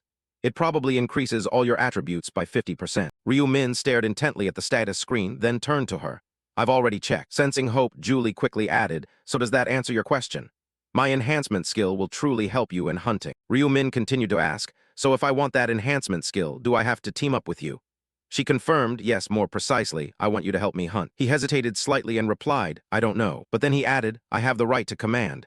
Currently, I can fully use you as support. Julie felt like she had heard thunder on a clear day, utterly speechless. Ryu Min continued his demand, can you promise you won't betray me? She regained her enthusiasm and nodded immediately. Of course. Ryu Min extended his hand to mark their cooperation. All right, I will trust you. He began to introduce himself. I'm level 32 melee type. Julie responded joyfully. I know I'm level 13 and my profession is support. Only then did he ask again. You just said you needed help, but earlier you handled that orc very well. She replied awkwardly.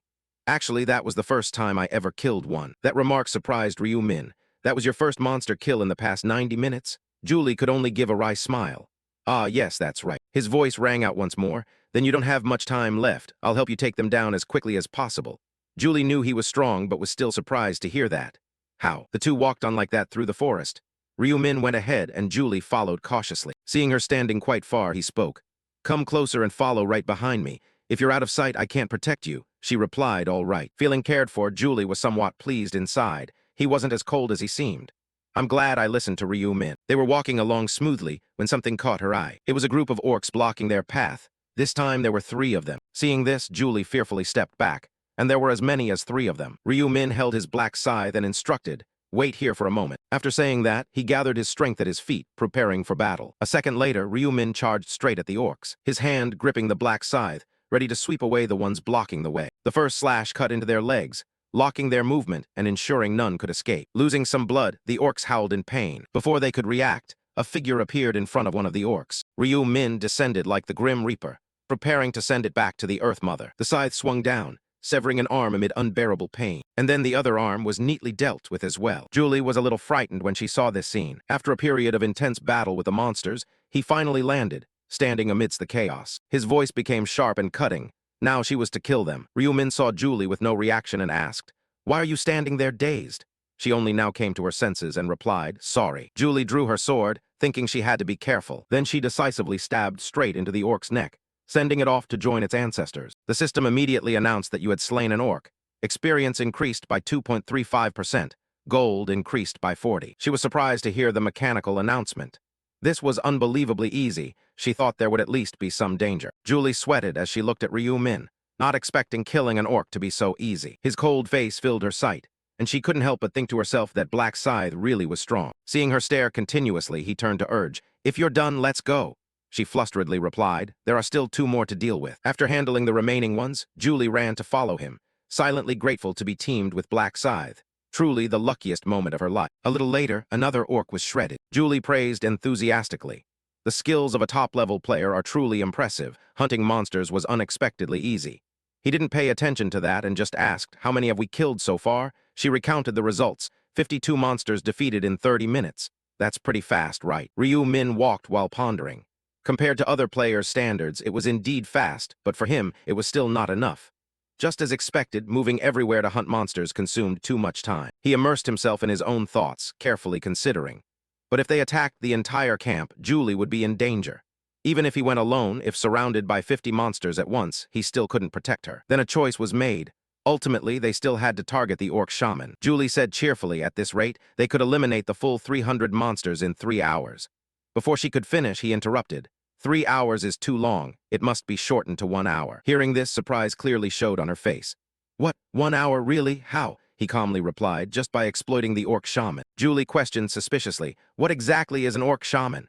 You don't know? Ryu Min then explained, the orc shaman is a monster capable of summoning orcs. The scene of the orcs appearing and his words aligned. If he keeps summoning orcs continuously, We will save a lot of time running around hunting monsters. She continued to ask questions. So does that mean you're planning not to kill the orc shaman, but instead let it keep summoning monsters? Seeing that she understood, Ryu Min nodded. That's right. I'll let it live until we have eliminated 300 creatures. Julie stepped forward to question him further, but how did he come to know information about the orc shaman? This was his first encounter with it, after all. He gave a brief explanation. Before meeting you, I had a brief duel with it once.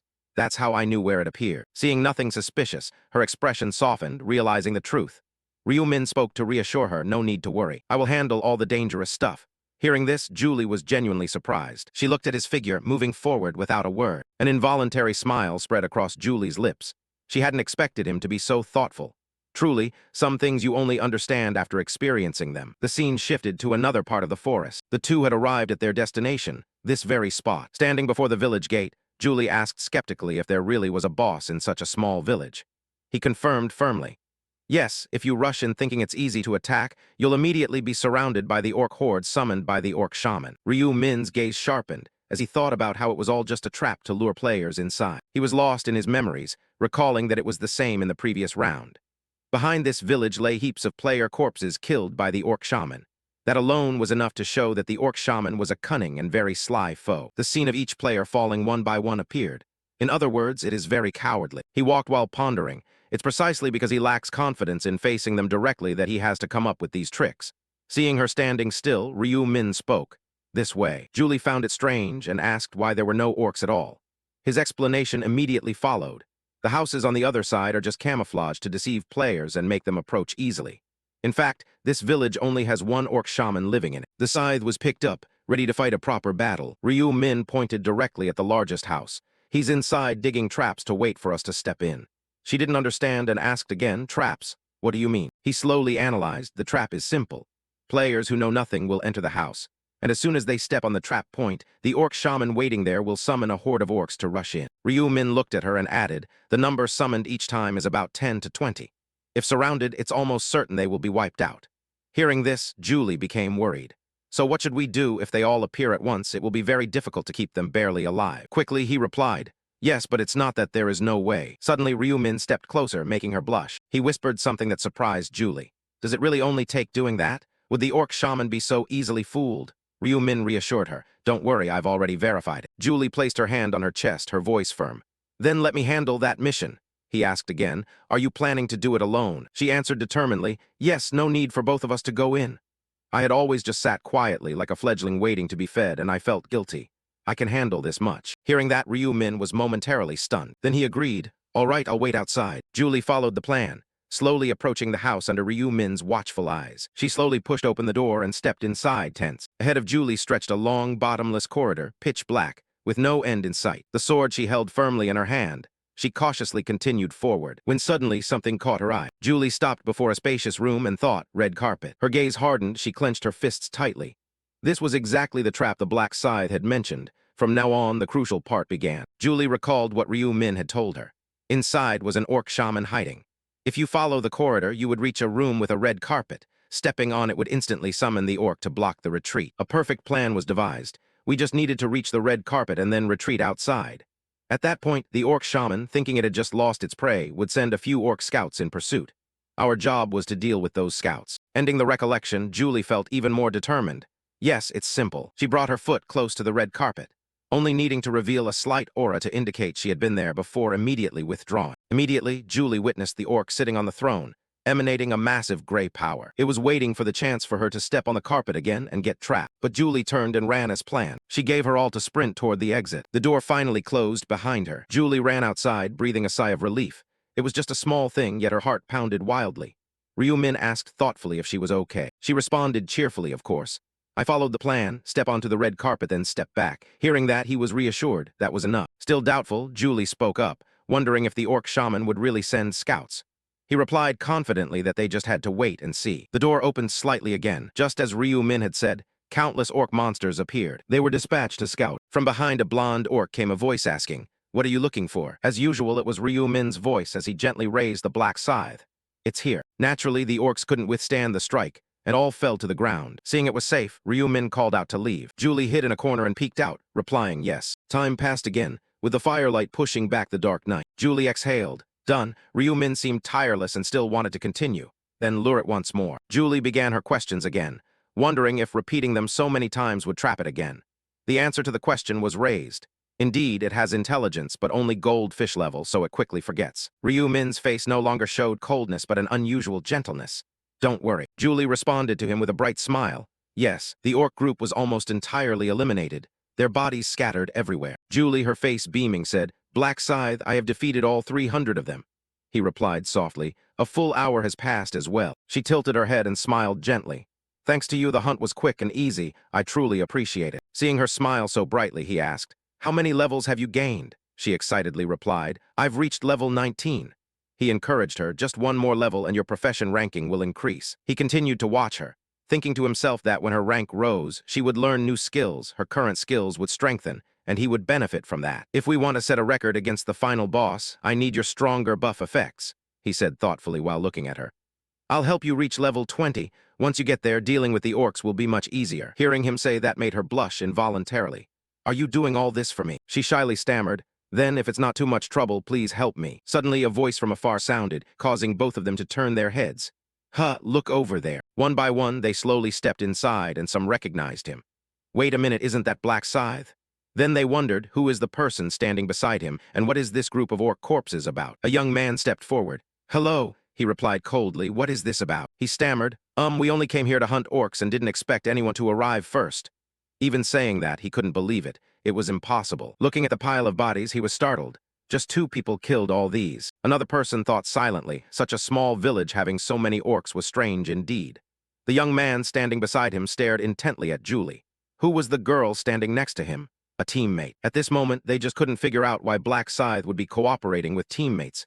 It made no sense. Another young man stood there grinning sinisterly.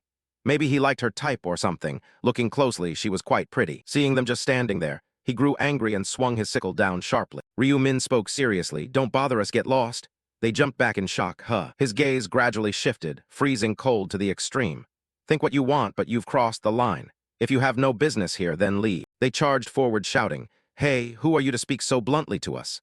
"Yeah, meeting for the first time and already talking like that, isn't that rude?" Julie suddenly panicked. Are they crazy? How dare they talk back to Black Scythe? The young man who had just complimented her beauty boldly stepped forward despite still being afraid. "I don't care if you're a top rank. You have no right to look down on us." While he was speaking, Ryu Min lightly swept the crescent blade across his forehead like a breeze. A blurred red scar appeared, causing him to grit his teeth in silence. He growled, repeating, "If you want to keep your life, then get lost." They immediately fled frantically. "Everyone, let's go. Sorry for the trouble and sorry to interrupt." Even though they ran, those people still thought about wanting to know what he was planning. Damn it, does he think we'll just leave like that? Even if we have to follow him, we need to see what the hell he's doing. As for him, he wasn't stupid enough not to realize their intention. Those bastards planned to secretly follow him. A few flies buzzing around couldn't stop him from hunting, but if some fool could steal the boss's credit, then he'd take care of him and claim the reward. He turned to look at Julie, deciding that first, he would get Julie to reach level 20. Now that the bugs were gone, let's continue hunting. She nodded excitedly. Following the timeline, the scene also shifted to the people who were scared by him. It seemed they had run quite a distance.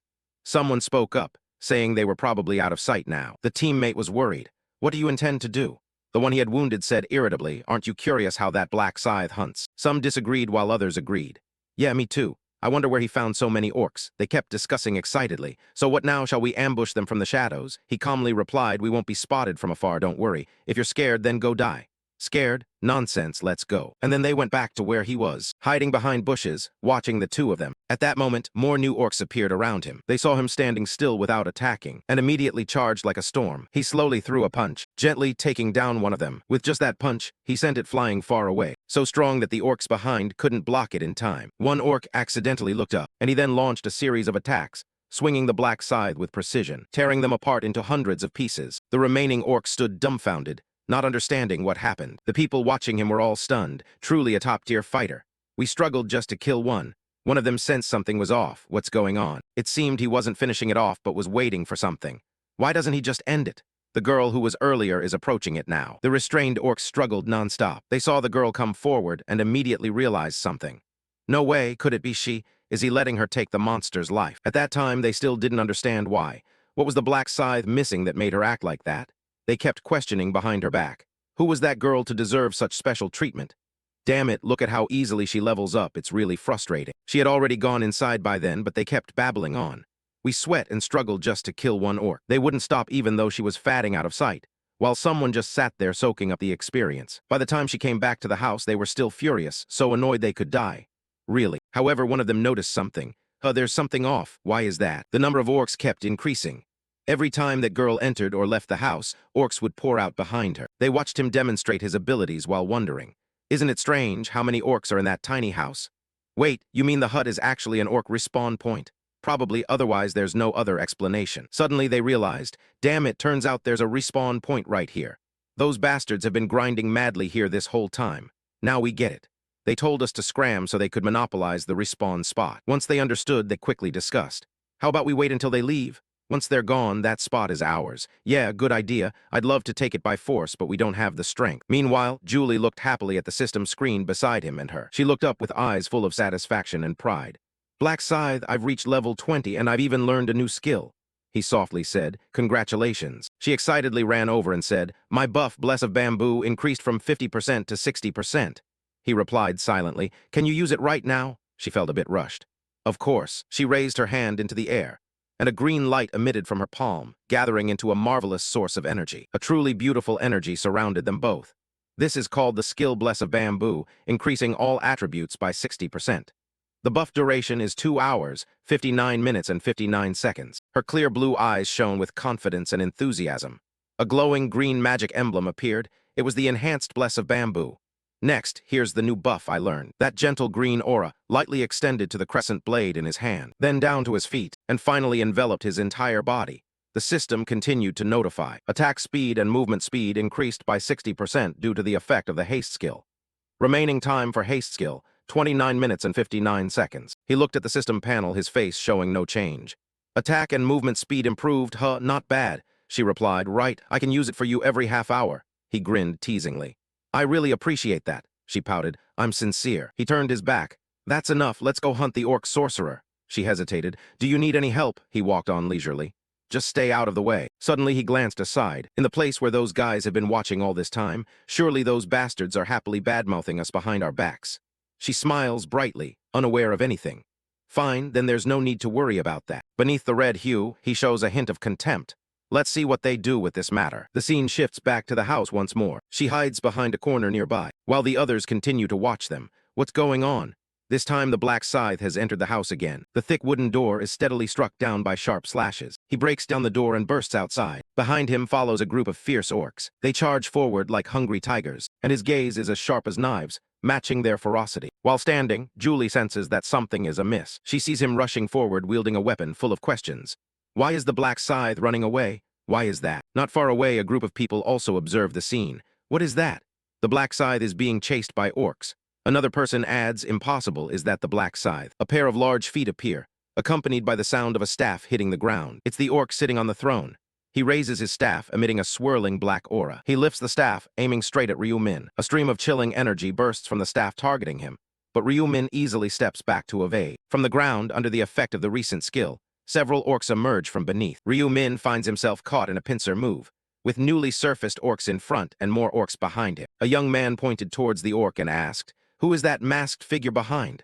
Another person chimed in, "He looks much larger than the other orcs." They carefully examined the orc, thinking that if he was the only one that large, he might be the leader, the boss. A perceptive individual realized that these were not resurrected orcs, but one summoned. Julie stood in a corner, fearfully thinking that the Black Scythe was surrounded by orcs, and wondered what she should do. Should she intervene to help? But then something calmed her down. She carefully observed Ryu Min's demeanor. That look in his eyes, he was not panicked at all. Seeing that he was unafraid, the boss raised his staff and continued summoning another group of orcs. The young man who had just nearly panicked saw 10 more orcs appear. Ryu Min was completely surrounded, but showed no fear. He leapt up, dodging a mace swing from an orc preparing to counterattack. A voice said, "Damn, he dodged them all. He really is a monster." The youths kept discussing. "This is no time to just stand still. That big guy, the one who looks like the boss, no one seems to be guarding him, right?" A nearby person replied, "Huh, that's true." One of them spoke in a sinister tone. "Should we steal him?" They hesitated slightly. "I don't know, what if the Black Scythe catches us?" But that one quickly reassured them. "He can't catch anyone now. He's busy dealing with the orcs. Even the Black Scythe would struggle if completely surrounded like this." The white shirt responded as if in agreement. That's right, and if he asks, just say you thought he was in danger so you rushed in to help. The guy next to him thought it was okay. It sounded reasonable. Then a question was raised while Ryu Min was fighting. So do you want to join this theft operation? Quickly, everyone agreed, I'm in. Me too. True to their word, the reckless group began moving toward the house. That scene was captured within Julie's sight from not far away. She looked at that fool and wondered, what are those people doing? Then Julie panicked, thinking of a possibility. Don't tell me that while the Black Scythe is drawing all the attention, they're trying to kill the Orc Mage to steal the credit. The scene rewound to shortly before. Julie called out, Hey, Black Scythe. She cautiously asked, I appreciate your help, but am I interfering with your mission? Ryu Min replied calmly, Don't worry about that, I've already completed the main mission. The unexpected answer left her visibly shocked. What? Ryu Min turned his head and said, My target was not the main mission, but the side mission. I've already obtained a balanced stone. Her voice rose in surprise. You already have one. The conversation continued. I got it by killing a boss named Orc Warrior. The other stones probably also dropped from bosses. Ignoring Julie's surprise, Ryu Min continued, All I need to do is kill the bosses, so there's no need to feel guilty.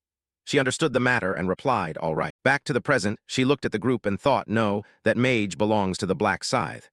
If this goes on, some stranger will steal the credit for killing the Orc Mage. Julie drew her sword and moved forward. I have to stop them. The idiots still weren't afraid of death as they held their swords and advanced toward the Orc Mage. Life is never that easy. Knight of Death skill was unleashed, surprising Julie and the others. The game was elevated, as the group trying to steal credit now stood bewildered amid the eerie, chilling atmosphere. The sword-wielding man exclaimed in disbelief, What is this?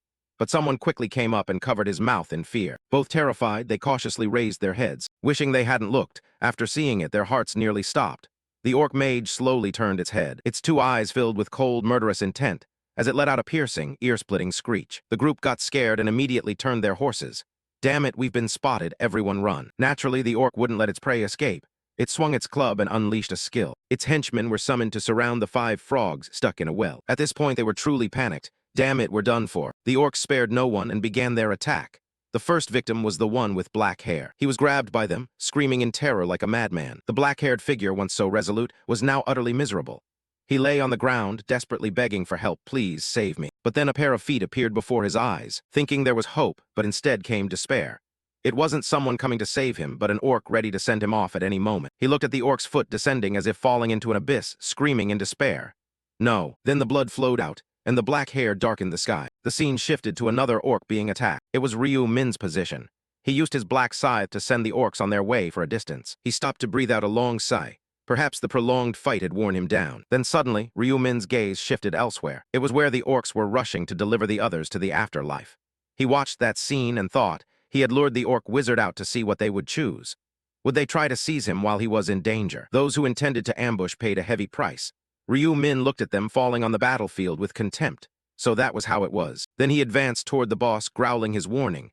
After all, they had wasted their time lurking to ambush us.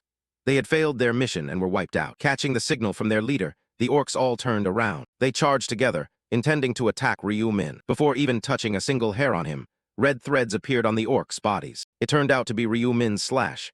It was so fast that they couldn't react in time. He attacked while thinking with delight. His attack speed had definitely increased, with blessing, agility, and an additional 50% attack speed at night. Of course, it was that way. The item information panel for the Knight of Death rune appeared, showing scythe damage doubled, and a 50% increase in attack speed at night, while the night position significantly reduced the chance of being detected by enemies. Not wasting any more time, Ryu Min accelerated toward the boss, preparing for close combat. The orc wielding a staff aimed straight at him, but Ryu Min quickly circled around to the back. Just as he had done before, the scythe was placed right on the boss's neck. Ryu Min pulled with great strength, and its head fell down along with his words, "Goodbye." The monster lost its head, and without a brain to control its balance, its massive body toppled to the ground. As it received its eternal slumber, the system quickly registered and displayed a notification. You have defeated Orc Shaman, gained 37.73% exp, 4,000 gold, leveled up. After killing it, the system also collected a new item, adding it to the massive storage. You have obtained the Orb of Eternal Rest. A series of trophy items received rang out. You received a mysterious wooden spirit statue. You received a lowest rank mana stone draw token. You received a balance stone. Side quest progress, balance stone 2-4. Ryu Min smiled with satisfaction. He looked down at the item in his hands and silently rejoiced. I have reached level 33, and I have found an insanely powerful item. The system then displayed detailed information about the Orb of Eternal Rest to inform the player. Orb of Eternal Rest, Necklace Type, Epic Quality Effect. Each time a monster is defeated, gain 1 stack and lose 1 durability. Every 100 stacks convert into 1 attribute point, durability 1000. Requires at least common quality equipment. Description: a necklace with a cloudy gray orb said to seal the souls of those who were murdered. Looking at the orb's information panel, he couldn't help but contemplate the attributes it possessed.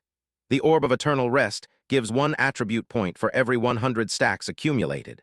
It is similar to the absorption rune that the Black Scythe once used. However, Ryu Min did not only focus on the advantages, he suddenly recalled a critical drawback.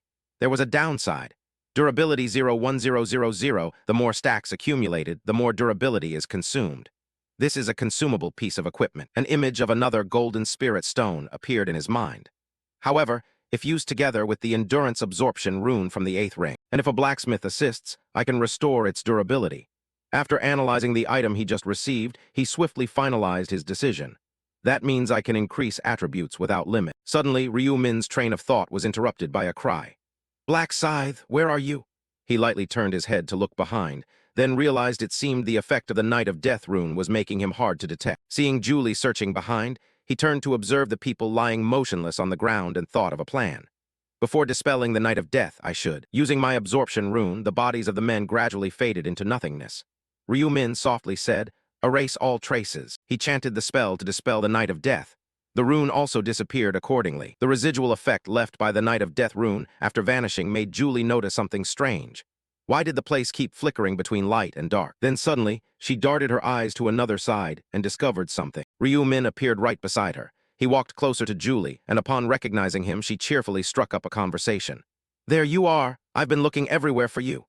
Black Scythe glanced at the monster he had just defeated and replied coldly, "As you can see, I've been very busy." Julie received the information and then asked, "So you finally got it?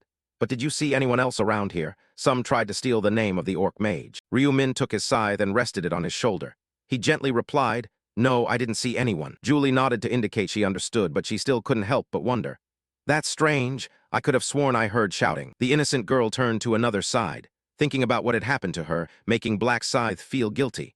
After all, revealing the corpse brought no benefit. Cutting through the air, he turned away, shouting, "Hurry up, we still have to take down the next boss." Julie followed his words and walked on.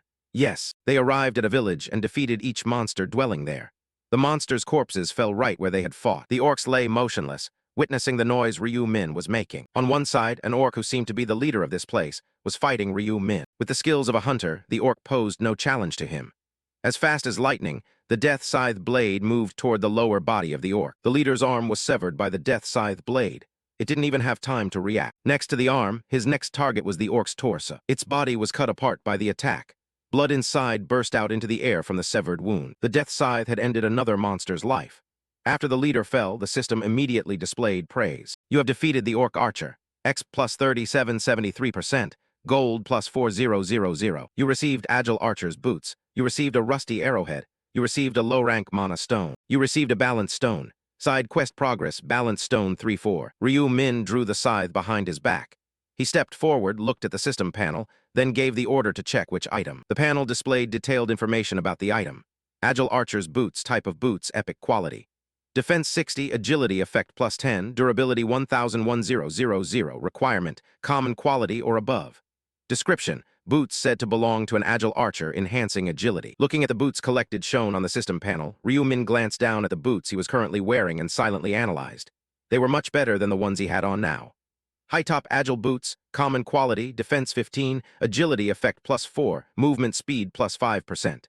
There was no reason not to switch. He entered the adjustment panel, placed the collected boots on the control bar alongside forging with another mana stone. Ryu Min analyzed its use himself. If he combined it with a blue mana stone he had just obtained, the effect would be even better. After finishing the combination, he pressed the black scythe to the combine button to confirm with the system. Receiving the new setup, mechanical sounds rang out announcing the successful combination. Immediately after changing his gear, the system provided new information to the player about this choice.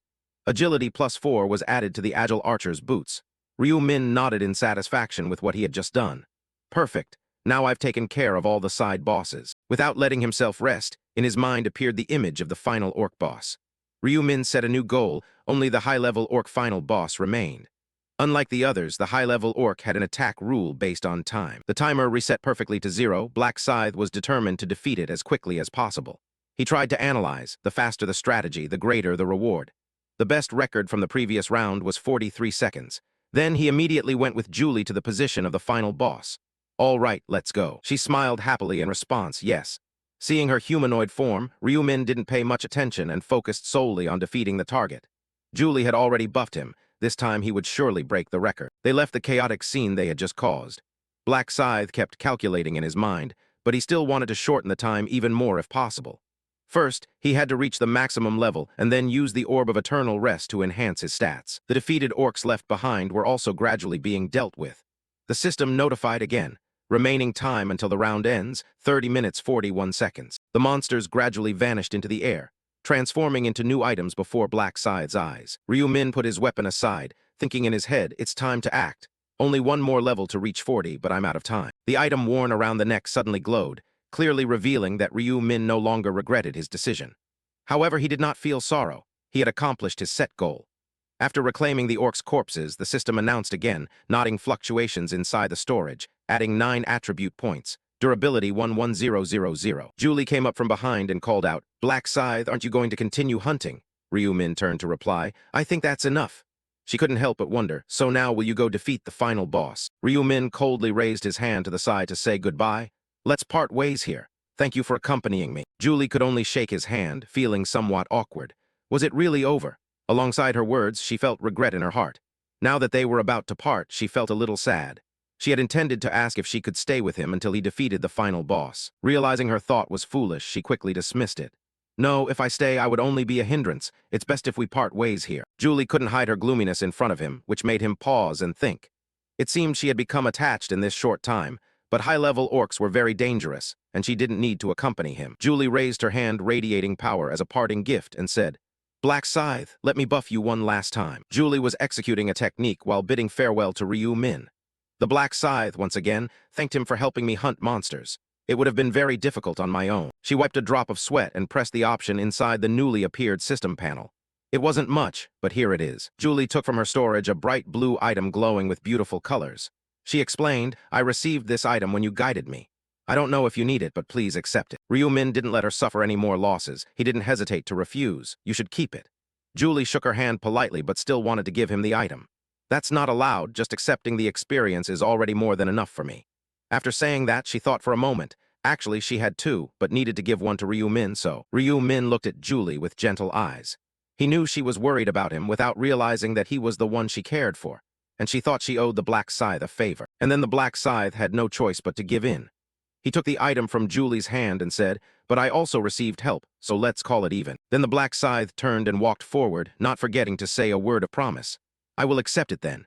If fate allows, we will meet again. Julie put her hand on her chest, anxiously watching the Black Scythe walking away. Elsewhere, Ryu-min was performing a rapid movement technique, sending a magical arrow speeding forward. The Black Scythe also followed the path it indicated. After confirming the location where he was about to set foot, the system spoke up, confirming the position of the high-level orc boss monster.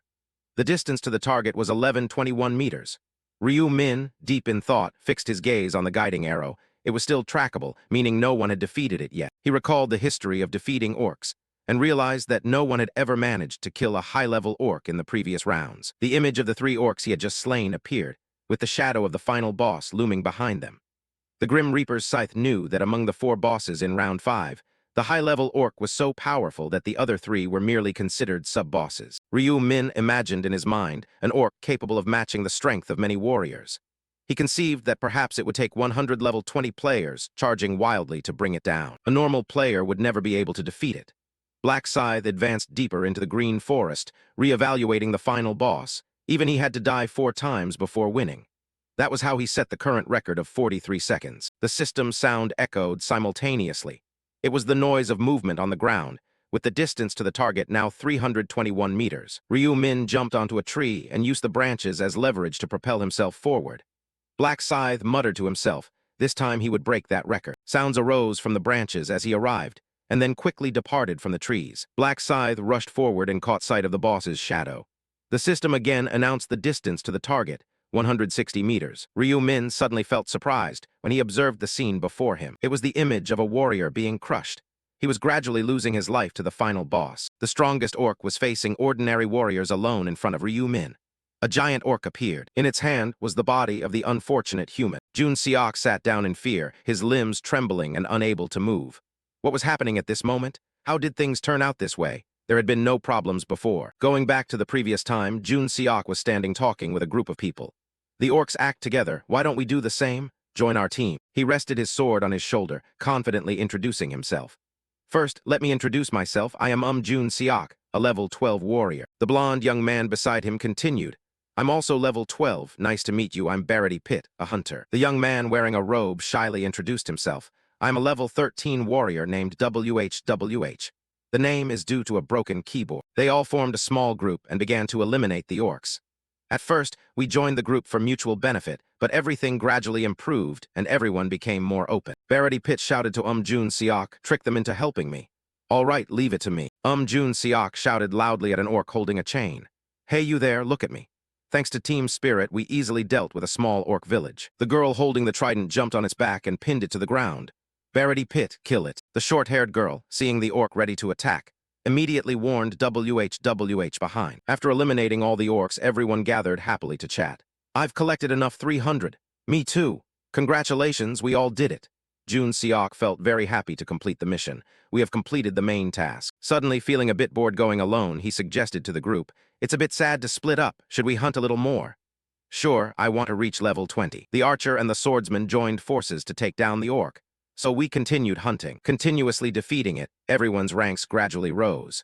You have leveled up, you have reached level 20, you have been promoted from apprentice to regular. The combo feature has been unlocked. From there they could collect many other types of skills. We reached level 20 and learned new skills as a result. The three in the group surrounded the corpse of a dead orc and mocked them.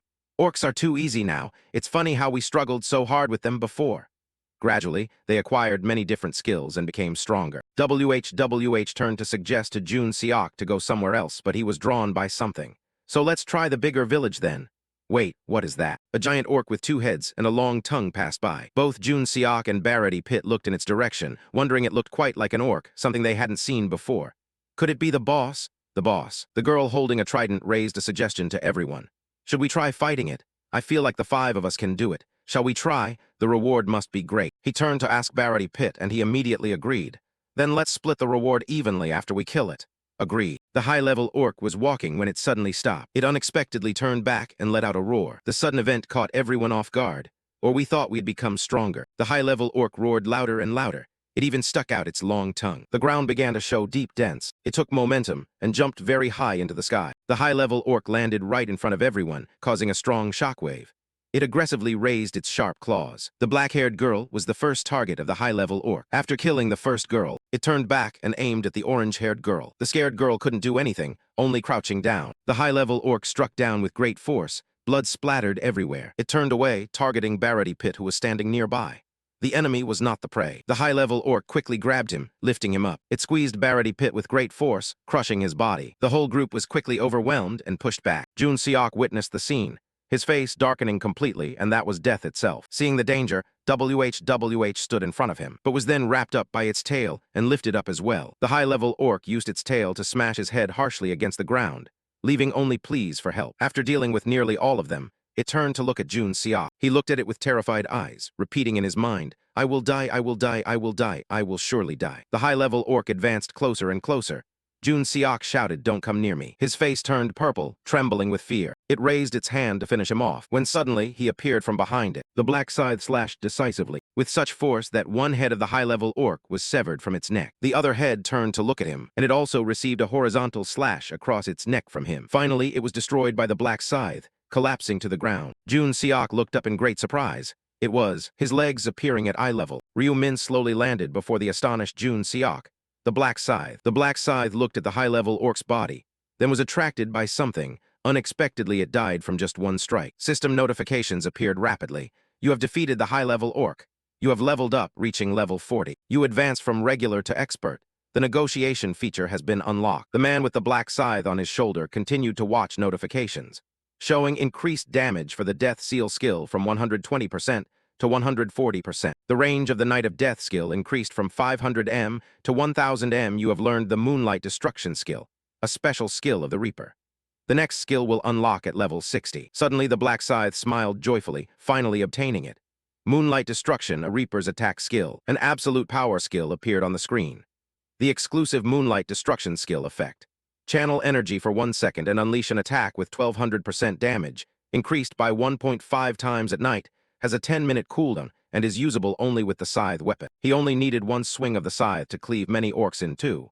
When relying on a single attack skill, missing would be very risky. But since Moonlight Destruction is an area attack, it is very hard to miss. The black scythe slashes would even cut through a brain, making it increasingly useful when combining both magical and physical attacks. That means it would be effective even against those with physical resistance. He silently rejoiced inside because he had gained such an excellent skill. Now killing monsters is easy for him, but later there will be powerful monsters, so this skill is really useful. Now Ryu Min will check the next reward. The notification continued to appear as Black Scythe acquired the skill just now. You obtained the gloves of an orc. You obtained the fang of a high-level orc. You obtained a low-level purple absorption rune. You obtained a balance stone. The side quest is in progress. Balance stone 4-4. In his hand now lay a stone shining with a blue gleam. You have completed the side quest. You obtained a balance stone. This is exactly what I wanted this time. Black Scythe clutched the stone tightly, causing its energy to radiate around. The rune just obtained automatically engraved itself onto the player's body. The screen displayed the power stats of that stone. Balance stone effect. All stats will double when the difference between the highest and lowest stats is no greater than 10. He observed for a long while and thought, this one only has an effect if I increase all stats equally. Black Scythe looked at the stats on the screen, calculating silently. I knew I would get this stone, so I increased the stats without too much discrepancy. He tapped the screen to view the current stats. Now that it's engraved into my body, let's see how much my stats have increased. Black Scythe was very surprised to see his stats increase dramatically. Even he did not expect all his stats to rise by more than 300. He was astonished at how his power had surged like that. All his stats, Power 374, Intelligence 614, Agility 518, Luck 374, and Stat Points 0, were all over 300 stars. Black Scythe was so amazed that he was left speechless. Even though it was thanks to the round buff and bless, the numbers still far exceeded what he had imagined. He stood on the carcass of a high-level orc, thinking. Indeed, nothing beats a balance rune to strengthen oneself quickly. So this must be the time trial challenge reward after all. A series of other notifications appeared on the screen. You have defeated the level 5 orc boss in just 1 second. This boss follows the time challenge rule. Gold rewards will be given based on the record. Because you defeated it in under 10 seconds, you receive the highest reward of 100,000 gold.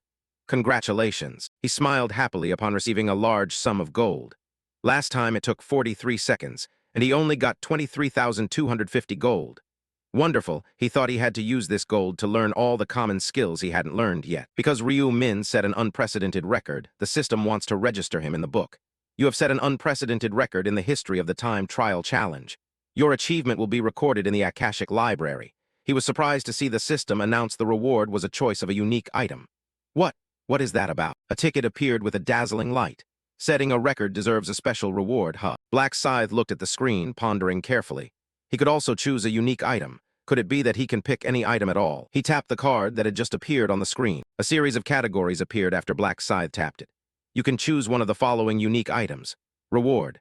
First, tap the type of item you want. 1 weapon, 2 shield, 3 hat, 4 armor, 5 boots, 6 gloves, 7 necklace, 8 ring. He looked at a range of weapons and thought carefully. Can he really choose anything at all? If so, the unique weapon I plan to make after returning is no longer needed. As for the rest, after a moment of thought, Black Scythe chose item number 3. This one seemed reasonable, a hat. Jun Seok trembled as he stood up, looking up at him standing on the back of the high-level orc. He wiped his runny nose with his hand and looked at Black Scythe in amazement. No way, that monster was taken down with just 1 strike. Jun Seok looked down at the bodies of his companions lying scattered on the ground. That strong again? How could he have defeated that alone, something even 5 level 20 players couldn't accomplish? Putting aside that sorrow, he wanted to say a few words to him. No, not now. Now I should be the one to thank him. Black Scythe turned to look at Jun Seok, then spun around and walked away, leaving him completely confused. Jun Seok froze in place, not even managing to say goodbye. Priscilla appeared in the blazing red sky, surrounded by radiant halos. So, how is it going? Have you completed the task well? She looked down at the surviving players below and mocked them. In just 10 hours, the number of people has decreased so much. Priscilla sneered at those players. Could it be they died because of those weak orcs, or did they quarrel over monsters? She snapped her fingers to check the results. Well then, let's see how the results turn out. The leaderboard clearly showed the top 3 ranks. A compilation of the 5th round results across the entire region. Black Scythe, level 40, Knight of Death. The Fools, level 25 Mages. Heavenly Demon, level 24 Dark Knights. The related region, CS007. First, Black Scythe, level 40 Knight of Death. Second, Democracy, level 21 Support. Third, Napinage, level 23 Dark Mage. Those below were astonished when they saw the results. Oh my god, level 40 already. The record is truly insane. Everyone focused their eyes on him, whispering and discussing. Defeating 3 orcs in just 1 hour. Is that even possible? Black Scythe just stood there, crossing his arms and sighing helplessly. It would be great to receive the reward quickly. A series of notifications appeared in front of him as the results were announced.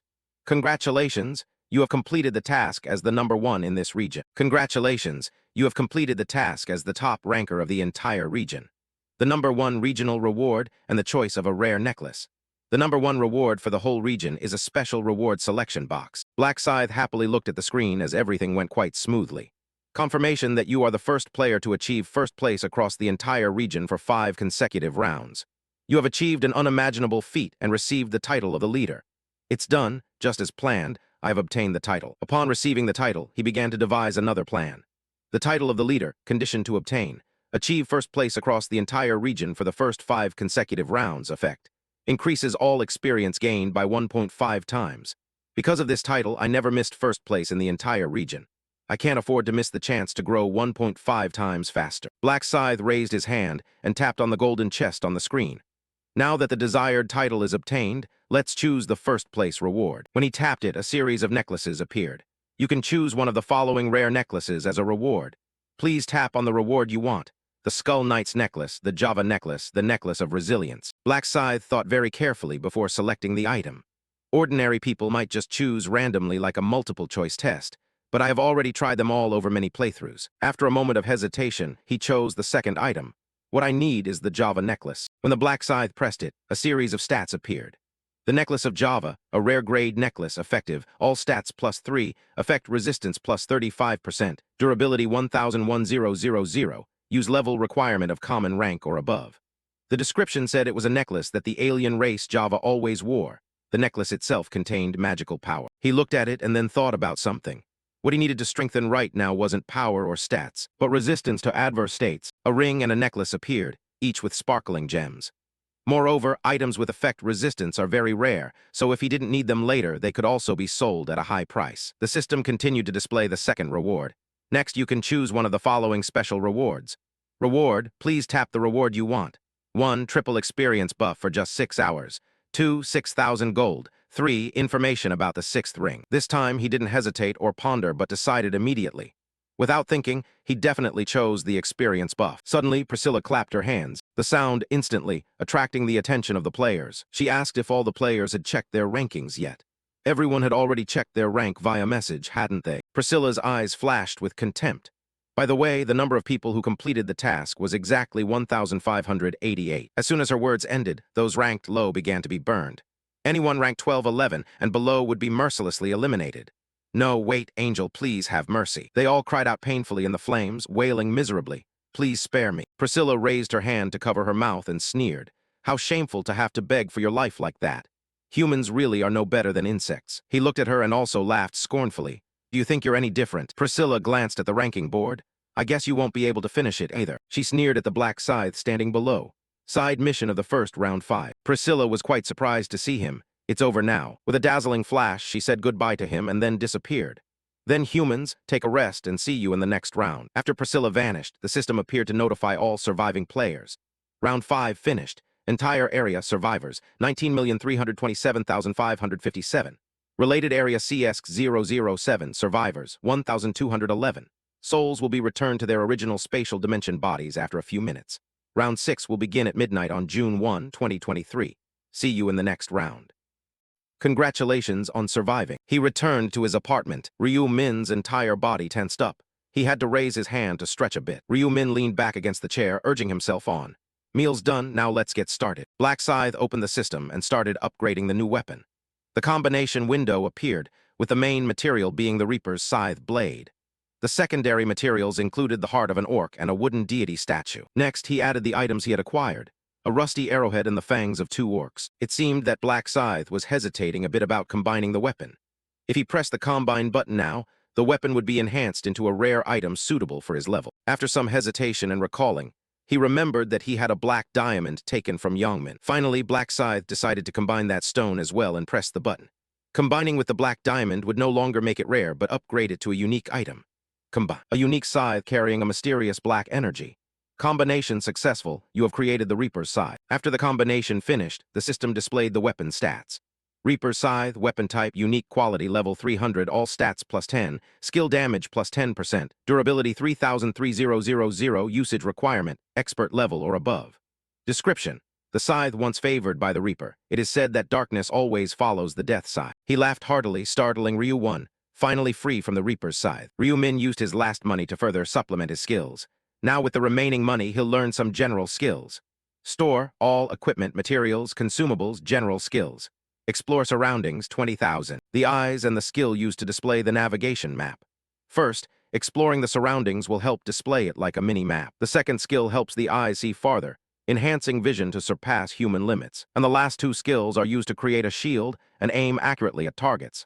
Basic resistance will increase resistance to negative statuses by 15%. Dexterity will increase the skill hit rate by 20%. So all the common skills have been learned. Although all skills have been unlocked, he still has a lot of money. After learning all the skills, he still has 140,000 gold left. Besides a few rare items that won't be available for a few more days, there's nothing worth buying right now. Ryu Min sat up abruptly and decided to stop here. Let's leave this matter as it is. He used his thoughts to open the system and view his stats. The status window. The status window named Ryu Min Expert Level, Level 40, Profession Death Knight. Nickname Black Scythe. Titles: Last Hidden Time Rebel, First Hidden Assassin Angel, Hidden Opposer of Divine Punishment, Hidden Leader. Stats: Strength 106, Intelligence 150, Agility 106, Luck 136. Stat points 0. Skills: General Skills, Tracking, Sensing Presence, Erasing Traces, First Aid, Surrounding Exploration, Vision Enhancement, Basic Resistance, Dexterity. Specialized Skills: Death Seal, Night of Death, Moonlight Destruction, Rune of Slaughter, Radiance Rune, Rune of Cloning, Rune of Death, Internal Rune, Balance Rune.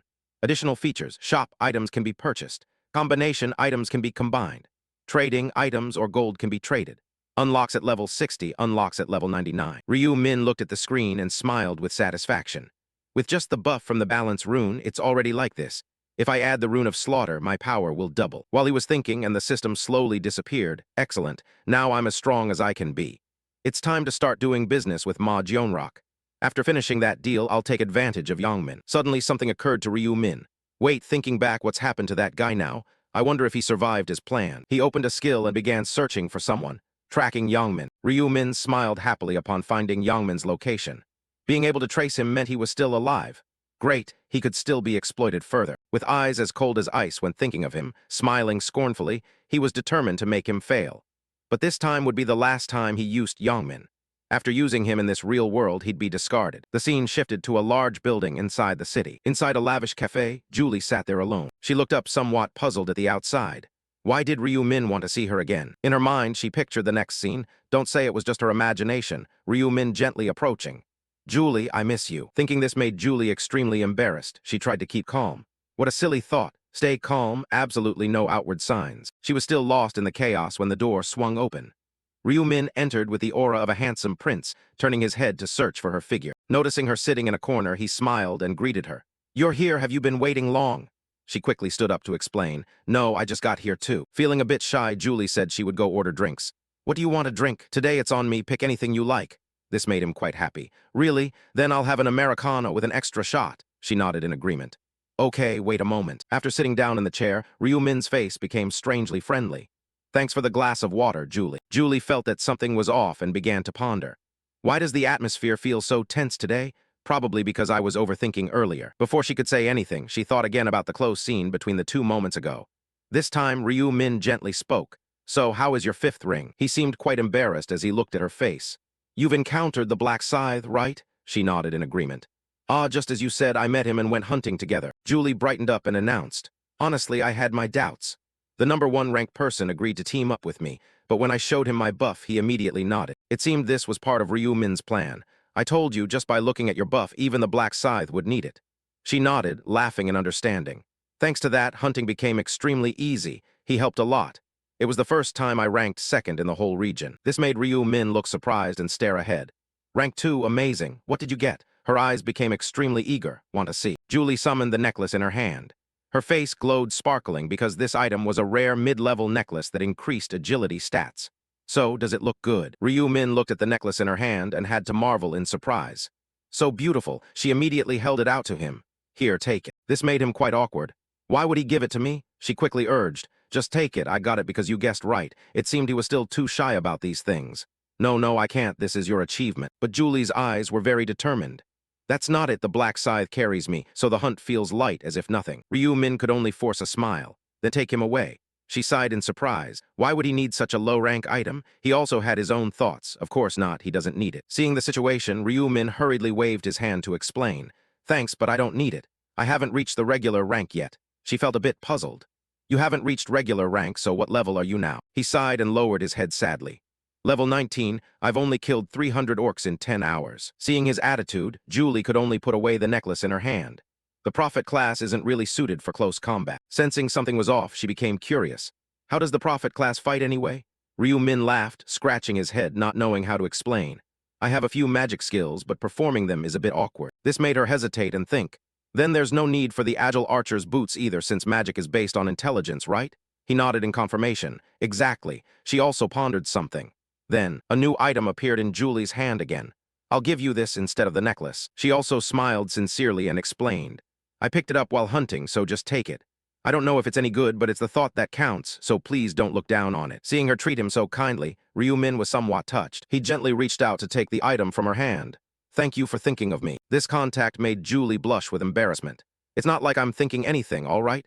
You keep giving me information all the time. It makes me shy too. Ryu Min pondered for a moment, then immediately proposed an idea. In that case, I want to give you something too. She was quite surprised. Julie, for me? What is it? He continued to announce. What else? The information about round 6, right? These words made her freeze instantly. She forced a strained smile. I would be extremely grateful if you told me. Ryu Min paid no mind and spoke up. Fine, the mission for round 6 is. The two of them chatted together for a lively and extended period. After a while, Julie's expression showed she seemed to understand something more. I should hunt with Black Scythe. Ryu Min confidently reassured her. He probably won't refuse either. You've already proven your worth in round 5. At this moment, she became thoughtful. Form a team with him as well. Seeing this, he immediately grew concerned. So you're happy about that, right? Julie laughed and spoke her thoughts. Of course, Black Scythe is extremely good for me. Ryu Min seemed quite surprised hearing this reply. Good. Speaking up to this point, she focused on recounting with sparkling eyes. He behaved more thoughtfully than she had thought, not as scary as his appearance, a little arrogant. But being ranked number 1 is allowed. These words stirred Ryu Min's mind like a knife stabbing his head. He didn't know what to say. Is that so? After a period of reflection, she announced again. Besides, he seemed to have many insights. Ryu Min felt a bit confused. Insights? She spoke according to her thoughts. It's hard to explain, but it's like being able to read others' minds. Hearing that, he calmed down. That was thanks to the soul seal. In his mind, he already had his own thoughts. I'm not perfect at all. I've failed 99 times. Have I been tricked? The final round requires 5 people to enter the boss room. Unintentionally, he recalled the system announcements from that day. The boss room requires 1-5 to enter the boss room. At least 5 players are needed. Thinking of this, Ryu Min looked decisively ahead, determined not to make mistakes.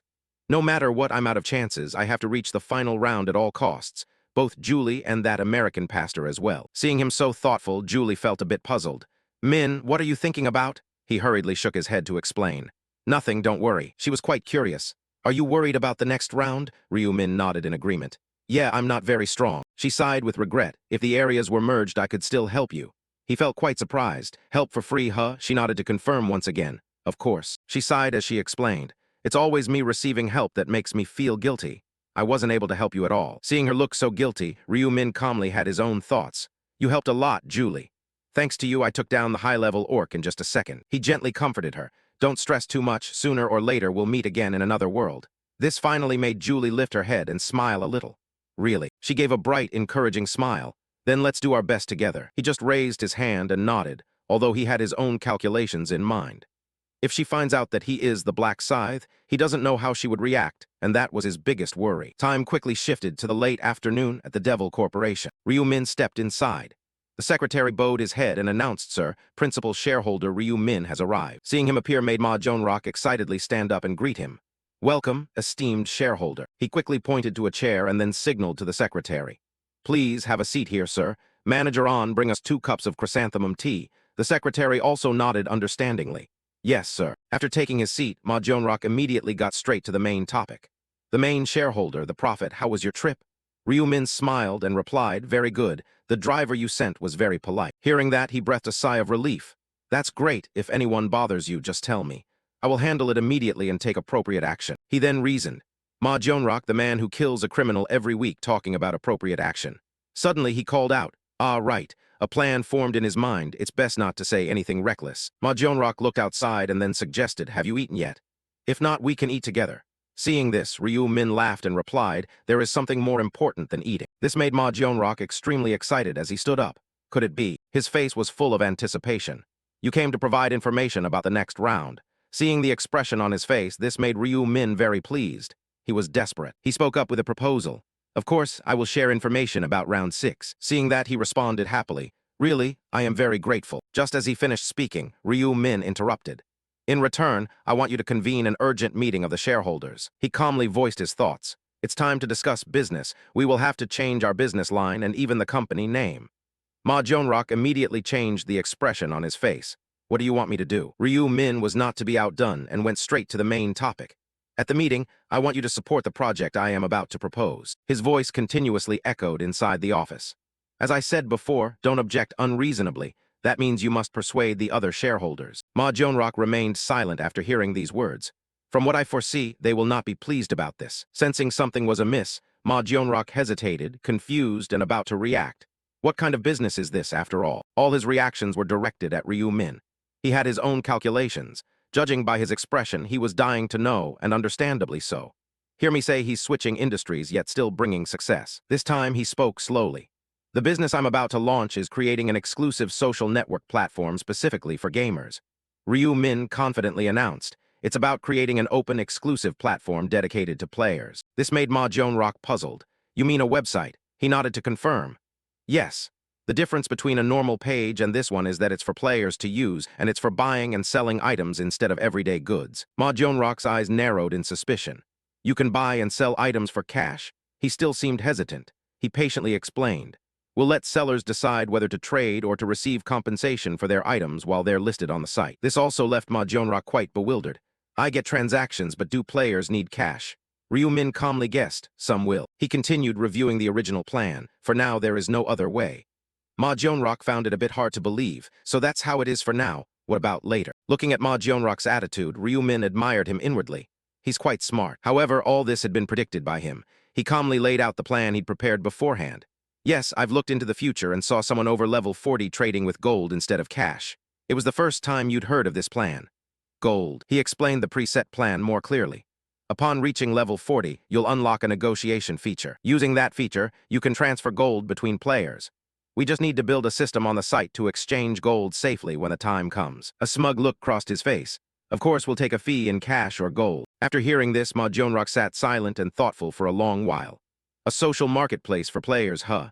Good idea, especially since no one has done it yet. If it succeeds, we'll have a monopoly. He looked up and asked again, so who will use it? Ryu Min replied as if nothing had happened. Players have accumulated many items from the past 5 rounds. Ryu Min had researched these matters thoroughly beforehand. As you know, you can't sell monster drops in shops, so I'm sure they're thinking of ways to offload them. His voice kept echoing around the room. Moreover, now that they're over level 20, they're surely experimenting with many item combinations. Ma Jonrock listened in silence. If there's a website that lets them easily buy stuff. After hearing that, he gradually changed his mind. There will be a lot of users. He nodded in agreement. This is the best chance to create the site. Ma Jonrock needed time to think, sitting still to plan the next steps. As you said, if we do it well, it'll definitely succeed. We can post a bunch of promotional articles. Different thoughts flashed through his mind. We should make an app to make it user-friendly, maybe add an auction system if we don't charge fees at first. While he hesitated over how to proceed, the corner of Ryu Min's mouth curled into a self-satisfied smile. Apparently, he really liked the idea. After all, he knew he was a prophet. It seemed he had his own calculations in this plan. It's beneficial to him, too. If I monopolize the crafting ingredients whose uses others don't know, I can create unique, legendary, even god-tier items. While he was lost in thought, Ma Jonrock made a decision. Okay, let's decide that for now. What about the company name? Ryu Min glanced at him. Any ideas? His face grew more confident as he offered his suggestion. Let's just go with your idea. You're the largest shareholder after all. Ryu Min sobered up and continued proposing.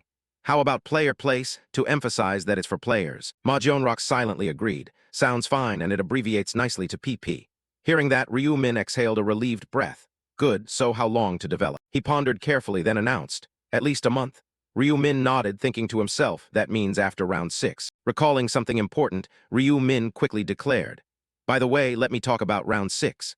This information surprised both Ma Jionrock and the secretary beside him. After discussing for a long time, Ma Jionrock sat there calmly pondering. So team spirit will be very important in round 6. This time he stood up and thanked them for everything. Ryu Min shook his head as if nothing had happened. It's nothing. Ma Jionrock was overjoyed to have someone planning for the future. Keeping him was a wise decision.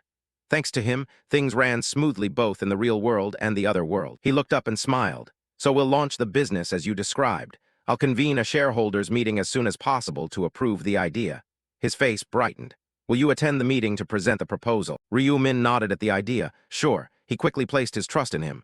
Great, I'll call you as soon as the date is set. Feeling everything had moved quickly, Ma Jionrock instructed. Director An, take him home, and by the way, tell Ms. Seo everything. An Sangcheol nodded in understanding. Got it. After Secretary An Sangcheol left, Ma Jionrock turned toward the door. Farewell. A few days passed. Ryu Min woke up and the first thing he grabbed was his phone. Today he'll sell an epic tier item. He opened the shop screen. Shop today's item. His fingers danced over the controls. Staring at the cloak before him, Ryu Min felt a twinge of joy. There it is, the Wanderer's Ragged Cloak, today's item. The system displayed its info. Wanderer's Ragged Cloak, Armor Type Epic, Rank Defense 1, Durability 1000. Usage restricted to official players and above. Description, filthy, tattered clothing. However, it has 1 strength, price 20,000 gold, time remaining 23:59:59. Ryu Min felt a bit wistful. Awful defense but huge boosts to movement and attack speed. Even so, he confirmed the purchase. An epic item for 20,000 gold, rare indeed. Watching the screen confirm success, Ryu Min drifted into odd thoughts. Soon, I won't have to rely on the shop. I'll be able to buy everything I need on the social marketplace. A scroll he had just ordered appeared before him. When the time comes, crafting blueprints will sell for high prices. If there's a blueprint that teaches how to make a certain item, Ryu Min thought, checking there to see if anything had changed. You won't have to blindly combine items anymore. Clearly, a perfect plan was forming in Ryu Min's head. Moreover, players can resell blueprints, so they'd be very popular items. Exploit this advantage well and the market will boom. Thinking of that, he collapsed onto his bed a bit tired. But first he had the shareholders meeting tomorrow to prepare for. The scene shifted to the next day at Shenma Consulting. Each time the CEO entered, Secretary An Sangcheol handed them a packet. This was the packet inviting him to sit. Things were getting better. The shareholders meeting went smoothly. Ryu Min stood on the podium and presented his idea to everyone. However, nothing ever goes that easily. As expected, there were opponents to his proposal. Someone objected to my idea, but because I answered every question smoothly, they gradually questioned less. Ryu Min showed no fear and calmly explained the plan. This made Ma Jionrock beside him marvel. In the end, everyone agreed. After the press meeting, Ma Jionrock happily stepped forward to praise him. You did well, you didn't seem nervous at all. Ryu Min replied calmly, probably from practicing at home, which surprised Ma Jionrock a little. Is that so? He put a hand to his chest and said his current thought. From now on, I'll take care of the rest. You just have to survive the next round. Hearing that, a strange smile appeared at the corner of Ryu Min's mouth. He's probably worried I'll die. Knowing things were improving, Ma Jionrock quickly suggested, are you hungry? Haven't eaten yet. Let's go eat together. He gladly nodded okay. Inside, he finally sighed with relief. Today's business was done. He slowly stepped forward, thinking about the next plan. Only one thing remained. He needed to use Yangmin. A moment later, Jammy's face appeared on the screen. Hello, this is PCW, the regular Sunday meeting. Poppering's expression looked a bit odd. He quickly replied, hello, Jammy. She immediately sensed something was off. Why does everyone look so heavy? What's going on? Poppering asked seriously, haven't you heard the news? Jammy, caught off guard, didn't know what happened. What news? The next words froze her on the spot. We still haven't heard anything from my 30-year-old and Honey Jam. Seeing that we couldn't contact them since round 5, I don't think they're alive. This time her face turned completely serious. She glanced at everyone's attitudes. So that's why they're bowing. But wait, are they really sad about that death? I've only met them via video call. Thinking that, Jammy snapped to a realization. Probably just pretending to look virtuous. She immediately thought of the chairman's face and hesitated. The founder of PCW is the most influential here. Of course people pretend to be close to curry favor with him. He always puts on a sorrowful act when someone dies. With that in mind, Jammy resolved further. Fine, I'll fake it too. She instantly switched to performance mode and sobbed dramatically. No, not those two. Seeing her pitiful act, everyone started crying along. Don't cry, you're crying, so I'm crying too. Watching everyone mimic her, Jammy smirked inwardly. Look at them all copying me. People really are predictable. Suddenly, the system popped up a new notification. The chairman has joined the PCW call. Seeing everyone's demeanor, the chairman grew puzzled. What's going on? Why is everyone crying? Seeing that, Lost Yark could only sigh and recounted the whole story to the chairman. After hearing it all, the chairman fell into an odd reverie.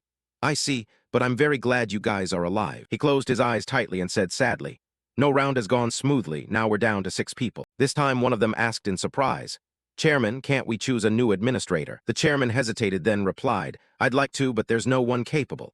The candidates from last time are all unreachable. He looked at the employee across from him, Lost Yark. What happened to those 3? Lost Yark shook his head in reply, I've called them many times, but no one answers. This disappointed the chairman. Maybe all 3 died in round 5. Lost Yark reported more seriously. I'm not sure about the other 2, but Hack Cow is still alive. The chairman listened as Lost Yark explained his reasoning. Everyone must have seen the round 5 results. Someone that strong should be completely safe both in game and in real life. Recalling that ranking where he topped round 5, the chairman wondered, then why Hack Cow? Why has he been hiding until now, even though he applied to join? Lost Yark and another person on screen looked puzzled about this.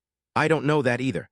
I'm asking whether he's trying to deceive us. Poppering, suddenly realizing something, said, wasn't the other person an imposter from the start? Not Ryu Min. The reason I can't contact him now is because he died in round 5. The chairman agreed with this point. That makes sense since he was an imposter. Another member, Myeokbang, looking a bit sluggish, suddenly blurted out, well, there's no way a big shot like Hack Cow would want to join a cafe like this. Myeokbang immediately clapped a hand over his mouth, realizing he'd slipped up. However, the chairman's face turned cold in a sudden way. At the same time, Lost Yark and Jammy showed signs of worry. The chairman's voice rose then. Hey Myeokbang, did you just insult this kind of cafe? Is there something wrong with our cafe? Myeokbang stammered about that. The chairman's sternness and sudden coldness swallowed the meeting. Our cafe is pioneering this new era by bringing players together through cooperation. It seems something has displeased him, doesn't it? By this point, Myeokbang realized his mistake and stood up, waving his hand. I'm sorry, Chairman, I didn't mean it that way. Mistakes are unforgivable. The chairman declared his decision. From this moment on, Myeokbang, I'm removing you from your executive post. No, you're expelled from the cafe permanently. Myeokbang, shocked, said, huh? While the chairman continued, cooperating to survive when even our combined strength isn't enough. We cannot accept someone who belittles our cafe. Myeokbang tried to salvage the situation, but it seemed too late. From now on, Myeokbang, you'll be on our blacklist, so adapt when a new era comes. At that, Myeokbang's screen went dark, and a group message popped up from the chat manager. Myeokbang has been kicked from the conversation, removed without hesitation. The chairman returned to his cheerful self, and said to the others, now that we've removed the troublemaker, shall we continue the meeting? The remaining executives' faces were tense. Once again, they realized that here the chairman's word is law. Ah, yes. At that moment, Lost Yark let out an ah and looked clearly flustered. The chairman asked, Lost Yark, what's the matter? Lost Yark, scanning more info on the screen, replied, oh that. A player just applied, but that player's nickname is Hack Cow. The chairman and everyone stared at him in astonishment. H-letter 1 EAFC is being used again, the chairman asked. Lost Yark analyzed further. Yes, sir, but the real name differs from the previous Hack Cow. This applicant is Yongman. After a moment's thought, the chairman decided. Go visit his home.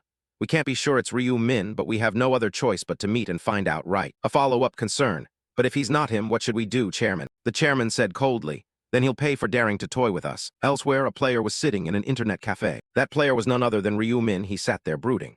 Someone had set up a mysterious Hack Cow persona, and the PCW leaders couldn't just sit idly by. His grand plan was to use Yongman as bait to lure the PCW executives. They could use the interview as an excuse to visit his home. I'd given Yongman the address in detail. Then he stood up from his seat. They recruit members by forcing players to kill and by ostracizing and enslaving civilians. It's wrong. Such wrongful actions only divide players and civilians and eventually lead to destruction. That's why I can't just stand by. It's better to exterminate the root cause, the executives, and use the organization myself. One day, BCW will grow into a major force with over 30% of the country's players as members. So rather than destroy the group, it's more advantageous to use it to control player numbers. That's why I signed up for PCW from the start. Once I use Yongman to bring down the executives, I'll take that chairman's seat. He opened the door and stepped out of the place. Moving to a new spot, a shrill bell rang as someone opened the door and came in. A person carrying a rather large black bag approached the counter, where the shop owner was engrossed in reading the paper. Hearing footsteps get closer, the shop owner noticed. Hello, just in time as the large bag slammed down on the table. The person who appeared was a bank robber, an unknown man wearing a mask to hide his identity, moving with a sudden, nimble motion. His voice had a chilling edge. Put all the cash you have into this bag if you don't want trouble. The owner hesitated. Confusion showed plainly. the player. He narrowed his eyes when he saw the shopkeeper hesitating, and in response his fist slammed down on the counter. Though the punch seemed ordinary, it sounded like a sledgehammer blow, leaving a lasting thud. "Damn you, what are you dawdling for? Do you think this is a joke?" Only then did the shopkeeper realize the truth. He then trembled as he took the bag to the register. The robber urged impatiently, "Hurry up, do you want your skull crushed?" "I'll do it right away." The owner quickly withdrew the cash from the till and handed the bag over, worry obvious in his eyes. "Here." An amount of money immediately appeared in the bag held out by the owner. He seemed dissatisfied. "Is this all you have?" The owner hurriedly explained, "Business hasn't been good lately. Ticket sales were suspended. You see, I sell many items just like a convenience store." But his income suddenly approached with a flash. "I'm not asking about that. I know you still have something safe inside." His fist pointed straight at the owner, shouting, "Now pull it out immediately." Facing the raised fist, the owner reluctantly ran to get the money from the safe. "I'll get it right away." After a while, the money bag was nearly full of bundles of bills still wrapped in paper. Seeing this, he also approved and made a motion to pull the bag close, thinking about 10 million. This seems enough, satisfied. He turned to leave, but suddenly turned back, just trying to report this. "I will escape prison and kill him with my own hands." The boss was completely silent about what happened. In the darkness, he stepped out of the robbed shop. Quickly, he chose a corner and ran swiftly afterwards, minimizing the chance of being discovered. And then, having found a spot, he began to place his hand on something covering his face. Pulled it off, and this person was none other than Youngmin. He checked the contents of his bag. A spontaneous smile spread across his face. "Hey, today was quite effective. This money is enough for me to eat for a month." But suddenly he stopped with another worry. The thought took over. "In the real world, I can manage. But what about the other world? Can I endure survival in the next round?" His fists clenched tightly in silent anger. "All because of that black scythe bastard. Because of him, I lost a friend and my stats decreased." He shouted in the alley as if unable to contain this anger. It was all that bastard's fault. But then he was startled when a cat suddenly jumped on his back. As he walked forward, the thought continued, "Death God, that damned thing. If I meet you in real life, I will chop you in half right there." Arriving at a certain building, Youngman was now rushing up the stairs, panting heavily. However, unexpectedly, someone holding a phone stood calmly in front of his room door. Youngman's reaction was shock. Just approaching, Youngman asked, Who are you?" This person who appeared was Lost Yark. Lost Yark also noticed, and immediately asked, "Are you Youngman?" Youngman looked at the stranger cautiously, not answering. Lost Yark then put away his phone. I think my guess was right, judging by his reaction, but Youngman pulled back the bag to interrupt. "Who are you? Are you a police officer?" Lost Yark was stunned. "Police officer." A friendly smile as if understanding. "Haha, what? Have you committed a crime already?" Without hesitation, Lost Yark introduced himself. "I am Lost Yark, the interviewer from PCW. You applied to be a member this morning, right?" Youngman's face was blank, not understanding. "Is this bastard trying to sell me something? What nonsense is this? Caught something?" Lost Yark asked, "Aren't you the Black Scythe?" "And what the hell is PCW?" Lost Yark was startled, but then sighed and realized his mistake. "I apologize for this confusion. I will take my leave immediately." But Youngman continued shouting, "What the hell is this? At least tell me what on earth is going on." "Not in a hurry to leave," Lost Yark explained. "It seems someone knew your information and decided to bother you because your name and address both match." Youngman was once again surprised. "What? Which bastard did this?" An answer came very quickly. "It was me." Both Youngman and Lost Yark turned around when they heard the sudden voice. In the corridor stood a man wearing a mask with a white-painted face, fully equipped. "I used your name, Youngman." The coldness locked both of them. Youngman looked at the suddenly appearing opponent, feeling more superior. "Hey, what the hell is this? Who is this crazy guy standing in front of me? Do you know me?" "Ryu Min, I know, a confusing matter," Youngman questioned. "Who the hell are you?" Instead of answering, Ryu Min took the death scythe from his belongings. "Are you asking me who I am?" Witnessing the huge weapon, both Lost Yark and Youngman were stunned into silence. He interrupted to give the other party further confirmation. Does this answer everyone's question? Players using scythes are not common, especially a huge and fierce-looking scythe like this. If there's a player carrying such a scythe, there is only one person. Lost Yark imagined those issues and linked to that ridiculously huge scythe. Is that the Black Scythe? But with that appearance, he is too short, not even reaching 170 cm tall, and has a small build either. It is completely different from the image of the Black Scythe that I had imagined. Rather, it seems quite easy to deal with. But Youngman, who had truly encountered the Black Scythe before, felt that fear rush back. It was the Black Scythe, really the Black Scythe. Today was truly terrible. The figure was different, but the words and the atmosphere were completely the same. And above all, those eyes, the gaze visible through the mask, were unforgettable. Unconsciously, he stepped back one step. It was real. The real person had appeared. The Black Scythe had appeared and approached right in front of him in reality. With a level difference more than double, Youngman's pale face grew even paler. Countless questions continued to form in his mind. But why was he here? No, more importantly, why was he using his own identity? There was no longer any reason for the two to work together, right? In any case, appearing with a weapon in hand was not a good sign. Not sure whether it was his hands sweating or to ease the tension, Yangmin kept clenching and unclenching his fists. With such strange behavior, Lost Yark looked at Yangmin once more and thought. Was he trembling? Because the opponent was really the Black Scythe. He turned to look at him, but his thoughts remained there. He had never met him in real life. But what if he really was the Black Scythe? A drop of sweat fell as he bit his lip. He was only level 20, so he couldn't possibly be a match for him. Not letting the opponent think of a way, Ryu-min then shifted his gaze to Lost Yark. He was suddenly discovered. Lost Yark was startled. Ryu-min added a question. You didn't come here alone, right?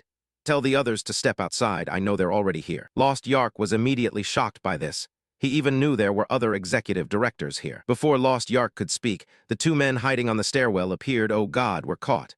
How do you know we're here? Unaware of ordinary presence detection skills, they both tried to approach Ryu-min, but he raised his black scythe toward them as a warning. Don't come any closer if you don't want to die. Seeing this action, Kyukuru mocked. Hey, is that a big talk coming from such a small body? But Poppering raised his hand to hold him back. Hey, are you the Black Scythe? In response to Poppering's question, Ryu-min swung his scythe. Looking at this, you should all be able to figure it out, right? Although knowing what it was, Poppering bravely continued. I've heard he uses the scythe as his main weapon, but we've never seen the Black Scythe with our own eyes, so I don't think just looking at the scythe is convincing. You objected. If you don't believe it, why ask? But we still want to hear it from you yourself. After reconsidering, there is only one way to confirm identity, he said coldly as the answer to the others. Very well, I am the Black Scythe. Is that enough? When he admitted he was Black Scythe, Poppering's expression changed along with a status board appearing. The target you are looking at is currently telling the truth. Rune of truth, yet he admits that is true. Kyukuru, the person standing beside him, turned to Poppering and asked what it was saying. It said that is the truth. Hearing Poppering's words, the executive director of Lost Yark looked at Black Scythe with surprise. I didn't want to believe it, and indeed it was so. Kyukuru was the only one of the three directors trembling because he had been arrogant when talking to Ryu-min a minute ago. Darn it. Party over. My big mouth has ruined everything. What should I do now? Should I apologize for my mistake? Oh no, wait, maybe he didn't hear it. He is still just standing silently there, right? With numb legs, Kyukuru, who was observing the situation, was the first to raise his hand to greet him, but still a bit trembling. Black Scythe is very pleased to meet you, but he declined. Now is not the time for greetings. The Black Scythe pointed once again at the opponent. You said you want to confirm whether I am Black Scythe or not, right? Then let's use skills to confirm. Kyukuru was stunned. Challenging a level 20 player is just child's play, very clear intention. He heard that, damn it, he already heard it. There is no way to escape this situation. No matter what I have to say sorry, I immediately bowed to him. I am truly sorry for my previous rudeness, sir. Black Scythe does not retract its blade. Because of that, you apologize. Don't you need to verify whether I am really the Black Scythe? The situation is not good. Poppering intervened by raising his hand to ask for permission. No need to show skills, the verification is already complete. He interrupted immediately. I just said the name, didn't I? Seeing him retract the weapon by his side, Poppering explained. I have a rune related to that, all right. But I cannot overlook this matter. If he can block my attack, I will consider that rude behavior never happened. Kyukuru shivered more upon hearing this. His face turned pale, trying to say a few more words while raising a finger. Please, Black Scythe, sir, just this once. Please let me go. But he gave the sign, then I will begin, okay? Before he could apologize for his mistake, that happened, snap with a cold sound. Kyukuru's head fell to the ground. When the colleagues' head rolled at their feet, both were shocked. Lost Yark seemed like he wanted to shout, damn it. What happened to this freak? He took a few more steps forward. At a clear distance, Poppering now carried that same chilling feeling down his spine.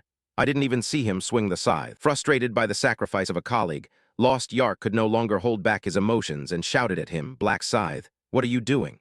He turned to look at the other for an answer. What are you thinking? I'm proving that I truly am the Black Scythe by my own skills. Lost Yark clenched his fists tightly and ground his teeth. I already said there's no need to show off your skills. Worry was immediately replaced by some new thoughts.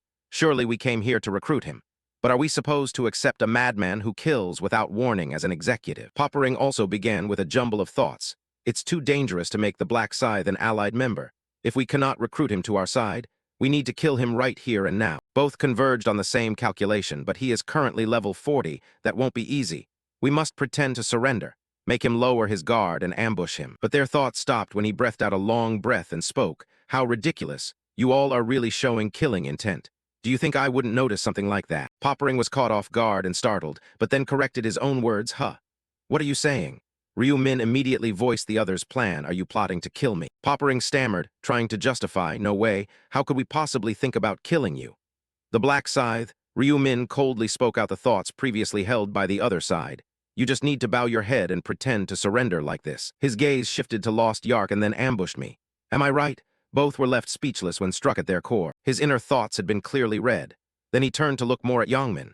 Do you know why I used Yangmin's name and address to apply? I want to lead the executives outside. Lost Yark felt uneasy upon hearing this confirmation. What are you planning to do? Raising the black scythe, he let the other side know. It's very simple. All will die by my hand. Poppering in the back corner still hadn't changed his expression, especially in such urgent situations. Thinking again, let's try to persuade him first. Convince him and buy some time, that's the only way. Although Ryu Min killed unexpectedly, perhaps they could still talk things over to resolve. That was their hope. But just as Poppering was about to express that thought, he blurted out unintentionally, because Lost Yark had also become a corpse right before his eyes. Another chill ran down the spine. The remaining Poppering clearly understood the matter. From the start, he had tried to lure us here just to kill us, hadn't he? Fear filled Poppering's eyes as he faced harsh reality. Why did he bear such a grudge against us? Are you asking me why, then? The black scythe of Ryu Min touched Poppering's neck. Ask me if I hold any grudge when innocent people are killed as part of a recruitment test trick. Hearing him say that so casually, Poppering could no longer trust him. How would he even know that? He suddenly added, especially the executive interviews, where they forced themselves to deal personally with innocent civilians. Poppering hastily began justifying those matters. They weren't innocent. They weren't innocent civilians. They uttered words that despised and belittled players. They secretly envied our abilities. Such duplicitous people deserved to die, didn't they? But he coldly cut off that excuse.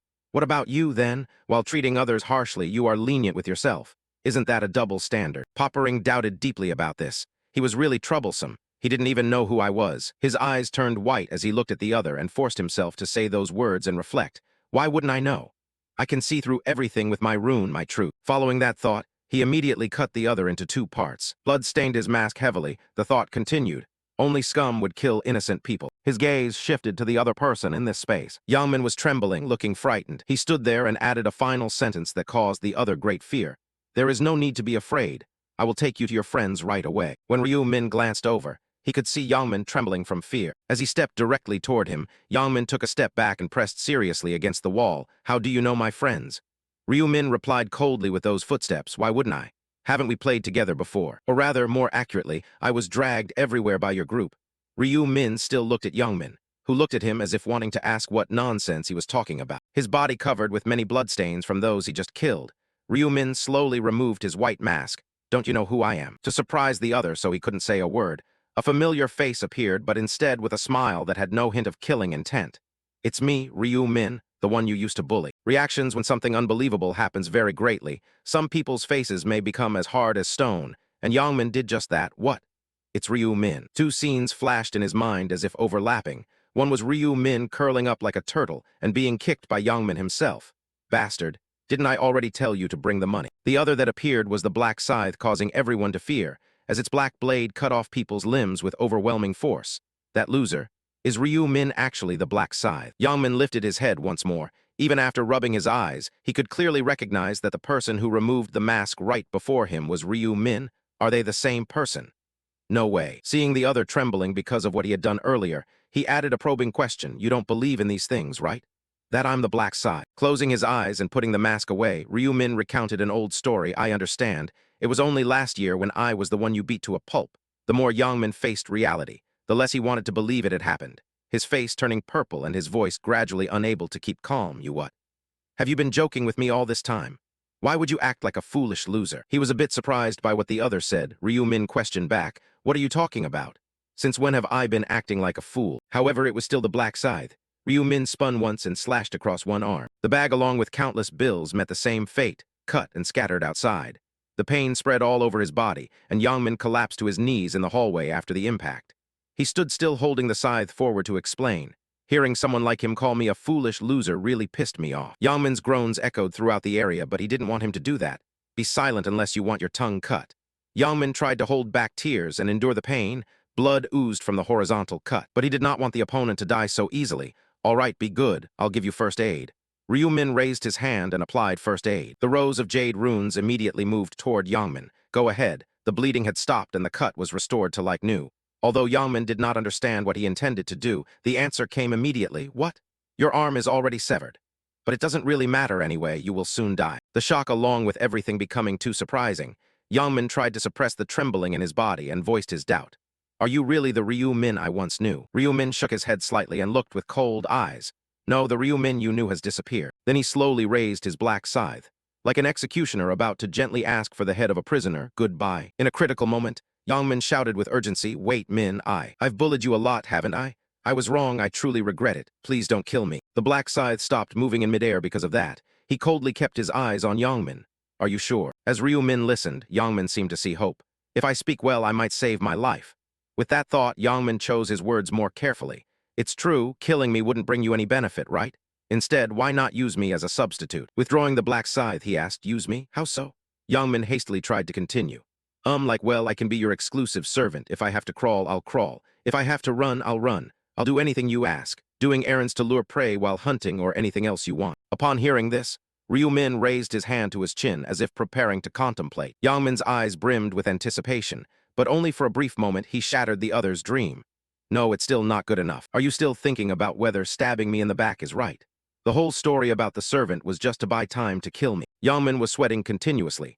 What are you saying? Why should I have that thought? Yangmin looked surprised, but inside he couldn't help but be horrified. Damn it. Who the hell is this bastard? How does he know? Is he just guessing? It would be Yangmin himself who would never know that he was the one whose thoughts were being read. Ryu Min's slow voice rang out, a mongrel dog trying to bite its owner. I can't allow something like that near me. Once more he raised his black scythe high. His usefulness ended here. The unfavorable situation returned, urgency clearly showing on Yangmin's face. Wait, please give me a reason. Swish, his scythe sliced cleanly across Yangmin's neck. The words officially ended here. His body no longer controllable, Yangmin collapsed to one side. The previously scattered bills continued to flutter along the hallway. Looking at this trivial and meaningless death, Ryu Min felt a bit regretful. I really did give him a chance before, in the previous regression cycle. When I had no rune in my heart, I was cleverly deceived by Yangmin's trident and let him live. And what was the result? A stab in the back. Of course, back then I was an easy target. This marked the end of a special relationship. He looked at the opponent's corpse and spoke a few final words. Farewell, bastard. His eyes narrowed a little more. Our long and terrible relationship ends here.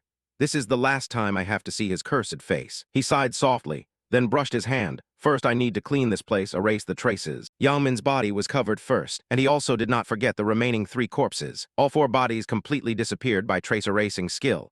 No witnesses and no one noticed their presence. Putting away the scythe and skill, he smiled gently. So beautiful. And should I go to his house now? Ryu Min quickly disappeared into the darkness. The situation changed. Some message appeared. Jamie joined the PCW chat room. An unusual meeting took place, and Jamie appeared on the screen, raising her hand to greet everyone. Nice to meet you, President. Seeing she was present, the director greeted her back. Oh, Jamie, you're here, looking at the screen with only 3 people appearing. Jamie felt a bit uneasy. I guess the interview with the Black Scythe has ended. But where are our other executives? The president sighed before answering. The executives are dead. They went to interview the opponent and were killed. Jamie was startled, looking back at the screen. He could have done that terrible thing. Immediately she remembered someone in panic. Could it be? Tiwin, leaning his arm against his chin, nodded, and had already guessed it was true, Black Scythe. He was hunting down members of PWC. Jamie brushed his hand aside, his voice gradually becoming more urgent. So Kyukuru, Lost Yark, and Poppering, do you mean that all of them had died at the hand of the same person? Tiwin confirmed this, but why? What had they done wrong? The chairman answered this question immediately. Does a murderer need a reason? Perhaps simply because he wanted to satisfy himself. Or maybe he hated that we were increasing our influence. After hearing the chairman speak, Jamie partially understood. There are always people with evil natures trying to steal others' bread. If it seems bigger, could it be because jealousy and envy drove him to act? Jamie completely changed his image of Black Scythe. If that is the case, then we have to kill Black Scythe. Her finger then tapped the table once. So the request to join PWC was just a trap to lure the executives. The result was confirmed once again by the chairman. Exactly. Jamie began to pull his hair out over this, I even hoped to meet Black Scythe. But it turns out he is a psychopath hostile to us. Luckily, I haven't admitted him into our ranks yet. Otherwise, it would have been a disaster. Mentioning this, the chairman was also vague. Really, maybe my own head would be taken by that Black Scythe. The chairman's expression was not good. Perhaps because too many executive directors had been lost, and new orders had also been added. Now Black Scythe is our enemy. We must find him and avenge the fallen members. Although that was said, Jamie still felt that something wasn't quite right. But are we sure that it is not an imposter but Black Scythe himself? The chairman then gave a reason. There was a witness. Please explain it to Jamie as well. Lost Yark appeared miraculously on the screen after being killed by him before. Yes, Chairman. The meeting was left with 3 people, and Lost Yark explained the situation facing Black Scythe. Time passed and the chairman began to conclude. Then see you at the next regular meeting. Both replied in turn, yes, chairman, goodbye, sir, goodbye, chairman. A message appeared in the chat. The chairman had left the chat room. After the chairman left, Lost Yark also said farewell to the remaining person. See you later, Jammy. She then showed more worry. Yes, today you must have had difficulties because of the unfortunate incident. So take care of yourself and rest. Nodding slightly, Lost Yark gently replied, yes, thank you. He then typed continuously on the keyboard, okay. After finishing that conversation, Lost Yark left the screen. The screen turned off. On that black screen, Lost Yark showed his thoughts. Fortunately, it seemed they did not notice, so he removed his helmet. Then the face trembled like waves and returned to its original form. It was not the previously tanned skin, but actually Ryu Min, transforming himself into something cute. He continued, just as I thought, acting really suits me. Going back to a slightly earlier time, he was smiling while looking at the system board in front of him, thinking. Within 5 rounds, the assassin mask was chosen as the limited combat reward if there was a unique prize that I needed right now. This was the best item. Detailed information added. Assassin mask. A unique type of helmet, defense 1.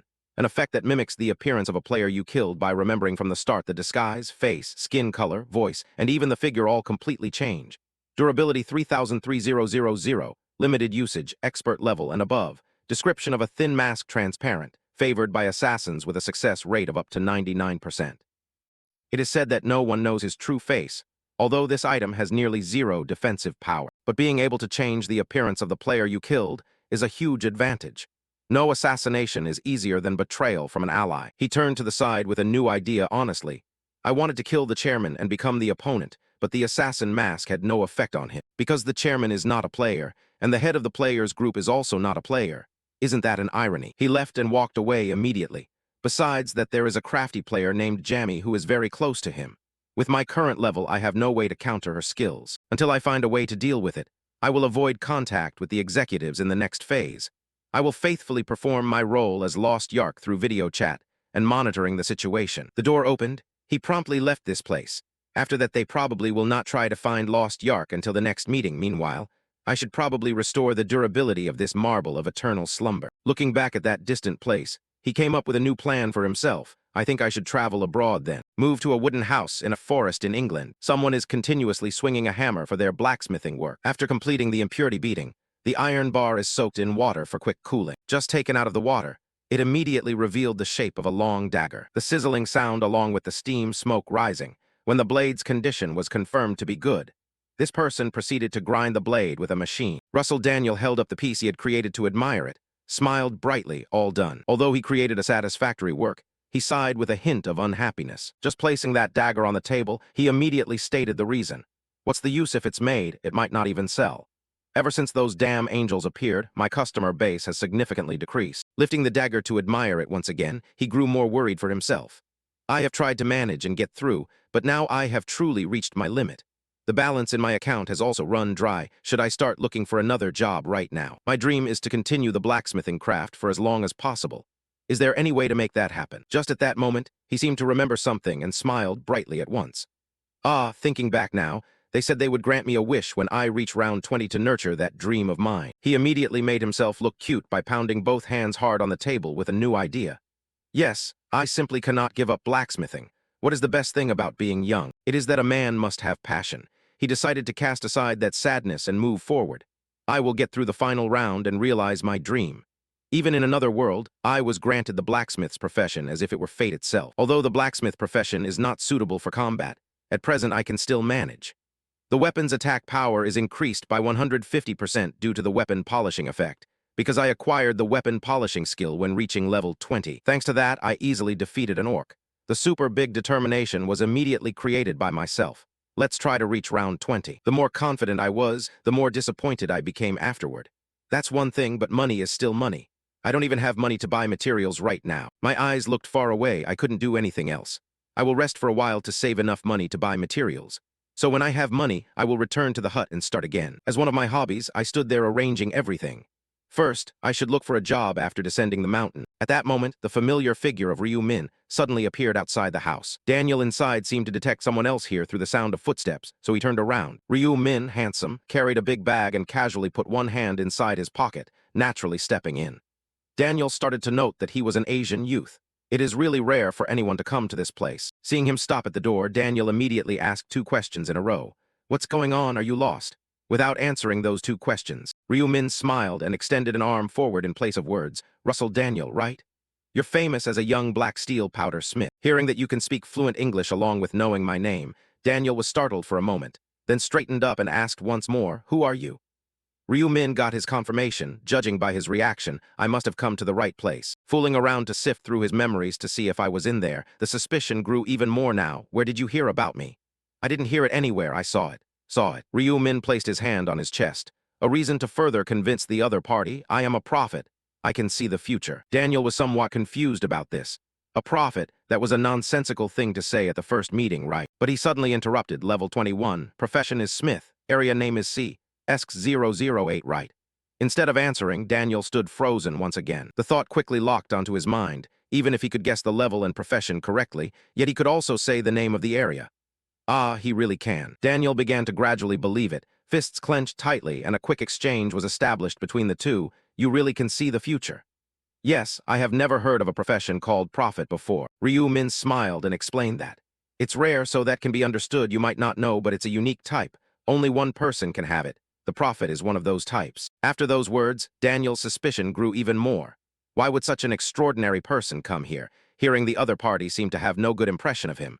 Ryu Min forced a smile and said, calm down, Daniel. I came here because I want to make a deal with you. Just repair an item using your repair skills. And if you do that, I will provide you with useful information. Useful information, Daniel asked cautiously. Perhaps out of curiosity, he confidently spoke so the other party wouldn't overthink it. That is information about the 6th round. Daniel's face suddenly widened because of that. The 6th round, you say? Because he is a businessman, Daniel was always cautious and carefully observed the other party's words.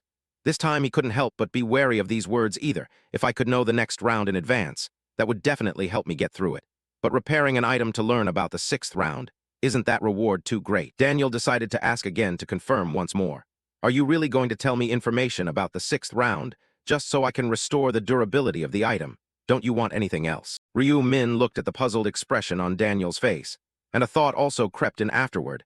That was so like Daniel. If he accepted it easily, I would be disappointed in him. When in doubt, don't deceive. First, you need to expand your thinking and proceed by a proper method. Ryu Min smiled as he began the next story, speaking frankly. I want to get closer to you. Smelling something dangerous, Daniel froze again. His voice stammered accordingly. WH. What are you saying? Once more he interrupted, bringing Daniel back from his daze. I have seen a future where you have reached the pinnacle as a blacksmith and survived until the 15th round without anyone's help. Whether Daniel believed it or not, Ryu Min saddened further and continued.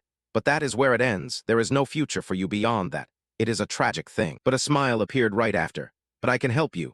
If you join me, not only will you grow faster, but also surpass the 15th round and continue with the blacksmith profession, your lifelong dream. Daniel truly could not believe it. Even Ryu Min knew his greatest secret. After sensing even his desires were guessed, Daniel's feelings began to change significantly. What do you want from me? He calmly replied. It's nothing big, just that we can help each other. Knowing Daniel was facing hesitation, Ryu Min gave him time to decide while adding some new thoughts himself. Daniel was the only blacksmith who could survive until round 15. Being able to maintain a good relationship with talents like him would help greatly in many aspects. He looked confused and hesitant. It seemed he had a lot on his mind. Do you want me to help you make a decision? Ryu Min had studied English repeatedly for cases like this. He smiled and spoke fluently. My request is not much. He just needs to repair my equipment when necessary and use a few skills with me. In return, I will provide him information about the upcoming rounds. If he can do that, he can gain advantages he often missed and develop strongly and quickly. The increasingly better offer made Daniel a bit skeptical. It was an offer that I didn't even need to think about. But can I trust a person like this? Based on what he said, he seems honest, but it's still best to be cautious. After all those thoughts, Daniel slowly took off his gloves and reached a compromise. I appreciate that you value me, but I'm still not sure. So I will decide whether to continue the deal after seeing the results of round 6. Ryu Min smiled confidently at that decision. Just do whatever makes you comfortable. I'm not asking you to sign any contract either. Just like Ma Jionrock, once you confirm the prophecy with your own eyes, you have no choice but to choose to participate in it. Then let me fix your item first. Afterward, I can get information about the 6th ring from you. Got it. Initial deal secured. Ryu Min immediately took the soul stone out of his inventory. Its information was materialized once again. The Marble of Eternal Slumber, a necklace type. Level for Corpse Handler. Effect, gain 1 stack point each time a monster is killed, lose 1 durability per kill. Every 100 stack points convert to a status point.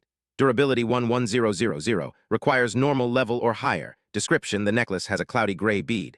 It is said this bead traps the soul of the slave. Ryumin knew the item only had one durability left, so it was really difficult. But with Daniel's help, he was sure this wouldn't be hard at all here. After receiving the necklace, Daniel immediately cast the skill without needing to check the item's information. In the short time that followed, Daniel held the item up before him, and everything was repaired. Ryumin received the item and observed, then began to recheck the information. Durability had reached 1000. All other information remained as before. Holding that item in his hand, Ryumin observed it without looking away, feeling more confident. Good, now I can stack them up. Sharing a similar expression with him, Daniel formed a new judgment. I don't know what kind of necklace this is, but it looks quite nice and pretty good. It seems like he's trying to keep using it even while improving its durability. But this thought was unexpectedly read by Ryumin. He looked back and paid more attention to the other person. From what he said, it seemed he knew nothing about that item. I considered it his privacy and didn't intentionally read it. Retrieving the item back into his system, the two then exchanged more with one another. Thank you. Thanks to you, the durability has been fully restored. Now you can tell me the information about the sixth ring, right? Of course, the mission of the sixth ring is... Ryumin disclosed many advanced details to the other party. Reflecting on those words, Daniel began folding his arms with confusion and the need to act. If what you just said is true, then I'd better gather strong allies. Ryumin also agreed with that decision. That's right, I guess that will help. Because after all, those monsters are very strong. Having gotten the information I needed, Daniel felt it was over here. He immediately raised a question back at him. So our deal ends here. Ryumin was silent for a moment, but then broke it at once. Maybe you could sell me an item. It is black steel powder, you have it, don't you? Daniel had always been skeptical, but this time he was left astonished again. He could even guess what he possessed all along. The fact that the other party could know what I own was completely unbelievable. But he was not the only one surprised. Ryumin once again asked for his opinion. So what about selling me that black steel powder? I guess you're trying to find a job to cover material costs. I will pay you handsomely. This is not a prophecy, but Ryumin had read the other's mind. Daniel stood there dumbfounded. Did he even know that I planned to get a job to make ends meet? For a moment of daze, Daniel returned with his negotiating words. Truly amazing. Now I believe you are a prophet. Honestly, I suspected maybe you were using some trick. I sincerely apologize. Ryumin smiled and waved his hand as if not caring about those words. There is no need to say those apologies. I just speak about the future as I have seen it, and whether you believe it or not depends on you. According to these words, it seems Daniel has had significant hesitation in trusting me more, though after some deep reflection he has made his new decision. I will give you that black steel powder. Ryumin was stunned right there. Huh, and the explanation was added by Daniel. I feel like I've received far more from you than what I've done. He took out a black pyramid-shaped bag from outside. I'm not shameless or heartless, take it. The information was specified once again. Black steel powder item category. Description is black steel powder, with a slight magical power aura that can be felt from it. Without even verifying the other party just gave it to me, Ryumin was stunned for quite a while. He gave me this rare item for free. Black steel powder is the ingredient used in crafting divine tier items, and he apparently doesn't know it's very hard to find until reaching round 11. Thinking of this, I knew I had to feel ashamed before such kindness. I am the one who should be thanking him. Although I know what I need to do and must do, Ryumin wanted to ask again for the other's intention. Are you sure you can give this to me? Daniel scratched his head and quickly answered that. I'm fine. To be honest, I don't even know what it's used for. Only you, the prophet, can know its true value. Beyond being talented and intelligent before, Daniel now has a deep understanding, and he has embedded that into his thoughts. If you look at the exact requirement, it must be something quite important. But I won't be curious about that. I have already received help. It would be very greedy if I asked for something new. Daniel has gathered all the important and necessary factors, previously lacking only luck. But now he has it as Ryumin officially sets foot here, adding a beaming smile as well. He has a good character. Seeing Ryumin smile so dangerously, Daniel clearly shows more suspicious question marks than before, as originally planned to come here. Ryumin then threw his rather large black bag toward Daniel in front. Here, open it. Suddenly something was thrown at him. Daniel instinctively took it and froze for a moment. As requested, he opened the bag, and inside were countless stacks of money, bearing the image of Queen Elizabeth. Handing over another bundle, Ryumin explained to him what it was. A total of 20,000 pounds. I would feel uneasy accepting that goods for free. That should cover a lot more of your expenses, shouldn't it? Daniel replied without hesitation. Of course it would. If we estimate at the current rate, 20,000 British pounds is equivalent to more than 37 million won. Landlord Ryumin accordingly succeeded in gaining a new member, and Daniel was on the verge of tears. With this amount, I won't need to worry about finding another job anymore. However, there's no such thing as a giant pile of money falling from the sky naturally, so the two then gauged their own cuteness, and Daniel tightened the drawstring of his bag. Setting aside all coldness and seriousness, Daniel nervously voiced his concern, but can I really get that much money? Ryu Min confidently explained that since the other party faced reality too late, it was worth that much, so he could take it without any worries. And of course, it's not like I'm giving it to you to obtain any materials or anything. Daniel, have you run out of things to think about now? Then, we can't let the other party guess on their own. Ryu Min turned serious again and extended a hand forward in invitation. Open a foreign stock account. Invest about half of the money I gave you in Korean stocks. The two began to delve deeper into this matter. Korean stocks, the company's name is Player Place. I'm not forcing you to do this, but it's a company that will soon explode. If you invest, you'll never have to worry about raw material costs again, and the rest depends on whether you trust me or not. That's up to your decision. Daniel no longer hesitated as before. He immediately presented his choice with confidence, because it was the prophet's advice. I will believe in that, moreover. It was money I earned without effort. From outside the window looking in, the two shook hands for their upcoming new plans. So I wish you luck in the next round. Oh, can I leave my number with you? Of course. Daniel took out his phone to save the number but forgot something. He looked up and directly asked Ryu Min. Oh, I forgot to ask your name since you appeared until now. What is your name? Ryu Min put both hands in his pockets and smiled briefly, answering, Just call me Mr. Ryu. Time could not stop, and that day arrived as usual, June 1st at midnight. A place like a desert would be the next location to face. Ryu Min wearing slightly nice vagabond's raggedy clothing, but with a somewhat torn cloak, summoned once again into the game world. Other players then also started to appear around him in groups. Seeing oneself not summoned to a familiar location, the color shifted from fresh green to a special yellow. Chatter continued among everyone. After this round of all dust and sand, are we summoned to a wasteland now? What kind of damned mission could bring us to such a place? Turning on my tracking skill, Ryu Min added some new thoughts. The 6th round is the cooperation round. I need to find someone to work with me. The first person I need to find is Julie. To be honest, besides Julie, I really don't need anyone else, but I need 3 more people to form a 5-person team. Just then he suddenly looked to the side, when someone called his nickname Black Scythe. Julie had spotted his position and immediately waved and ran over smiling. As she approached him, Julie kept that smile and asked him right away, It's great to see you here. How have you been lately? First he greeted back. Has it really been that long since we last met? The present Julie was beaming, and she was no longer afraid like before. So it's been a month since we last met. However, their conversation accidentally caught everyone's attention, and thoughts kept adding up. Who is that woman who could be so comfortable talking to the one currently ranked first in the world? It's Julie. Is she a high-ranking person suitable for Black Scythe? Thinking back on it, I believe she placed second in the results of the previous final round. I'm a bit jealous. There's another high-ranking person in line. Not paying attention to everyone's expressions or actions, the two of them walked together and exchanged a few brief words. In the previous round, you were the one who defeated the final boss, right? He replied coldly, that's right. Although knowing he was very strong, Julie still had her doubts. There was little time, yet he could finish it so quickly. Is it true that you managed to collect all the balance stones as well? Knowing what she was about to ask, he interrupted, Yes, I did that. But I'm not going to tell you what the reward was. Julie pouted at those words. How do you know I was going to ask? He answered briefly, just by looking, you can tell immediately. Although wanting to ask more, Julie replaced her curiosity with her feelings. I have sensed this for a long time, Black Scythe. You really have a profound gaze. He stopped and looked at Julie, and it seemed he couldn't say another word. Standing beside him feeling it, he stopped and stared at her in bewilderment after saying those words.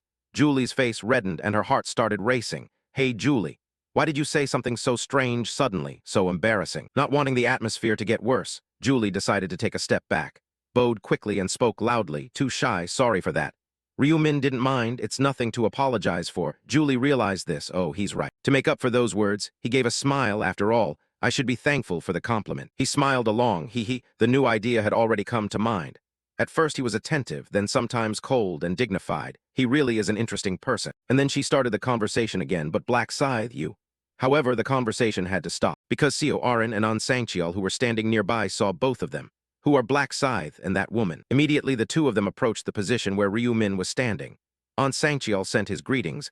Ah, long time no see, Black Scythe. Meanwhile, Seo Arin was a bit embarrassed. Hello, Black Scythe. Unable to hide her curiosity any longer, Seo Arin asked him a new question. Is this person your companion? Hearing the other person's words as if implying herself, Julie paid attention, however. Ryu Min looked over and replied coldly. I have no reason to answer that question, right? Seeing him so cold to her. Seo Arin was sweating a little, yes, that's right, but then got embarrassed recalling his previous smile.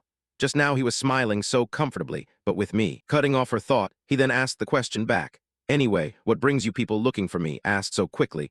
Corin still hadn't calmed down to answer him, actually. Ryu Min over here knew the reason, but pretended not to, and thought she must have come here, because I predicted that she would join the team with them. Right. But then this awkward issue of Corin was immediately taken over by An Sangcheol after some consideration.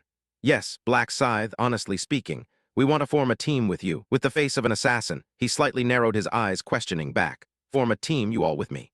Hearing his words, Ryu Min immediately made An Sangcheol as flustered as Corin had been earlier. I know, we are just obstacles in the way. However, we will do our best to avoid causing you any more trouble. In their expectation, Ryu Min rubbed his chin, thinking he should pretend to be a little worried.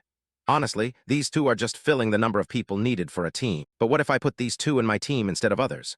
Ma Jeonrock might have a more favorable view of Black Scythe, seeing Ryu Min show clear confusion. An Sangcheol became more impatient and began to present his proposal. I won't ask you to join us for free. I currently have information about this 6th round. If you can let us join the same team, I would be glad to share that information with you. His eyes narrowed a bit more at that determination from the other side. What information? Exchange that information with me. I guess I need to see what it is first. Ryu Min crossed his arms and replied curtly with 3 basic words. No need, just with this. An Sangcheol, who could not possibly know that he was the one who revealed that information, looked at him with confusion. No need. Wouldn't knowing the information about the 6th round beforehand be more useful? Ryu Min immediately gave his reason for the other to understand. I can handle everything in my own way. I have no intention of relying on any unreliable information. An Sangcheol was confused, but however, Ryu Min didn't give the other time to think, and questions kept adding on continuously. Where did you get that information from? Who provided this source? Questioned so abruptly like that, An Sangcheol was startled and could not give a clear answer. That is. This hesitation from the other caused him to add a few more questions. Can't say. Even if I allow you to join the same team. Facing these consecutive issues, An Sangcheol, who had been confused before, bowed his head deeply and apologized. Half satisfied with this result created by the other, Ryu Min unconsciously gave himself a new thought. Not telling me about the prophet. He seems more secretive than I thought. Not bad. On the contrary, An Sangcheol appeared sad. Then maybe however, his words were suddenly cut off. I will let both of you join my team. An Sangcheol quickly switched his mood to surprise as if he could not believe those words. What? He smiled, still folding his arms as he explained once more to the other party about this new decision. Because he did not reveal the source of the information that made me think it was reliable. I do not like people who cannot keep their mouths shut. Julie added her own surprise at his behavior. An Sangcheol took a breath, a sudden thought flashing through. Silently grateful for the wise decision just made. Thank heaven, if I had mentioned the prophet just now, it would have turned into a negative judgment and drawn attention from the other party. The quick reaction to this issue was probably better handled by Corin. She bowed her body. Thank you, Black Scythe. That was why An Sangcheol was able to react and bow even deeper. Thank you for accepting that we are on the same team. Knowing everyone might still be curious about Julie, he immediately introduced her to the other party. This is the buffer that I signed a contract with to join the team together. Unclear about his way of introduction. Both were stunned and questioned themselves in their minds. A contract, and what is a buffer? How did they meet each other? Although that's what I thought, we still need to introduce ourselves. Corin stepped closer and extended one arm to introduce herself. Hello, I am Corin, nice to meet you. Julie then responded similarly. Yes, I am Julie. However, Julie blushed slightly and seemed to have remembered this name, then unconsciously added after, wait a moment, you're not really the actress Sin, are you? You just changed your face to look like hers, right? Faced with this quick question, Corin handled it easily and responded quickly, no, this is my real face. Upon getting a result, Julie jumped up and grabbed Corin's hands. I really like it. Oh, this is truly my destiny. This is a favorite drama of my father's, and you are his favorite actress in that show, praised like this. Corin felt slightly awkward, really? Thank you for liking me. While the two seemed to have grown closer. On this side, An Sangcheol paid more attention to him and said, so you're really okay if I don't provide information about that 6th round. Still with that indifferent look, he said, I don't need that, don't bother me with it. I don't want to owe anyone anything. An Sangcheol felt somewhat disappointed by this. If you say so, then forget it. An Sangcheol felt even more disappointed when he had drawn a line like a knife. I just want to repay you by providing information. If there's ever an action that goes against the strategy, then at that point I'll hint to him. Feeling still unfamiliar with the recent lack of knowledge, An Sangcheol then approached Julie and started a conversation. Hey Julie, your profession is a buffer, what does that mean? At this question, Julie immediately explained the doubt. It's a class that creates buffs to enhance other people's stats, and I will apply them to everyone later. Seeing Julie smile along with that answer, Sioaran, following the mood, placed her hand on her chest and added, I also have something similar to a buffer. I can perform a summoning command. It's a fairy spirit that can add a protective shield. Julie's eyes lit up. What a cool spirit. Sioaran smiled in reply. I'll show it to you later. Feeling useless and ignored without anything, An Sangchial stood there stunned. Not wanting to feel out of place, An Sangchial intervened, bowing towards Julie. My name is An Sangchial. Internally, he thought, at least I should introduce myself. Julie looked surprised and said, Nice to meet you. Immediately after, the conversation shifted to Ryu Min, who was standing looking somewhere else. I noticed it seems like you've known Black Scythe a long time, An Sangchial said, recalling an old matter. Ah, yes. Black Scythe has saved both of our lives before. Looking back at him once more, Julie's fondness for him increased. Saving someone in danger as expected, his gaze to people is truly accurate. Just then, golden feathers appeared falling from the sky. Angel Priscilla appeared following a flash of light, directing her smile towards everyone. She began to speak to all. Hello, everyone.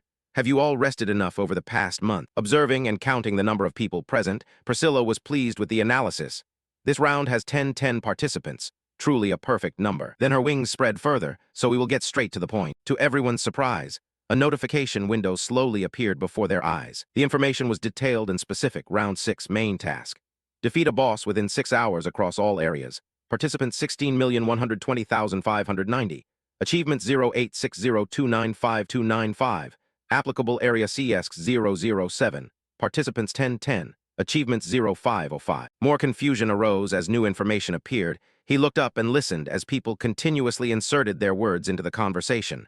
What defeat a boss? Has a boss finally appeared? How can we possibly defeat that boss by ourselves? Priscilla, hearing the murmurs, quickly formed a satisfied smile. You all wouldn't expect us to do that with a solo battle, right? Don't worry, after all. You can't accomplish that by yourselves. Everyone had further questions, cannot be defeated. So what should we do? Priscilla immediately answered that question. Of course, you have to do it together. That is why we need to prepare some things. A finger was slightly raised along with that familiar smile. A team system. A team is a system that allows people to form groups and cooperate with each other. You need to have 5 people to form a team. And once you are in a team, each of you will be recognized as allies and cannot cause any damage to each other. Everyone below thus gained a new perspective. Ah, so fighting is no longer possible. I don't need to worry about being stabbed in the back while fighting the boss anymore. Seeing how quickly they understood, Priscilla added new satisfaction, of course. Attacks from other teams or monsters still have effect. Only members within the same team cannot deal damage to each other. When in a team, experience and gold will be evenly shared among members, regardless of who lands the finishing blow. But if they are more than 100 meters apart, they will not receive rewards. Similarly, whenever there is a new idea, everyone discusses it further. Experience and gold are shared evenly. What about items? Crossing her hands horizontally, Priscilla once again explained in detail. Items drop according to contribution ratio. For example, if 2 people contribute 70% and 30% during the hunt, they will receive items proportionally. A new issue was immediately raised by a player. So even if you contribute little, as long as you are lucky, you can receive items. Priscilla answered precisely. Even with 1% chance, you can get an item if lucky, though the probability is very low. Snapping her fingers, Priscilla seemed to remember something else. Oh, and also, the contribution ratio is calculated by the system based on all factors. Dealing high damage counts, but not only based on damage. Even players who only use buffs will be counted as contributing. He glanced at a nearby player who was crossing his arms in surprise. A buff-type player can do the same.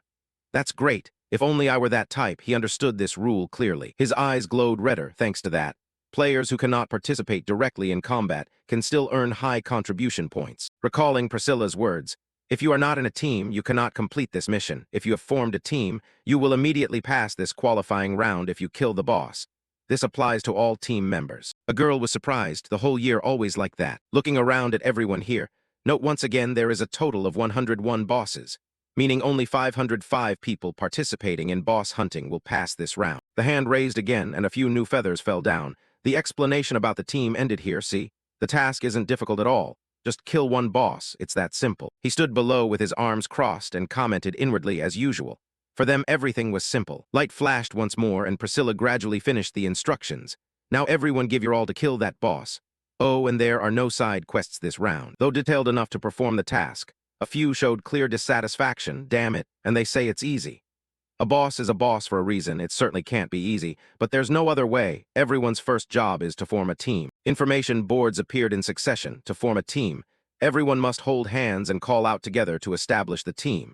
If you are not in a team, the task progress won't count, remember that. The remaining time for this round until the end is 5 hours 59 minutes 59 seconds. Form your teams right now. Ryu Min's group currently has 4 members, both surprised and worried. On Sangchiel pondered. Just as the prophet said, round 6 requires a mandatory team of 5. Fortunately, I heeded the prophet's words and followed the Black Scythe early on. Say what's on your mind instead of keeping it inside, Black Scythe. Can we form a team now? He suddenly interrupted. Wait a moment. A team needs 5 people. We're still missing one. Aaron and Julie were both confused at once. So who will be the last person? On Sangchiel, knowing he didn't need to worry about this, said, let's let the strongest person on our team, Black Scythe, decide. He slowly fell silent as if waiting for someone to appear here. It would be nice if that person were nearby. Raising his hand to his chin, Ryu Min continued his previous thought. If that's the case, I can pretend to choose randomly and quietly slip him in. While he was lost in thought for himself, the others were already concerned with finding teammates. First, I have to form a team. If I'm not in a team, even if I kill the boss, it won't count, so it must be 5 people in one team. Among them, some found teammates to join. Sorry, would you like to form a team with me? What's your rank? Another person directly raised his hand and said loudly, warrior level 20. Anyone wants to form a team, but there were also some who stared at Ryu Min's back and harbored their own desires.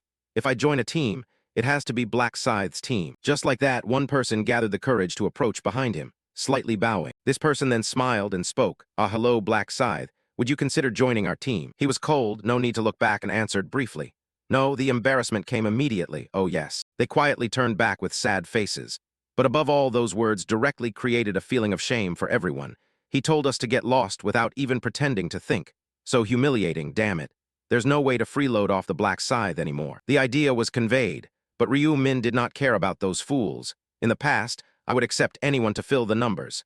But this round, I have to recruit people who have the potential to grow with me. Anyway, it seems like every round I attract a bunch of strangers. Some others still hadn't given up hope as they approached him. However, the others received the same result. Don't bother me, get lost. Because I am a girl, another player smiled and said right after, can I join your team?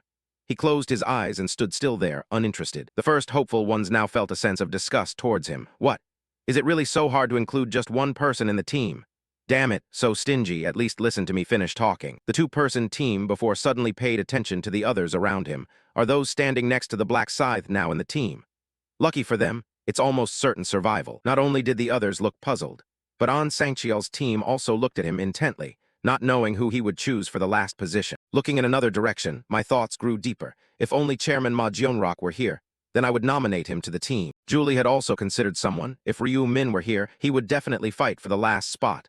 What a pity. At the moment when everyone did not know what to do next, a person with a familiar voice approached everyone, Black Scythe. Although this person approached somewhat familiarly, An Sangchiel compared him to the ones before. Who is it again? What unknown guys now? However, this time Ryu Min unexpectedly noticed him. When he realized it was Young-ho, he completely changed, while Young-ho smiled and raised an arm toward him. Glad to see you again, Black Scythe. With a smile returned, Ryu Min caught the raised hand. That's great, you're still safe. I thought you had been eliminated in round 5. Young-ho laughed loudly at that. Don't underestimate me too much. The smile gradually became more complete and brighter. Watching you fight back then motivated me to quickly finish my hunt. Is that so? Anyway, thank you. Thanks to you, this friend also survived. Young-ho turned to find someone and loudly called Mankey. Like a dazzling flash, Mankey immediately appeared beside Young-ho and bowed deeply toward Ryu Min, saying, Black Scythe. Thank you for healing my shoulder back then.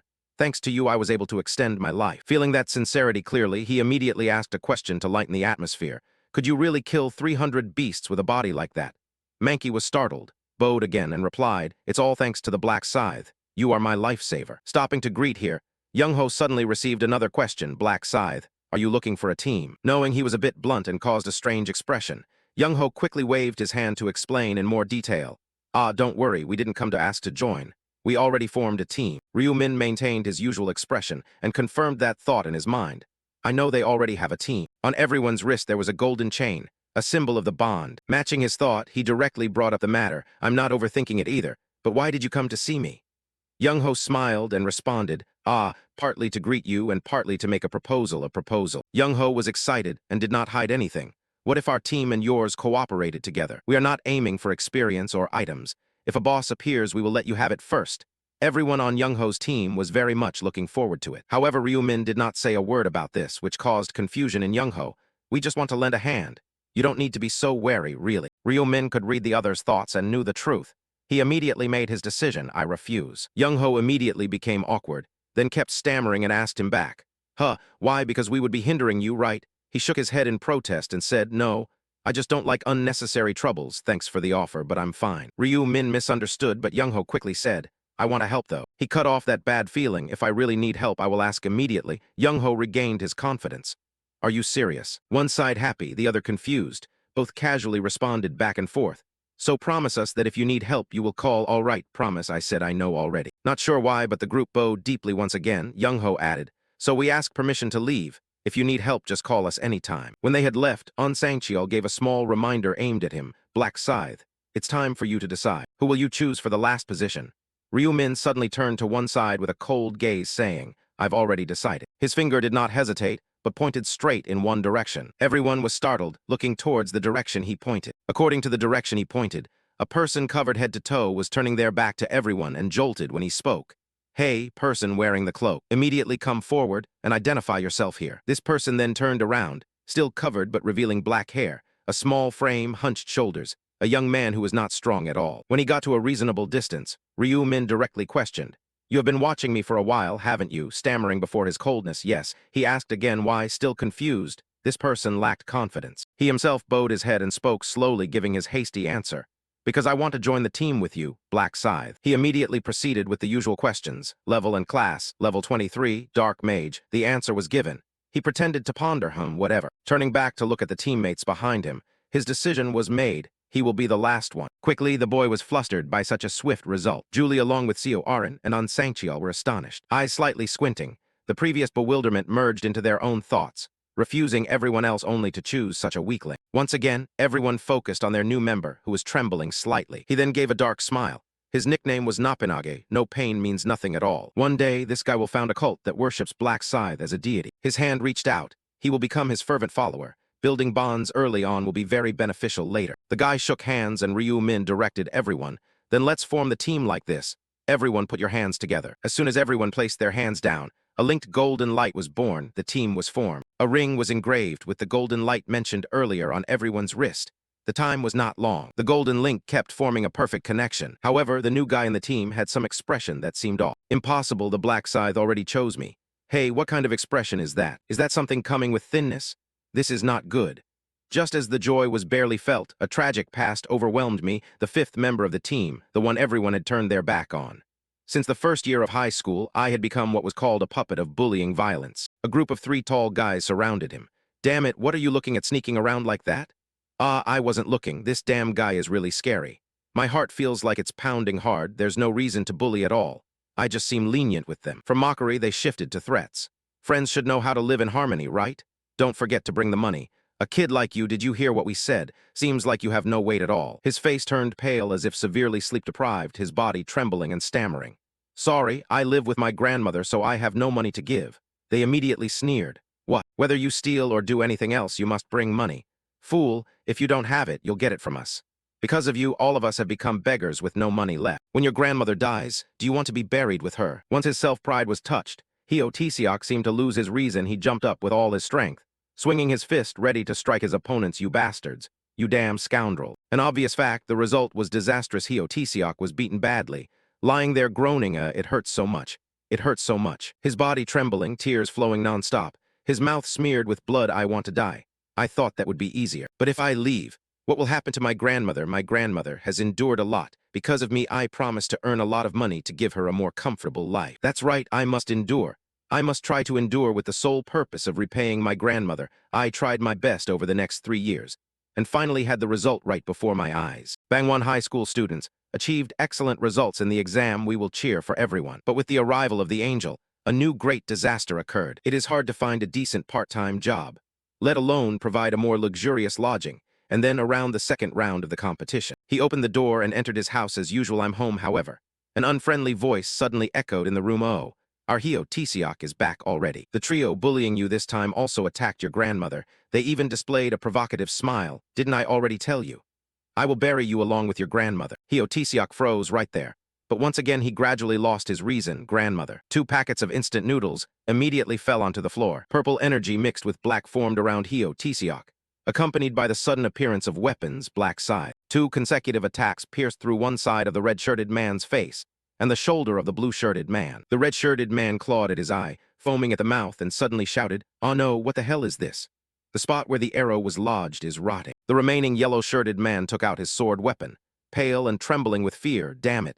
Don't touch this damn guy. Have you changed your profession?" In a moment, he had eliminated all three. He knelt there, covering his grandmother with a blanket as if she no longer had a breath. Perhaps from that moment, I built a wall of separation between myself and everyone else, and became stammering when speaking. And I decided to advance to the finals and use the wish to save my grandmother. A summary info board appeared.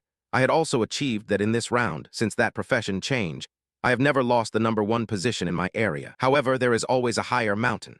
After the first regional merging, Ryu Min directly intervened and eliminated all the representatives, eyes wide open, as if unable to believe what was happening before them, defeating all 9 regional representatives in the blink of an eye.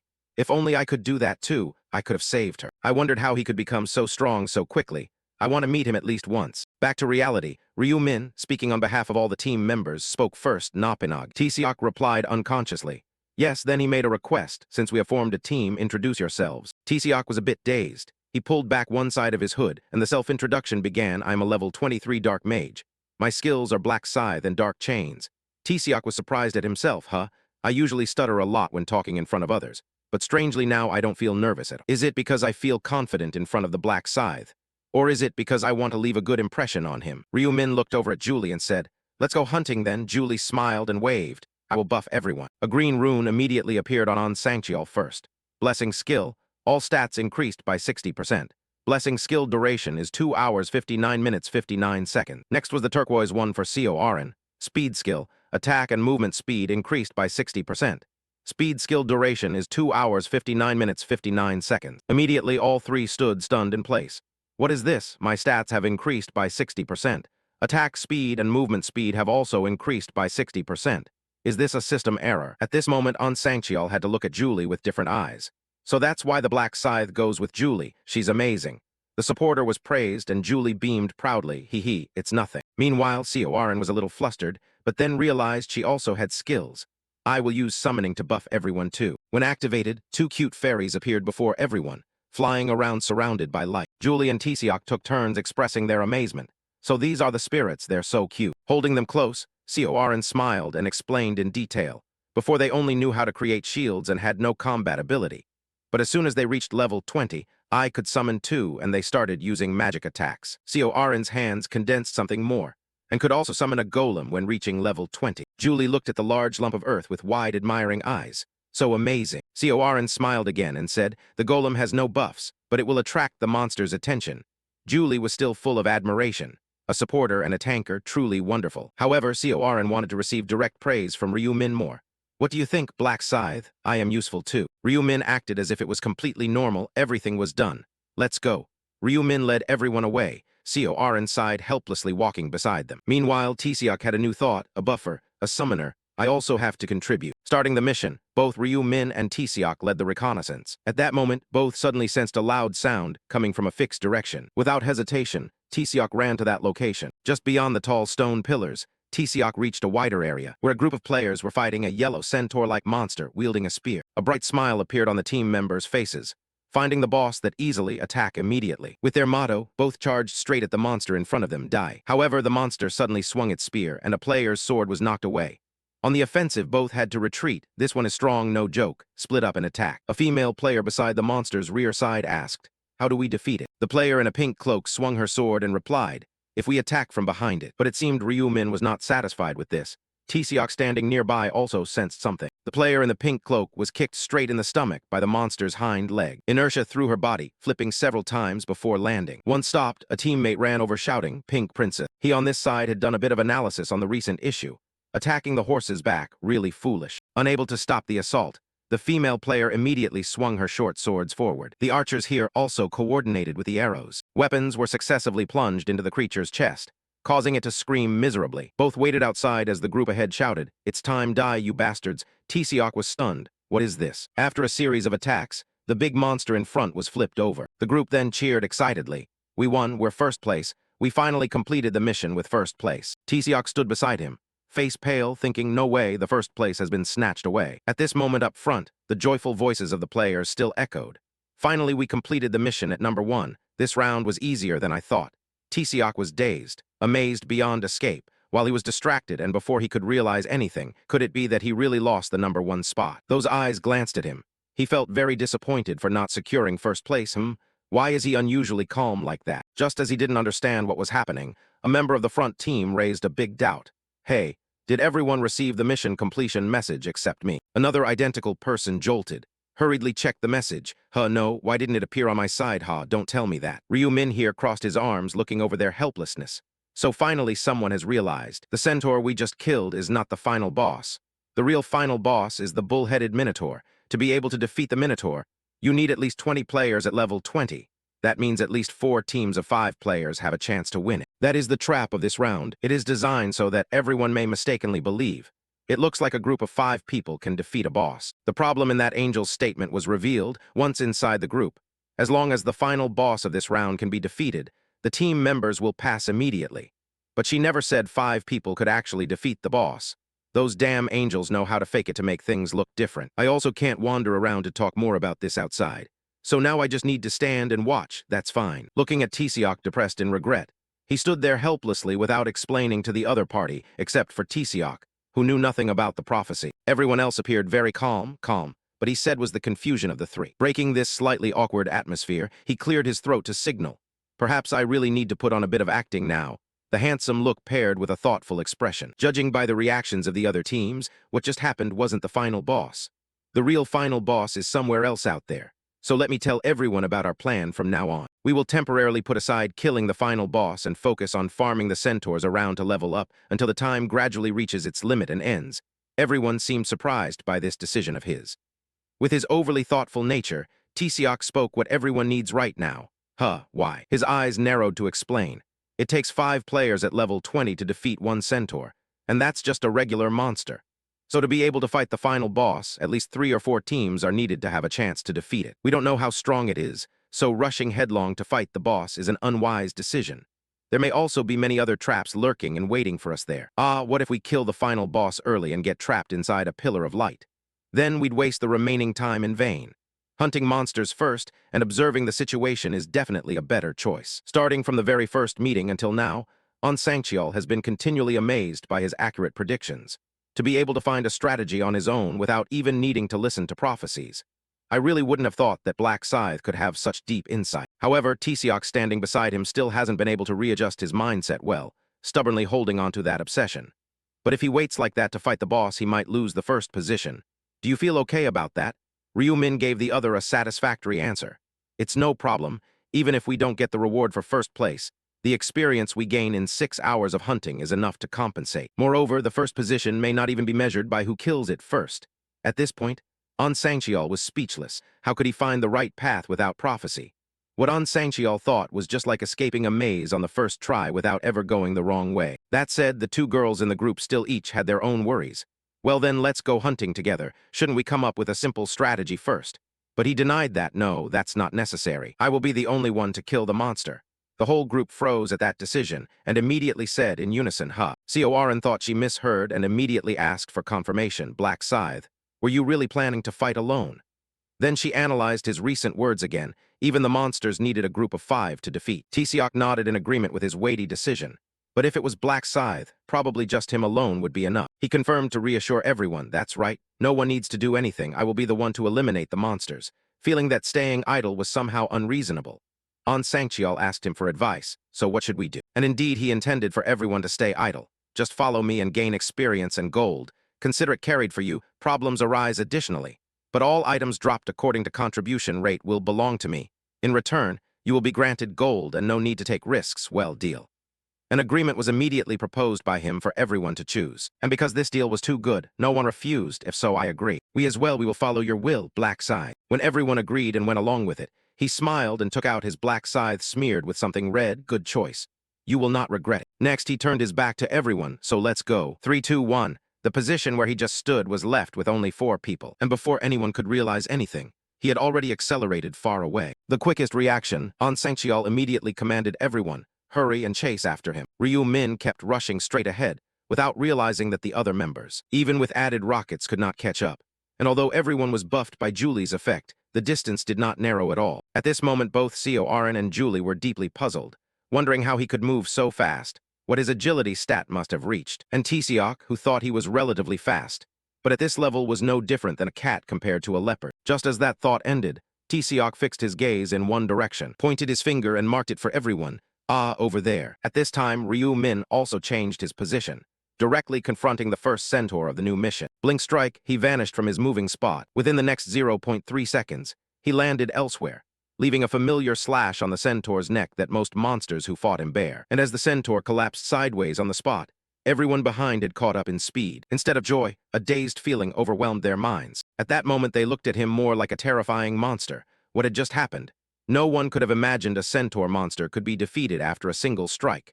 Despite all these thoughts, Ryu Min still relentlessly ran straight to the next target. Currently, 2 centaurs were charging towards his position. Upon encountering the first centaur, he stopped, bent his body, and swung the black scythe blade backward. A crescent-shaped slash was thrown out, aiming at the front leg of the charging beast. Rotating the scythe blade along the opposite crescent shape from before at the same time, the monster lost momentum, just as the centaur began to attack. And somehow, the monster's head fell perfectly into the position where the scythe blade awaited. The scythe blade passed through, the monster collapsed. The centaur struck only empty air. He immediately charged at the remaining centaur. Unlike before, this time he directly leaped upward, and when he noticed something rushing toward him, the creature would use its 2 front legs to spring up. He took advantage of this to place his foot on it. A similar scythe blade motion was initiated. With no wasted movement, its neck received a critical hit from him. The monster fell, marking the end of the process, and the system board updated the information. The centaur was defeated. Triple experience was activated. The title effect increased experience by 1.5 times. Experience gained by 0.89%. Gold gained by 60. Repeating similar actions, the system provided a different result. The number of monsters defeated reached 172 out of 100. The Rune of Slaughter effect. All stats increased by 100%. He temporarily stopped hunting and assessed his satisfaction. 172 in 30 minutes. This speed was not bad. There are a total of 200 centaurs actively operating on the battlefield. At this pace, I might even monopolize the entire field within 6 hours. Of course, except for some from other teams who have already been killed. While he stopped here, everyone once again had the chance to catch up with him. The characteristic of being on the same team with him has been clearly painted by everyone, which is feeling exhausted even without doing anything. His face showed no emotion when looking at them in this state. Ha, I'm dead, haha, ahum. Not wanting to make everyone feel awkward, he smiled and made a suggestion. If you are tired, you can rest a little. Finally getting a rest, Julie and Tseok felt completely relieved. Really, thank you very much. Without waiting any longer, everyone collapsed. Tseok was worse, lying completely still. Only On Sangcheol could stand firmly, and his complaints showed. Just running after him was exhausting enough to die. Fanning his arms to let the wind cool him, Seoarin interjected some analysis. I thought 100 meters was enough. But it turns out it wasn't. Blushing, Tseok stammered. What do you mean? Not paying attention to them, Julie smiled again and offered a compliment to him, Black Scythe. You really are incredible. Your hunting speed is unbelievable. In response to this compliment, he immediately asked a mischievous question. Does that mean you're not satisfied? Julie's embarrassment was obvious when he asked like that. No, it's not like that. It's just that if I could follow you and get promoted like that, how could I hate it? Tseok stood up, trembling as he gave a thumbs up to him. The one who works harder than us is you, Black Scythe. Ryu Min folded his arms, confused as he caught the vibe and responded, looking like they are the ones who suffer. While everyone was happily chatting with each other, another group of people was approached, and more precisely, this was a team of more than 5 people. Because of this, everyone's attention simultaneously shifted in that direction. What is that? Is someone coming towards us? As everyone stood up, it was also the moment this mysterious group got closer. And this is the end of Chapter 70. Don't forget to leave me a like, a comment, and press the notification bell. That is the motivation for me to create videos every day. Goodbye everyone and see you again. Among them, a man in a white cloak stepped forward, smiling confidently. He looked straight at Ryu Min, who stood with his arms crossed amid his teammates. He spoke first. Hello, Mr. Black Cloak. What a lucky day to meet you here, ha. Ryu Min remained still, the wind fluttering his cloak. His gaze was icy, not a hint of emotion. He answered tersely, calm as if the other's presence meant nothing. Enough, what do you want? The man in white twitched the corner of his mouth but kept a friendly air. Oh, we were just looking for a team to hunt the boss with. Would you like? Before he finished, Ryu Min cut him off coldly, his decisive voice slicing the quiet. No. Silence stretched for a few seconds. The others widened their eyes. The white-cloaked man froze, his face going rigid in disbelief. He stammered, what? W.I.? Ryu Min's dark red eyes flicked over him, cold as a blade. He didn't bother to explain, staying silent and leaving the man more flustered. After an awkward moment, the man tried to regain composure and continued as if proving he knew better. Mr. Black Cloak, don't you realize that boss isn't easy? He turned, pointing into the distance.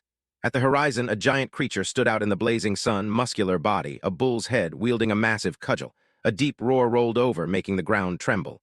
See that beast? Looks like a bull. That's the boss, a real tough one. He tried to sound serious while Ryu Min quietly observed. The golden light of dusk hit his face, reflecting in his emotionless eyes. Then the man's voice dropped, laced with fear as he recalled it. Another group once tried to fight it, and they all died. Red images flooded his memory, the monster swinging its cudgel wildly, blood spraying, people falling one by one. The whole team was crushed in an instant. He turned back to Ryu Min, trying to sound sincere. I've realized it. To beat this boss, many parties must join forces. We should coordinate if we want any chance of surviving. But Ryu Min just crossed his arms, speaking nonchalantly as if life and death weren't worth discussing. You handle yourselves. The man broke out in a cold sweat, awkwardly explaining. But wouldn't helping each other be better? We could even let you have the final blow just if you change your mind. Ryu Min opened his eyes, a flash of red appearing. His voice dropped, so powerful the air seemed to freeze. Don't make me repeat it a third time. The man immediately panicked and ran off, calling back, got it, sorry, sir. After Ryu Min's cold refusal, the group turned back disappointed. The desert sun beat down, making the air stifling and heavy. The leader in white sighed wearily. Maybe it's not happening. A teammate asked, curious, did you tell him we'd let him have the final blow? He frowned, scratching his head helplessly. I did, but he flat out refused.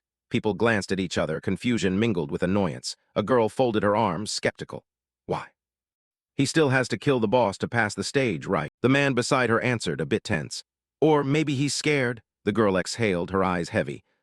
Guess we'll have to do it ourselves. A few others reluctantly rallied, trying to sound confident. That's right, let's try together. As they debated, the ground in the distance began to tremble. Sand and dust billowed, and the giant silhouette of the Minotaur, a towering bull-headed monster, slowly emerged. Its red eyes flared, the oppressive aura making the air feel solid. The leader swallowed, trying to sound calm as he whispered to his team. Whoa, it's even bigger up close. The man next to him trembled, replying, We can do this, right? He tried to look brave and nodded perfunctorily. Of course. The group lined up, all eyes fixed on the monster slowly turning its head. The leader gripped his weapon, muttering calculations. We have 20 people. That should be enough. But no sooner had he finished speaking than the Minotaur let out a terrible roar. A shockwave of sound rippled outward, forcing everyone to cover their ears. The sound was like thunder, making the entire squad tremble. The captain yelled in panic. Damn it, it's charging this way. The cry of attack rang across the desert. The group surged toward the Minotaur, magic light, swords, spears, and arrows interweaving brilliantly. Dust flew in clouds, the ground shaking with each step. From afar, Ryu Min stood on a high rock, his black cloak billowing, his gaze indifferent as if watching a pointless play. I wonder how long it'll take them to figure it out. Below, the Minotaur roared loudly. Its muscles bulged, veins reddening, eyes blazing like fire. The giant swung its cudgel in a wide arc, forcing many players to dodge. Gruwo! Ryu Min watched silently from afar, a calm thought echoing in his head. Actually, this Minotaur isn't as hard as they think. Each of its attacks was powerful but slow. Once you caught the rhythm, dodging was entirely possible. He squinted down, continuing his cool assessment. Its moves are predictable, it's just, they aren't fast enough to exploit that. Below, some warriors shouted, charge, cut its legs. Swords flashed, but when they struck, only a cold clang rang out. No blood flowed, only faint scratches on the thick hide. One man hissed in despair, no way, its hide is too thick. Another replied, sweat beading on his brow.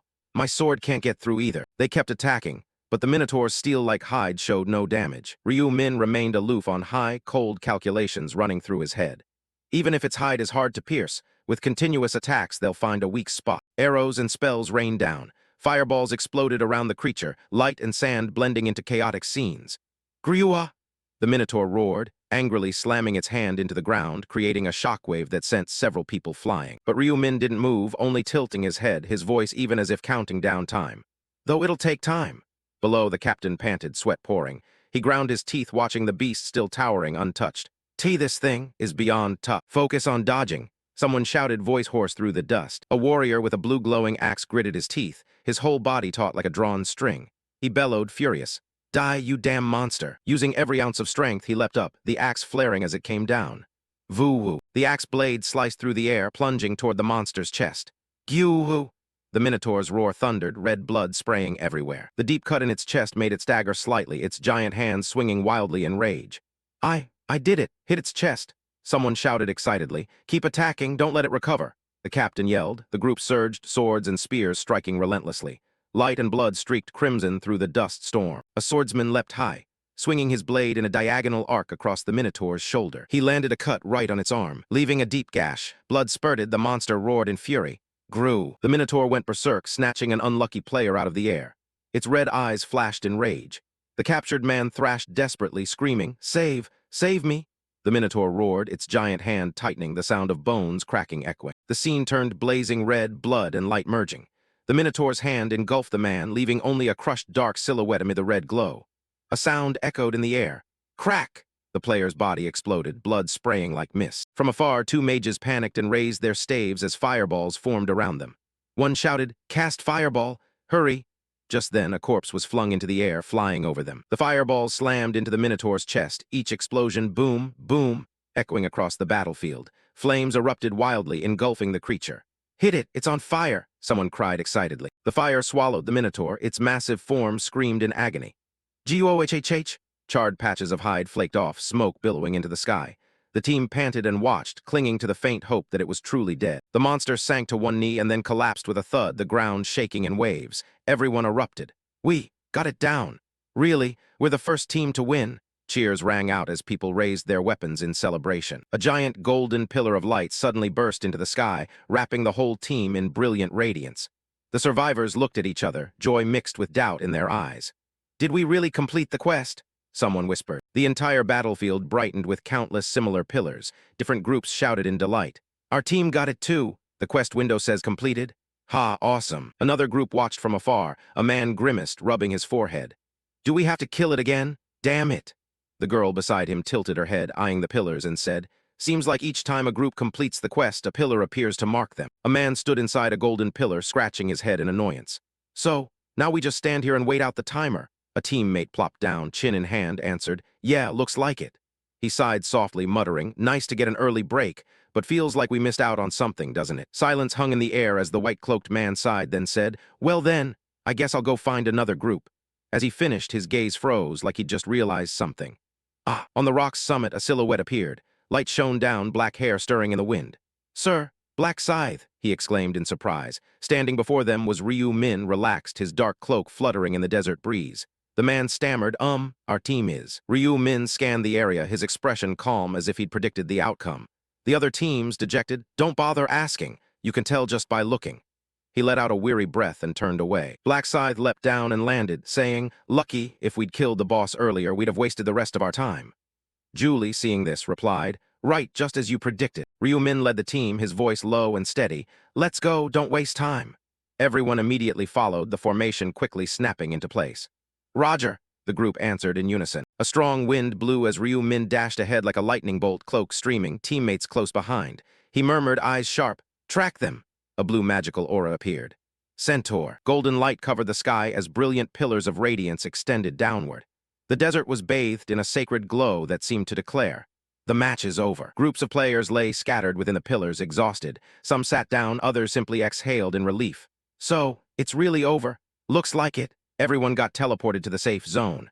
The mood was lightened, though weary. A man holding an interface board frowned. "Hey, where's our ranking? Nothing's showing." A teammate looked up and asked, "What rank did we get?" "No idea, it doesn't say." Another guy chuckled and waved it off. "Why care? Surviving is enough. I just want to lie down."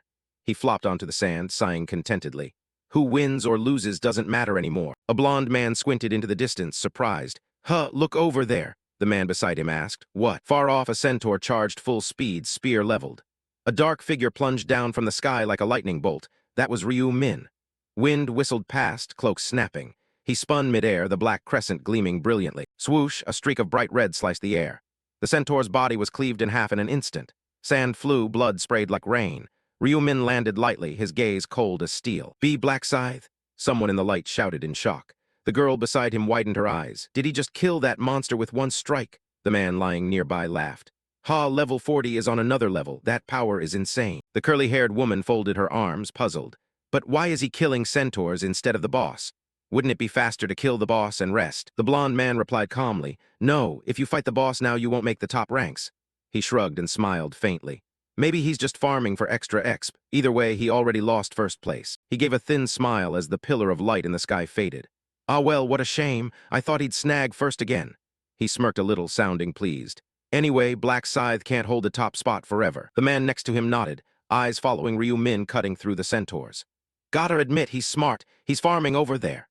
In the frame, Ryu Min spun midair, the red crescent slicing through a centaur as blood sprayed like a blazing red curtain in the sun. On the notification board, the text appeared. Target undetermined, centaur. Kills 1920/100.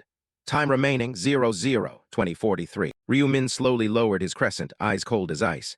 Thought, looks like this time I've wiped them all out. Behind him, the teammates were nearly exhausted, panting non-stop. Mr. Black Scythe, Julie said between breaths, can we rest a bit? Everyone bent over, sweat pouring like a shower. Ryu Min glanced at them, his tone calm but firm. No need, the hunting's done. He gripped the crescent's haft, golden light reflecting in his eyes. Now it's the boss's turn. Julie gaped in surprise, barely believing her ears. It's done, really. Ryu Min nodded, his cold gaze sweeping the distance. Yes, by my tracking skill, there are no centaurs left in this area, Julie murmured. So that's it. While everyone was still dazed, Sangchiel checked his status board and golden light flashed before him. Huh. He quickly shouted loudly, everyone, check your levels. Everyone opened their boards at once, golden light shining brightly. Level increased. No way that much. Faces filled with surprise and excitement. Ryu Min looked at Sangchiel, mouth agape at the glowing status. How much? He asked tersely. Sangchiel swallowed, eyes fixed on the number. I was level 20 and now I'm 34. Corin quickly pulled up her interface. Her eyes lit up. Same here, level 34 already. Julie next to her shouted in disbelief. I went from 21 to 35. The air buzzed with excitement and astonishment. Heotisiok's voice trembled slightly. I went from 23 to 36. He spoke while staring at his hands as if in disbelief, sweat still damp. Ryu Min narrowed his eyes, his low voice echoing in his head. Everyone leveled up 13 to 14 levels. The corner of his mouth lifted slightly. And I too went from 40 to 54. The status board opened. Name. Ryu Min nickname, Black Scythe level, 54 class, Grim Reaper titles, last time regressor, hidden first ever Angel Slayer, hidden opposer of divine punishment, hidden. Ryu Min checked the loot in his inventory. 19 mana cores, 9 common gears, and his eyes suddenly brightened. The final material I needed for a god-tier synthesis. An item window appeared before him, shining horsetail, a horse's tail that glows, containing faint magical energy. Ryu Min smirked slightly. Finally got it. Julie cried out happily, I've got way more gold now. Her face lit up like she just won the lottery. Corin, same here. Heotisiok shouted in astonishment. 115,000 gold. For real? Ryu Min just watched them in silence, his gaze composed. Sangchiel scratched his chin, thinking, weird. Where did all this money come from? He stared at the glittering gold on his board and said, confused. So, what do we even do with all this? Ryu Min straightened in the desert sun, eyes flashing a cold red.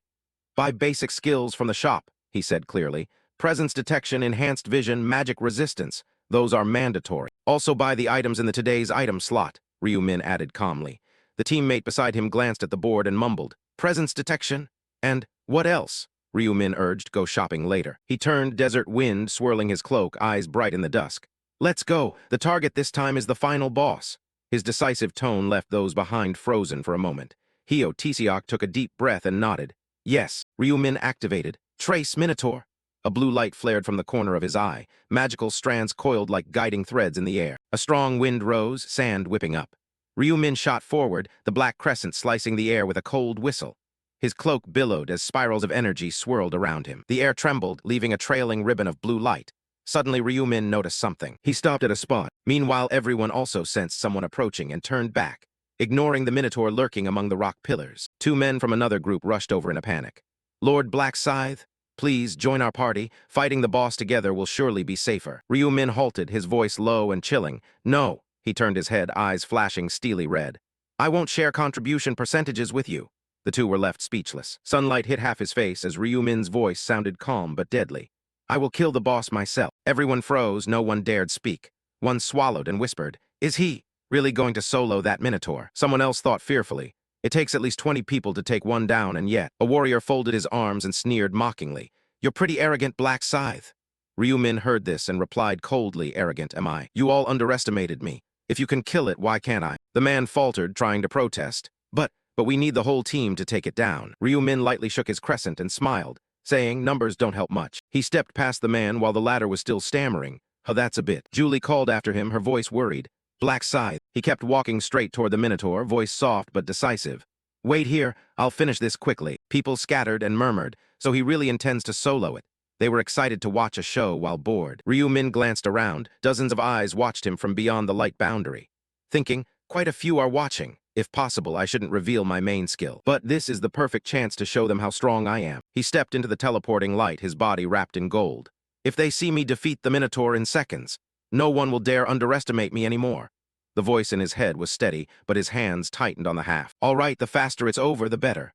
In the distance, the giant Minotaur emerged from the golden sand, its eyes blazing red as it stared at him like prey. On this side, Ryu Min bowed slightly, one hand drawing the crescent back to prepare his strike. Everyone started whispering and scattering. What is he doing? Looks like he's about to use a skill.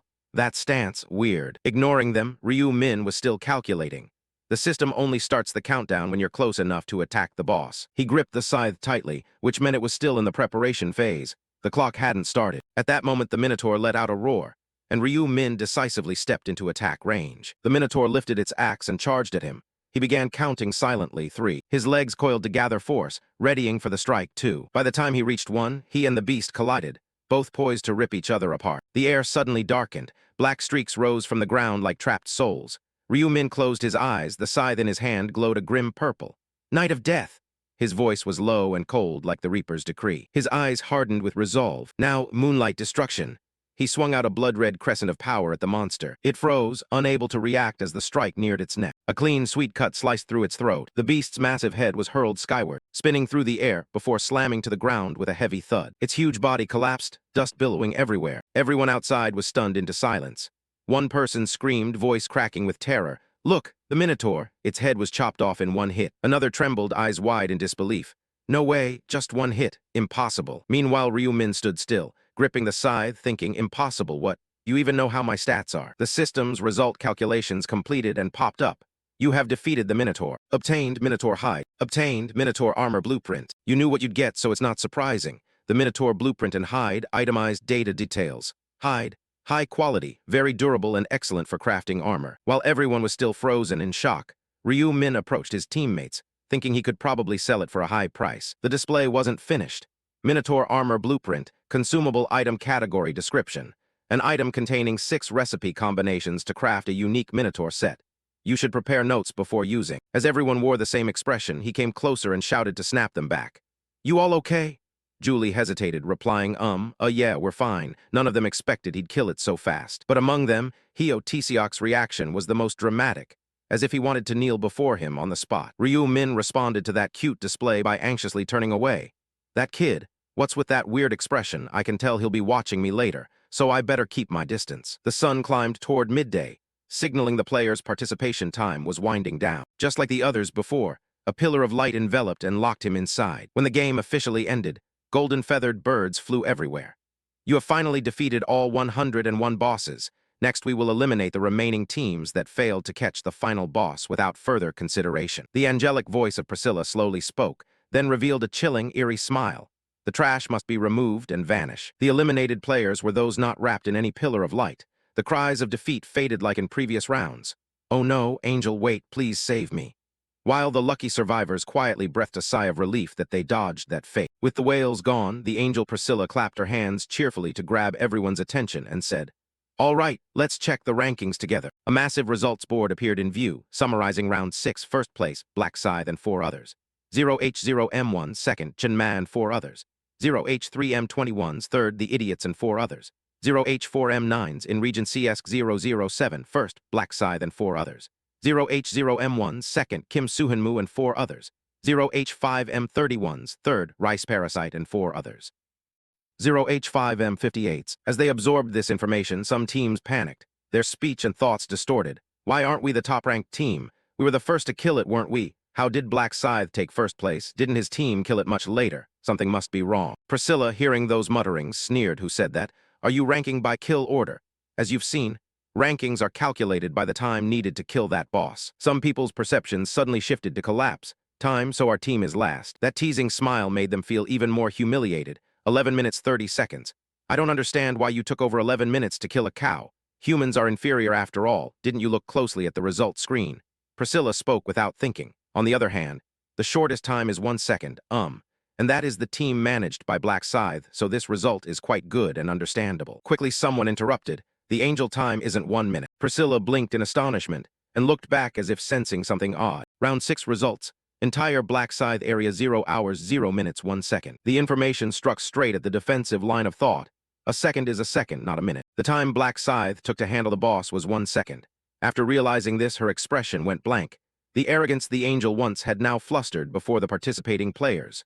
Oh, I made such a silly mistake in front of these people below. Changing her expression, she crossed her arms on the spot and complained, there even is a 1 second record. Is the boss really that weak?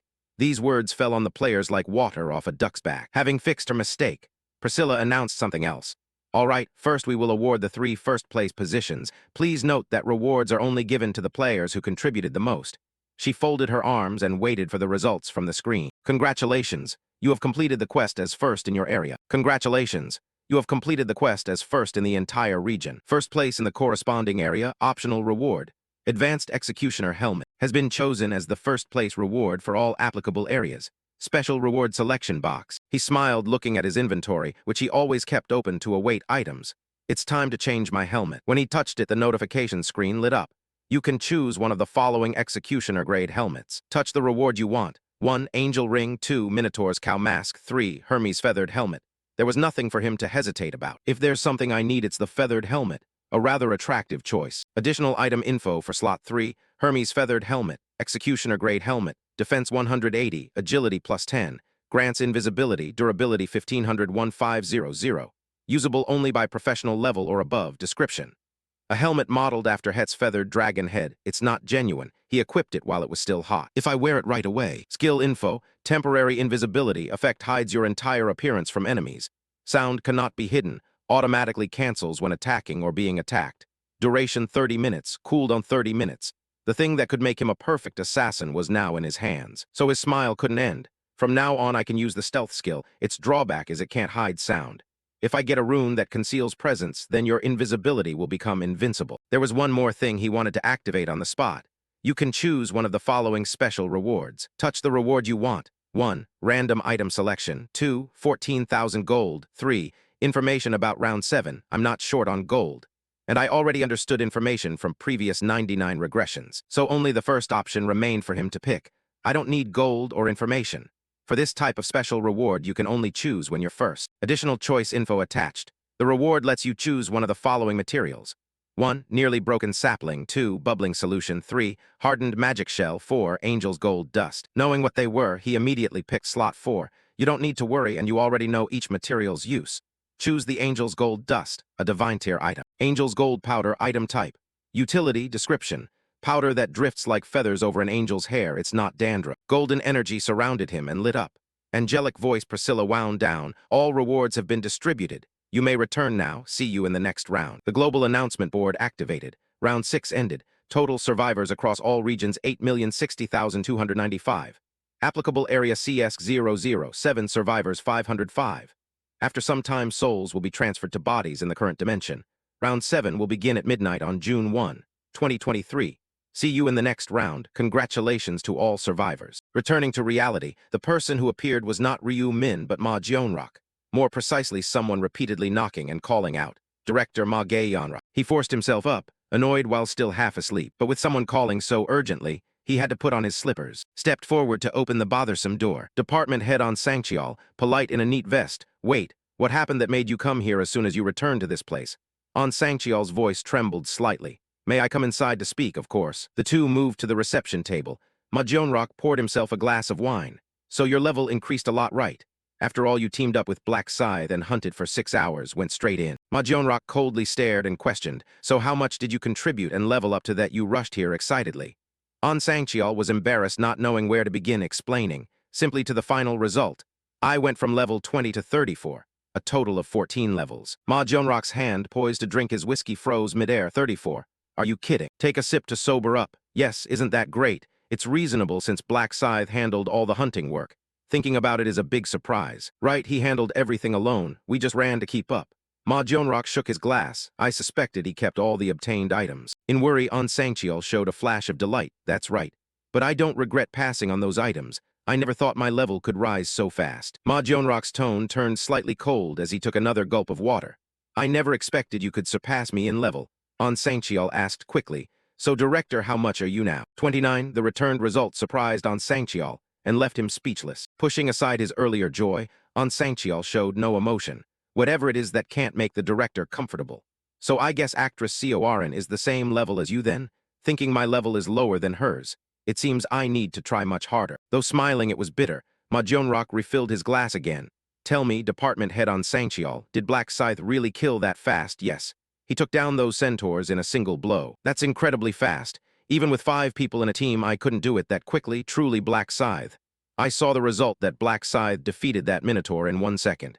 Is that true? An Sangcheol rubbed his neck, recalling how Ryu Min performed it, and said, that's right. He used some kind of glowing skill, then sliced off its head in one move. I've never seen that skill before. Though expecting such results, Ma Jionrock was startled and found it hard to accept. He felled that Minotaur with a single skill in 1 second. Has the gap between him and the rest of us really grown this much? The Dark Knight is strong but still can't match Black Scythe.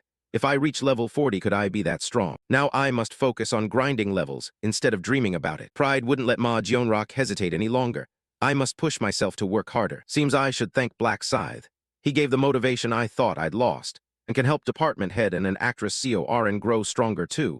If one day we meet again, I'll give him a fitting gift. He bowed dejectedly. When will the fairy appear? I'll ask when I'll meet Black Scythe. The key question, An Sangcheol said. Do you think the fairy's household is still alive? Ma Jionrock was displeased at that phrasing. Instead of wondering, why not call and confirm quickly? That's your job. An Sangcheol knew he was wrong.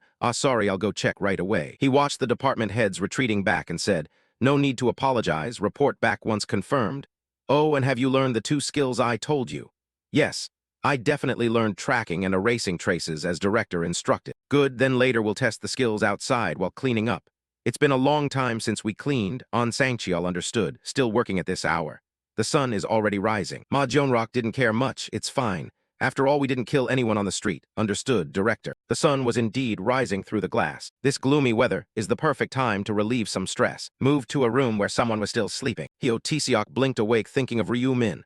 Black Scythe had invited him into his party and that terrifying power. Black Scythe is on a completely different level. Someone he doesn't even dare to look up at. So he really is a god. He rubbed his hair too much. How can I repay his kindness? Can I help him with anything? I'm not as useful as the buff girl. Immediately he sat up. If only my class could support him. The more he thought, the more he felt he couldn't help him in that world. Then what about the real world? A smile gradually spread. That's right. What does a god need most? Of course, loyal followers. Saying that, Ryu Min rubbed his hands and shivered oddly. Why do I feel a chill down my spine today? That cold sensation happened to make Ryu Min's mind hazier. I'm feeling a bit chilled. Maybe I'm just a little tired. Before he could decide what to do, the phone on the bedside table suddenly rang. Ryu Min thought it was an international call. He couldn't ignore it, so a second later he picked up. Only one contact was linked overseas, so he pressed answer and started the call. Hello, Russell, it's me. A slightly strained voice came from the other end. Oh, hello, Mr. Fairy. First, allow me to express my gratitude. Thanks to your fairy, I was able to survive. He asked about this important person and quickly asked what happened. Val smiled brightly and replied, I'll come there soon and tell you the details in person. Okay, so you're coming to Korea soon? Ryu Min's probing question rang out. Meanwhile, Val was packing his things into a backpack with his phone nearby. Yes, I just booked a ticket. Instead of joy, Ryu Min was a big mess of confusion. What is this? This never happened in the previous regressions. This indicated that, unlike before when he helped Russell remotely, this was probably the first time Russell was coming to see Ryu Min in person. And Russell noticed the confusion and asked again, Mr. Ryu Min, have I troubled you? If I'm bothering you, please tell me and I'll cancel the trip immediately. Pushing aside that embarrassment, Ryu Min smiled and answered fluently, and somehow that expression rubbed off on Russell on the other end. I'm really looking forward to meeting you. It's wonderful that you can come all the way to my place. The next day the two met again, but this time in Ryu Min's country. Russell, in simple clothes with a small backpack, waved to Ryu Min, who was waiting. Being foreign, Russell was a head taller than him. They shook hands and greeted. Russell spoke first. It's great to see you again, really. Ryu Min smiled in welcome. Welcome to Korea, Russell. After greetings, Ryu Min led his new friend around the country. Let's go. I'll show you around. A new conversation started in parking lot 3. There are so many things I want to say, but I don't know where or how to start. First, I'll hold myself back a bit, haha. The first place Ryu Min took Russell was a large restaurant. A hot pot with countless ingredients had been carefully prepared and arranged. They sat in that area, and it was easy to see Russell's surprise and delight at the food. Why are there so many kinds of ingredients? This is my first time seeing such a sumptuous table, not letting an important partner and future teammate feel embarrassed. He didn't hesitate to add, eat as much as you like, it's on me. Russell happily accepted his generosity. But a few words had to be said now. No, you can't, Ryu Min. I can't keep receiving benefits from you, please. At least this once let me pay for the meal. There's always a reason behind actions. And Ryu Min won't let him do that. He said it outright without hesitation. Russell, don't do that. Let me pay for this meal. But in return, fix the durability of my item like last time. Russell was surprised, but quickly adjusted his mood, durability, of course. That's something I must. After handing that familiar item to Russell, Ryu Min watched every gesture and movement closely. A skill reinforced the durability of the eternal sleep item in a short time.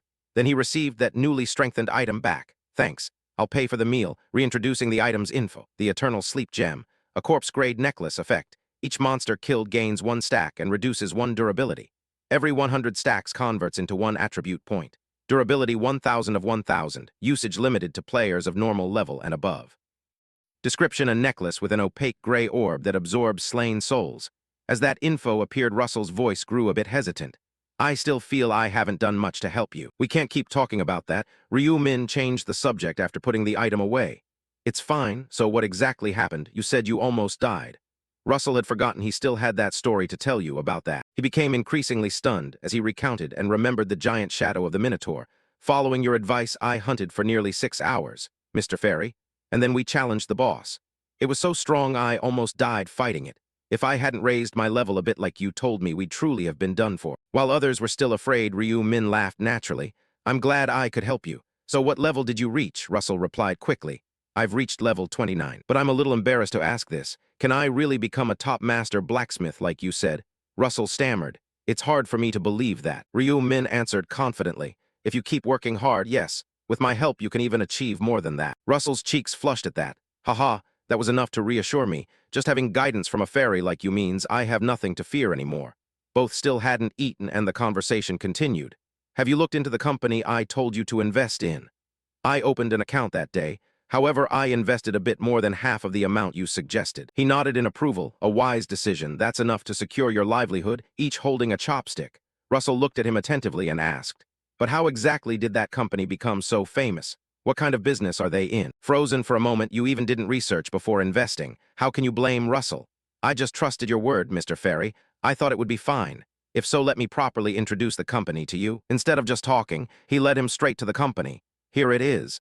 A building with unique architecture showing clear sophistication. Not only that, there's a special area and path designated for players. Slipping a hand into his pocket, astonishment returned to him.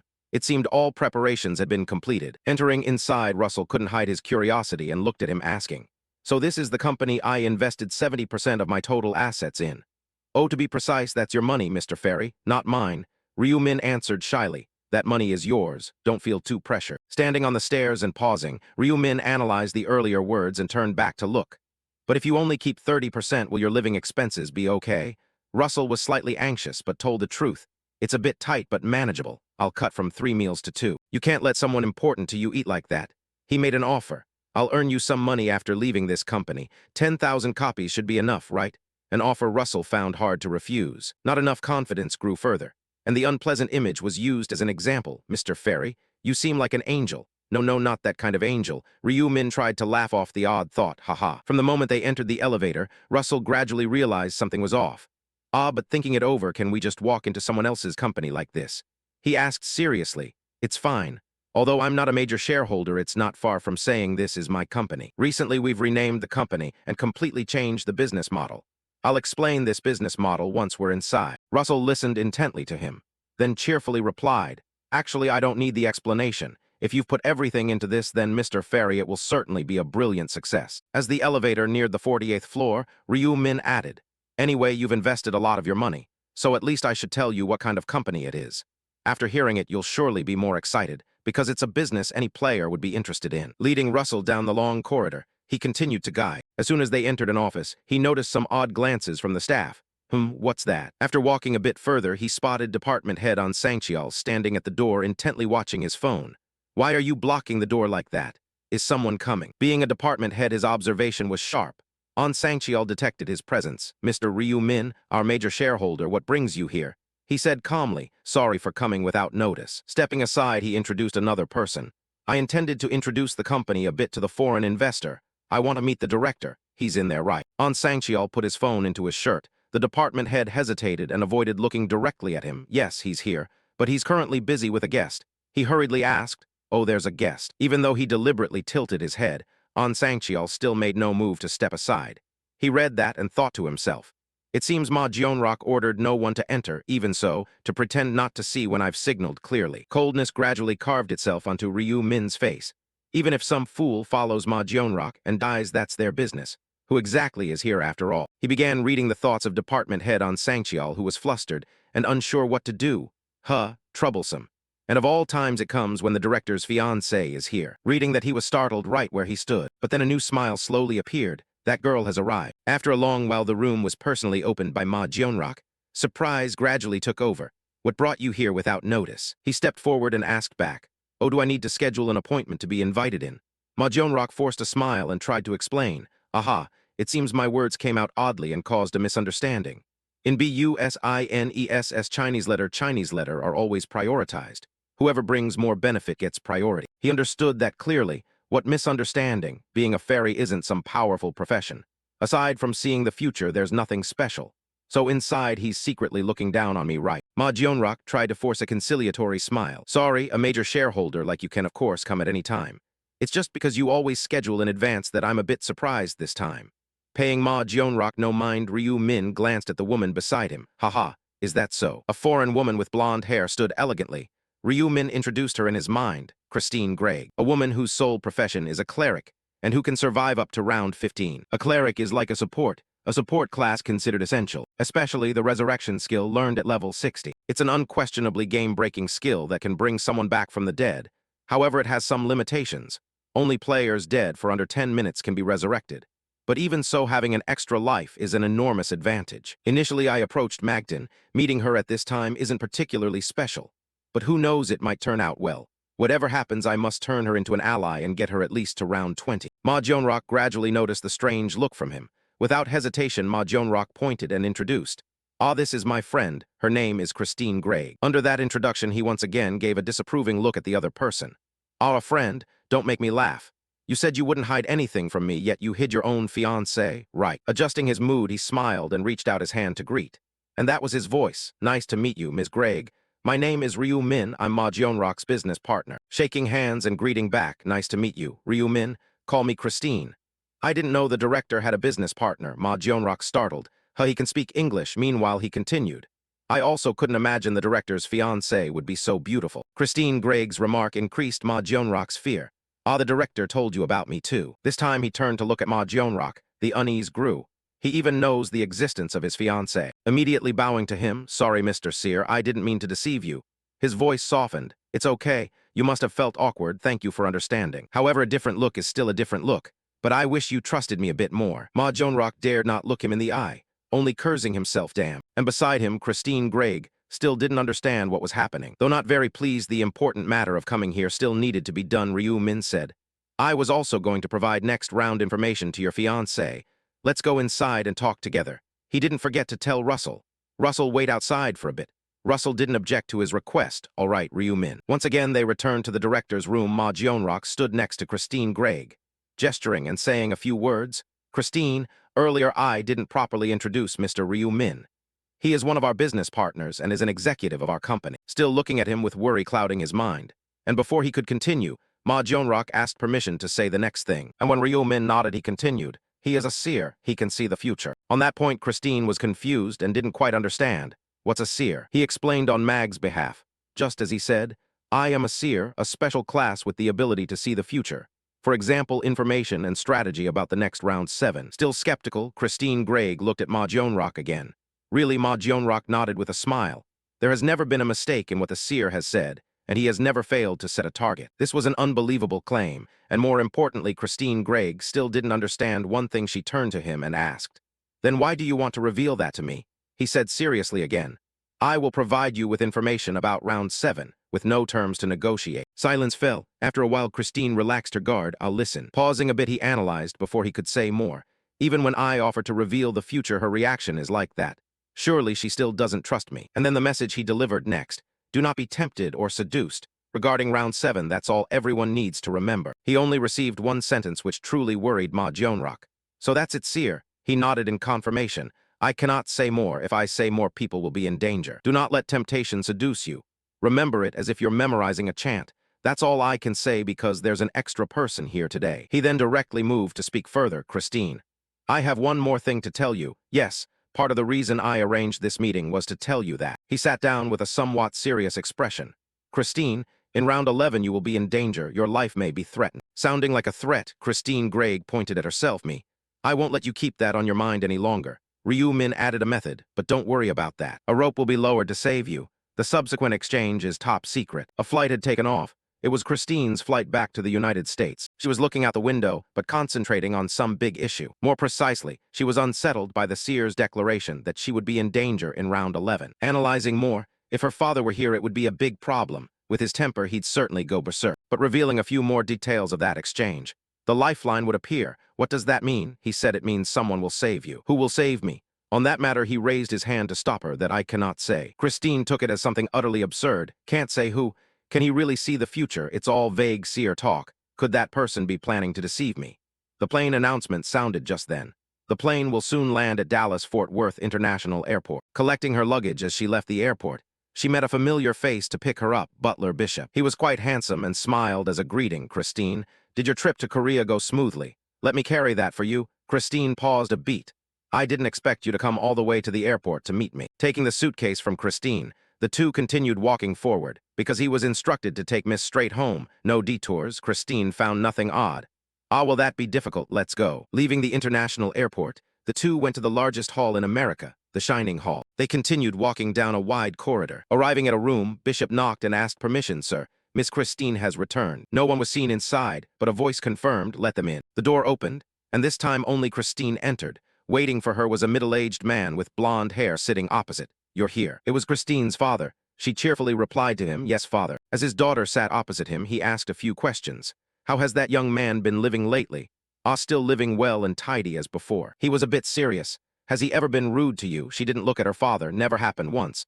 On the contrary, he treats me very politely. He smiled with full satisfaction at his daughter's words. Of course he must be polite. Whose daughter would she be? So have they gotten closer this time? Christine shook her head and sighed. I still don't know. He paused as his emotions stalled. Still don't know how. They've been dating 6 months already after all. At that remark, Christine was displeased and even a little disgusted. Dating, it's just going back and forth without feelings. Can that be called dating? He knew his daughter disliked it, but there was something more to say. Osung Group is a major Korean conglomerate famous worldwide.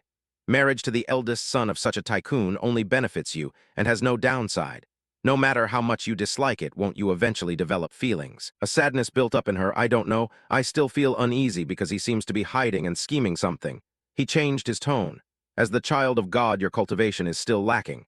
Why do you keep doubting like this? Because you are my daughter. A reply that left him unable to voice any further reproach. After a while, the awkwardness hadn't eased. All right. What has he been doing lately? He says he's preparing a business.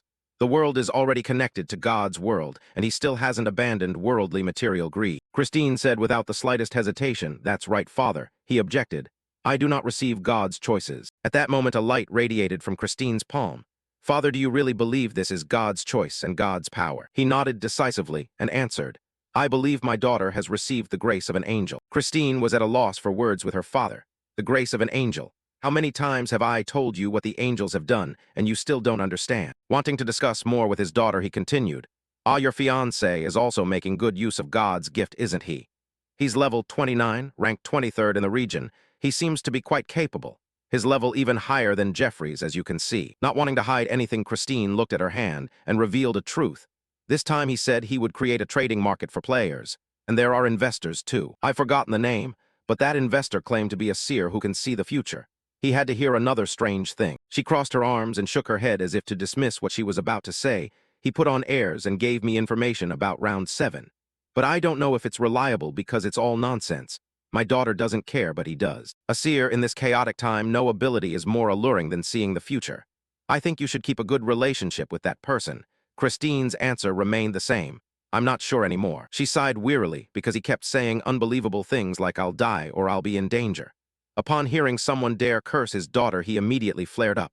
What did you say? She replied as before, It's just the seer's nonsense. Father, don't pay attention. In that mess, what normal players are there? If anyone can be a seer with such vague claims, then anyone could become a seer. Despite that, he still warned his daughter, don't be careless.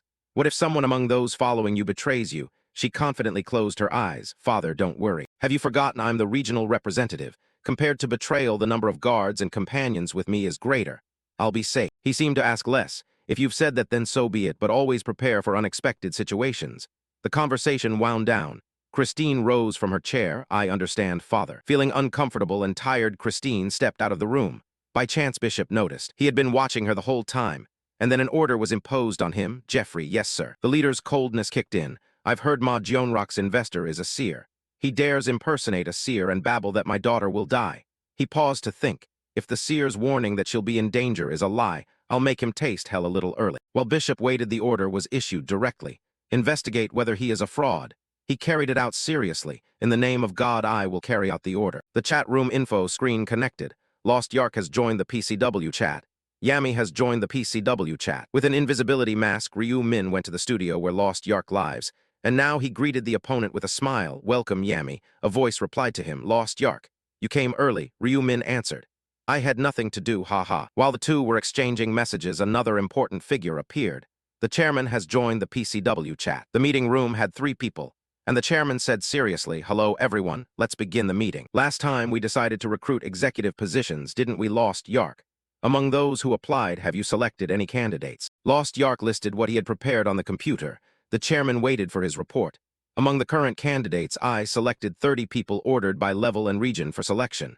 The chairman asked, there won't be any black scythe among them, right? Lost Yark replied, if there were, I'd have reported it immediately. What about the other names? I've also checked. There are no nicknames like Thiern Ma or D-stroke letter 1ED3, NG letter 1ED1C. The chairman frowned in discomfort and said, then we have no choice but to select executives from among the 30 candidates. 5 who pass the assessment will be appointed as executives. Yami, proceed with the testing. Yes, I will do so, Mr. Chairman. At that time, Ryu Min received additional information from the chairman, and the next item seemed to be that a member of parliament had begun condemning the players. Yami already knew about this and said, I saw that news, yes, Representative Lee Seong-hyun of the National Assembly. Right. The chairman's expression didn't change, but his tone and manner did. Yes. After the executives are appointed, we will discuss whether and how to deal with that person. Our players' enemies are the legal profession, and they are trying to bind us within so-called legal frameworks. Ryu Min smiled but showed nothing outwardly. It's not the players who should be inserted into that. Information ended there. The chairman spoke final words before leaving. Then today's matters are concluded. Ending the regular meeting, Ryu Min returned to his home. Stepping out of the bathroom, he was drying his hair with a towel and staring at his phone screen. Finally, the day has come. The official Player Place website has successfully launched. Just as predicted, tens of thousands of players logged in and items were posted. Everyone must be short on money, so they've listed all sorts of things. First, I'll scoop up the unique materials. Very quickly, a few items caught his eye. Earthroot 100,000, Black Diamond 300,000, Orc Fang 95,000, Knoll Spine 70,000, Hunter's Liver 100,000. Among them, he picked a few he liked. Earthroot, Black Diamond, Orc Fang, and Knoll Spine. He was satisfied after choosing. With this amount, he could craft at least 3 unique items. The card on the screen had 4 items. He decided to choose fast delivery for all of them. Done, unique items are now ordinary items. Next are magic stones. Each magic stone is known to cost over 2 million, even though they are low-tier magic stones, but I'll buy them all. 90 items were snatched up by him in 1 second. The sky was clear with few clouds and plenty of sun, and 2 days passed very quickly like that. From outside the room, one returned carrying a rather large bag. Upon opening the door, one was completely surprised to see the room stacked with many cardboard boxes for item delivery. Ryu Min sat lumped on the sofa, hearing his brother's plaintive voice from there. Brother, what is this? Acting innocently clueless, he stepped out from inside and spoke gently as he looked at the huge pile. You're back. The pale face didn't think it was him and said, did you order all of this? What exactly did you buy to have so much? Ryu Min smiled and immediately explained his purpose. Nothing grand or special. These are just items for players to use. One understood but couldn't help feeling flustered. That Player Place regional aid exclusive for players, is that it, right? After a long time to calm down, Ryu Min carried those item boxes inside and left them strewn about like he lived alone. Most were magic stones of various colors. Picking up a purple one, he made a decision in his head. Everything is complete, nothing is missing, so I'll start trying to combine them. First, he began with the magic stones he had the most of.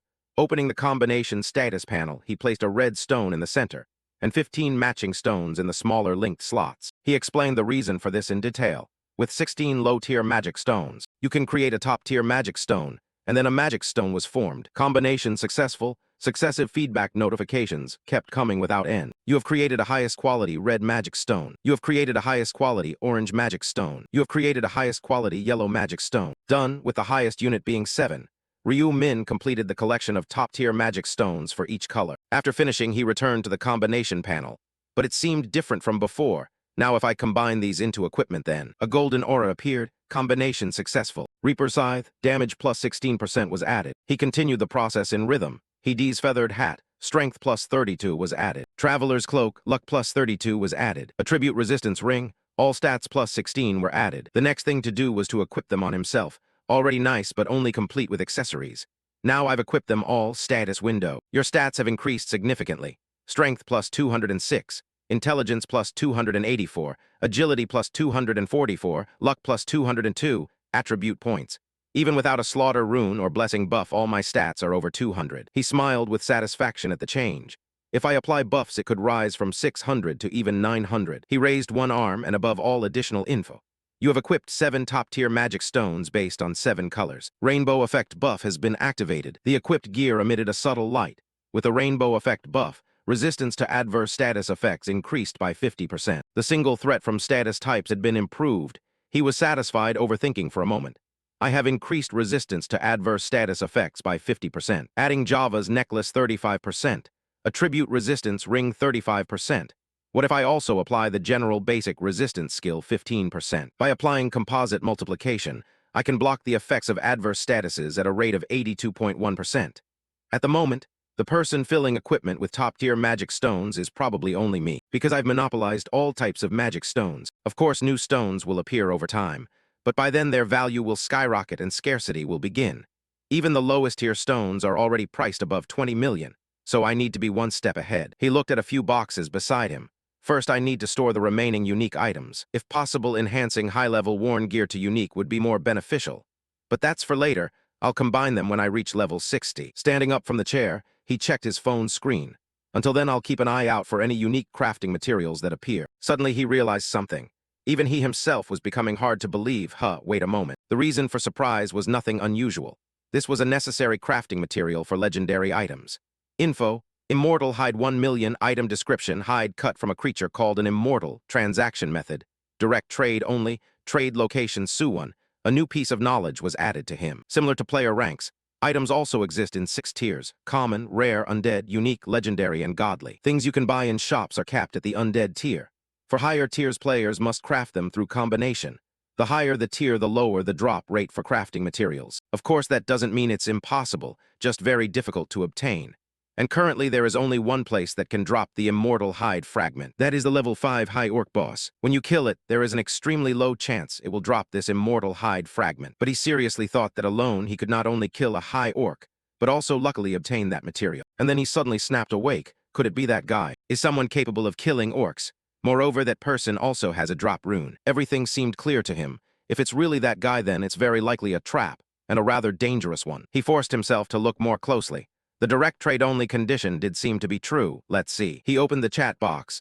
The message began to connect. Hello, are you the seller of the immortal hide fragment? A quick reply came back. Yes, he sent 2 messages in a row. You posted it for 1 million. Could you lower the price a bit? The other party was a little surprised. What price did you have in mind? 900,000. Okay. That's a bit awkward for me. All right, I think that's fine. But it seemed he had a new calculation.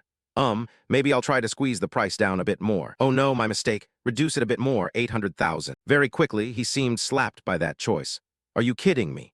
Why, after all, the market value isn't fixed yet. Honestly, I don't even know how to use it. If you don't know what it's for, then why try to buy it? His eyes welled up. I just want to try combining a few things. Everyone buys materials for that, right? My wallet is a bit tight right now, so please give me a discount. Gradually, he questioned his own messages as the other party gave no response. Sorry, aren't you selling it? Hello. However, the other party hesitated. But once the hesitation ended, the reply was quick. Fine, I'll sell it for 800,000, but cash only. Can you come to Suwon? The smile returned.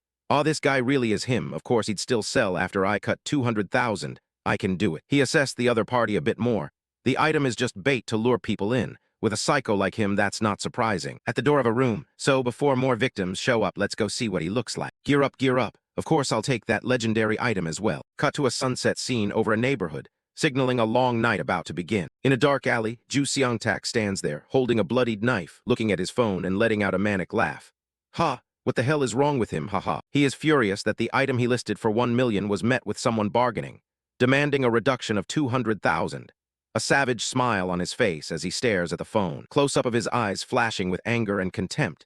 He wonders whether the buyer even knows what kind of item this is. This is the precious item he obtained after killing 20 high-level orcs to face the boss on floor 5. He risked his life, nearly died to get it, and yet that bastard dared to try to buy this item for only 800,000 won. What an immoral brat, he thinks to himself, gripping the bloodied knife and vowing to make that person suffer. At that moment, a heavily wounded man trembles at Ju Seong-tak's feet, stammering pleas for mercy. He shows annoyance. Damn, you scared me, what the hell, you're still alive. The poor man continues begging for his life, but his pleas seem to have no effect. Without hesitation, Ju Seong-tak swings and ends the innocent man's life. Tusk making people jump for no reason, how annoying, he says coldly. Dragging the corpse, he mutters, anyway, that bastard would have died as soon as he got here. Hope he's more interesting than this guy. The scene suddenly shifts to the past. Young Ju Seong-tak always found life so dull he wanted to give it all up. Nothing was fun, nothing could break the boredom. It was just plain monotony. Since middle school was the same, he decided to focus on studying, hoping that concentrating on something would make things better. As a result, he always topped the class with perfect scores. But studying became boring too. When he gave up, his grades fell and his parents began to scold and shame him, saying he embarrassed them. Reflecting on that, he merely sneers in a gruesome smile. Back in the gloomy present, he fingers the bloodied knife, recalling the past and thinking, those were the good days. Another horrifying memory floods his mind. The image of him in a school uniform holding a knife over the bodies of his parents. That is the day he never forgets. The day he found his true joy, the savage smile returning to his lips. He was interrogated by the police, but being a minor, he luckily escaped legal punishment. Thus he continued his path of crime until 27, this time experienced enough never to be caught. He walks coldly, leaving a pool of blood behind, ending his spree of killings in the real world. Ending the flashback of past killings, he realizes the game in the other world is truly his playground. Thanks to the Rune of Drops, he received many useful items, and he quickly chose his class with a shaman-type item. But the real fun began on floor 4, where he could slaughter freely, and his bloodthirsty nature was fully unleashed. He felt immense joy, and decided he would wish for more rounds when all the floors ended. The flashback ends, returning to the present. He smiles perversely and says, it's fun, I like watching the world collapse. He sat down beside the corpse he had just made, murmuring, Then he stood up, thinking he needed to prepare to welcome the incoming guest. He dragged the corpse to a nearby trash can, intending to hide it inside. A devious plan was hatched. He would hide the corpse in the trash can, so that when the buyer arrived, he could use the skill corpse explosion. The body would detonate and kill the target. He imagined the scene where if that person somehow survived the blast, he would use Curse of Fear to hold them in place and toy with them a bit before finishing them off. Footsteps came from the end of the alley. The guest he had been waiting for was approaching. He hid behind the trash can, a sinister smile spreading across his face. Finally, you're here. He waited, urging silently, hurry up, you bastard, I have a surprise gift for you. The footsteps grew closer, entering the alley. And then Ryu Min appeared. It was Ryu Min in Yangmin's form. Ju Seong-tak thought to himself, bingo, the prey has appeared. Ryu Min approached, he counted silently. That's right, just a bit more. 5 more steps. But suddenly, Ryu Min stopped just before stepping into the trap's range. He was surprised and a bit puzzled. Why did he stop? Ryu Min spoke calmly. You're the one selling the immortal skin fragment, right? Ju Seong-tak began to panic. Damn. He only needs to take 2 more steps to be within the blast radius. Ryu Min grew impatient, asking him to come closer to trade. What are you doing over there? Aren't you going to sell it? Come here. This seemingly harmless request was a psychological move, putting Ju Seong-tak in a tight spot. He suddenly realized that if he stepped forward, he would also be within the blast radius, backed into a corner. He tried to stay calm, forcing a smile and complimenting the other. Oh, wow, you're fast. He gritted his teeth, sweat beginning to flow. The plan had gone off course. He could just use Curse of Fear, but where's the fun in that? Trying to salvage the situation, he said weakly. Could you come over here? My leg hurts a bit. He continued to fake it, hopping to lure the prey into the trap. Just 1 more step, but Ryu Min mocked. My leg hurts too, friend. Do you know how long I walked to get here? Sorry, but I'm disabled. Ju Seong-tak froze. Disabled? You look fine. He began to panic. Damn. Could he have figured it out? He tried to reassure himself. No, no way. How would he know there's a corpse in the trash, or that I have the corpse explosion skill? Ryu Min lost patience. Do you want to sell that damn thing, or are you just lying about the item? He pressed further. Or are you planning to rob me? That's why you kept telling me to come closer, isn't it, you bastard? Ju Seong-tak completely lost his composure. I need to calm down. I can't let him control the situation. Everything will end if he takes one more step. He tried to explain, you seem to be misunderstanding.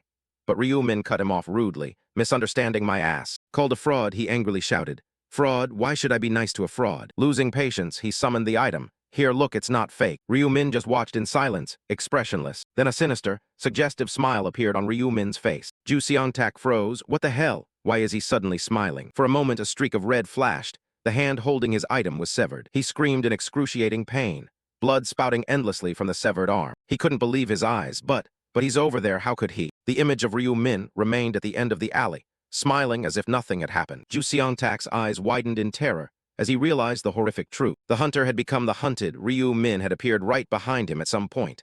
A knife pressed to his throat. Ju Seong-tak only managed a terrified scream. Behind Ryu-min, a smile appeared.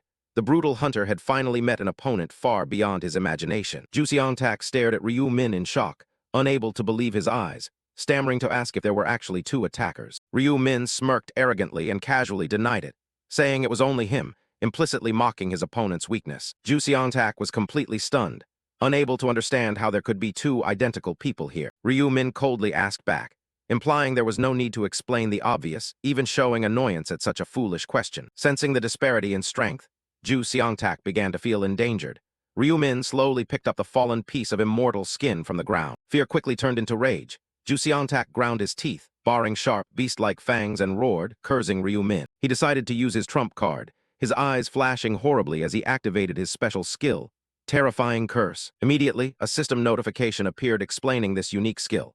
It could inflict a fear status on the opponent for 5 seconds if eye contact was made. However, Ryu-min remained completely calm. Yet another notification popped up. Opponent resisted fear, casting Terrifying Curse failed. Ju Seong-tak froze, unable to believe his skill was useless. He tried to reassure himself that there was no need to panic. While Ju Seong-tak was still dazed, Ryu-min struck, delivering a thunderous punch aimed straight at his opponent's face. The mighty blow staggered Ju Seong-tak, blood pouring from his mouth. He frantically asked about Ryu-min's strength stats, unable to imagine how high they were. Giving him no time to recover, Ryu-min followed with another brutal attack, punching Ju Seong-tak squarely in the face again. Ju Seong-tak fell to the ground after the second blow, his body convulsing in pain. Lying sprawled on the ground, smeared with blood and nearly unconscious, Ju Seong-tak could only groan, calling Ryu-min a mad bastard. Just when it seemed everything was over, Ryu-min raised his hand, a blue light enveloping his palm. The light washed over Ju Seong-tak's body. It was a healing skill that mended the wounds he had just suffered. Ju Seong-tak was surprised to see his wounds closing. Ryu-min coldly explained that he had used a healing skill, and the reason for that was not pity, but so he could beat Ju Seong-tak for longer. With that, he threw another punch. Ryu-min continued his torture, repeatedly punching Ju Seong-tak in the stomach and chest, sending blood spraying. The relentless attacks, each punch extremely powerful, showcased Ryu-min's brutality and superior strength. After being healed, Ju Seong-tak collapsed once more in agony. Ryu-min looked down and asked mockingly, as if he still had not been beaten enough. Despite being battered, Ju Seong-tak tried to rise, mumbling to himself while waiting for the skill's cooldown to end. Then the system announced that the cooldown for Terrifying Curse had ended. Ju Seong-tak smiled wickedly, threatening that Ryu-min would have to die. However, before Seong-tak could act, Ryu-min was a step faster. A piercing scream rang out as his golden sword plunged straight into Ju Seong-tak's eye. Pulling the sword out, Ryu-min coldly said that his parents must have cried blood giving birth to a piece of trash like him, just as he now had blood pouring from his own eye. From Ju Seong-tak's hand, a sword slowly materialized. He howled in pain, calling Ryu-min a bastard. In a frenzy of rage and despair, Ju Seong-tak swung his weapon wildly, shouting that Ryu-min had dared to betray him. But all his efforts were in vain. Ryu-min easily dodged and countered, sending Ju Seong-tak flying. Ju Seong-tak collapsed to the ground, utterly helpless before his opponent's strength. He realized his dire situation, one arm severed and one eye gouged blind. He panicked, not knowing what to do. He thought this was truly the end for him. But then he suddenly noticed something about his current position. A cruel final determination flashed across his face. Glaring at Ryu-min, he gritted his teeth and swore that even if he died, he would drag that bastard down to hell with him. With that, he activated a final skill, a suicide move called Corpse Explosion. A horrific burst of blue energy erupted from his position. Outside the alley, passers-by flinched at the loud blast. They whispered, wondering if a bomb had just gone off. People looked toward the alley in horror, which was now nothing but rubble and choking smoke after the explosion. Police quickly arrived and cordoned off the scene. They reassured the curious crowd it was just a gas explosion and ordered everyone to keep back. From a nearby balcony, Ryu-min stood with his arms crossed watching silently. He let out a quiet sigh of relief. The scene shifted elsewhere. Ryu Min stood looking at Ju Seong-tak, gasping for life, and thought he had almost killed him. He revealed the defeated man's identity, named Ju Seong-tak, nickname Dumbidiots, a powerful player competing for second and third across the server. Ryu Min considered that although Seong-tak had good skills, he couldn't bring a serial killer along to round 20. However, he could exploit him to farm bosses beforehand. The reason for this plan was the drop rune Ju Seong-tak possessed, an extremely useful item. The info panel explained, drop rune increases drop rates when hunting, especially for bosses, boosting special item drops by up to tenfold. Ryu Min continued thinking. As long as Seong-tak stayed alive, he would keep gathering good materials to sell on the market. The only problem was he was a serial killer. If left alive, he would certainly keep killing innocents. Thinking that, Ryu Min summoned his golden sword again. A blazing red sharp slash was swung, a decisive action. Then a stream of blue energy radiated again. But this time it focused on Ju Seong-tak's wounded eye. Ryu Min performed a strange act. He used his power to take something from Seong-tak's severed arm. He reattached an eyeball to Ju Seong-tak's eye, thinking that when he woke up the restored eye would show him what had happened to his body. Ryu Min told himself he had ensured Seong-tak's severed limbs could not be reattached, preventing him from walking freely to kill again. After all, only the body in the other world mattered for drops. He was confident that because Ju Seong-tak had never seen his true face, he would not be able to find him to exact revenge. After a while, Ju Seong-tak began to regain consciousness from his blackout. He groggily opened his eyes, completely unaware of what had happened, and wondered where he was. His last memory was activating the corpse explosion skill in the alley. A wave of pain hit him, making him cry out. He recalled the moment Ryu Min severed his arm. He frantically searched for the enemy. But then a more horrifying truth struck. Ju Seong-tak looked down and realized not only his arm, but an entire side of his leg was gone. He screamed in pain and despair. In panic and fury, he shouted, demanding the bastard who had harmed him to show himself. At that moment, he found a piece of paper left on the floor. He curiously picked it up. It was a letter with a first line. First, it wasn't me who did anything to your leg. The letter continued in a mocking tone. Why did you hide a bomb to kill me? I almost killed you. But your leg blown off looked so pathetic, so I spared you. The words in the letter were full of sarcasm and contempt. Who would be kind to someone trying to rob them? You should count yourself lucky. Stop pulling this trashy stunt. Live like a decent person. At the end was a harsh threat. If you keep causing trouble and get caught, you will really die. I have memorized your ID and your home address. Ju Seong-tak clenched his fist, furious. He realized the bitter truth. His corpse explosion skill hadn't killed the enemy but had blown off his own leg. He cursed in anger. He wondered how long he had been unconscious for that guy to do all this and leave. He began checking his pockets. A harsher truth hit him. His phone, wallet, and all his cash were gone. His rage reached its peak. Not only had his arm been cut off, he had also been robbed of his items and money. Ju Seong-tak screamed in humiliation and fury, vowing he would repay this debt to Ryu Min. The scene shifted to a luxurious location, outside the Imperial Hotel. In a traditional restaurant, Ryu Min was dining with Julie.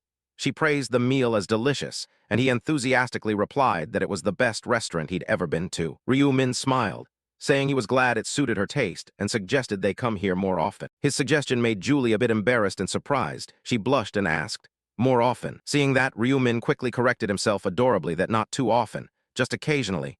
Julie shyly agreed. The cheerful atmosphere quickly changed when Julie asked why Ryu Min had been so busy lately, why he kept declining her calls.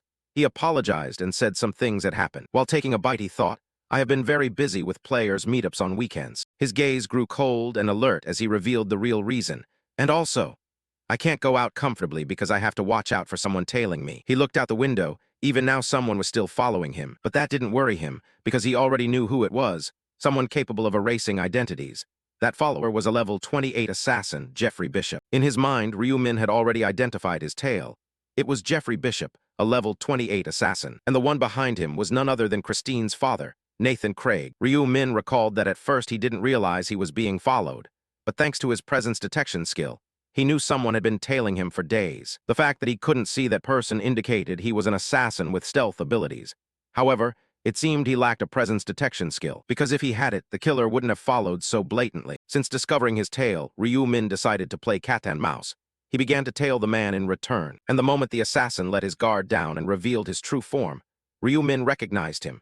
He even read the man's real intention. Ryu Min thought to himself that it seemed Christine had told her father about him. He could understand why Nathan was displeased. A stranger suddenly appearing and saying his daughter would die in the future. Of course, he would have someone check. Ryu Min decided to ignore it and let the man tail him, as long as he wore a mask and used stealth. He would just look like an ordinary person going to work. In a diner, a girl started a conversation with Ryu Min. But Ryu Min, you told us about round 7 before, didn't you? Julie asked anxiously, is it really just that? Just remember the phrase, don't be tempted. Ryu Min smiled and replied decisively, yes, that's all you need to remember. He sipped his tea thinking that knowing the details of a mission in advance could actually lead to failure. And failure meant annihilation. Ryu Min couldn't let them be erased. This time he resolved to save as many people as possible and reach the final round. Ryu Min looked at Julie with determined eyes and called her name. He seriously proposed, let's survive together until the final round. Julie smiled and agreed to his proposal. Shortly after, an announcement was made.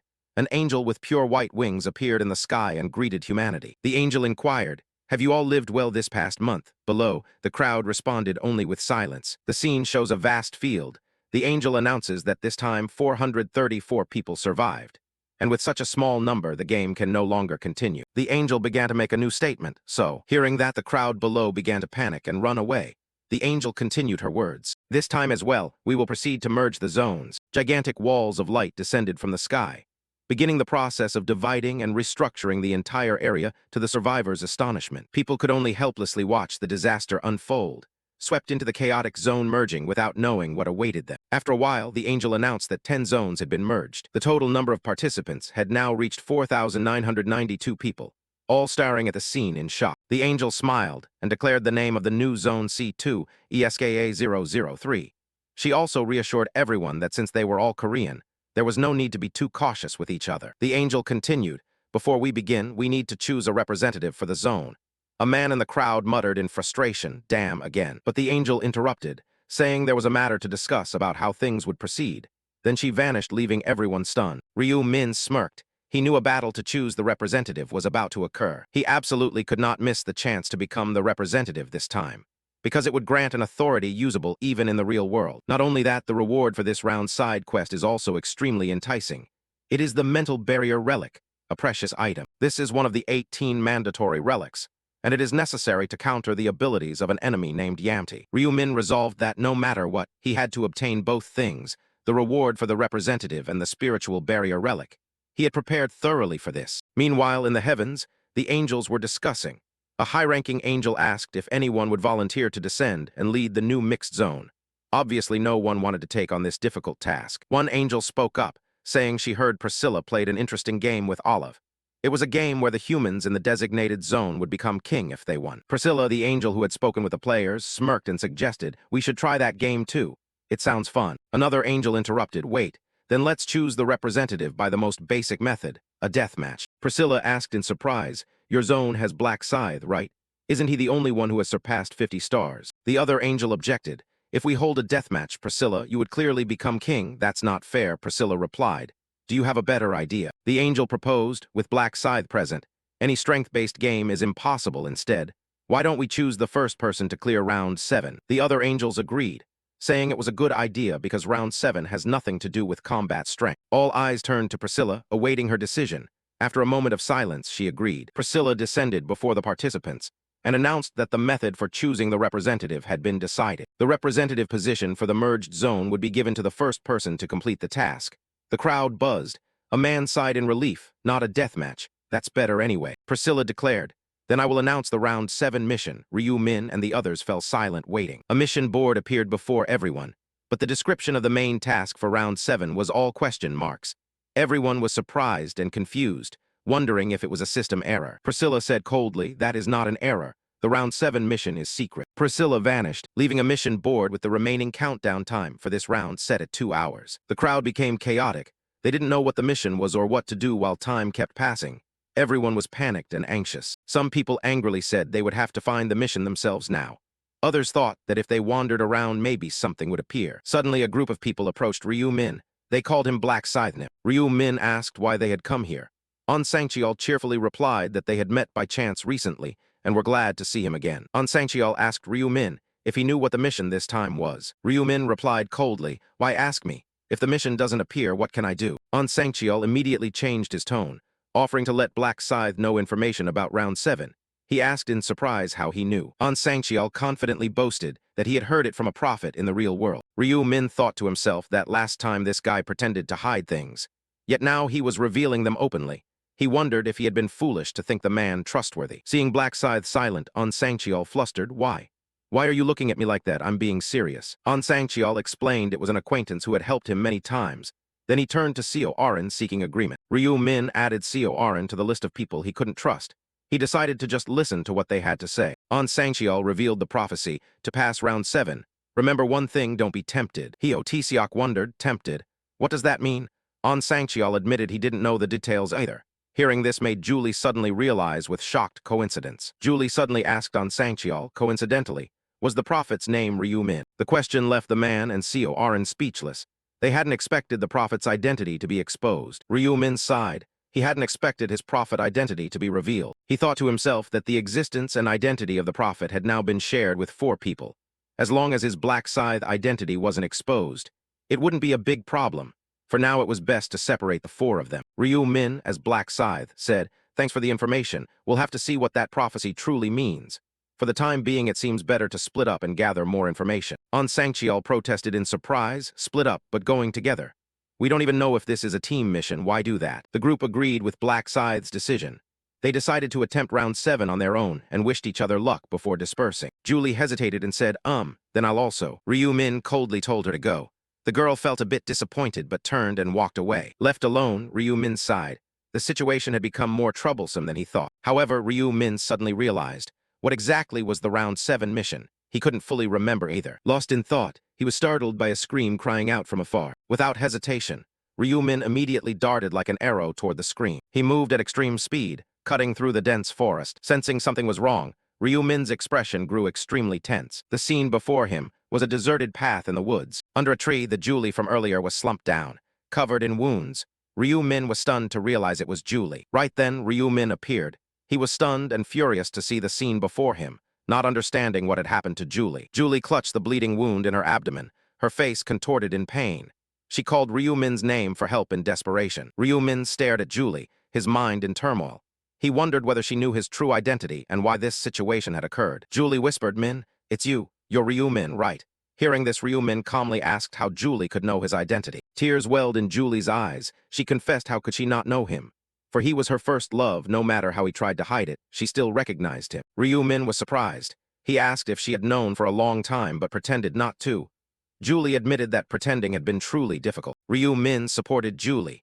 He worriedly asked about the wound in her abdomen and pressed to know who had attacked her. He placed his hand on the wound and felt it was extremely serious. A greenish light began to emanate from his hand as he tried to heal her. Magical energy poured from Ryu Min's hand, enveloping Julie's wound. He said that if it had been a bit later, she might not have survived. Julie's wound gradually recovered thanks to Ryu Min's power. She looked up at him and murmured a word of thanks. After Julie had stabilized, Ryu Min gently stroked her hair, but his gaze turned icy. He pressed again.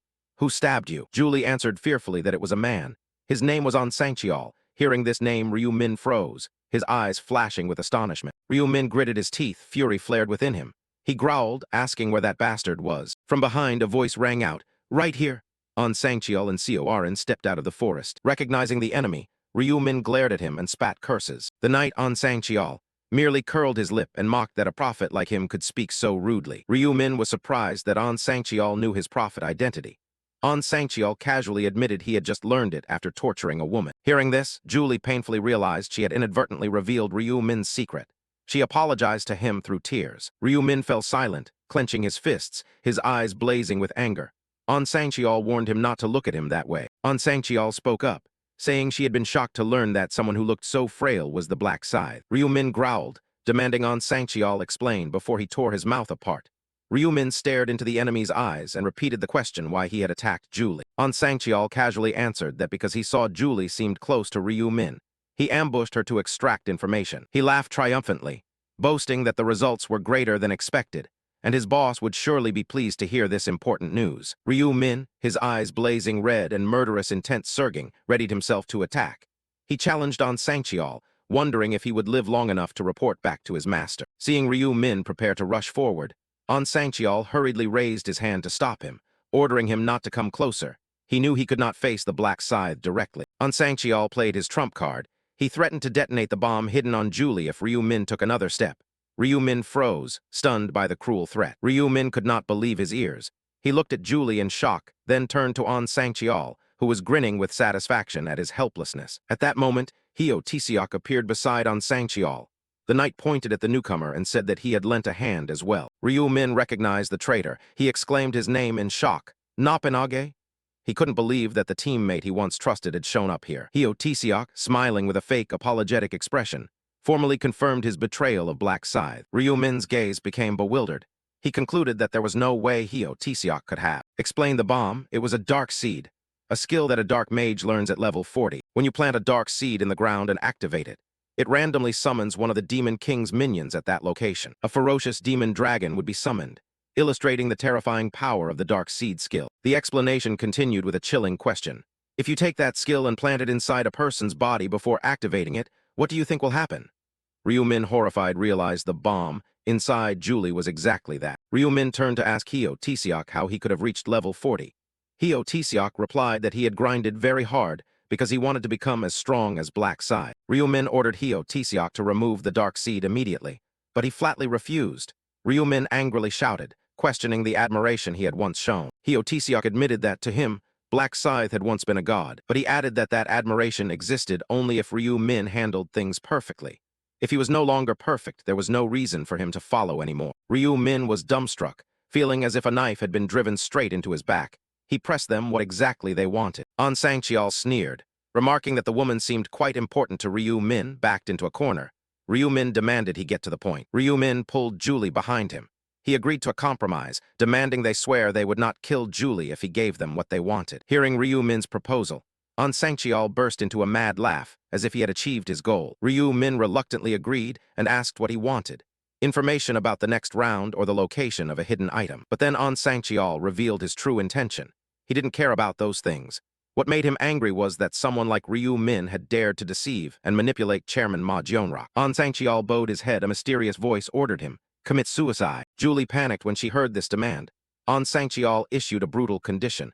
Ryu Min had to end his life right in front of them and they would spare her. Ryu Min slowly raised his scythe toward himself, seemingly accepting the demand. He only coldly said, keep your promise. Witnessing that scene, Julie screamed in despair through tears, calling Ryu Min's name, begging him not to do it. In the final moment of the illusion, Ryu Min's only thought was, if I can save Julie, that's enough. He accepted sacrificing himself. Darkness enveloped the trio of villains, evil smiles appearing on their faces, marking their victory in this illusory world. But at that moment, a system notification suddenly appeared. A hidden side quest has appeared. This was the signal Ryu Min had been waiting for. The entire scene began to crack. The faces of the villains and Ryu Min's pain shattered into pieces. The illusion was broken. Another notice appeared declaring, player Black Scythe escaped the illusion. Ryu Min hovered in midair, freed from the grip of the artificial world. The system continued to announce he had completed the main quest, escaped the illusion within 2 hours, and the side quest, unhesitating suicide. Ryu Min slowly opened his eyes in a bright space. He breathed a relieved sigh, realizing it had all been an illusion. He had succeeded. He stood in the middle of a verdant meadow, calmly reflecting. The main objective of round 7 was to escape this illusion. Ryu Min explained the mission's trap. If a player knew beforehand it was an illusion, they could not continue and would be erased.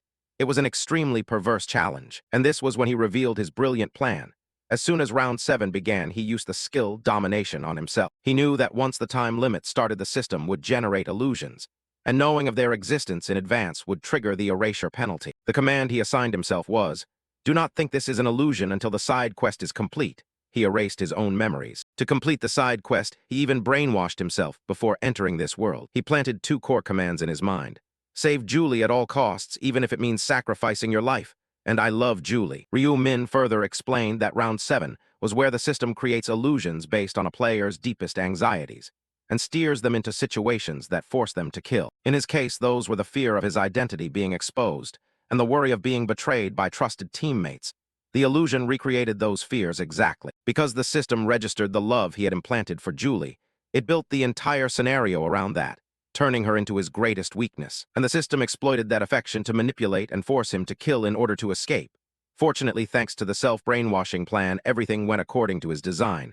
Ryu Min smiled confidently. Suddenly, Seoarin stepped out of the illusion.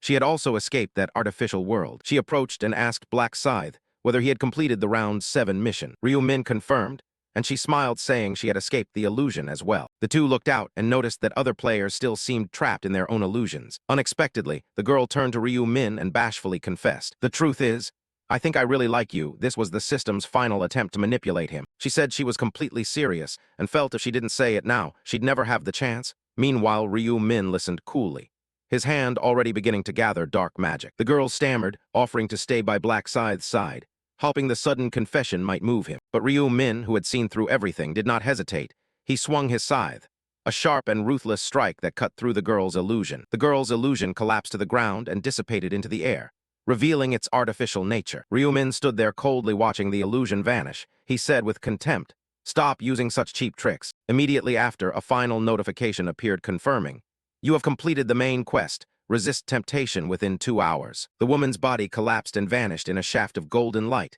confirming that she was only part of an illusion. Not just her, the other players around also vanished one after another.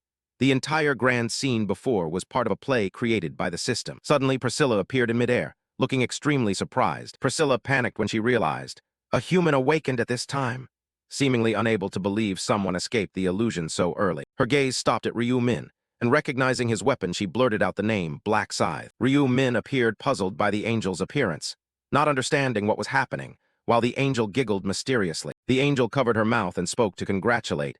"Black Scythe, you are the first to escape the tempting illusion. Congratulations." Ryu Min mumbled, "Illusion." As a column of golden light enveloped him, a system window appeared announcing that rewards would be granted after the time ended, with over 1 hour 30 minutes remaining. The angel delightedly flew around while Ryu Min could only stand and wait. He chuckled with satisfaction, fully in control. He calmly thought, as expected, the main task was still escape the temptation. Experience from previous regressions had taught him the game's rules. Like the first illusion, this main task lured players based on their personal data. For example, the temptation of material things. Or it could be the temptation to be freed from pain, or even the temptation of reason. The rules were simple. If you did not escape the temptation in time or were eliminated before facing it, the player would be disqualified. Otherwise, rankings would be determined by completion time. Ryu Min confidently sat down in the protective column of light, calculating that he had escaped in about 1 second, just like before. At the same time, another player awoke from the illusion, his mouth agape, face full of shock and confusion. Other players gradually regained consciousness, still bewildered and not understanding what had happened. One even mumbled about his girlfriend, showing the illusion had deeply affected their minds. The angel applauded, feathers fluttering around. She drew attention and demanded everyone focus. A new system window appeared announcing round 7. The main task remained unchanged, but now an awful side task was added. Commit suicide without hesitation. The angel's smile turned sinister when the side task was announced. The other players cried out in shock. "What? Suicide is a side task? What kind of insane task is this?" Before they could recover, the round 7 results board appeared. The name Black Scythe proudly occupied first place on both the regional and global rankings with an unbelievable time. 1 second, the other players were stunned, unable to believe their eyes to see this familiar name atop once again. The other players could not believe it. Such a difficult task, how could someone finish first? It made no sense. A series of reward notifications popped up for Ryu Min. He not only ranked first in the region, but first across all regions. The rewards were a random choice ticket and a special reward box. Other angels appeared and discussed Ryu Min, acknowledging his mental strength as perfect. One of them blurted out, "Then finally, Priscilla will become queen." Priscilla returned with a malicious smile. She announced the fate of those who failed to complete the task within the time limit. With a farewell to you all, the failing players were engulfed in golden light and vanished amid screams of agony. The system had ruthlessly purged them. More system notifications were sent to Ryu Min. He had become the new regional representative. His temporary skill authority/dominion had been modified, allowing him to use it once in the real world. Ryu Min clenched the new power in his hand, his gaze decisive and dangerous. "Finally, I have a way to fight Yamddi," he thought. "Now I can control player place anytime." The scene shifted to a luxurious bedroom. Ma Jionrock woke on the bed looking tired and miserable. He sat up, forcing a smile as he wondered, have I really returned to reality? Or was what I saw just an illusion? That illusion showed his brothers trying to take his life. Ma Jionrock shuddered and wondered, what if it's not an illusion but a glimpse of the future? Haunted by that prospect, he resolved, I need to grow the company fast and earn my father's recognition. Ma Jionrock stood looking out the window and thought about the rankings. He didn't see any nickname like the Prophet, and wondered what was going on. He continued analyzing, realizing this wasn't a combat task, yet the Prophet completed it but didn't appear on the leaderboard. Did he deliberately delay completing it? Ma Jionrock wondered. What is that Prophet planning? Scene change, Ryu Min was enjoying his meal at a restaurant, looking completely relaxed. Sitting across from him was Julie. She looked unwell, her eyes vacant and body exhausted after the last round, she told herself. Maybe it was a mistake to agree to meet so soon. I'm not mentally stable yet. Ryu-min noticed Julie's oddness and asked, Julie, what's wrong, not hungry? Julie awkwardly said the food was good but hesitated. Ryu-min cut to the point. What happened in round 7? Julie's face flushed. She stammered, I don't know. Ryu-min saw her reaction and seemed to realize something. He thought to himself, I've already seen it. Ryu-min comforted Julie, saying that whatever that illusion was, round 7 was over, so forget it. Julie, still blushing, agreed they should. Julie tried to hide her confusion, saying it was nothing, just tired from rushing to get ready. However, Ryu-min knew she was lying. Outside, Jeffrey quietly watched their every move. Ryu-min decided to reveal the main reason for the lunch. Actually, the reason I invited you to lunch is because I want to tell you about round 8 as soon as possible. Ryu-min's eyes grew sharp and serious. He glanced toward Jeffrey, thinking, from this moment memorize every detail I'm about to say. He explained round 8 in detail to Julie while privately calculating. To gain Christine's trust, this information must be passed through Jeffrey. A system screen appeared showing 2 players named YamDDI and LOSTYAK had joined. These were the targets Ryu-min was aiming for. Meanwhile, in another office, the chairman was tearing at his hair, looking extremely tense and angry as he repeatedly checked the news on his phone. Close up on the man's glasses reflected a stream of news lighting up his phone screen, revealing the cause of his irritation. The businessman was watching news on his phone. A series of GBS news articles appeared. Interviews with survivors of round 7, the success of the player marketplace app, Player Place, and the success of the player-only exchange, PLPL. He sighed, annoyed that new player-related articles kept appearing non-stop within minutes. In his mind, his father's scolding echoed. The youngest son of the Ocean conglomerate succeeded with a player-targeted item. Didn't he? He's 3 years younger than you and already business-minded, while you haven't even become a player and don't have a single article about you. Back in reality, he gritted his teeth, seething. I never thought Player Place would belong to that bastard. He blamed his failure on one man. It's all that bastard Ma Jeongrok's fault. If only I had become a player too, I could have competed with him fairly. He scrolled his phone and saw news about politicians passing anti-player bills, allowing the formation of anti-player police forces and arrests without warrants.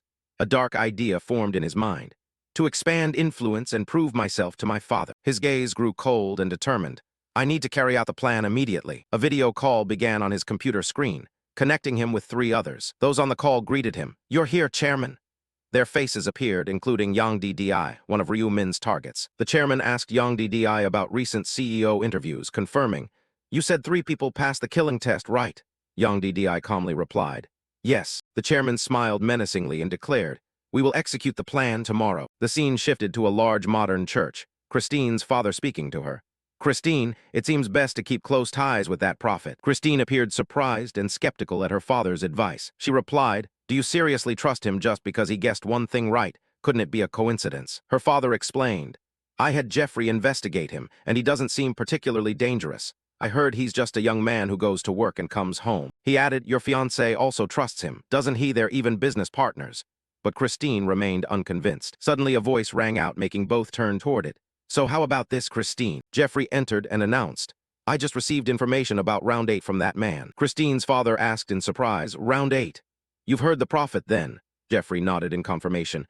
Yes, this time he explained in quite some detail. Jeffrey turned to Christine and said, If you truly can't trust him, you can decide after experiencing round 8. Christine folded her arms, looking thoughtful. Seeing Christine relent, Jeffrey smiled and said, Listen. The scene returned to Ryu-min's conversation with Julie. This was the information Jeffrey was relaying.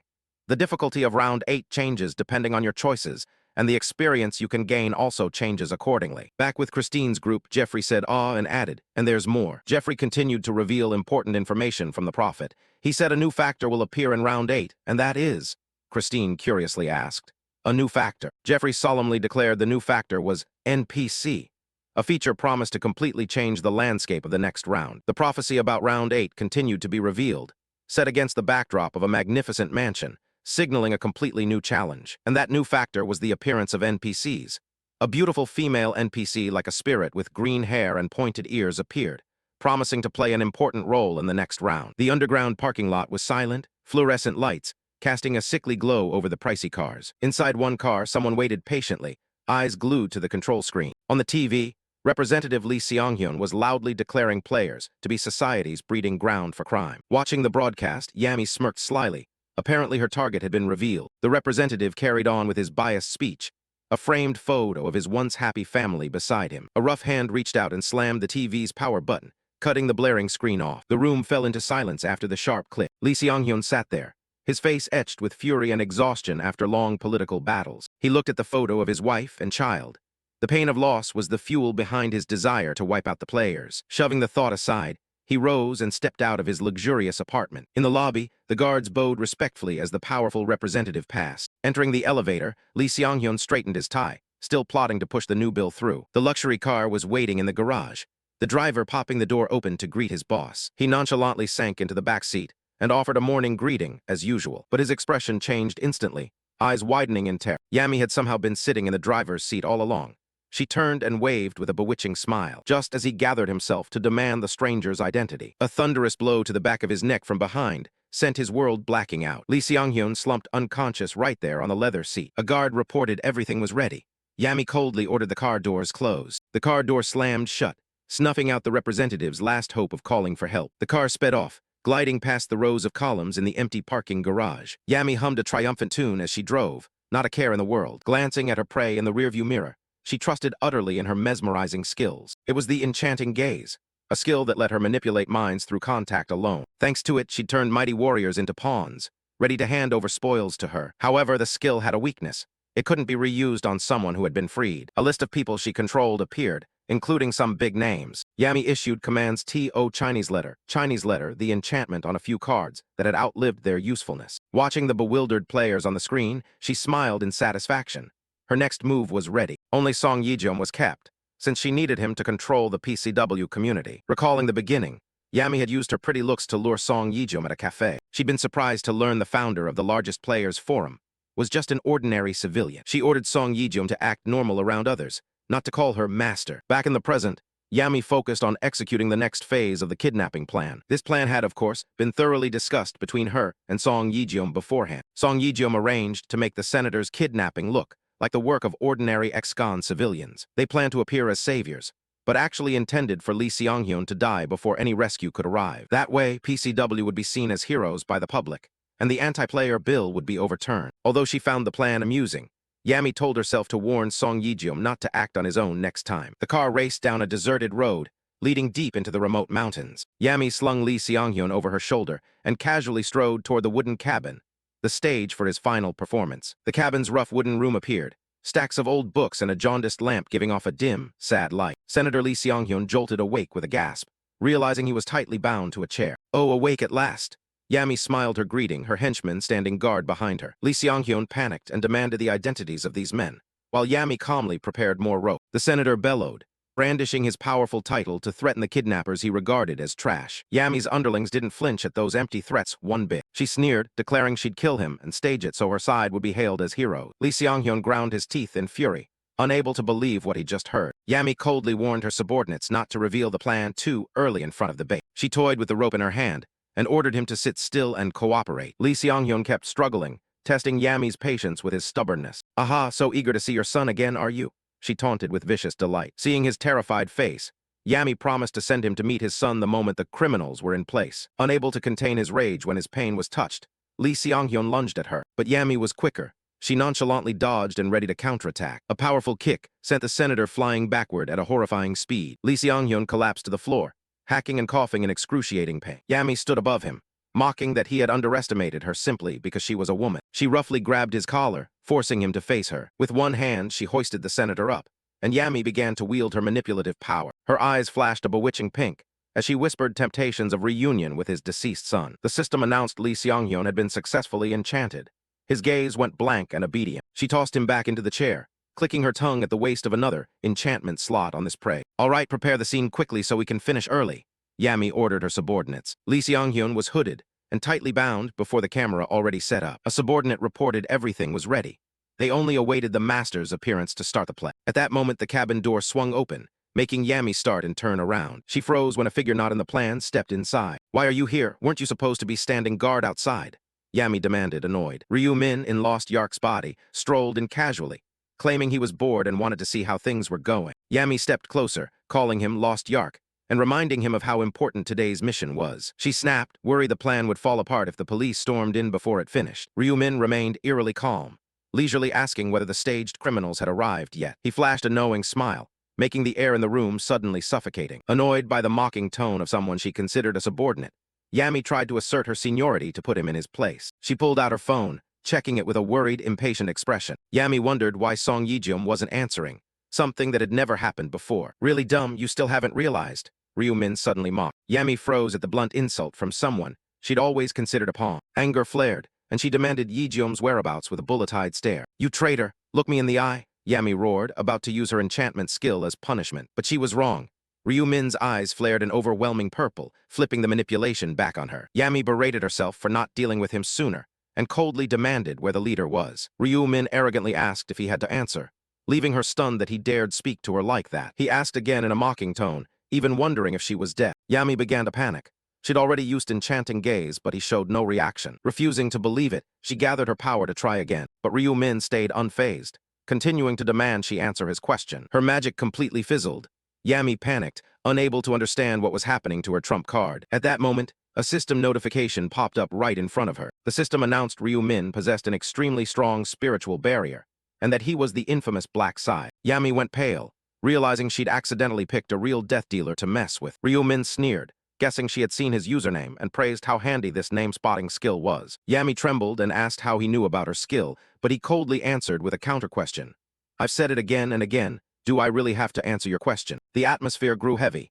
Yami knew she was in extremely dangerous territory. She told herself she couldn't fight him with fists, and had to bargain with words to get out alive. Yami began to back down, promising to comply with any demand if he revealed his purpose. Just then, her henchmen moved closer to check the situation. They surrounded Ryu Min, and the lead thug arrogantly asked if there was any trouble that needed handling. Ryu Min curled a lip into a smile that would send chills down anyone's spine. Yami stood beside him sweating bullets, sensing something ominous. The thugs kept insisting on taking action, but Yami barked at them to shut up, saying they'd only get in the way. Ryu Min added a cutting remark, saying these lackeys at least knew how to read a room better than she did. He began to move, a blaze of red energy swirling around his legs. With a single sweep, an energy scythe cleared the henchmen away, blood spattering and heads rolling in an instant. Yami froze in place, horrified as bodies collapsed all around her. Ryu Min stood amid a pool of blood, the black scythe in his hand radiating menace. His speed was so fast Yami's reflexes couldn't even track the movement. She completely broke down, realizing all her tricks were meaningless before this death dealer. Ryu Min leveled the weapon at her,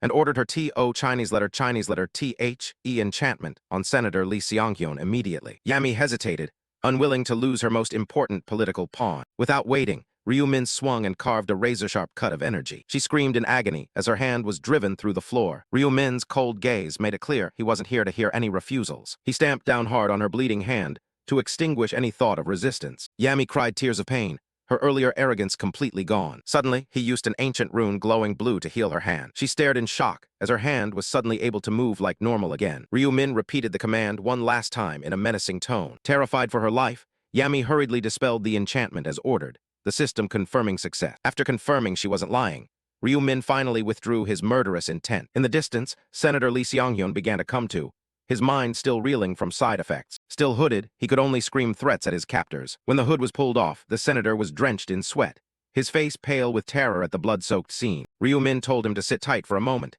He still had to deal with that woman first. The senator gawked at the corpses on the floor, while Yami knelt broken at his side. Ryu Min casually turned his back and began to walk away, leaving Lee Seong-hyun in stunned shock. He faced Yami and asked about her life.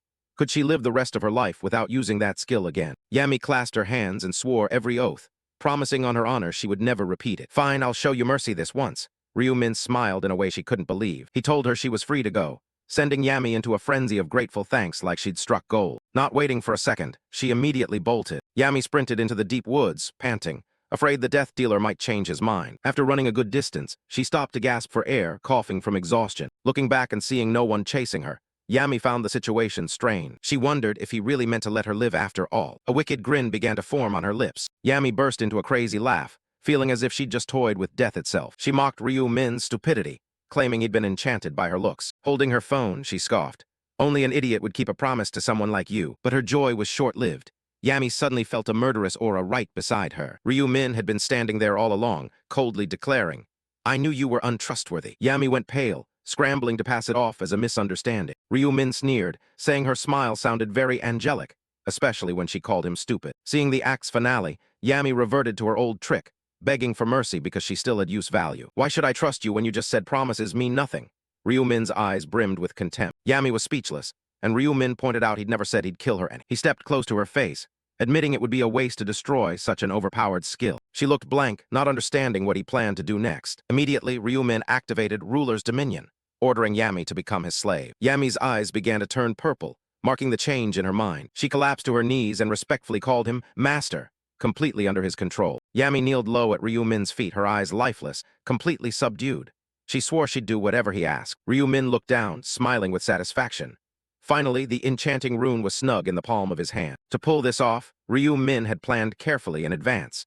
His goal was to get close to Song Yejeom, the boss of the PCW organization. He had secretly tailed Yejeom all the way to this warehouse right after discovering the plot to kidnap Congressman Lee Seong-hyun. Just as the criminals hired by Yejeom were preparing to move, Ryu Min silently appeared from behind, keeping himself completely hidden. Inside the warehouse, the henchmen were squabbling, greedily demanding Yejeom pay triple their fee after the job was done before they'd agree to proceed. Yejeom, masked, held his phone and barked orders in a threatening tone. He was ready to reclaim the enormous deposit if they failed to deliver. The thugs guffawed, treating lives with contempt, and acting like killing someone these days was as easy as flipping a pancake. Ryu Min stood in the shadows watching it all. He thought to himself that whether players or ordinary people, this world was full of garbage. Yejeom continued to enthusiastically boss his men around, utterly unaware that death stood right behind him. He dialed Yami, ordering her to be ready to carry out the next step of the plan. Once finished, Yejeom urged the henchmen to quickly get in the car to go pick up the congressman. But before they could move, a guard was felled in an instant by Ryu Min with a single thunderous blow. The next one also took a brutal hit to the face, with no chance to fight back. Seeing his men collapse, Yejeom froze and stared at Ryu Min, shouting the name Lostyark in utter astonishment. Ryu Min stepped closer with cold, murderous intent. He declared it was Yejeom's turn to take a nap now. A blistering slap sent Yejeom flying meters away, his glasses flying off from the impact. Witnessing Lostyark's overwhelming strength, the remaining henchmen began to shake like leaves. Ryu Min summoned a flaming red scythe, stared at them with murderous eyes, and asked bluntly, "So what's it going to be now?" They realized they were up against a pro player, knew there was no way to win, and stood frozen in fear. Ryu Min had no intention of going easy on those willing to kill for money like them. He swung the scythe to finish off the criminals with decisive cuts, painting the warehouse space red. When it was over, Ryu Min calmly stood amid the corpses, his expression not stirred a single bit. He used a special skill to erase every trace of the massacre from the scene. Ryu Min decided to leave Yejeom there. Anyway, by the time he woke up, all the trouble would be neatly resolved. After dealing with the henchmen, Ryu Min sped off in a car, heading straight for where Lee Seong-hyun was being held. Arriving, he saw Yami had just appeared in the distance. Everything was unfolding exactly according to the script he'd written. Ryu Min made himself appear before Yami, pretending to take pity and offering her a chance to live. Believing him, Yami knelt and thanked him profusely, unaware she was about to fall into an even scarier chain. In truth, Ryu Min did this because he didn't want Seong-hyun to see him use power to take the enchanting rune. This enchanting rune is extremely powerful. It can control anyone without being limited by level or identity. But thanks to the spiritual barrier rune he got from the previous round, Ryu Min was completely immune to its effects. Taking advantage of Yami's momentary guard down, he ordered her to become his slave forever. Yami's eyes went blank. She was utterly subdued and ready to follow every command of her master. Ryu Min strictly instructed that whenever others were around, she must never call him master or act like a slave. He told Yami to run and report to Yejeom that Lostyark was the traitor who ruined the job. Ryu Min also forbade her from ever mentioning the name Black Scythe to anyone from now on. Yami awkwardly asked what she should call him instead if she couldn't use that name. "Just call me by my real name, Ryu Min," he replied with a sly smile. Meanwhile, in another room, Congressman Lee Seong-hyun was tightly bound to a chair, his mouth gagged in an empty room. He was still in shock, unable to believe he'd been brazenly kidnapped just because of the bills he was pushing. Seong-hyun was convinced the people behind this had to be players, since only they could threaten him like this. Ryu Min entered the room where Lee Seong-hyun was tied up. Seeing him, the congressman felt a surge of hope, believing this was his rescuer. Recalling the scene, Ryu Min smiled reassuringly and told him to wait a moment while he stepped out to deal with that woman. Lee Seong-hyun watched him with curiosity, wondering what kind of relationship this young man had with Yami. They didn't look like allies, but he remained cautious. In these chaotic times, them not being partners didn't necessarily mean Ryu Min was on his side. Ryu Min began to kneel and untie Seong-hyun, apologizing for arriving late because he had to handle some matters outside. When asked about Yami, he calmly confirmed she was behind the abduction, but assured him he'd taken care of everything now. Ryu Min smiled lightly and promised to explain everything to the congressman once he was fully free. Suddenly, he made a sweeping gesture and used a skill. Blue energies appeared, causing the criminal's body to dissolve before Seong-hyun's horrified eyes. Seeing that, Seong-hyun immediately realized the young man was a player. He trembled and asked why he risked rescuing him. Ryu-min explained sternly that many players hated him because of the bills he was pushing, and the kidnapping was part of that. He revealed he had been invited to join the plot, but felt the world truly needed fair laws like Seong-hyun's. That's why he decided to betray them. Seong-hyun nervously watched the corpses dissolve, feeling overwhelming gratitude. Ryu-min pointed at the bodies, stating they had been sent to kill him, and offered to provide their identities if needed. Still shaken, Seong-hyun bluntly asked Ryu-min what he wanted in return for this heroic act. But Ryu-min's answer surprised him. He only wanted the congressman to stick to his chosen path and push the bill all the way through. Seong-hyun was stunned by the young man's nonchalance. He bowed in thanks, though inwardly feeling he owed him an unrepayable debt. Hearing sirens outside, Ryu-min knew the police had arrived and decided to leave immediately to avoid trouble. Seeing his savior about to leave, Seong-hyun hurriedly called out. He didn't want the man who saved his life to go without knowing a name. As Ryu-min climbed out the window, the congressman shouted at the top of his lungs, asking what his name really was. Ryu-min paused for a beat, looked back with a proud grin and left a shocking name. I am Black Scythe. Immediately after, news of the kidnapping and the appearance of Black Scythe flooded the web, spawning thousands of buzzing comments. At Yami's place, she gleefully shoved her phone at Ryu-min to show him comments praising him as a public hero. Ryu-min casually skimmed them.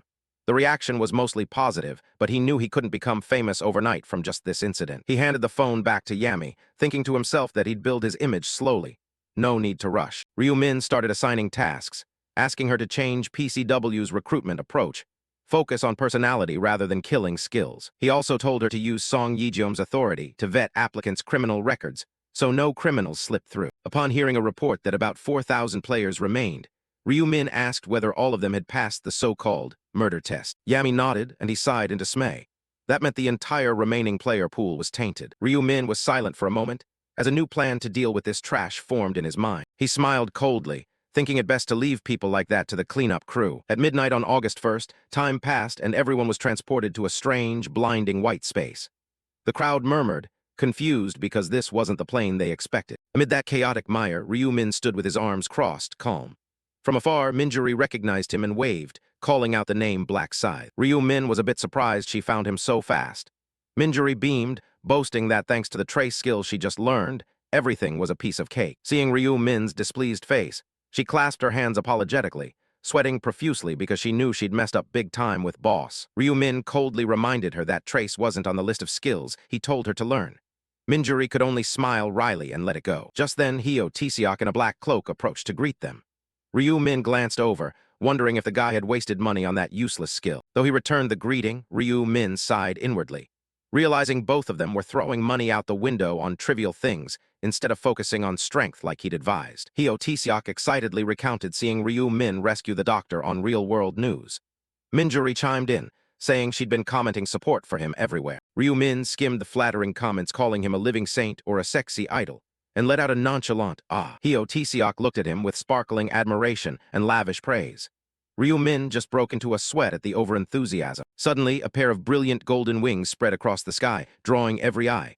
A powerful presence was about to appear. It was the angel Ariel, the new steward of this area. She descended in splendor with an arrogant smile, telling people they didn't need to applaud. But in reality, not a single clap was heard. The crowd stood frozen, staring up at Ariel hovering above. Ariel frowned darkly, muttering in annoyance. She thought at least one person should clap. What a bothersome crowd. Sensing the mood had chilled, Ryu-min and those around him began to clap half-heartedly out of obligation. He thought to himself how awkward the situation was. Ariel immediately perked up, thanking everyone for their enthusiasm. She snapped her fingers and announced it was time to check the missions for round 8. The bulletin appeared. The main mission is to escort a merchant caravan to its destination. The side mission is to eliminate any traitors for a mysterious reward. Participation numbers reached into the millions. Players started to panic. Some wondered where the merchants were, others worried whether this was a roleplay event. A few even feared they'd be forced to play the merchant for someone else to protect. Ariel laughed scornfully at their naivety. She sneered that she knew humans were petty, but she hadn't expected them to be foolish enough to think the system would make them act out a play. She explained the caravan came from another world. Players could choose to escort one of 3 types: humans, elves, or dwarves, with difficulties high, medium, and low, respectively. Identical choices would automatically group players into the same team. The win condition was to deliver the caravan safely within 5 hours, fighting off ferocious monsters along the way. But the twist was there would be traitors mixed in. Whoever achieved the most in finding and killing them would receive a generous bonus from the side mission. Ariel announced the game would start in 10 minutes. She hovered in the air, wishing them luck with a meaning-laden laugh. Players began to weigh their options. Some wanted the easiest path for safety, others picked humans because the other races looked scary. Most just wanted the most comfortable route. Ryu-min observed and predicted everyone would flock to humans first, then elves, and finally dwarves. For him, if he had to choose, dwarves made the most sense. He analyzed carefully. The dwarf route was the easiest but offered little experience. Elves were medium difficulty, while humans were the hardest with their horned monsters. If you wanted to breeze through the round, pick dwarves. But escorting was only a prerequisite. Rankings were based on contribution points. The weaker the monsters, the easier to rack up points to climb the ranks, but the experience gained would be pitiful. Conversely, higher-tier routes were brutal but yielded massive experience. It was a trade-off between safety and power. Minjuri approached and asked which path Ryu-min intended to take. He answered evasively that he wasn't sure yet, then asked her what she planned to do. She propped her chin on her hand, looking puzzled, saying she was still thinking. It seemed she faced a tough choice. Inside Minjuri, a fierce struggle raged. She feared choosing too easy a path would stagnate her level and widen the gap with Black Scythe, after which he might no longer need her help. Ryu-min realized she was worrying about nothing. He thought privately that if he'd known, he'd have made her pick dwarves immediately. He stared straight at Minjuri and sternly reminded her of one thing: greed leads to ruin. The top priority is to survive as long as possible. Ryu-min insisted that was the best path for her, for him, and for everyone. Minjuri froze, speechless at the weight of that advice. She wondered if Ryu-min could read minds, since he hit exactly what she feared. Ryu-min silently hoped his words would make her choose the safe route. The system began the caravan selection process. 3 doors, human, elf, and dwarf, appeared, asking players to touch to confirm. Those around them started choosing on impulse. Some picked at random, others were curious to see what elves looked like. The selection panels glowed brightly at their feet. Minjuri decided to join the dwarves and invited Ryu-min to come along. He refused flatly, telling her to go ahead. Slightly disappointed but nodding, she agreed. Before leaving, she carefully buffed a layer of green aura on Ryu-min. He smiled faintly, finding her thoughtful. Minjuri waved farewell as her body began to dissolve into the light of her choice. She shouted resolutely before officially entering the mission. After Minjuri, it was Hio Tseok's turn to say goodbye and head off on his mission. Ryu-min casually told him to go ahead and not worry about him. Around them, players began disappearing into beams of dazzling light. In the growing silence of the white space, Ryu-min stood motionless like a statue. Seeing most people had left, Ryu-min still made no move to choose a faction. The system kept announcing there was one final minute and warned of severe penalties for the tardy. The countdown ticked tensely by the second. 10, 8, then the last 5 seconds passed. Ryu-min remained calm, ignoring the system's flashing urgent prompts. He gave a knowing little smile as the timer hit 0. His choice was to choose no caravan at all. Immediately, the system flagged an error for missing the selection window. A brief system notice popped up. Player Black Scythe was assigned to the traitor group. His Round 8 mission was completely changed to preventing the caravan from reaching its destination. The reward was unclear, but failure would cut his stats by 20% and he'd have at most 3 retries. Other players shoved into the same group began to panic, confused at suddenly being labeled the notorious traitors. The angel Ariel hovered above, sneering at the indecisive lot who'd been tossed into this corner. She ordered everyone to gather and listen to the rules. Ryu-min strolled among his fellow condemned. People immediately recognized him and were stunned to see the top ace show up on the traitor side. Whispers buzzed behind him non-stop. They wondered how someone like Black Scythe could miss the selection, or whether this was some elaborate plot. Ariel coldly explained the rules. As members of the traitor group, their mission was to sabotage the caravan's journey at all costs. She chuckled with glee, adding that this faction wouldn't form teams or share experience, because traitors by nature must never trust one another. One player fretted about having to hunt alone, while another lamented losing the chance to team up with Black Scythe and ride his coattails to glory. Ariel posed the hypothetical of someone betraying their own teammates for gain. A burly fellow promptly declared he'd kill that traitor on sight to silence them. Ariel looked pleased and said that was precisely why they couldn't form teams, to allow free rein to attack one another when necessary. She added that all nicknames would be hidden for identity protection. A player objected. Everyone's faces are already visible, so hiding names won't help, will it? Ariel argued that remembering faces is harder than remembering names, and no one can recall more than 20 faces at a glance. Ryu-min merely smirked inwardly. He'd already memorized each of them. She urged the game to begin and warned that failure meant retrying at a harder difficulty with a weakened body. One player was still dazed at the thought of facing another caravan if they lost. Ariel explained the retry order. Start with dwarves, then elves, and finally humans.